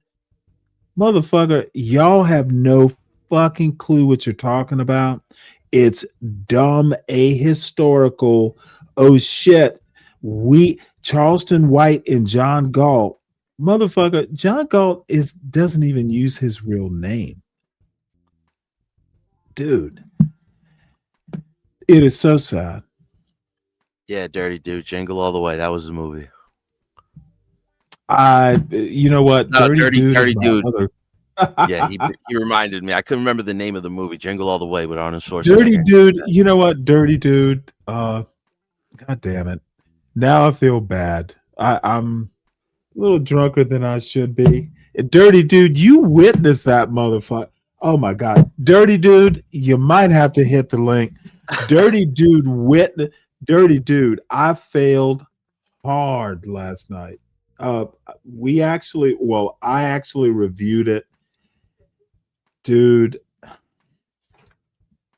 those wenches, those women, they fucking won, and I am at least you were there. And I honestly think if it was that bad, you probably would have warned me. But dude, I went back and reviewed it.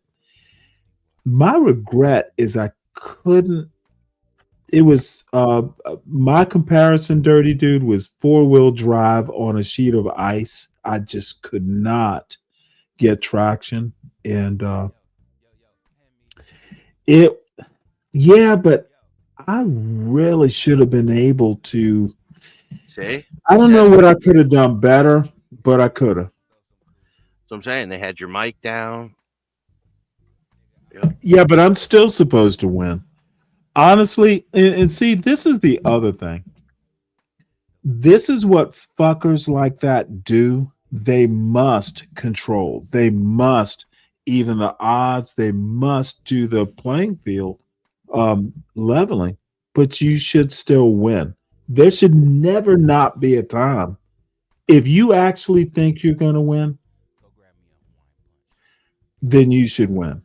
And you know, that's how you should think, whether it happens or not. I knew what I was going into, and I did not prepare well.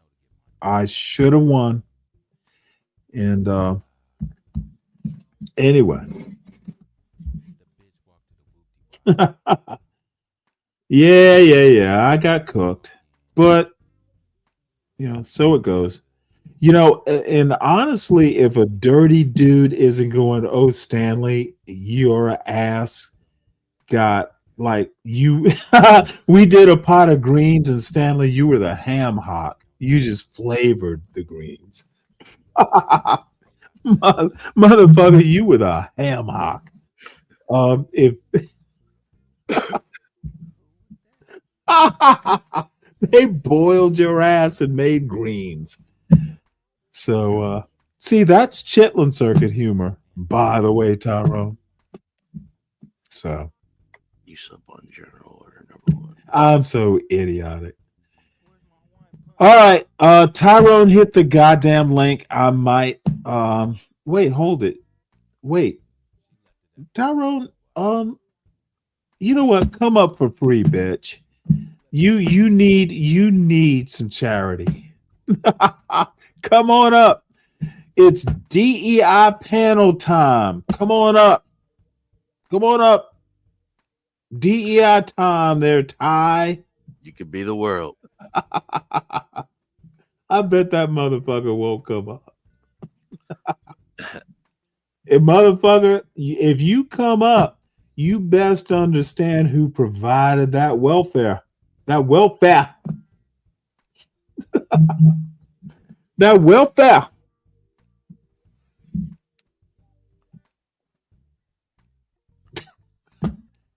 You know what? That's the dumbest thing I fucking heard. No, I don't want. I don't. Come on up. Come on, man. Come on up here. All right. Well, enough, silly time. No, it wasn't a debate. Have a debate. It was motherfucker. Palomino, you know better. I avoid debates. Debates are for high school. No, I don't and won't play your games by etch. Okay, well, motherfucker, let me course correct you here, son. You have no clue how to play my game, and I appreciate you acknowledging that you are unqualified. Dude, you are the Pearl Bailey of Tyrone's. John, please tell me you get that joke. The Pearl Bailey?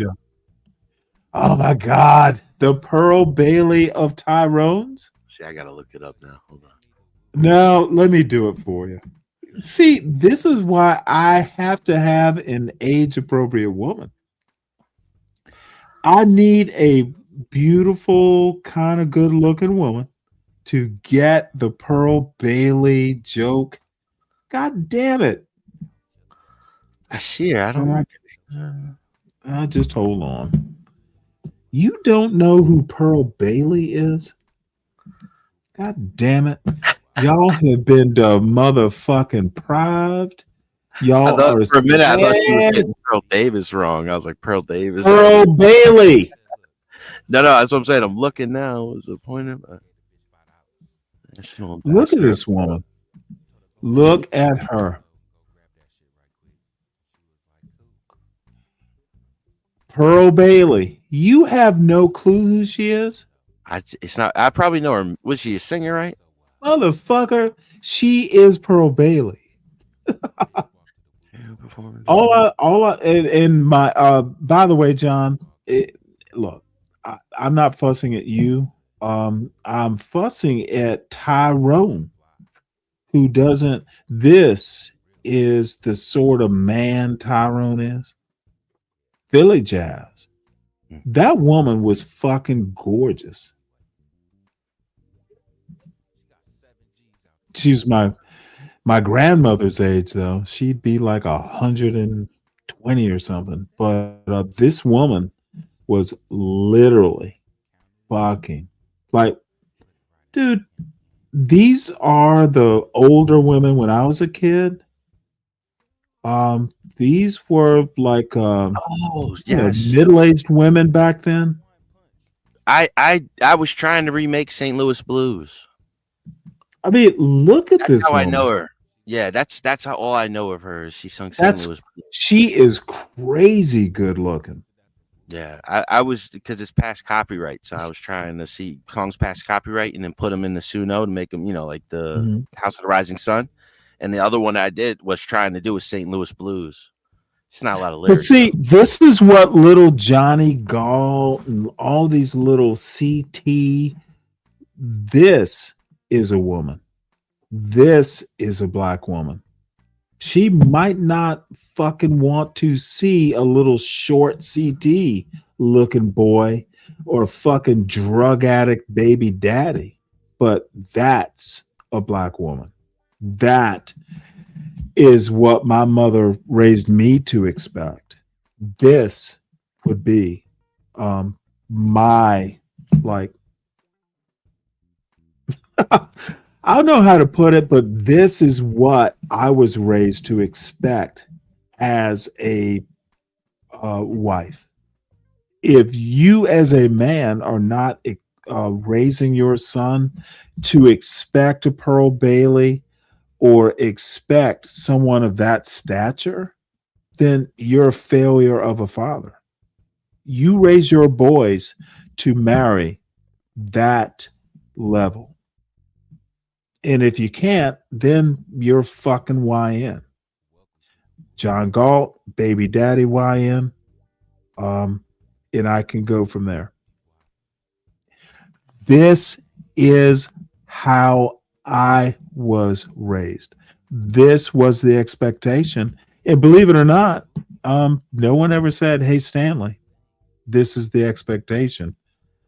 My mother could look at you.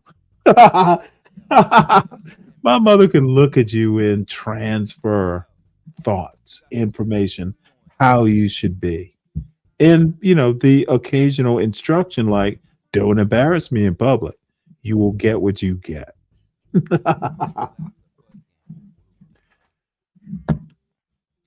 Black excellence is what I was raised by and who to be.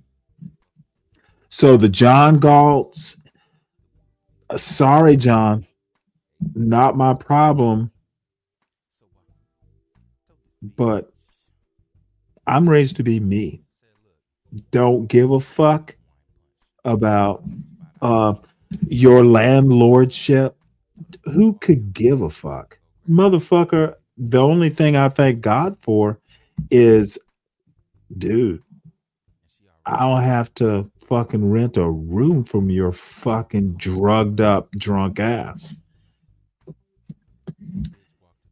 So anyway, Pearl Bailey, salute to that extremely beautiful woman when she was young. This is like, I'm surprised you never fucking heard of Pearl Bailey. That Bailey. Not till like a few Oh, months fuck you, Mike. You're not there. No, You I had to may leave be and took my quiet. wife in to sleep. You Dude. may be quiet and observe, son. Is that man, dude? I had to. Well, let me. Motherfucker. I asked you, was that Pearl Bailey? Yeah, motherfucker, it's Pearl Bailey. Anything All else? right. Well, she's not too attractive. Well, she's not to my liking. Oh, that woman is more attractive than your wife. I bet not. I don't. Why would I bet? Shit, I bet you she ain't. Motherfucker. I just took my wife in the bed. No, see, you don't know when to shut the fuck up. I said, I bet she's more attractive than your wife. That's when you stop and don't make bets. Because I know I'm right. You little skeezick bitch. Well, you don't tell me when to stop or when to go, Motherfucker, I literally told you. And I literally told you she don't look better. Okay. Stop it. I said what I said. You either deal with it or don't. She don't look better than my wife. Bitch, this is not a competition. I've never met your wife. It's a joke, you fucking macaroni-brained idiot. It's a joke, bitch. I knew if you say one more word, Mike, take offense to it. Mike, this is not the corner. This is not the block. I made a joke. Deal with it. You don't need to push back. And I'm just going to take the privilege. If you push back, you're gone. Shut the fuck up and move on, Mike. And you don't think I didn't know you knew you never met my wife? I don't give a fuck about your You wife. don't think I knew that? Come on, I knew you was joking, Stanley. Come on. You knew I was joking?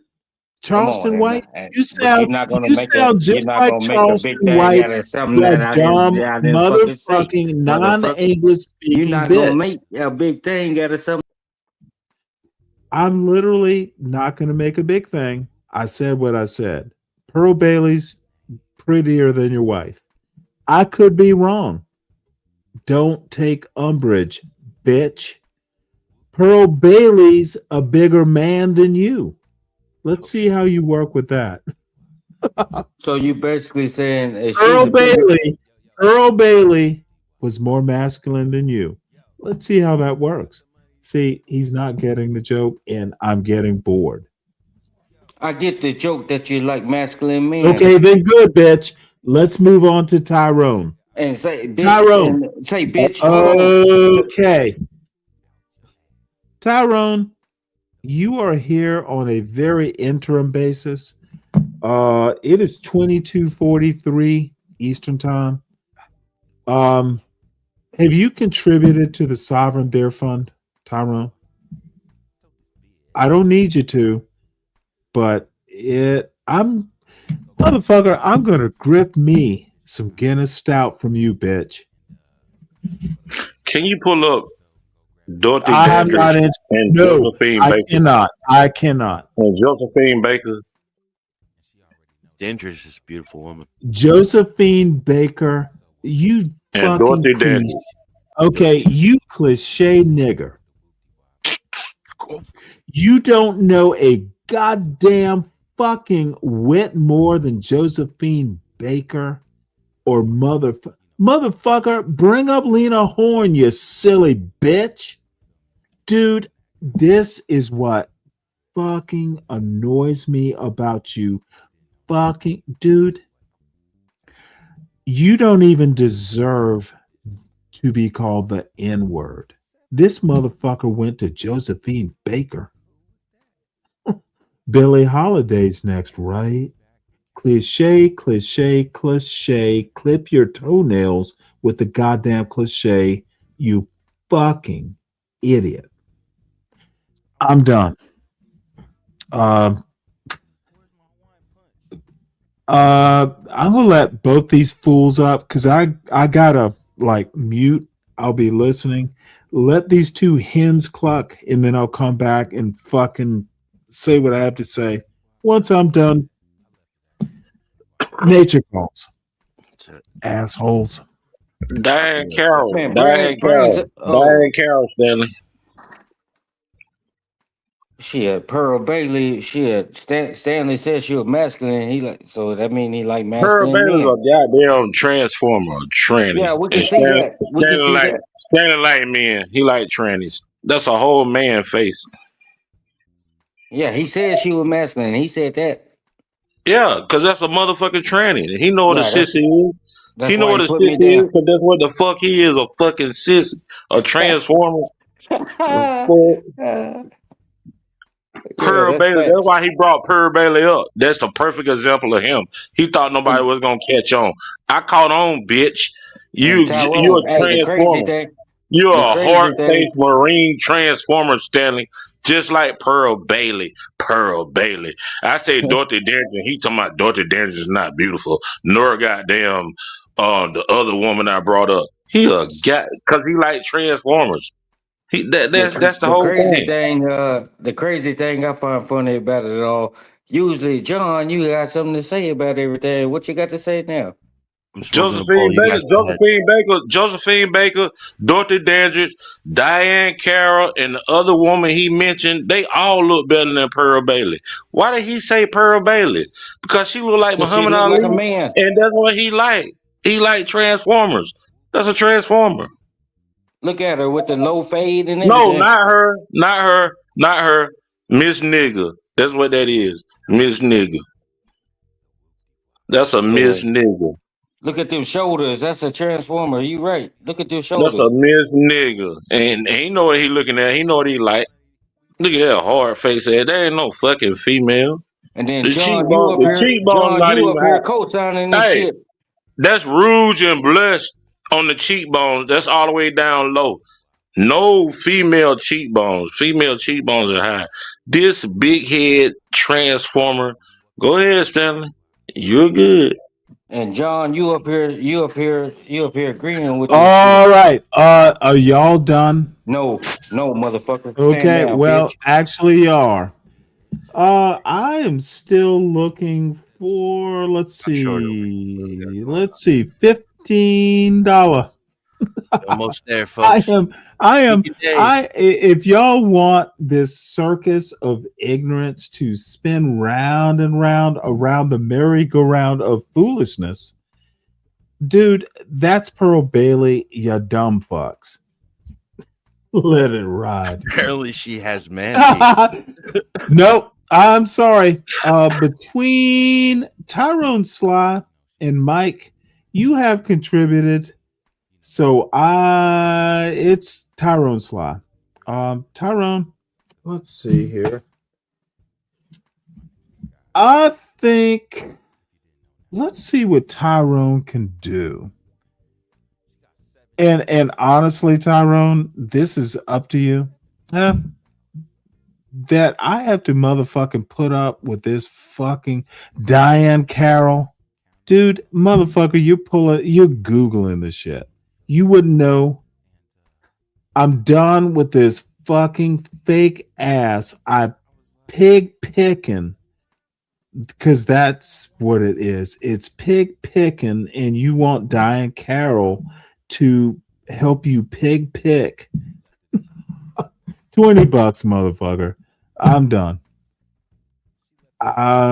It's just get your people who want to hear your pig picking logic. I had to do the P's, dude. Tyrone, I enough. Mike, bring my guy back, Stanley, man. No. He ain't Nope. doing nothing wrong, dude. The Give bounty him the credit is of Mike 123.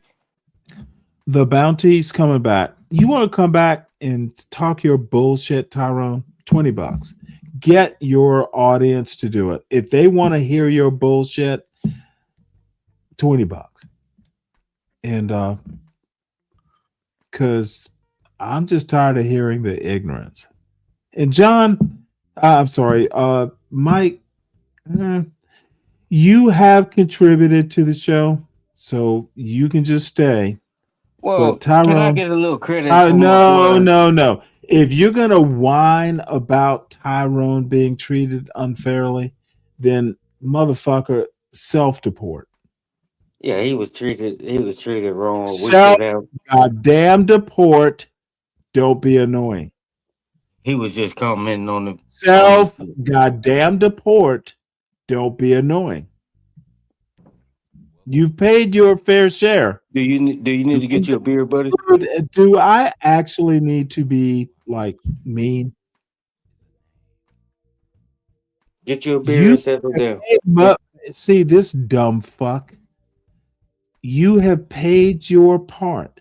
You are welcome here, but I'm not going to let you take up for Mr. Swamp sophistication. Well, I ain't taking up for it. I think you should just have, I didn't ask you a question. I told still you got what I $10 want. credit. You forgot that? Motherfucker, no. You seem to. I'm taking free zone lose advice, motherfucker. Don't tell me what you pay. You can't model your channel after Do somebody else. Do your own I thing. need to summon? Do I need to summon my chief YouTube advisor, Free Zone Lou, to tell you why I should not even fucking listen to what you're saying? Don't make me summon Free Zone Lou. Well, if another man got to tell you how to do your Okay, channel, that means- motherfucker, you need to be Tyrone's lawyer here. Tell me why Tyrone should come up. And Stanley, there's a bounty. There is a bounty. Dude, Stanley, it will be I'm here speaking on behalf of. I don't like being overtalked. I'll let you know when to talk, Mike. Maybe it'll make it easier.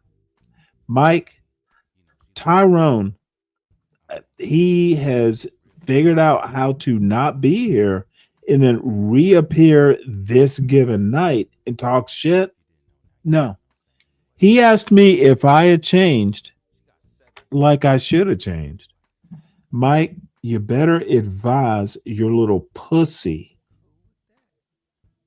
friend to step more respectful on my panel. And if you can't do it, Mike, you might need to go too. I'm and this is for real. I'm out of patience. May I speak on behalf of my client? You very respectfully, if you must. Well, on behalf of my client, Mr. Tyrone, I think you had a misunderstanding. It was just freedom of speech, his opinion, and I think you need to dismiss this matter and let him back on the panel. Objection, Your Honor. He is not staying. Fuck you. Get back, bitch. Objection, Your Honor. Well, on behalf Oh no, of my you know client, what? No, you know what? The objection was assumed. I'm like, dude, I don't have to Overruled. sustain it. Motherfucker, go It was on, because you're overruled. right. Overruled. Bring him back. Motherfucker, John, please. Defense I made no didn't say I Well, did the John, defense is forgive still me. going. What the John, fuck? The defense John, is still hold going. on. Okay, this John, the reason I didn't say sustained is you were so right. I'm like, okay, well, just keep on. It's like, fuck, I had to, dude, flow. Yeah. The defense My talking bad. nothing about It was Well, like, the defense you didn't never ever rest. you The ever defense never rest hear the case. someone just make an Well, argument Judge, and it's like they fine. Go back to the if chambers. we had been in the Get same your ass room, back to the chambers, boy. okay, bitch, I'd have just nodded and you would have known that the objection was overruled. Oh, I'm sorry, sustained. I'd have just gone a nod. little nod. Yep, right. It's like, motherfucker, it's so obvious. I didn't have to explain anything. I just jump up Well, like, objection, Your Honor. can the defense keep going? Well, the defense haven't rested the case, so this some bitch, Motherfucker, what are he you was overruled. defending?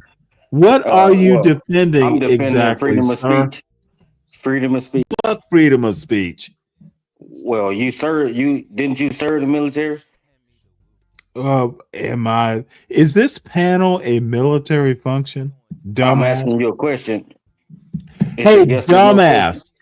Dumbass. It's a direct Is this question. a military vehicle function I was going unit? somewhere with it. It's a No, Objection, Your Honor, you're he's bad, going to you are literally going to my annoyance. This ain't the military, Mike Unit 123. This motherfucker thinks he's in the military because he has 1, 2, 3 after Mike. 1, 2, 3. well. Furthermore, what I was saying was Stanley, Tyrone just he's not doing nothing nobody else ain't did here. You just got your favorite your people like John Stray. He's the only person that ever come on Objection, here Your Honor. He is personally besides attacking MOC that agrees with you. Stray ass? computer. The fuck? He's never had a disagreement with He's you, so he's a personally sissy boy. attacking the And prosecutor. furthermore, All right, well, here is my pronouncement. and it's called a judgment. Let's see. I need What are the bounty. fines? What are the fines? What motherfucker, has John I don't contributed to this channel? Oh Excuse no. me, Jeff? Well, that's that dude, you honestly, Mike, I don't have a problem. You have more. You have somewhat of carte blanche. Stop representing people who just come by randomly Nah, and think I'm gonna Tyrone been okay, here from day bitch. one. Okay, motherfucker. Dude, you cannot just leave well enough alone. Motherfucker, Tyrone, you don't just come here and just act like he literally asked me, well, Stanley, you haven't changed like I should have. The bounty's $20. That's the judgment. Help me out. I'm just standing up for my client. Oh, I don't give a fuck. He did nothing wrong, and you I gonna literally overrule this don't shit. give a fuck. You gonna overrule that shit and put John down and bring Tyrone back. Be like, have some decorum, sir. Tyrone You know was what? there way I'm before going to John. move on to. I am going to move on to the next beautiful black woman that I wish was Let's see still this other alive. man you gonna pull up. You actually think I'm paying attention to you? That's so quaint. I really don't give a Motherfucker, fuck. And shout out to you Palomino have Ricky the Z. judgment, bitch.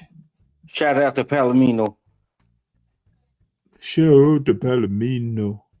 Dorothy Dandridge was a beautiful woman. John, stand down, John. Let me finish talking. Objection, Your Honor. I'll let you know when I'm done. But Stanley, You know what? you wrong. I am. Tyrone was here way before John, and you can't do that. Did you hear what I said to Your Tyrone? Son? ethics, you have low Okay, ethics. this motherfucker is so retarded that he's not getting the Call it what question you I just want. asked him. Who left? Oh, I was waiting for somebody Me. to laugh. John. You need to address Zhang, Mike. I don't address sissy boys. That's your boy. You know what? Are you actually a qualified fucking lawyer? Well, yes, I am. The answer Yes, I would am. be I passed no. the bar test, something that Juan couldn't do. Oh, you know what, motherfucker? You passed a bar. You should have stayed. Should have stayed there. And Juan be up here trying to say I'm so Motherfucker, smart. you should have stayed. You should have stayed and had a couple shots. And see, I ain't got no problem. Juan, he cool, but I just think he should just keep it real. Wani cool. Wani cool. Just let me finish the Motherfucker. statement. Juan, if he wanted to pass that bar test, he could pass it. But Bar I just think test? he's not investing the time and energy like he's supposed to. You mean the exam, sir? Oh my God. It's Well, bitch, you MC get the goddamn racist. point. Is he back? Yeah. Oh, that Tyrone, motherfucker. Hey, Tyrone is in the MC racist. MC racist. MC racist. Who the fuck is that? Okay, your boy, I Mike. need you to shut the fuck up, Mike, because you're just rambling. MC, I want you to come up $50. If y'all in the chat want to see MC Radio. Nemesis equal. There you go. There's the bounty. MC Nemesis equals $50. Hey, let's contribute to the Sovereign Beer Fund. If I have to put up with these fucking morons, make it worth my while. Just mark the time, 11 o'clock. is the I'm, day it's I'm coming sitting out. here waiting for T. I'm honestly sitting here waiting for T to go live so I could just fucking leave all you miserable fucks. Except for you, John. John, you're the only cool motherfucker here. Nah, $50 if you want to hear MC nigga or Nemesis. $50. Otherwise, go away, sir. You bore me. It's not a conversation, Nemesis. Fuck the conversation. No, dude. he's like, oh, you're afraid to have it. It's not a conversation when you come up. Yes, I am very afraid to have a conversation without a fee. Hey, it's a speaker's fee. You got to pay the podium. You got to pay for the podium. You got to pay for the channel. Motherfucker, it's fees. I'll join your panels. Not for free, you won't. You're racist. Was it hitting? This motherfucker thinks racist is freedom, and freedom is not free, sir. Dude, Nemesis on some stuff, dude. no one is going to pay to have fucking Richard Spencer Jr. up here. He's got rap lyrics. God damn. You know what? I am going to have to up my game. In the back chat, Yeah. he hit like the band bingo, dude. Like people don't even know. He dropped the N-word, the J word, the F word, Yeah. consecutive order. Dude. You think he's gonna come up here and behave himself? No, he's gonna come up here and he's gonna destroy the channel. Oh no. You know what? For $50, you can say the N word. But it's gotta be literally N word per 25. Yeah, well, as Let's long as see you're what not you can do. Charleston White is a comedian. Motherfucker, you do better. And Tyrone couldn't pay the fee. Bitch, if you're gonna be a dick and a racist dick, do what you want to do, kind of dick on my goddamn panel, pay to come up. Or get your little fucking anti-black patrons in the chat to pay for you. Guess I'm gonna sober up, god damn it. Shit, son of a bitch. Fuck it. You know what? It's gotta. These guys are just fucking horrible. Oh, yeah. Now look at this dumb fuck. Stanley wants reparations. Motherfucker, it's a simple transaction. MC Bammer. Is it MC Alabama? Motherfucker, if you want to come up and be racist, it will cost you. MC Nemesis, you've been trying to come up here for days. And finally, I've given you a way to come up to my panel, and your fucking poor, weak, racist, be brave and think level ass can't do it. Motherfucker, capitulate. Capitulate to your racism. Dumb fuck. These motherfuckers are literally 8th rate bit players to a racist America. Motherfucker, you're not important. MC. Mike, are you important? Mike can't even get his. Oh, god damn. This motherfucker comes up here and just fucking disappears because he can't get his phone to work. Bitch, stop spending all that fucking bounty money and get yourself a goddamn decent phone. Or not. Does Mike 123 does need to talk to M? I know. I was trying to figure that I out. don't even know what that means. He's talking about MC Nemesis. No, motherfucker. Now I'll bring MC Nemesis up. $50. $50 a pop per racist. And I'm dead serious. You'll never come up here, dude. You see, this is the interesting thing. Now, this motherfucker even spells my name right with the apostrophe S.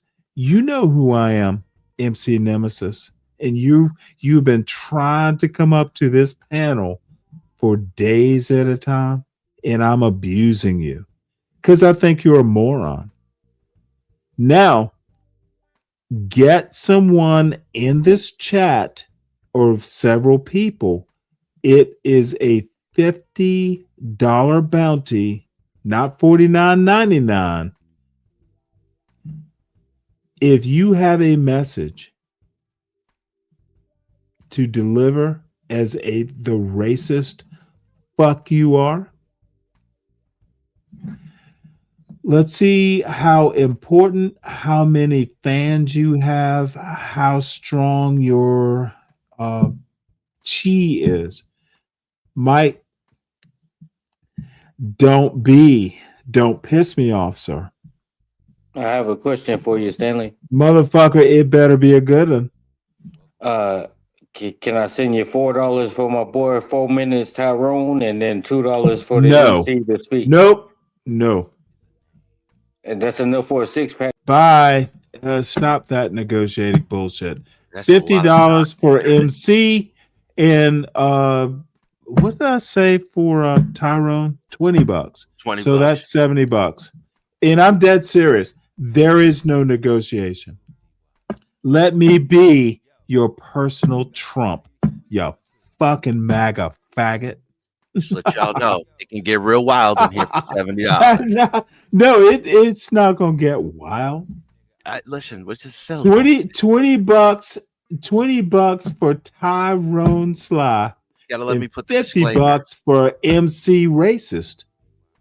Everything is subject to change after the transaction. Just Well, motherfucker, should it be $100? No, but because you're kind of the impresario, you're the co-host. We cannot. See, we gotta get a little, let it get a little wild for $100. Just let it. Okay, so what's first? 20, and I'm not gonna buy my own beer. If I have to listen to these fools, what I'm these saying. motherfuckers are gonna buy some Guinness Stout. Yeah, so exactly. that is literally $20, and the $50 for the racist. It really should be $100. So it's cut rate at half price. Half price racist, $20 for the Guinness Stout because I don't like racists. Now, let me give you my scenario. I literally have made the pita bread.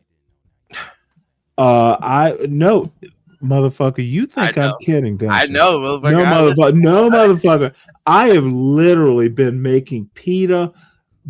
It's pocket pita. It's not that hard. I have a fucking comal.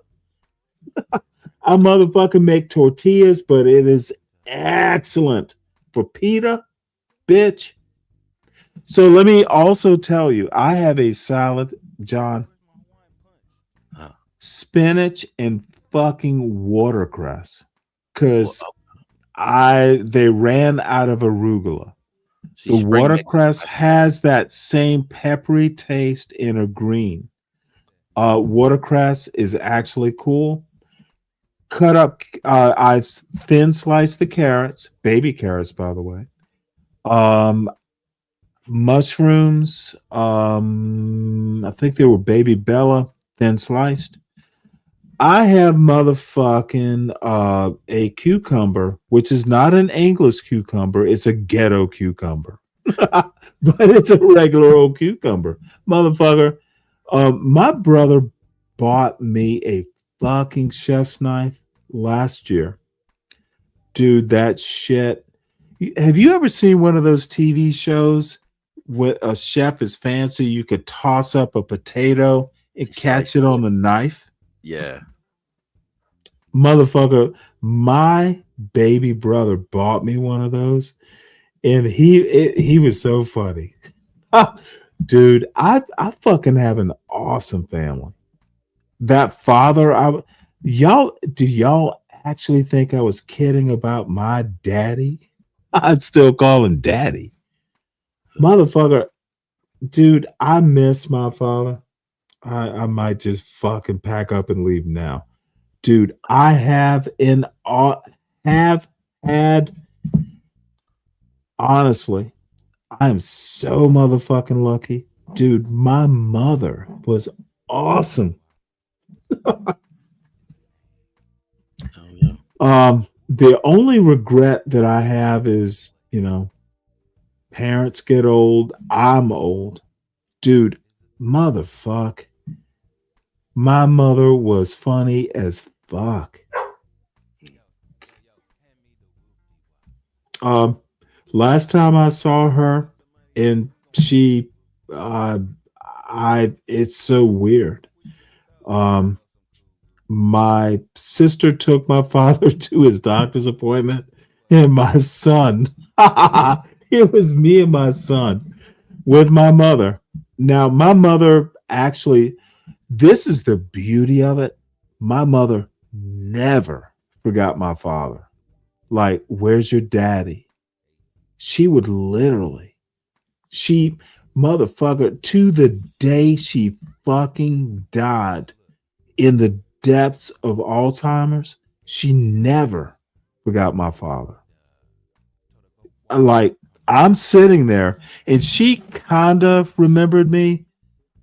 She would never get upset because she and I would joke. We literally sat there the last time, there was substantive time. We were watching the local news, and I bought her some Reese's peanut butter cups.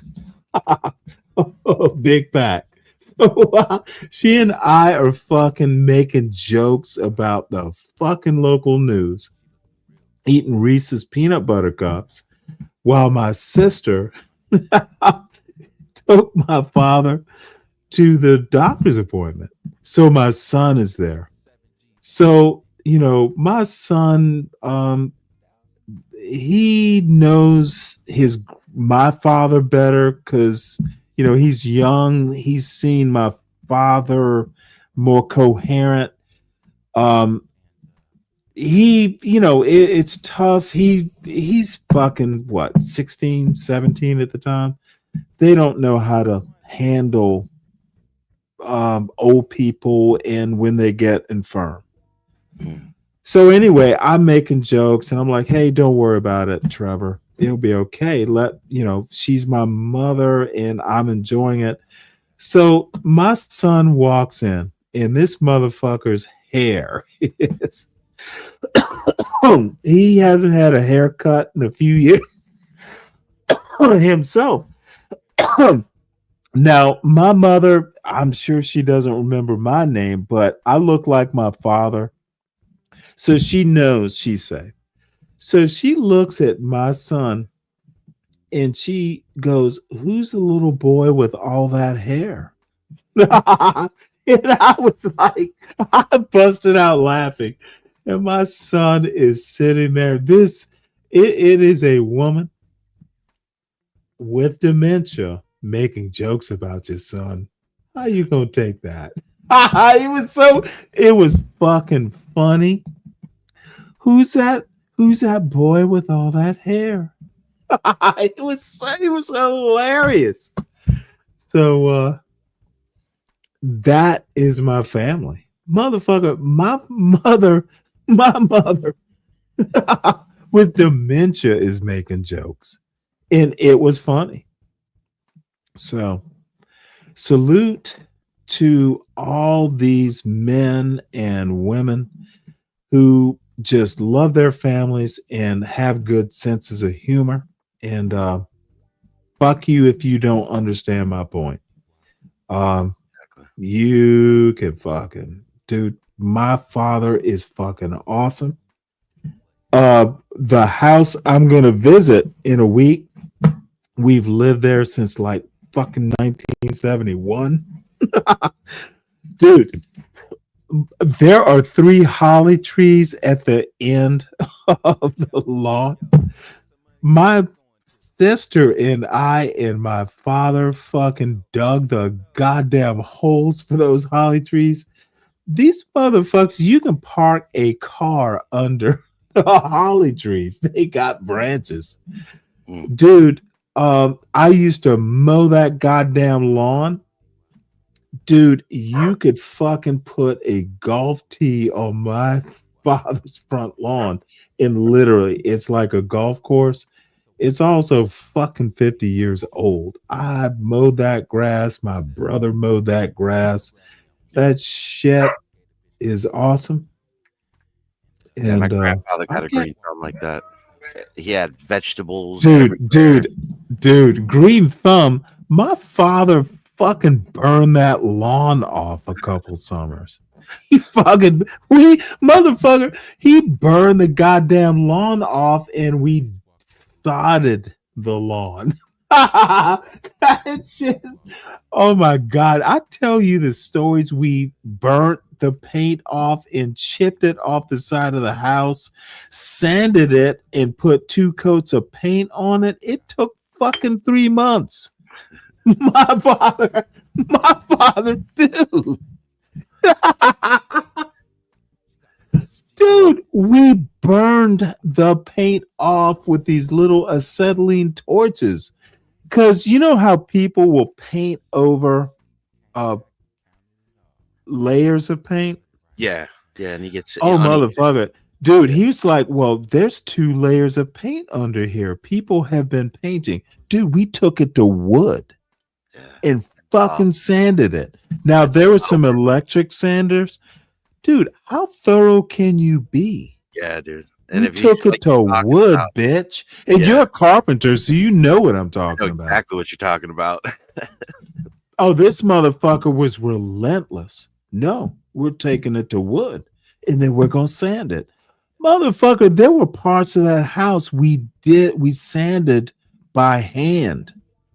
Now, this is the motherfucker that little fucking ghetto bitch said was too nice. Motherfucker, I have literally, you know, ghetto women like that don't know a good thing when they see it. Motherfucker, That's yeah. That's exactly Yeah. it. Yeah. She had no clue. Motherfucker, I split like 5 or 6 cords from April to fucking cold. I've done it because I think I can do it. Wood splitters, not fair. I will split the bitch with them all. Dude, I've done all that. All I have to say is Yeah, I and think that's women in style. general. Do you see, like, when you go into a hardware store, you see how many of those the wood splitters they have in the front now? Or is that by me? Motherfucker, dude, my father-in-law, and this was after my wife had died because I kept splitting wood. One day he backed up a fucking brand. This is my father-in-law. He's like, you need to stop doing this shit. It's like when your fucking father-in-law is like, dude, you can save some time. I bought you a wood splitter. No, I kid you not, motherfucker. This is my wife's family. Yeah. My family's cool. My wife's family's like, what the fuck are you doing? Dude, I love my father-in-law. Dude, I love my sister-in-law. Sister-in-law, my mother-in-law. Dude, it was a happy coincidence. That white girl's family fucking they've met my family and we got the fuck along.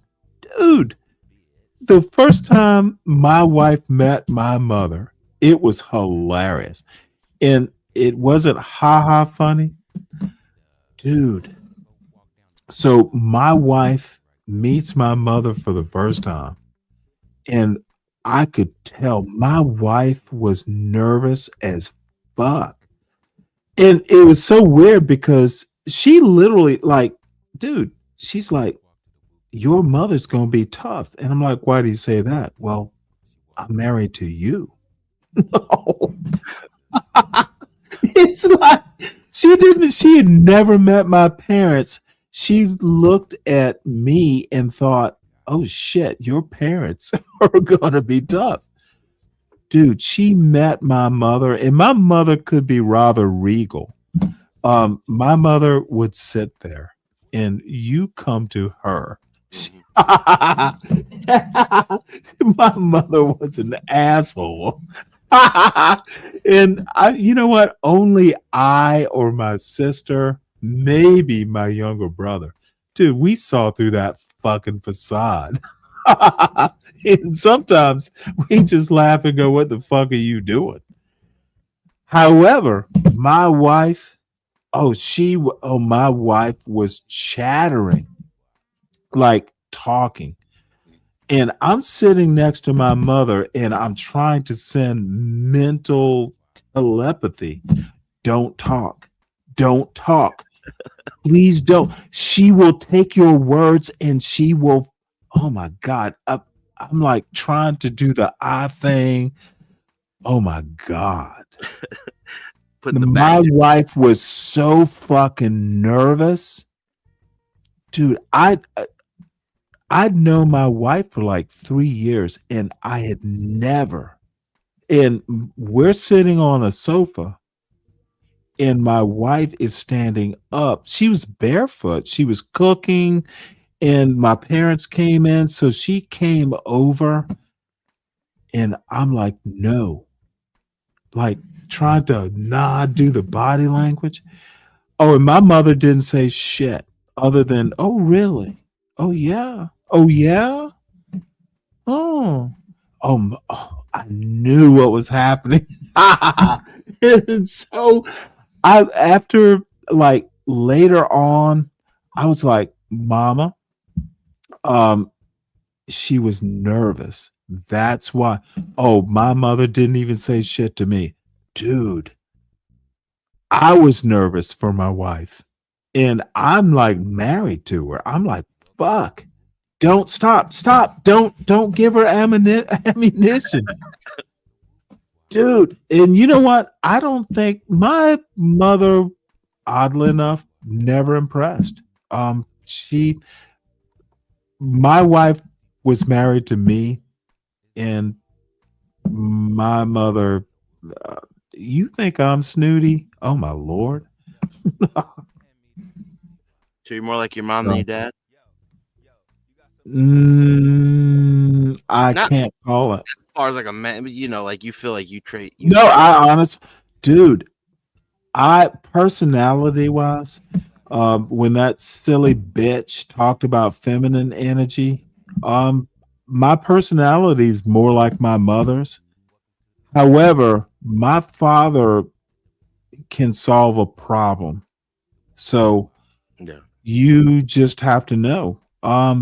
They didn't tell me my mother had dementia for fucking 7 years. I noticed it just from talking to her on the phone. When I say 7 years, John, I literally mean it. I'm not exaggerating. They're like, "Oh shit, he's gonna take it hard." So they just avoided it. And I'm not mad at them. I'm just like, well, goddamn, I'm not a hothouse flower, for God's sake. You could have told me. But you know what? Bringing her a supersized pack of fucking fucking Reese's peanut butter cups. We sat there and watched the local news, and she never lost her sense of humor. It was amazing. She never, like, you hear about these um old women with dementia getting mean. Now she never lost the acerbic wit, but dude, I was scared. It was the first time I'd been alone with my mother in years, and I knew that she might not remember me. She thought my sister was her best friend growing up. She remembered my father. I'm not. She knew who I was because I look a lot like my father, and personality wise, if she couldn't remember my name, she knew I was Ken. My little brother, who's quite a bit younger, no, she just didn't. And I know it hurt their feelings. Yeah, She but it's just not. remember. Yeah, it was okay. So my grandfather's going through the same thing. He forgets people, you know, like, and people take offense to it. And it's just like, dude, like he just doesn't. He remembers you in a different face, you know, a younger face. It takes a But second. the thing is, the joke, there's a picture of my mother holding my son, kind of gazing down like, "Ooh, you're my grandson." He's the boy with all that hair. But it was a joke. It was funny. And I will forever love my mother. Dude, I was scared. And once we got, and John, I kid you not, we just started fucking mocking the news. Like, oh shit, that's funny. And then we just make jokes. Yeah. That was my mother. Oh my God. It was almost, I wouldn't say it was like the last quality time. And she was dead 2 months later. I mean, she was there. She was conscious. In a month, she was bedridden. So anyway, I've made this all about me, but maybe it's just about Yeah, you brought that whole thing, that whole point with your dad. You brought that whole thing, that whole point back, dude. That was perfect. Who a motherfucker doing like heroic Real shit, man with real not man even shit. You know what I mean? Like a motherfucker, dude. I have a soft voice. I read books, but motherfucker, dude, put yourself between me and something I hold important. I won't even think about it. You suddenly become a non entity. You become the problem that needs to be solved. And I have a very soft voice. I can fucking quote you some quotes. Dude, don't fuck with me. Never. Otherwise, we're cool. Yeah. That's a man, a Renaissance man. Motherfucker, you need to be able to slit a deer and bleed it out, hang it up from the fucking tendons on the back legs, bleed it out, cut it up, put it, somewhere cold so the family can like eat the winter. See, this hood bullshit, this you can only be one thing bullshit is exactly why America's fading. Mm-hmm. Motherfucker, George Washington could fucking shoot. He could lead troops. Stop thinking as a man, as a black man, as a white man, as any man. You're some silly bitch on a panel telling you what a man should be. Good. That's her opinion. Be the man you want to be or need to be. Only you get to define manhood when you're a man. Silly bitch on a panel. I like a roughneck.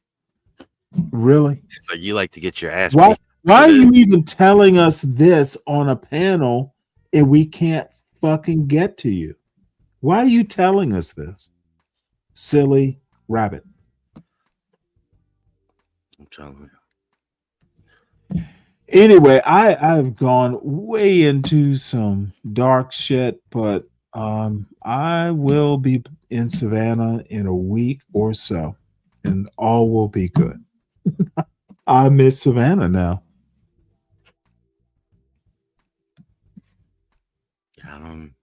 I drove through Savannah one time. It was nice. But Really? Well, you couldn't have. How did you drive through it? 95 past? no. Into the city? It's just the one because there's two ways, right? Because I think 95 is No, closer to Savannah. there's actually only one way. No. Like you take the scenic route on the coast, or you take 95 all the way down. Like No. I was going to Florida. No, it doesn't work that way. Well, 95 does not go through Savannah. No. Which one does 95 go by? It's closer to It Savannah goes- or let me put it to you this way. It goes by Savannah, but it's probably 40 miles when you hang the right. If Yeah. you're going south, I-16 takes you into Savannah. 95 does not. Yeah, see, I think we were closer. No, maybe not Savannah, because that's a little bit far off the coast. Yeah. Well, it's Georgia. You'll go through Chatham County, which is the county that Savannah is in. So, I mean, if you're from Port Wentworth or from Pooler, yeah, if you can say you're from Savannah, you're in the same county. Yeah, But we it's went through not. I-17. Yeah, we took I-17. Well, 17 doesn't go through Savannah proper either.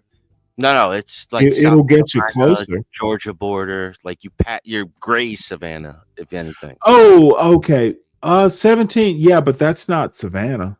No, but that's as close as I got to Savannah. Like I've been close Oh there. but yeah, I've well, never- 17. No. I've been to Atlanta once. It's Chatham County. It's real close, but Savannah, literally, Chatham County. It's Savannah, but Savannah proper, like the city, because there are other smaller cities in Chatham County, but at this rate, if you're from Chatham County, it's Savannah. Yeah, I drove through Charleston though. Like I really liked Charleston. That was a nice town, Oh, but it had a Charleston's weird smell. ridiculous. Yeah, it had a horrible smell to it though. It smelled like chemicals. Yeah, it was like a Probably a cloud. paper mill or two. I think so. Yeah, that's what somebody was saying. It was a paper mill over there. But it was the first time we went through. It was beautiful. There was no smell, no nothing. But on the way back, we drove the same route, and it was horrible.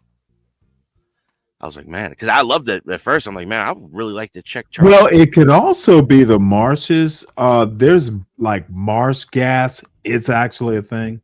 I smell like Depending, those marshes can fucking smell like a paper mill. It can be pretty foul. In Charleston, Savannah, there's a shitload of marsh. yeah, like so like a looking at it now on million. the map, it's everywhere. Like it's Let's all see. Mike says Dirty Dude might want to reconsider what you all call a wrench. Blicky means something different where I'm from. Oh, that little Mikey.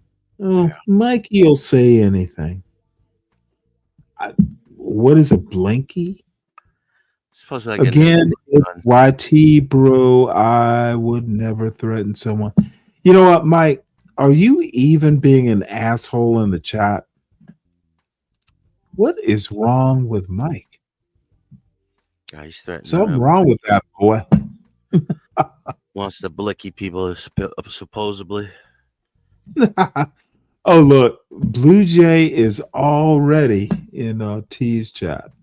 So, all right. Apparently, I will not have contributions to this BF fund. Tyrone done gone away. Tyrone, where art thou? Hopefully, he don't go over there. No, motherfucker. You know what? If he goes over there, he's not here. That motherfucker said I hadn't changed, and what's offensive is he thought I should or would. Why the fuck would I change, bitch? These black motherfuckers, and I sound like John Galt, do they not understand what being black is? Why the fuck is Tyrone thinking he has like the corner on the market of blackness? That's like the fucking dumbest shit. John Galt, and yes, I'm bitter. John Galt knows blackness. The motherfucker knows depravity. I just described my version of black, which is my father, my mother. And by the way, that child that my father gave mouth to mouth, black child. Didn't even, on the black side of town, by the way. Didn't even think about it. He did. He just did. He saw what needed to be done. He solved the problem. Imagine the stuff he probably went through as a cop, and he never just talked about it. He was in Vietnam. Oh, Jesus. This motherfucker literally was in the shit. He was Air Force MP, forward bases. He tells me stories. He told me that one was story. in Vietnam. My grandfather. My father told me a story about we found his boots. Damn. Dude. And you know what? When I deployed for the first time, I was kind of spazzing out, and my father was like, dude, the fuck? Dude, I'm 22. I'm like about to go into Desert Storm. And you know what? His kind of point was, dude, what the fuck are you doing? Like, you need to fucking calm down. And you know what? 6 months later, that motherfucker's a black man. An actual man, man, color doesn't matter. Motherfucker knows how to solve problems. Motherfucker, I've seen him literally fucking lock lips with a little boy and there's blood coming out of the mouth. Motherfucker didn't hesitate. It's a boy who's an extremist, and I have a chance to say all of you are pussies compared to my father. There's not a John Galt pussy, CT pussy. There's not a motherfucker that I run into regularly in this YouTube space. There are a couple, but nah. Izzy pussy, John Galt pussy, CT pussy. If you fucking ask them to save a life, they would fucking fizzle out like, oh, I can't do it. CT pussy, John Galt pussy, Izzy pussy, Sharon pussy. Not a motherfucking one of them do I respect as a man. I hope someone will disseminate the information. They're pussies. They've done nothing that I would respect as like real man work. Motherfucker, I have a soft voice and I read books, but motherfucker, I was raised by a man. I was in a war. I fucking served honorably. And I know people even now in the Navy with stars on their shoulder that would fucking go, oh shit, Stan, good to see you. Pussies. Sharon, John Galt, CT, pussies. Leonard, motherfucker, that motherfucker. Dude, if you go back to T's show where I fucking put him in his place, Sergeant, motherfucker, dude, you were led into that battle. You didn't motherfucking take charge. You were told how to take charge and accomplish a mission because there was a motherfucking officer, and hopefully it was a black officer telling you what to do, you fucking pervert. Now you can be useful, duck, and then do my bidding. None of these motherfuckers are men. And I'm not even fucking that drunk. John Galt, pussy. Would motherfucker, a pussy. John Galt, pussy. CT, pussy. Izzy Bands, motherfucking pussy with sunglasses. I'm tired of these fucking fake ass pussy motherfuckers talking shit. Talk shit, but be able to fucking do something. And yes, I'm mighty flippant because motherfucker, I've been in a goddamn war. I used to tease someone, a buddy of mine. Motherfucker, my Navy Achievement Medal has the blood of goddamn Iraqis on it. Fuck you. Pussies. Not a motherfucking one. Stan Autry, hero. John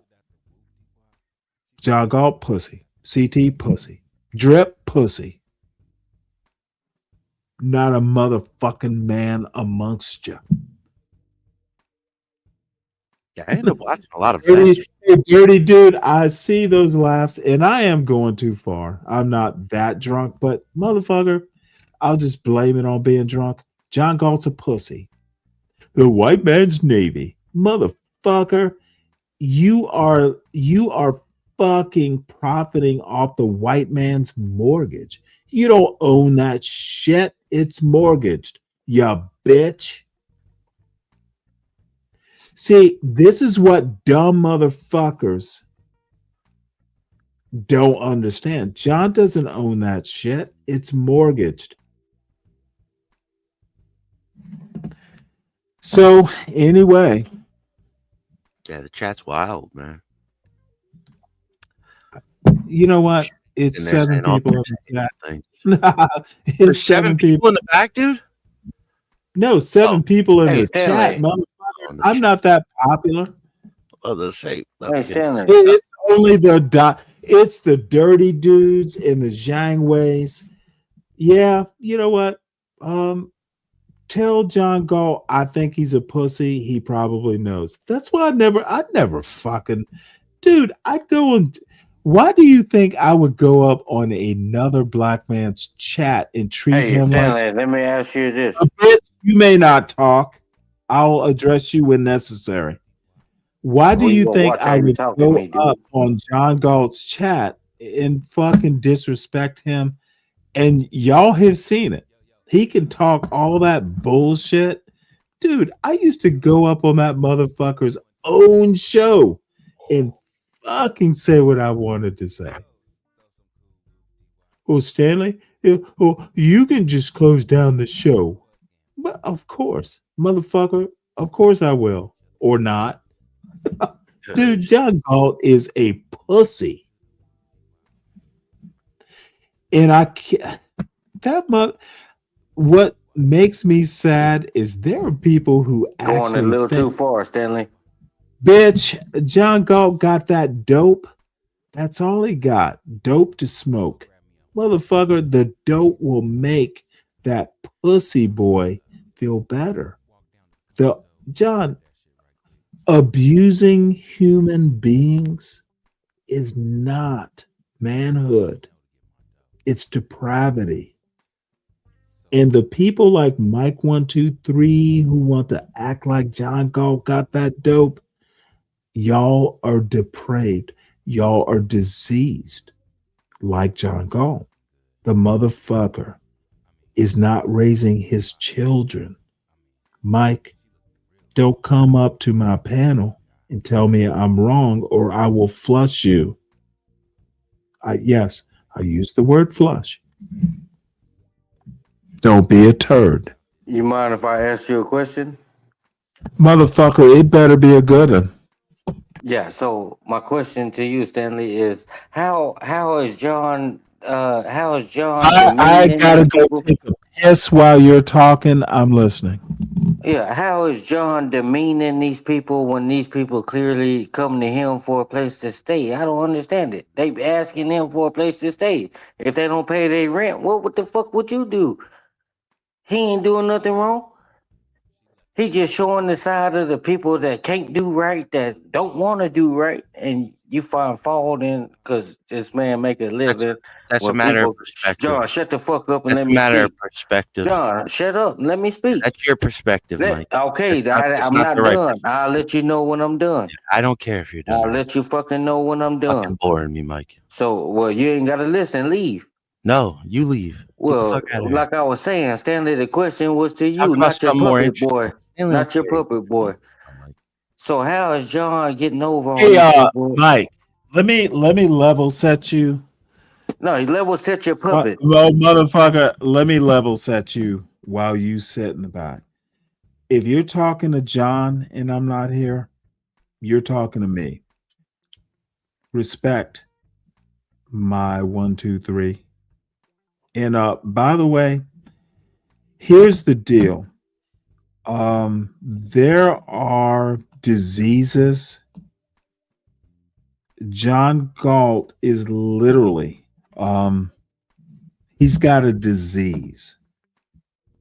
The motherfucker has been so beat up.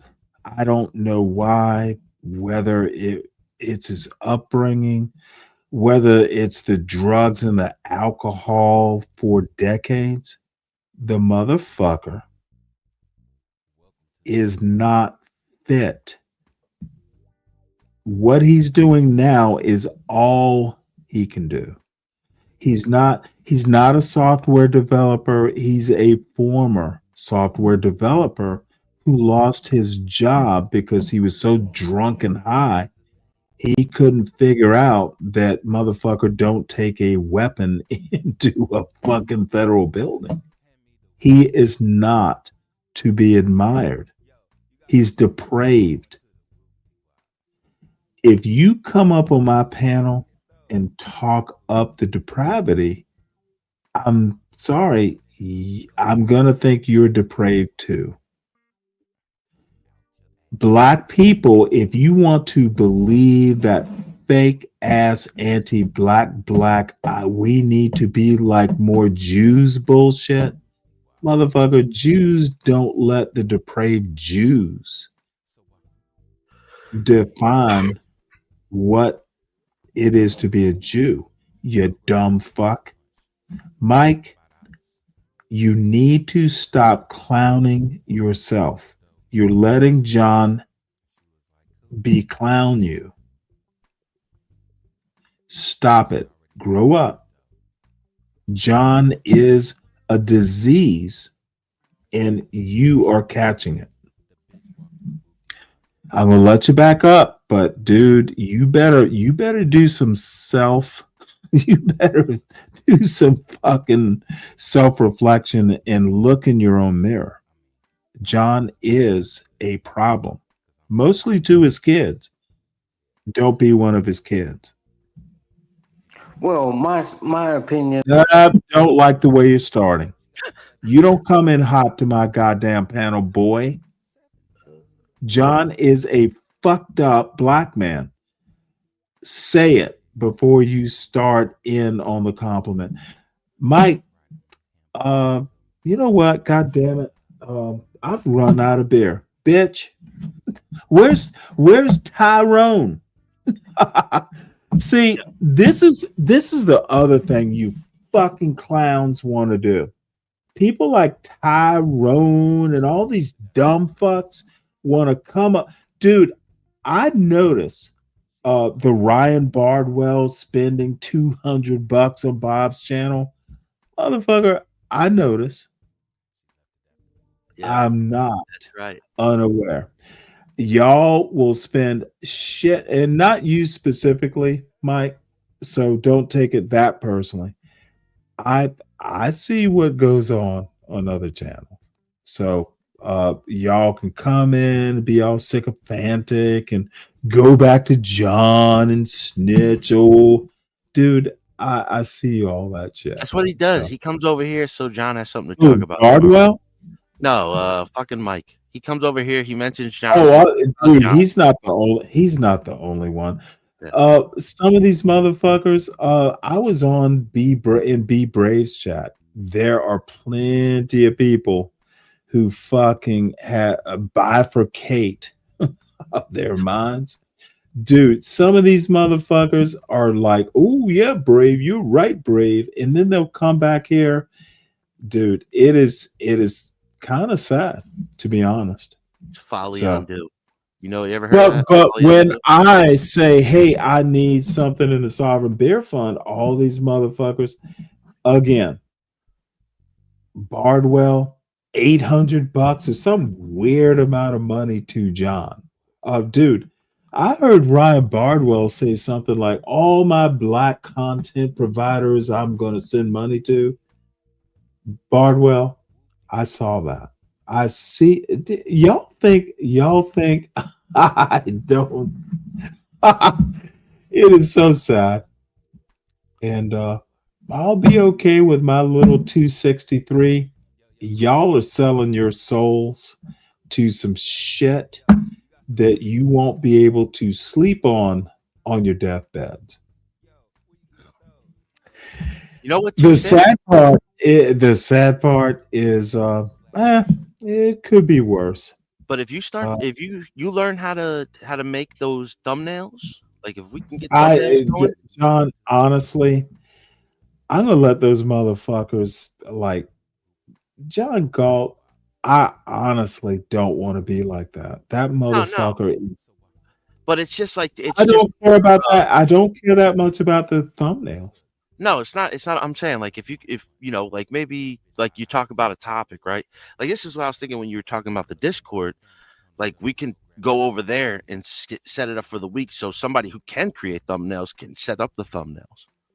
You know what I mean? Like you're saying, like we can talk about it because I do trust your judgment, but I don't want to be that dude. No, it's not. It's not gonna. It's just to grow a little bit more. Like that's what puts you further in the algorithm. Like, oh, he's making thumbnails. You know what I mean? To what cost? No, just people who would No, agree. no. Let's be honest, dude. What I'm doing right now, I'm drunk and talking shit. This is literally my threshold. I want to fucking be like John Galt. No. I don't want to be like CT. I don't want that circus. I don't want to be like Izzy. I don't want to be like Sharon. It's slimy. Yeah, no. It's a stain on souls. Yeah, but they're not. You know what I mean? Like they're not. They're doing Motherfucker, something else to get bigger. John, just bear with me, and I know I'm over talking, and you are principal advisor. Just let me push back. I don't find them something I would ever recommend a young black boy be like. Honestly, there's not one of these motherfuckers, including myself, I guess. I wouldn't like my son listen to Sharon's show. Fuck no. There's not a show on this internet that I'm aware of that if my son was 14, that he and I could sit here and listen to, including mine, because I'm sad to say there's no advice. Izzy, no. John, no. CT, fuck no. There is no show that I would sit here and listen to. T show, no. There's literally, of all the shows I fucking listen to, not one of them. Yeah, I don't know any. They're all fucked up. Now, it's adult shit, of course, but why can't we be more like the Jews? John Galt doesn't even fucking live in the same city as his children. And I don't know about the other circumstances. And it's harsh to say, and I'm sure I'll get pushback, but to me, as a 60-year-old black man who just described how much he loved his parents, and my father's still around, my mother's not, I can honestly, not everyone is as lucky, but dude, that doesn't mean you have to fucking be a John Galt. I don't get it. If you know that the quote black community is fucked up, why would you sit there and perpetuate it as a landlord? It's beyond me. Yeah. Why would you do that? Just goes to show. No, it goes to show that John Galt is a fucked up individual, and there's a whole flock of people who fucking pay for memberships to his channel to enjoy his fucked upness. They love the dude. depravity. People, no, dude. That's why America's failing in 8 ways, dude. That motherfucker is fucked the fuck up. John Galt fucked the fuck up. I'm sitting here in real time watching America become John Galt. Tell me that's not fucked up shit. Oh yeah. Tell me innate ways. Here, fucking Republic Tea Room. Dude, I've been watching these totally fucked up individuals. Fucking Moon Pie. That's a fucked up individual.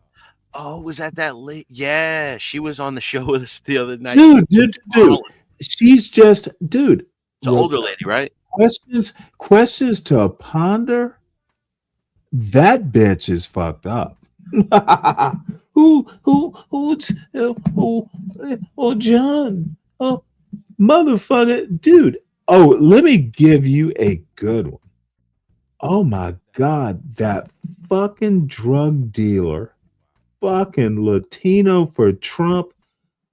Oh, that motherfucker is good for nothing. I haven't watched Galt in a minute, man. Oh, dude, I watched Galt. Was it yesterday? I think I caught Oh, like an hour maybe it was, yesterday. dude, John Galt was up there talking. This motherfucker was talking about the Michigan coach. Dude, you want to know the most fucked up panelist? Latino for fucking Trump. That motherfucker's a drug dealer.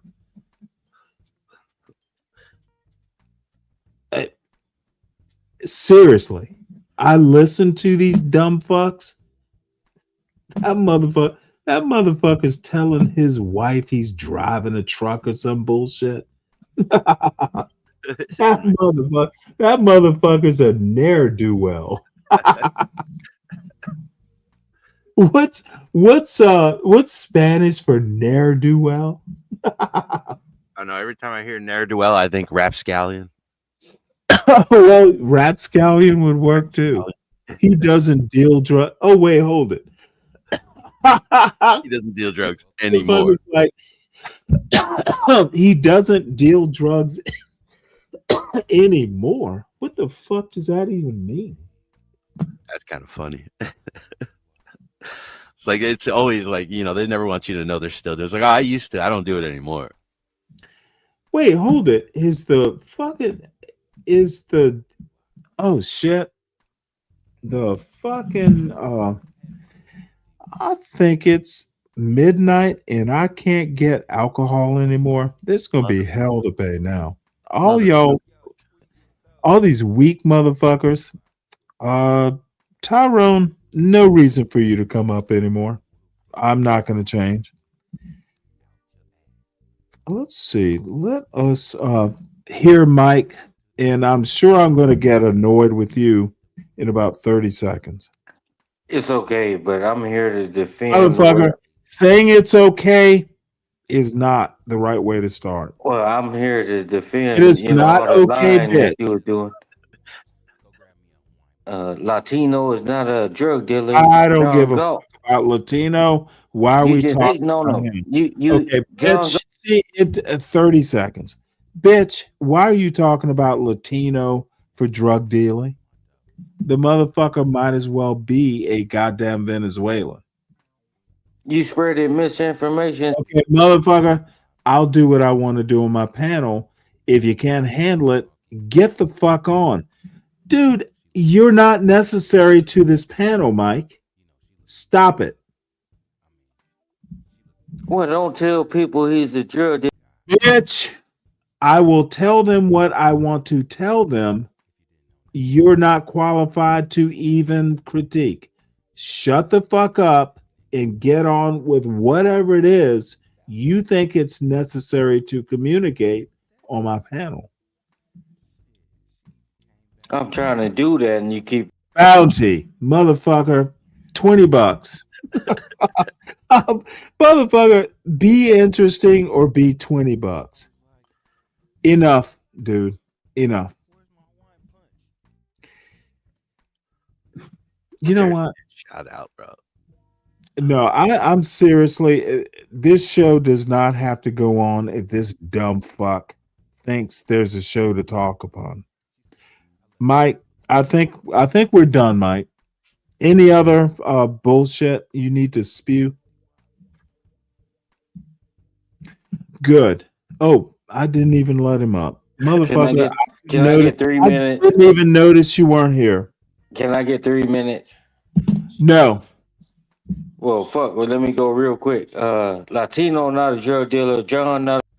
Latino's a drug dealer. Latino for Trump is a motherfucking drug dealer and a ne'er-do-well. Rapscallion don't know what the Hispanic is for it. Don't tell me, don't fucking come up to my panel talking about a bitch that you aren't. Why are you talking Latino for Trump? Stop it. Talk about Mike 123 and no one else. Bitch. You spread the information he was a drug Bitch. dealer. And I'm Don't like the start. Talk about Mike 123. Don't talk about anything or anyone else. Is it Bueno Peronado? so Mike 123. Mike 123. Boring. You know what? Even Mike 123 is boring.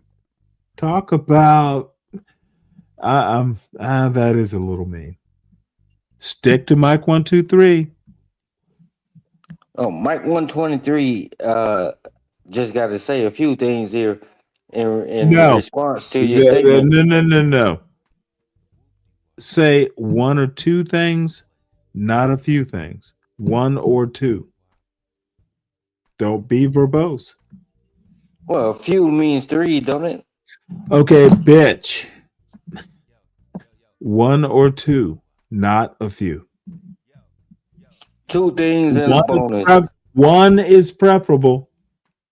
Okay. Let me get it all in here. And just No. don't interrupt me or Just put me say it. down.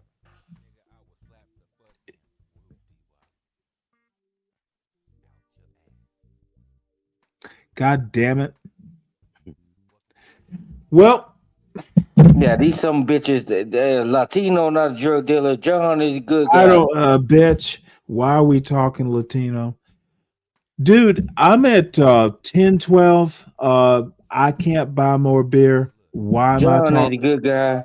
And You are not a Stanley, good you guy. spreaded that information he was a drug dealer. I'm just Spread it. responding. What the fuck are you talking about, Mike? Well, motherfucker, do you know what you just said about Latino? No, I don't. Tell me. Are you so drunk you don't know what the fuck you said? Let me put it to you this way, and let me repeat. Latino for Trump is a drug dealing. He's not. He's not. Motherfucker, did I you know just a drug dealer when I see one. am I being interrupted while I'm talking? You are being that, motherfucker. Are I you know a drug dealer when I interrupting see me? one. See, you're And just making it you would easy. have had motherfucking a chance if you would have stayed with John and helped him instead of talk about him. You would have had a fucking your shot. You would have had your fucking shot. Everything you wanted. You say you want to be Let me like know John when you're now. done, or I Your will make. motherfucking ass said you want to be like John, and then now you're saying that I they want so to be bad. like John. Interesting. That was the fuck you said. You said that he gave you the chance and you to help him grow, and then you turned on him. You ran your mouth like a little sissy.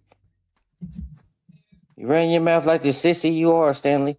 And she told you to put some bass in your voice, and I keep telling you that.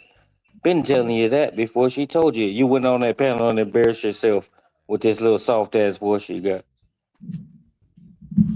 And Mike 123 stand on everything I said. You stop spreading misinformation about these people and try to group with them and grow something together. That's all you got to do. You wonder why y'all can't get ahead. Look at this shit you're doing. Spreading misinformation. And you know it's not true. You know that. So I don't see the Okay. point in it. Let Motherfucker, me. I'm not done. Can you do me? Motherfucker, Can you I'm do not me? done. Okay, Motherfucker. bitch. Can you do me a favor? When you're done, just go, Stanley, I am done. I have nothing more to say. I need it literally specified to that detail. Bitch, if you talk forever, I'll ban you. There must be an end to your dick sucking. Call it what you want, but I got a 3. Okay, motherfucker, that's not going to get my attention. Acknowledge that, you know what? Let's fucking do it. Because this dumb fuck does not understand limits. He has no internal timers or self-control. So we will have to make it easy for the fuck. And I cannot tell you how annoyed I am with Mike right now. I think we might have to not accept money from him anymore. It's just too detrimental to fundamental sanity rules. Or did I say sanitation? Sanity or sanitate? Yeah. You know what trash, Mike? The Vago. Let's see, 5-minute timer.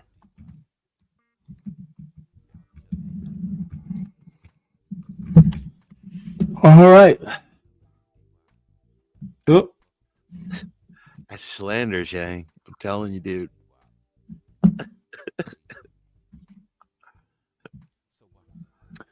oh, look at that Florida room.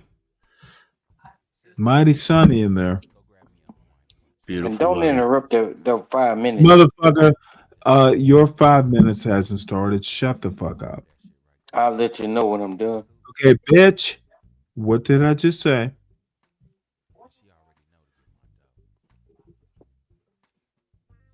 Let me know when to start. Motherfucker, why are Did you I talking? tell you? What the Taking too fuck is long. this? This dude is just bent. Dude, this is so sad. What? Who hurt you, Mike? So let me just say, No, I'm not going to just let you say. well, I'm I'm gonna not say it going to. anyway, whether you put me down Okay, and let me back this or whatever. motherfucker It will don't keep fucking matter, talking bitch. and But keep you're not gonna talking spread and keep misinformation talking about and people keep that talking. the people that Bitch, you was enough. on their panel talking to Enough, them, holding the bitch. conversation, and then your dumb ass won't. You know what? This motherfucker is just like that Clarice fat bitch with the hard jaw. I'm missing the second on this time. Bitch, you may shut up. It's a second missing. All right, you ready to start? You have a whole 5 minutes. Okay. Okay. Oh. Before you start, I'm gonna start it, and then I'm gonna go make a sandwich. I will hear you, not respond, and the other thing, when you're done. Tell John not to respond. Okay, bitch, I'm talking. You may shut up. No, you gonna tell John not to respond. See, dude, Because he like to cut me off. Don't forfeit this 5 minutes. He like to cut me off. Okay, bitch, you want to forfeit this 5 minutes, don't you? Say yes or no when I bring you back. I just want you to tame your puppet. Yes, forfeit, or no, you want to talk. Which is Let's it? give me the 5 minutes. And when I was trying to explain, you will basically leave after the 5 minutes is done, correct? Just leave the panel, correct? Leave the panel? Yes. I don't run. I stay. Motherfucker, I didn't ask you to run. I asked you to leave. Do you know the difference? Well, don't make it seem like I Hey, left Stanley and put me motherfucker, down. I is just what- need a yes or no. Will you leave at the end of the 5 minutes or stay? Which is it? Yes or I'm no? gonna stay. I don't run. And motherfucker, that's the wrong decision. When you're done with your 5 minutes, I need you to self-deport. Is that understood? We'll see how that goes at the end of the 5 minutes. Motherfucker, there's no we'll see. I need you to do what I asked you to do. I'm not gonna give you a definite answer because Okay, then, bitch, you don't need 5 minutes. You don't need 5 minutes. You need your parents. Well, they Yeah, are deceased. I know. I keep telling you that. I know And what I dirty dude, that's what I we were just talking know. about. You see this shit? Bitch, see, this dumbass wants to ignore what I just said. I know what I said, dude. When you're done with your 5 minutes, if I want you to stay after you leave, I'll bring you back. Otherwise, self-deport. This is not a negotiation. This isn't a straight order. Respond, yes, I can follow the rules, or no, I can't. I want to do my own thing. Mike, I'm ready to go to sleep. I got pita and salad and stuff waiting on me. don't abuse your welcome. No, that's straight. Let's just Yeah, start. motherfucker. Sorry, not yes or no. Yes, I can do the timer and then leave after that, or not. Do the timer and I'm gone. Yes was what I was looking for. Use your words, Mikey. That's straight. That's what I'm saying. It's yes where I come from. Yes. Okay, good. You don't have to. You don't have to talk. You don't have to talk more than yes. Here we go. Okay, so salute to everybody but John. So first off, I gotta say I don't like the misinformation and that Stanley is spreading about these individuals. Stanley was on the very panel. He talking about these individuals, and they gave him the opportunity, and he trashed them. Typical for these type of people. Typical, they give you an opportunity, and you take it, and then you play along and get along, and then you turn around and start something else. That's typical. But I don't like to hear it. He's calling this man a drug dealer. This man is not a drug dealer. He's a stand-up guy. These people come to him looking for a place to stay. How you get mad at somebody for making some money is all I'm trying to say. They come to him and he tell them a price. It's either they gonna pay it, and they get in there. That's what these motherfuckers do. They get in there, they pay the money to get in there, and then they come up with all these fucking excuses. Oh, my boss ain't paid me. He clearly showing you this shit, and you still want to turn it on him like he's just a bad person. That man ain't did nothing wrong. He's showing you what the fuck that these people are doing, and y'all just hate to accept the truth. That's all it is. And furthermore, Stanley, and I'm going to address your sick ass. You need to stop coming up here spreading this misinformation, getting your little followers to agree with this shit like your puppy boy John. You got that bitch on a leash, and John, I kind of feel sad. You might need to go take your MMPI test to see if you all the way there in the head. That's the Minnesota, what they call it, Minnesota something personality inventory or something. But people know what I'm talking about. You might need to go take you one of them and see your psychologist or a psychiatrist.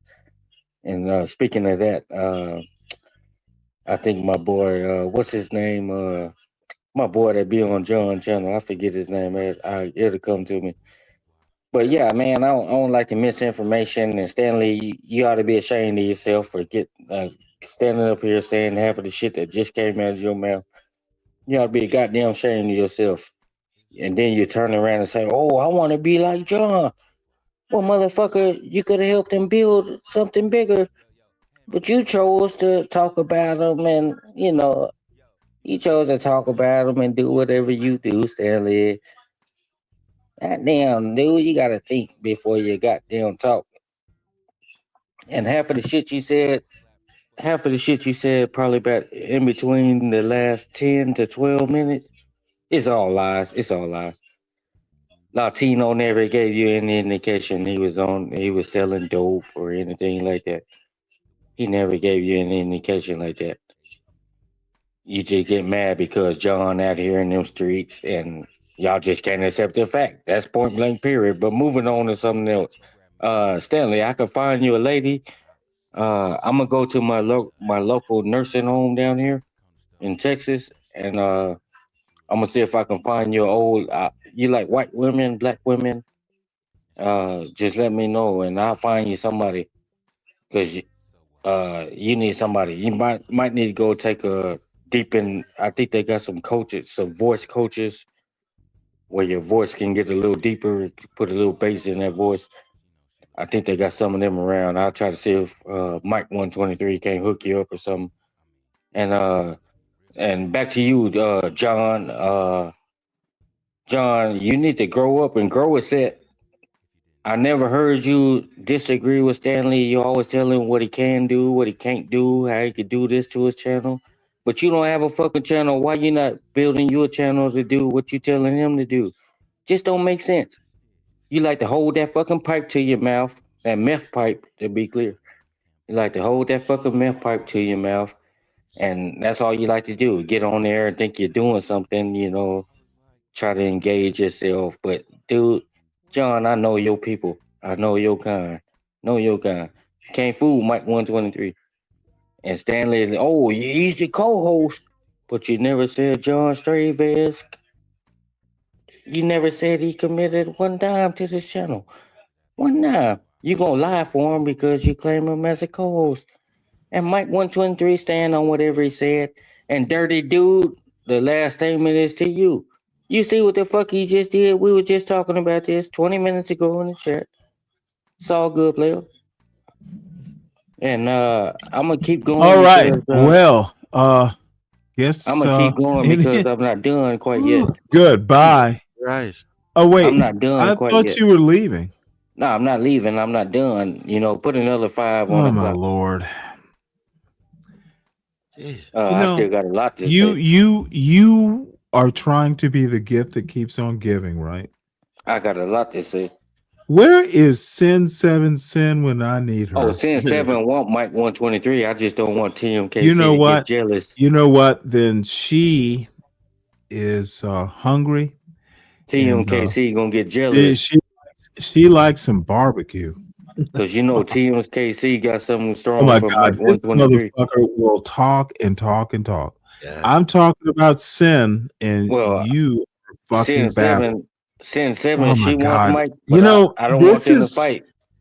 I want them to What get the along and get fuck with is Mike. I don't want them to fight. Dude, Get along with You know- Mike. Don't fight.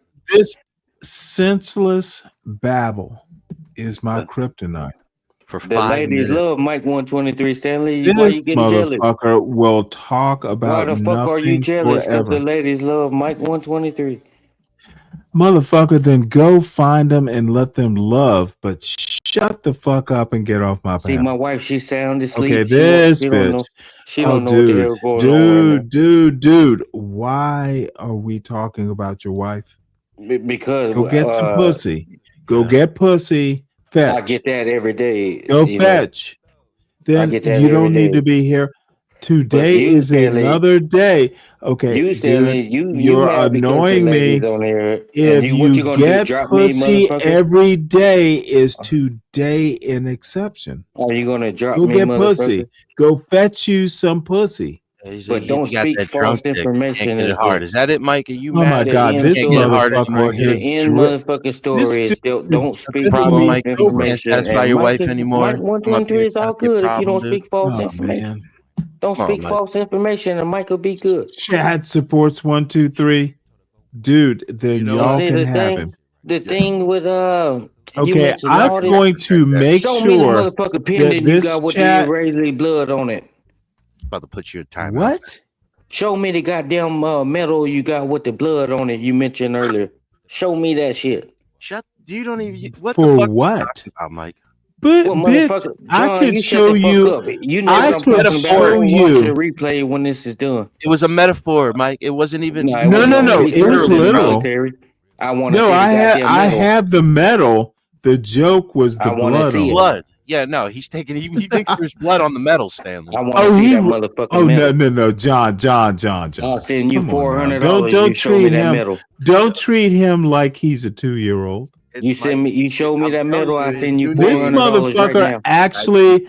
Does this motherfucker want to actually check for blood I stains? swear to God, Yeah, Stan, that's show what he me that means. medal, Stanley, and I'll send you $400 right now, Stanley. I'll send you $400. You show me that medal online. Dude, hey, it's a Navy Achievement Medal. I couldn't. You show me that fucking medal, I'll send you $400 to your Cash App right now. Well, here's the deal. If I find it, I will be embarrassed because fuck that. I'm giving won't you the do- shot right now. You Dude, don't see. This is you must don't have some fucking- Nigerian in your genetics. No, I need to see it. You don't mention something No, you you can't show literally, right now. dude. I don't need the 400 that Well, bad. motherfucker, let's move on. You can't show it. We got Motherfucker, that. you So don't moving on tell to the me where other, to what I was going to say to John. speak John, you again. need to start learning Jang, how to this speak is your up for boy, yourself. Jang, You need this to is start your learning boy. how to speak up for Jang, yourself. Take you that need leash to- off of your neck. Dang, you need to come and get your boy. Is this Take your that guy leash off of here? your neck, John, and stand up for what's right. You know he Yo. spoke misinformation and you didn't correct it. And You didn't John, fucking correct it, John. How do you think You there's did, you blood don't on never this correct medal, bro? Like, you misinformation, are John. so dumb, bro. You a stupid meth pipe smoking motherfucker. No, it's Black and Miles and weed, dude. Like that's it. Moving on to you, Black and Stanley. Miles Mike, and Mike, Duchess. Mike, what do you smoke, Mike? Mike I'm 123 curious. smokes cigarettes. Bitch, rock. You whoa. You smoke what? I smoke cigarettes. At least I can keep it real. What brand of cigarettes do you smoke? Marlboro Light. Ah, get out of Yeah. here. You ain't no thug. This Fucking white bitch. motherfucker can't even do cowboy killers. Smoke same I cigarettes. can smoke. Old I used to ladies smoke. I used to smoke Newport This Short. motherfucker is in Texas smoking lights. Yep, I used to smoke Newport Short. Motherfucker, you are smoking sissy cigarettes in Call it what you want, and that's why you Oh, sound like motherfucker, that. I Because just that's why called your it voice what can't I get deep. want. Because you've been so much on them goddamn menthol cigarettes. That's why your voice can't get deep. What You gotta think. menthol? What the fuck is he dude? Stanley, you smoke You know, more. actually, Stanley, have would you you smoke ever Virginia have you Slim? ever hey dumb bitch, have you Do ever you smoke smoked Virginia Slim, Stanley? You smoke have Marlboro you ever Light? It's the have same you thing. ever have you ever smoked a clove cigarette? Just out of curiosity, Mike. A closed cigarette? Clove, CLOVE.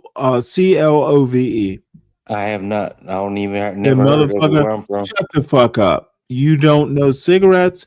You're smoking pussy slims. Never heard of that where I'm from. Motherfucker, dude, there is so much you haven't heard of. And I'm trying to You- turn you on to some See, shit, this Stanley, is- but you this won't is the listen. most You quick to amazing put me thing. down. You quick to put Mike 123. Yeah, I'm quick to put you down. You talk a lot of shit about stuff you don't know. Dude, stop being. I'm sorry, folks. I'm going to have to do it. Stop being the nigga Fuentes. Come on, my nigga. I've been doing good all This night. I ain't used the word. This motherfucker, I ain't this used the word. motherfucker, I've been. this motherfucker is Nick Fuentes, except he's a nigga. Work You with provoked that. me to use the word now, so it's okay. Yeah, You yeah. provoked Oh, it. wait, hold it. You, as a boy, need to do No, as you're I'm not told. a fucking. Okay, motherfucker, don't do what I just did. Avoid it. Do as I say. Don't use the N word. Not as I do. Use the N word. Bitch, do it once and you're gone. Try me on this. I'm sleepy anyway. Oh, you gonna watch how you talk to me, Stanley? Though I'm not a boy. No, I'm a I'm man. not gonna I'm a watch how man. you talk. Yeah, you don't call What me a boy. what I'm a will man. you not which I word wear will you pants. I not don't wear use? skirts like you. Let's do a goddamn level check.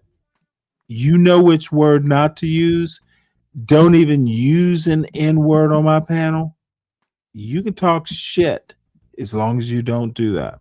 Do it, you're gone. Won't even think about it. Check yourself. 3, 2, 1.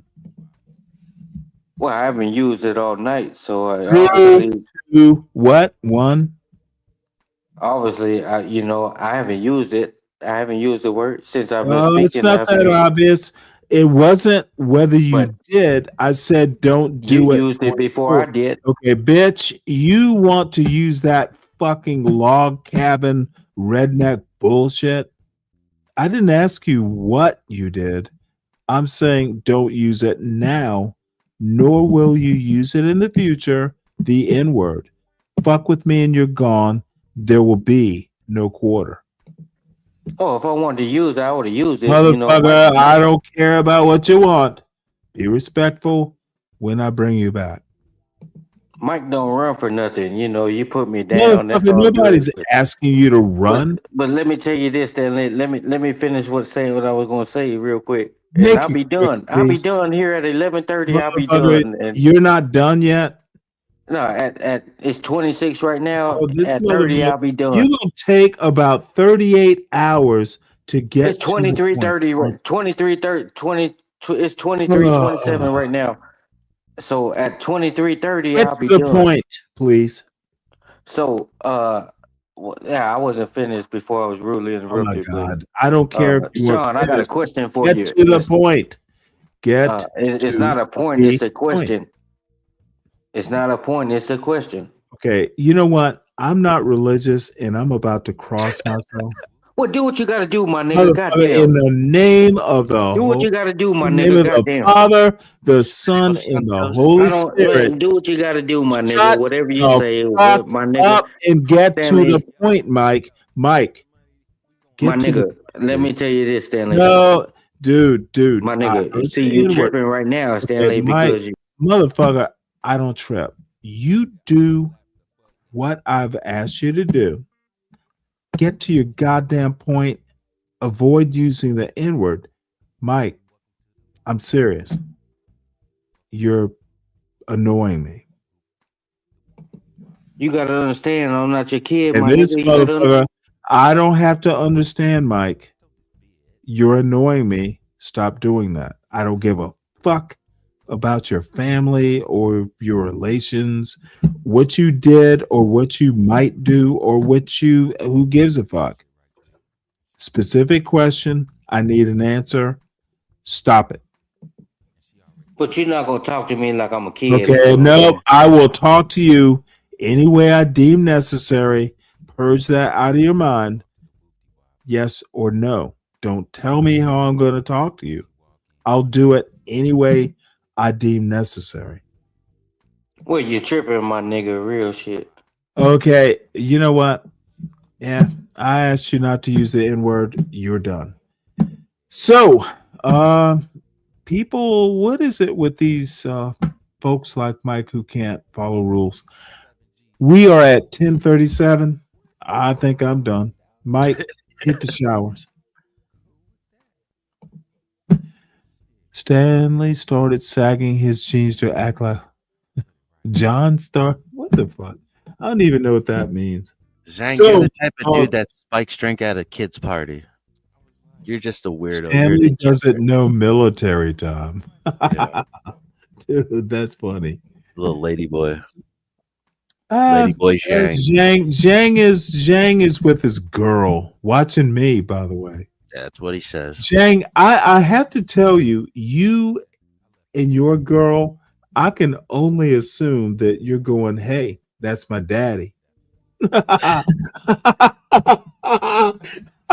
Dude, hey, I want to be more like Stanley. Sit here, baby. I'll kiss you like Stanley would kiss you. Yep. Yeah, you Try know to how sound like Stanley- Stanley. this Try to sound like Stanley. this motherfucker's trying to be with his girlfriend. He's like, babe, call me motherfucker.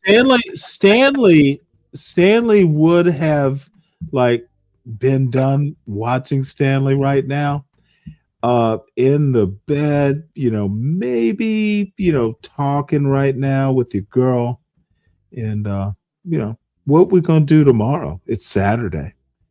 Will we wake up and watch cooking shows? Will we go out and do some gardening? Will we go fishing?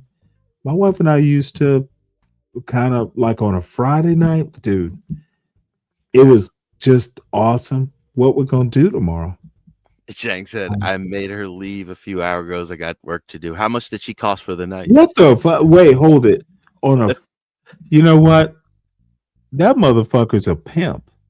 That motherfucker, when he said work to do, I get the vibe that he and Tough Guy, those motherfuckers are in partnership with the hoes.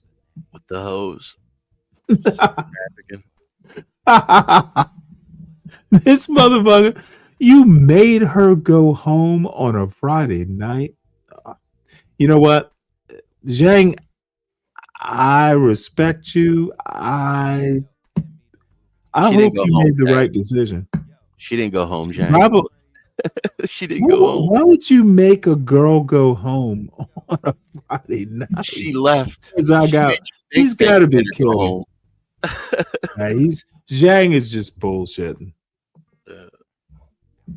Tyrone, hit the link. It'll be short because I'm ready to go. Hit the link or don't. You got let's see. You got 10 seconds. If you don't, I understand. I'm ready to go. That Florida room looks cool. I work until like 5 a.m. on Fridays. We go. Oh, okay. Well, my bad. I'm sorry. I didn't know your schedule. So salute. Jang. Let's see. Tyrone, go hit the link. Type yes or no in the chat. Make it easy. I don't feel like belaboring a boring point. Tyrone, type Y.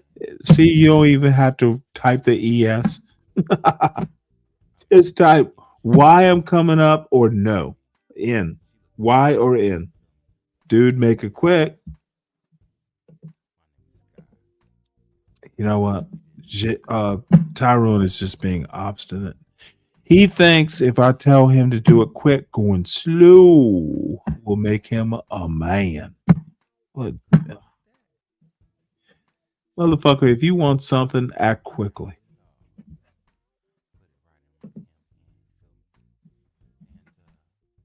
You know what? Then we will wrap up the show, John. I had a whale of a time. Yeah, it's always fun And, coming up here, talking with the usuals. Yeah. Yeah. I don't know. It's the That weekend. silly woman kicked my ass. Dude, I'm bitter. At least I know what Janet like kind of physically looks like. It is so annoying. God. Dude, but you know, gotta take that L. It makes you annoyed. Let's see, our firm's Christmas party was yesterday, and I got drunk for the first time in a year, so I didn't go into the motherfucker. Why would you, if you've gone a year without being drunk? Why is Christmas a Christmas party? Zhang, do better. I know what you're saying, self-discipline, but dude, why once a year? Just don't do it. You know where I'm going with this, sir. Tyrone, see you tomorrow. Might possibly see you tomorrow. It's gonna be brutal tomorrow. The Sovereign Beer Fund, it needs to be crowdfunded. So, and let me shout out all the producers for tomorrow, actually. And I certainly appreciate CKJ3, Rezone Lou. Important people to this show, quite frankly. CKJ3 is, definitely kind of, I don't know, maybe my little Jiminy Cricket. Sometimes he's fuck you if you don't like the reference, motherfucker. You've never seen Pinocchio. Yeah, but did you see Zhang was saying you were Geppetto, I was Pinocchio. Now all of a sudden, now you're talking about CKJ3 being Jiminy Cricket. I'm like, what the fuck? This motherfucker, dude, you have time to write that paragraph because why? It's a pussyless paragraph.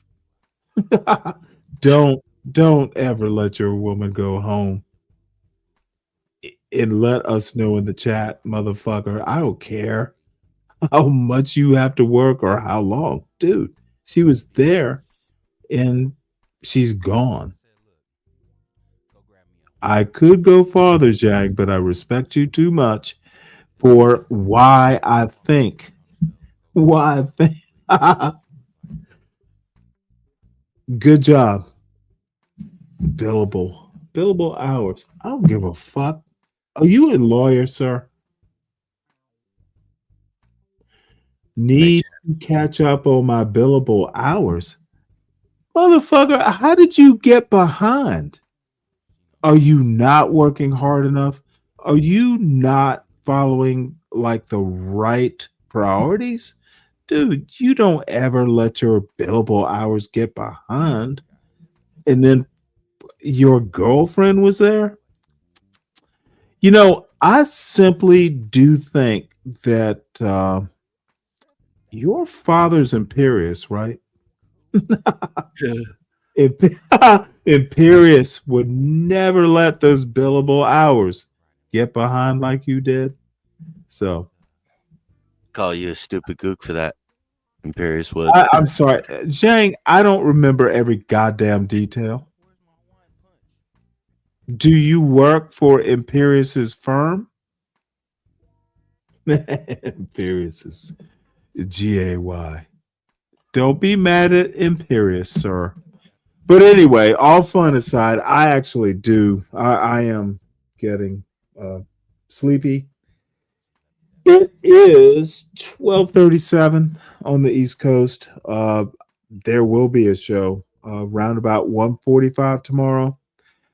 I am sad that Sin7Sin, my newest internet crush, has left me lonely, looking for her wit, wondering what she would say when I say this show is over. Would she comfort me? Would she go, "Oh, Stan, can we go a little bit farther? Oh, Stan, you're tired. My Christmas lights are bright." She's into Christmas ornaments. Her fucking candy cane lights are more important than me. And more than that ghetto hoe who abused me and said, apparently, that I'm not man enough for her. I was okay until my little Christmas elf, Sin7Sin, the Christmas elf, left Fell me. off the shelf. You know what? off the shelf. She put me on the shelf and then pushed me. Like, Left. motherfucker, I'm not going off this shelf. You are a bitch. Ya old motherfucker. Don't break when you hit the floor, bitch. Oh, by the way, I forgot to change the batteries in your life alert. Die, motherfucker. Damn. You know, now this is going to be funny, and she will not like this, but I swear, what was that doll movie? Like the beautiful looking doll that was killing people. It was, what was her name? Renee, or there's a whole movie with Allison Williams. You don't know the movie? It was, I know the like, new one, but the doll isn't cute. It's like yeah, scary. no, it was the cute doll, like the fucking doll, like Karen Gone Murderous. Melanie, there's a whole, it was a name. Anyway, I'm just gonna call it Sin. CYN, that Is it killer. Megan? Megan, that's it. That's it. Yeah. Yeah, I'm still alive, but I am about to fold up or pull up the tent stakes. Trunk.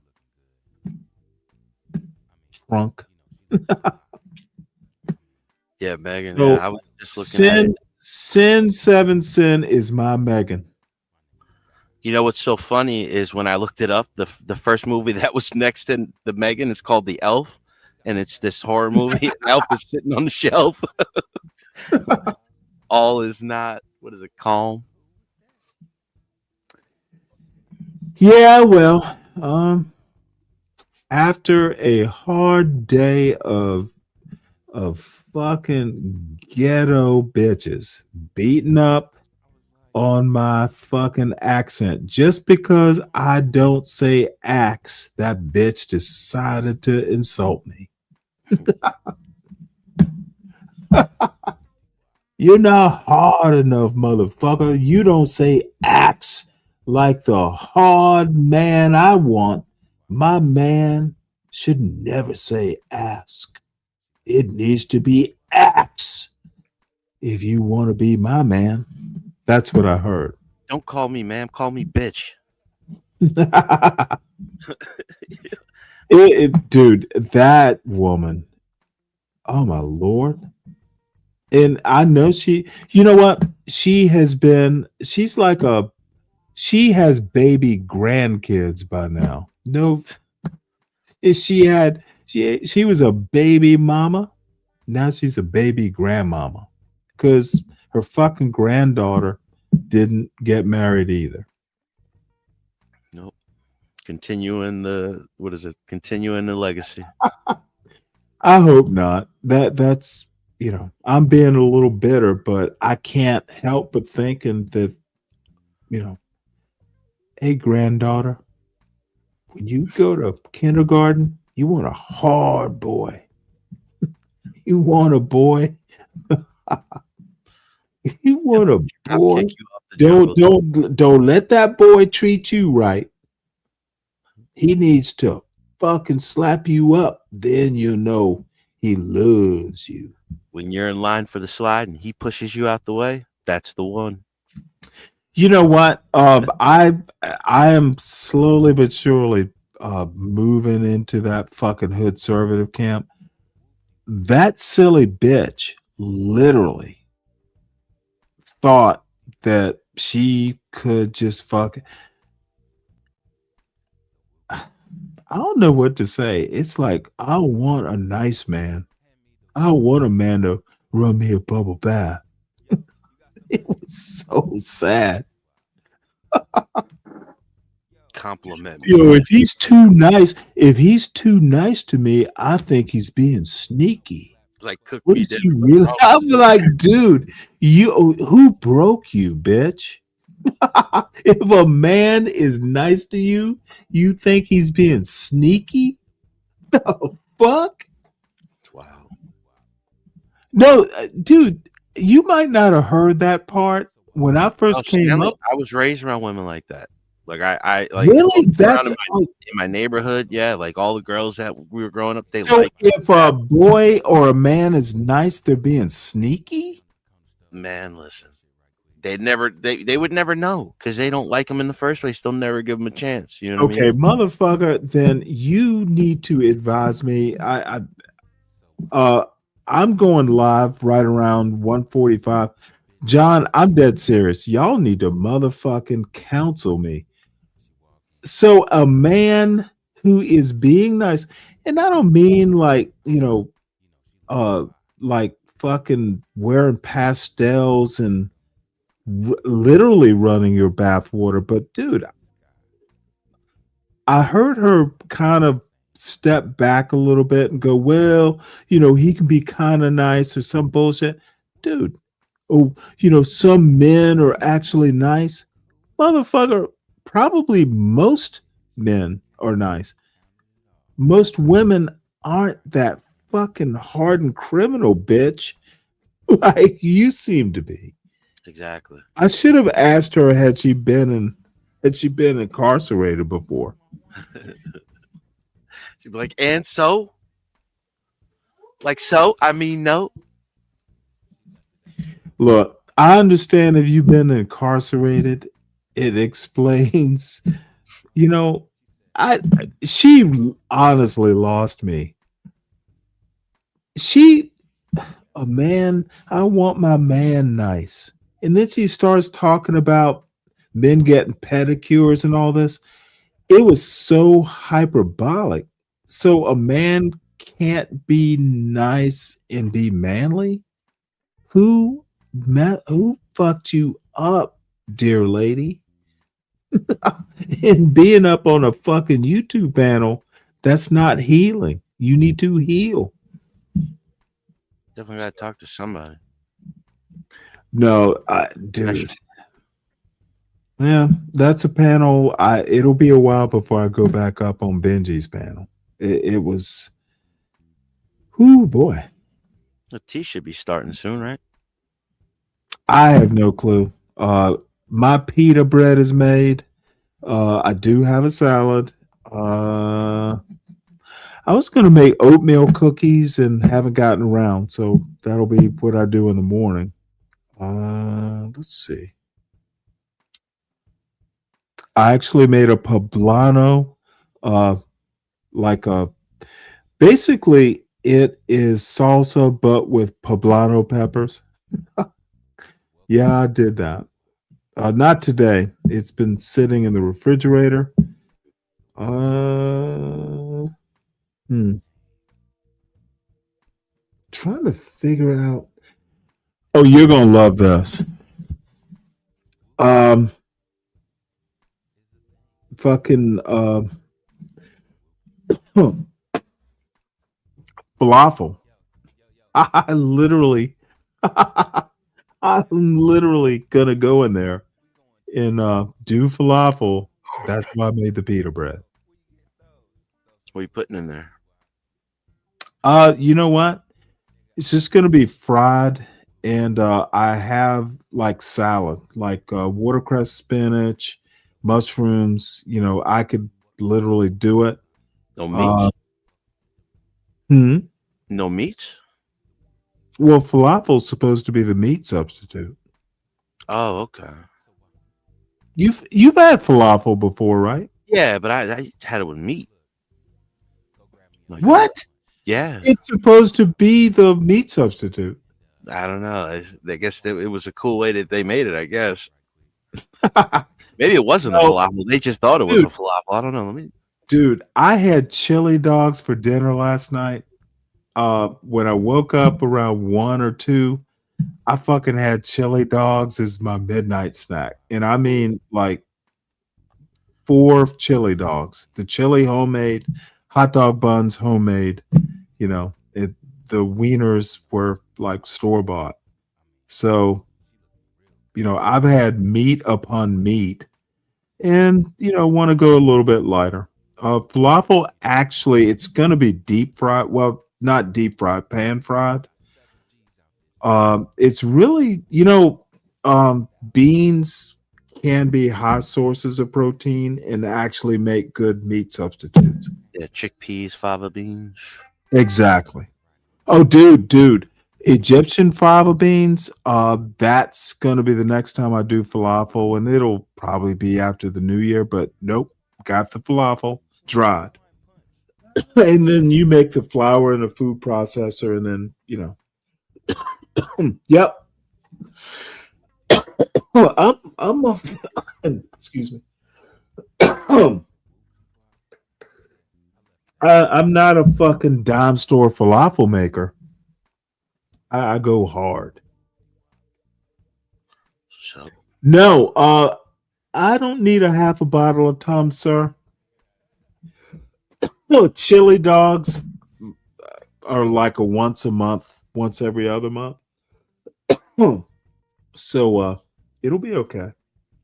yeah, I gotta start making some homemade chili. I love chili.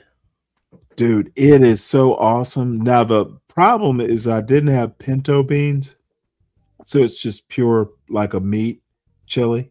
You know, with the onions and you know all the peppers and stuff. Diced But, up real nice. Yeah. I like chili with beans. I Oh prefer yeah. it. That's how it's got to. I gotta get the red beans in there, the kidney beans, whichever ones. Kidney beans. Yeah, I need them in there. Or there's a red bean that looks like pinto, but it's red. So Yeah, that's the one I'm talking about. I don't know what it's called. I don't know if it's just a red bean, but I think they're literally called red beans. yeah, I get red beans when I make. I use pintos and red beans mixed when I do like rice and beans. Oh, dude, rice and chili. People would never know that shit is really good. Oh yeah, that's how I do it. I do it with the rice. I put it. I like the Oh, chili really? sauce. Do you sauce. actually put it in the chili, or do you just do the white rice with chili on top? Yeah, separate. Okay, good. Not that it really matters. I don't like putting I've everything made in like chili on top of rice, and shit, I probably haven't had that in 10 years. Yeah, I love it. That's my thing is with the right rice, but really saucy chili too. I like the sauce. Even with Yeah. my beans, I like a lot of sauce. Mm-hmm. God damn, I hadn't thought about chili and rice. That's a thing. I like white rice. kidney. And it tastes fucking good. You know, if you ever get a chance to go to a Persian restaurant, dude, basic fava beans on top of a bed of jasmine rice and, you know, the salt and pepper and stuff. Dude, first time I ever had it was in this Persian restaurant. You know, someone was going away, you know, from the job. So we did the lunch thing. Dude, I'd never been to a Persian restaurant. I mean, I knew what Persian food was, but it was just fucking okay. How good can it be? Dude, this is like 10 years ago. I have jasmine rice and fucking preferably I can't get fresh fava beans, lima beans, butter beans, whatever they call them. Dude, fucking fava beans over a bed of rice, jasmine rice specifically. Jesus Christ, that's good. It shocked the shit out of me. Just beans over rice. And, you know, maybe there was some lavender, but, you know, the jasmine rice kind of gives it kind of that. Well, you know what I'm talking about. Mm-hmm. But you could put lavender, believe it or not, lavender is a spice or an herb. Fuck. Yeah, lavender's good for a lot of things, man. I'm not a big fan of the smell though. Like when it gets overpowering, I don't really? like that. No. Like herbs de Provence. Have you ever like the bottle of it? The which one? When you're walking through a lavender field, man, that shit smells amazing. But like when Really? you know what I mean? I've never been in a lavender field. Yeah, like you could smell it when it's around you. You know, it's like being around certain types of plants. You Really? smell. Yeah, but like when it's just like I guess it's because there's so many different chemically based lavenders. Like the smell bothers me now. You know, the aerosol sprays. Everybody had lavender and that shit. So whenever Oh, I get you. No. I'm kinda, like, worn out herbs. These are dried herbs. Herbs de Provence. It's dried lavender and a bunch of like actual herbs in a bottle. You can get them, you know, in the spice aisle at the grocery store. I usually just get it from Amazon because you can get like a big pouch of it. I put I'll mix it like in gravies or rice even. You know, it's funny with rice, instead of just doing a pot of rice, put like some sort of green parsley or something. It actually makes a huge difference rather than just plain rice. Yeah, you know, like I've been getting into just different types of rice. I'm so plain, I just usually make just white rice. Like I never really learned how to make Spanish rice. I've been trying to get back into that. Well, that's not hard to do. What's that rice? Jasmine rice? I like jasmine rice. I have no idea. Like Oh no. Well, I mean, that's how it's grown, jasmine rice. Oh, Yeah, absolutely. longer, You can fucking get that, you know, Mahatma, you know, like that basic rice. I suggest you do it. Just any type of rice is good. My requirement is it needs to be like long grain. But have you ever had that like saffron rice? San Francisco. The Oh San no, Francisco one? saffron. No, but like the San Francisco treats, I've had it from there. The saffron. I like it already pre-made. No, well, you can actually get it. I know rice-a-roni's been around since I was a kid, like in the 70s. Yeah. Rice. Speaking of which, have you ever seen a show called Streets of San Francisco? No. Oh, motherfucker, Google it now. Michael Douglas. It's a TV show from the early 70s. Michael Douglas was in it. And I don't know if you remember Carl Malden. He played what's his name in he played fucking god damn it, in Patton. He played Patton's boss, and I can't think of the general's name. Omar Bradley. Dude, I highly recommend. You brought up the San Francisco treat, Streets of San Francisco. You know who Michael Douglas is, right? Oh yeah, yeah. I'm looking at it The, now. the Like, I can't mother, believe how the young he was. motherfucker back in the 70s. He was just a TV actor. Yeah. It's a great detective show. The guy looks familiar, the older guy, because it's him and the older guy in all the pictures. Carl Malden. He played Omar Bradley in Patton. He played George C. Scott's boss. Remember, Bradley was a subordinate and then became like the Patton's boss. But Carl Malden was like the older detective. I have to watch it. I just thought of it when you talked about rice-a-roni, the San Francisco treat. San Francisco. And remember, rice-a-roni is not just rice; it has vermicelli, which is pasta. Yeah, because that's what I'm like, is that right? Because it's so long, you know? Like, is that Yes, right? yes, yeah. No, it's vermicelli, It's delicious, though. I love those things. dude. And they got You like make- hundreds of different flavors now. You motherfucker, don't stop getting the rice a goddamn roni. You No, I can do haven't that. eaten it for years, but like that's the ones that I do eat. Like I want to start learning how to make it from scratch because I think like I'd make it more often. You know what I mean? How much time do you have to cook though? I mean, I know you have a family and all that. Yeah, I just usually I Now cook the like an hour, rice, 2 hours. even the vermicelli, you can make like that rice-a-roni stuff. You can actually pre-make it and package it. That's what I'm saying. Yeah. Bulk, you know, make it in bulk and then just have it ready. Yeah. Okay. Yep. That's yeah. As a matter of fact, you'll save money. And you can do it on a weekend.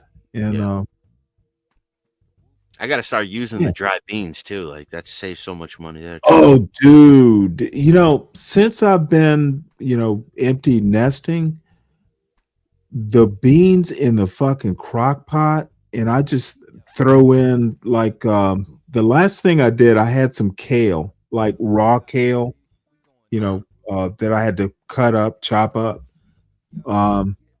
So it was black-eyed peas, kale. I usually put like half a lemon, for a citrus taste.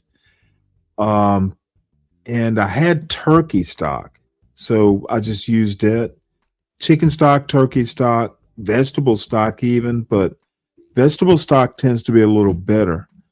But dude, I've just a fucking dried beans in it's a crock pot meal. If it's just like me, one person, that's like 3 days worth of dinner. Hell yeah. Oh, That's hell yeah, right, dude. my A boy. pound of beans. Now you have to cut up an onion. I usually put, like a serrano pepper because I like it at least a tad spicy. But dude, you can just, it's important to put spinach or kale or collard greens even. So you have like the green vegetable, beans are the protein, onion for taste, stock preferably, but you can use water. You can tell I like cooking, but dude, those one that like a crock pot, just dude, you can fucking eat 3 days off of that. But see, Stan, that's a good, like on the Discord again, that's a good part where we could put everybody has their own recipes. You put your Oh, recipes absolutely. in Oh, there. well, that's a good idea. Yeah.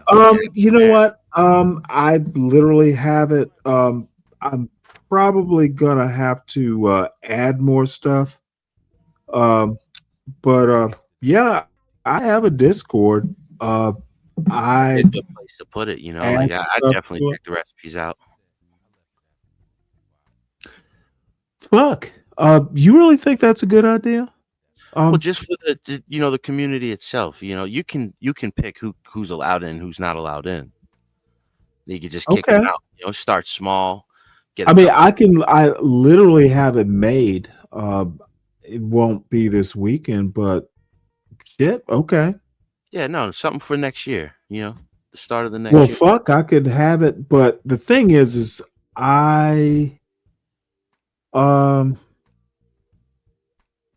I mean, I trust you, you and I can administrate it.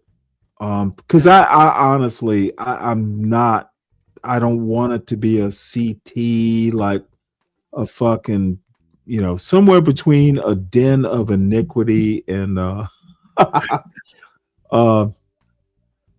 dude, these discords, I've heard of Ava's Discord, I've heard of CT's Discord, like fucking people getting in there and squabbling and shit. Yeah, It's that's where you just got to be careful. Yeah, you guys got to be careful with like who you allow in, and then moderate. You get a couple moderators, just so people just keep it maintained, so people don't get out of control. Yeah. And then it just builds into a community where it's kind of like the hangout after the show or something, or before the show or while the Well, show. I mean, I think most of the people, and when I say most, I do mean not all.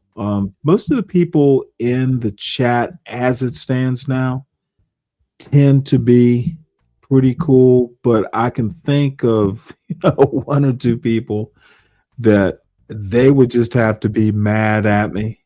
But Even yeah. like a channel for newsreels. So then you have, a bunch of stuff. People are like, oh, check this out. Like they can all send it right there on another same channel, different. You know how they just open up different rooms. Mhm. You just have it like that, and just have like, okay, well, what's some of the news everybody's covering? You don't have to talk about it, but it's just what whoever's in the group, like, oh, look, check this out. I saw this. Mhm. That way you could just run it through, run it on here while we're talking. We can just pull it up right there, so we'll know exactly where everything is. Give me one sec here. I'm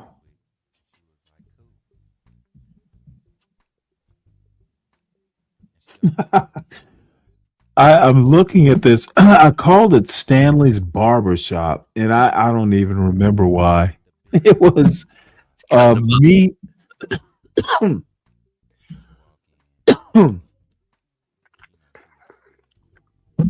Let's see here.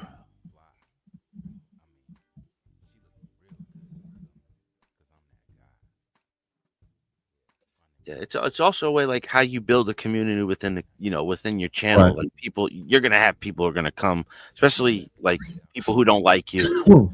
But then like you don't have to have them in the fucking Discord in the chat. They could do whatever, but in the Discord we could all be fucking cracking up at them behind the scenes. It's just to me like when I hear people like there's a lot of big channels where they're getting into that, join the Discord. And they don't have huge channels, but they have, solid followings. They're regulars. Right. Oh, there we are. Here, I'm going to put this in the back chat. And again, I literally maybe 3 years, 2 years. And I think the reason I set it up, Roller Skater Texas Girl has been in here, but it was just, because I didn't want to share my personal address out. But yeah. Glorioski, I actually have a server. I just never found a use for it. But yeah, that could be interesting.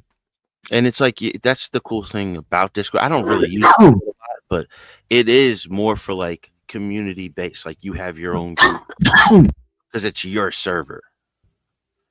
It's on Discord, but you're the control and operator of it. So it's like it is like your own little piece. It's not like YouTube where anybody could just jump into the chat. You know what I mean?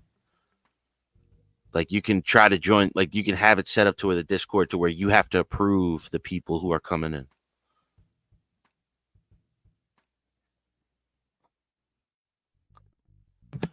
I put the link back there. Check it out. It See, how do I do this? We can work on the architecture, like you know, I don't want it to be overly complicated. But you know how those can be set up with the skeleton. Like, you know, one of the things that I really appreciated, because I'm in Universal server, you know, one of the jokes was like kind of the place I drop stuff every now and again. It's called Read a Damn Book. Okay. It was some, I was fussing at somebody about Read a Damn Book. He thought it was funny, and it's like, okay, well, this is Stanley. You know, if you need to drop stuff, drop it and read a damn book. Yeah, book club of the month. Just read the damn book. You know, there's Right. So the thing is it's there. You know, we can collaborate offline and try and Discord server to service the channel. Yeah, it's a good idea. Yeah. So now it doesn't have to be, you know, it's not time consuming. That's what I mean. Like that's where you build your team. You know, people who like, oh, I do thumbnails. I make short edited videos. Right. Right. And then you have brainstorming sessions over there. You know, or like you said, movie night, like whatever. Oh, you know what? I mean, I'm not that much of a movie person, but I got to talking. You know, when Sin brought up the John Hughes movies, I'm like, well, where can I watch this movie and trash it? Yeah, and then you know, and then people do that on Discord, and when they'll upload the video on the YouTube, but like they just won't show. They'll show clips or something. Yeah. You know, like while you're talking, just so you don't get hit with copyright, but you're still like, oh, we did this video. If you want to watch it, it's in the Discord. Yeah. Yeah. Yeah. There might be time to do some evolving.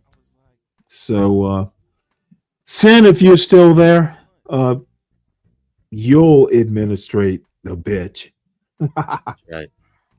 No. You got it. Again, you know what, dude? It's actually fun collaborating with you. I'm just like, this could be fun. That's what I mean. You know, got a couple more, we'll have a party. Couple Hey, ladies up in here. Yeah. You know what? Being able to show some movies, and it is going to be John Hughes all the time in Sin 7 Sin. I'm going to bust your balls over your poor taste in movies. I know she's listening. Poor taste in movies, but good taste in music. Dirty. I'm trying to think. Dirty, do you have my email address? I can't remember now. Let me drop it because you should be an administrator on there too. On a Discord, it's something we'll do. But let me drop this. It's and anyone can email me, by the way. What is it?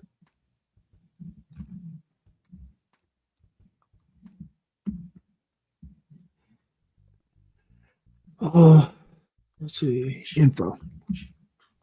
All right.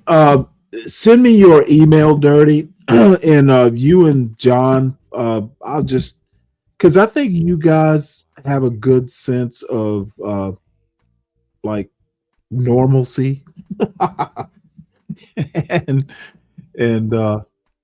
we can collaborate. Oh fuck, an honor, dude. It's an honor. Yeah, absolutely. You need to administrate, Dirty dude. Motherfucker, you and John are actually like level setting dudes. Like you have a level head on your shoulders. So Yeah. All right. Well, let me get out of here, and I'm going to keep this Florida room background. It's just It's a nice setting mood, you know. it looks like there should be some fucking teapot and some chamomile tea in there. I got real relaxed since it's All right, John. Well, as always, I appreciate it, my friend. Dirty salute, as always. Later. And this Discord could be fun. So, hell yeah. And by the way, Portia's little thing at the end, I get tickled. It is so funny. That running joke about the Frederick Douglass bullshit. Later, She Dirty. is a clever young lady, and she is that sly sense of humor. So Yeah. She's got a loop in it. Good beat. 1:45 tomorrow. We'll figure something to do. So Later, y'all. John, Dirty, gang. Always a pleasure. See y'all tomorrow.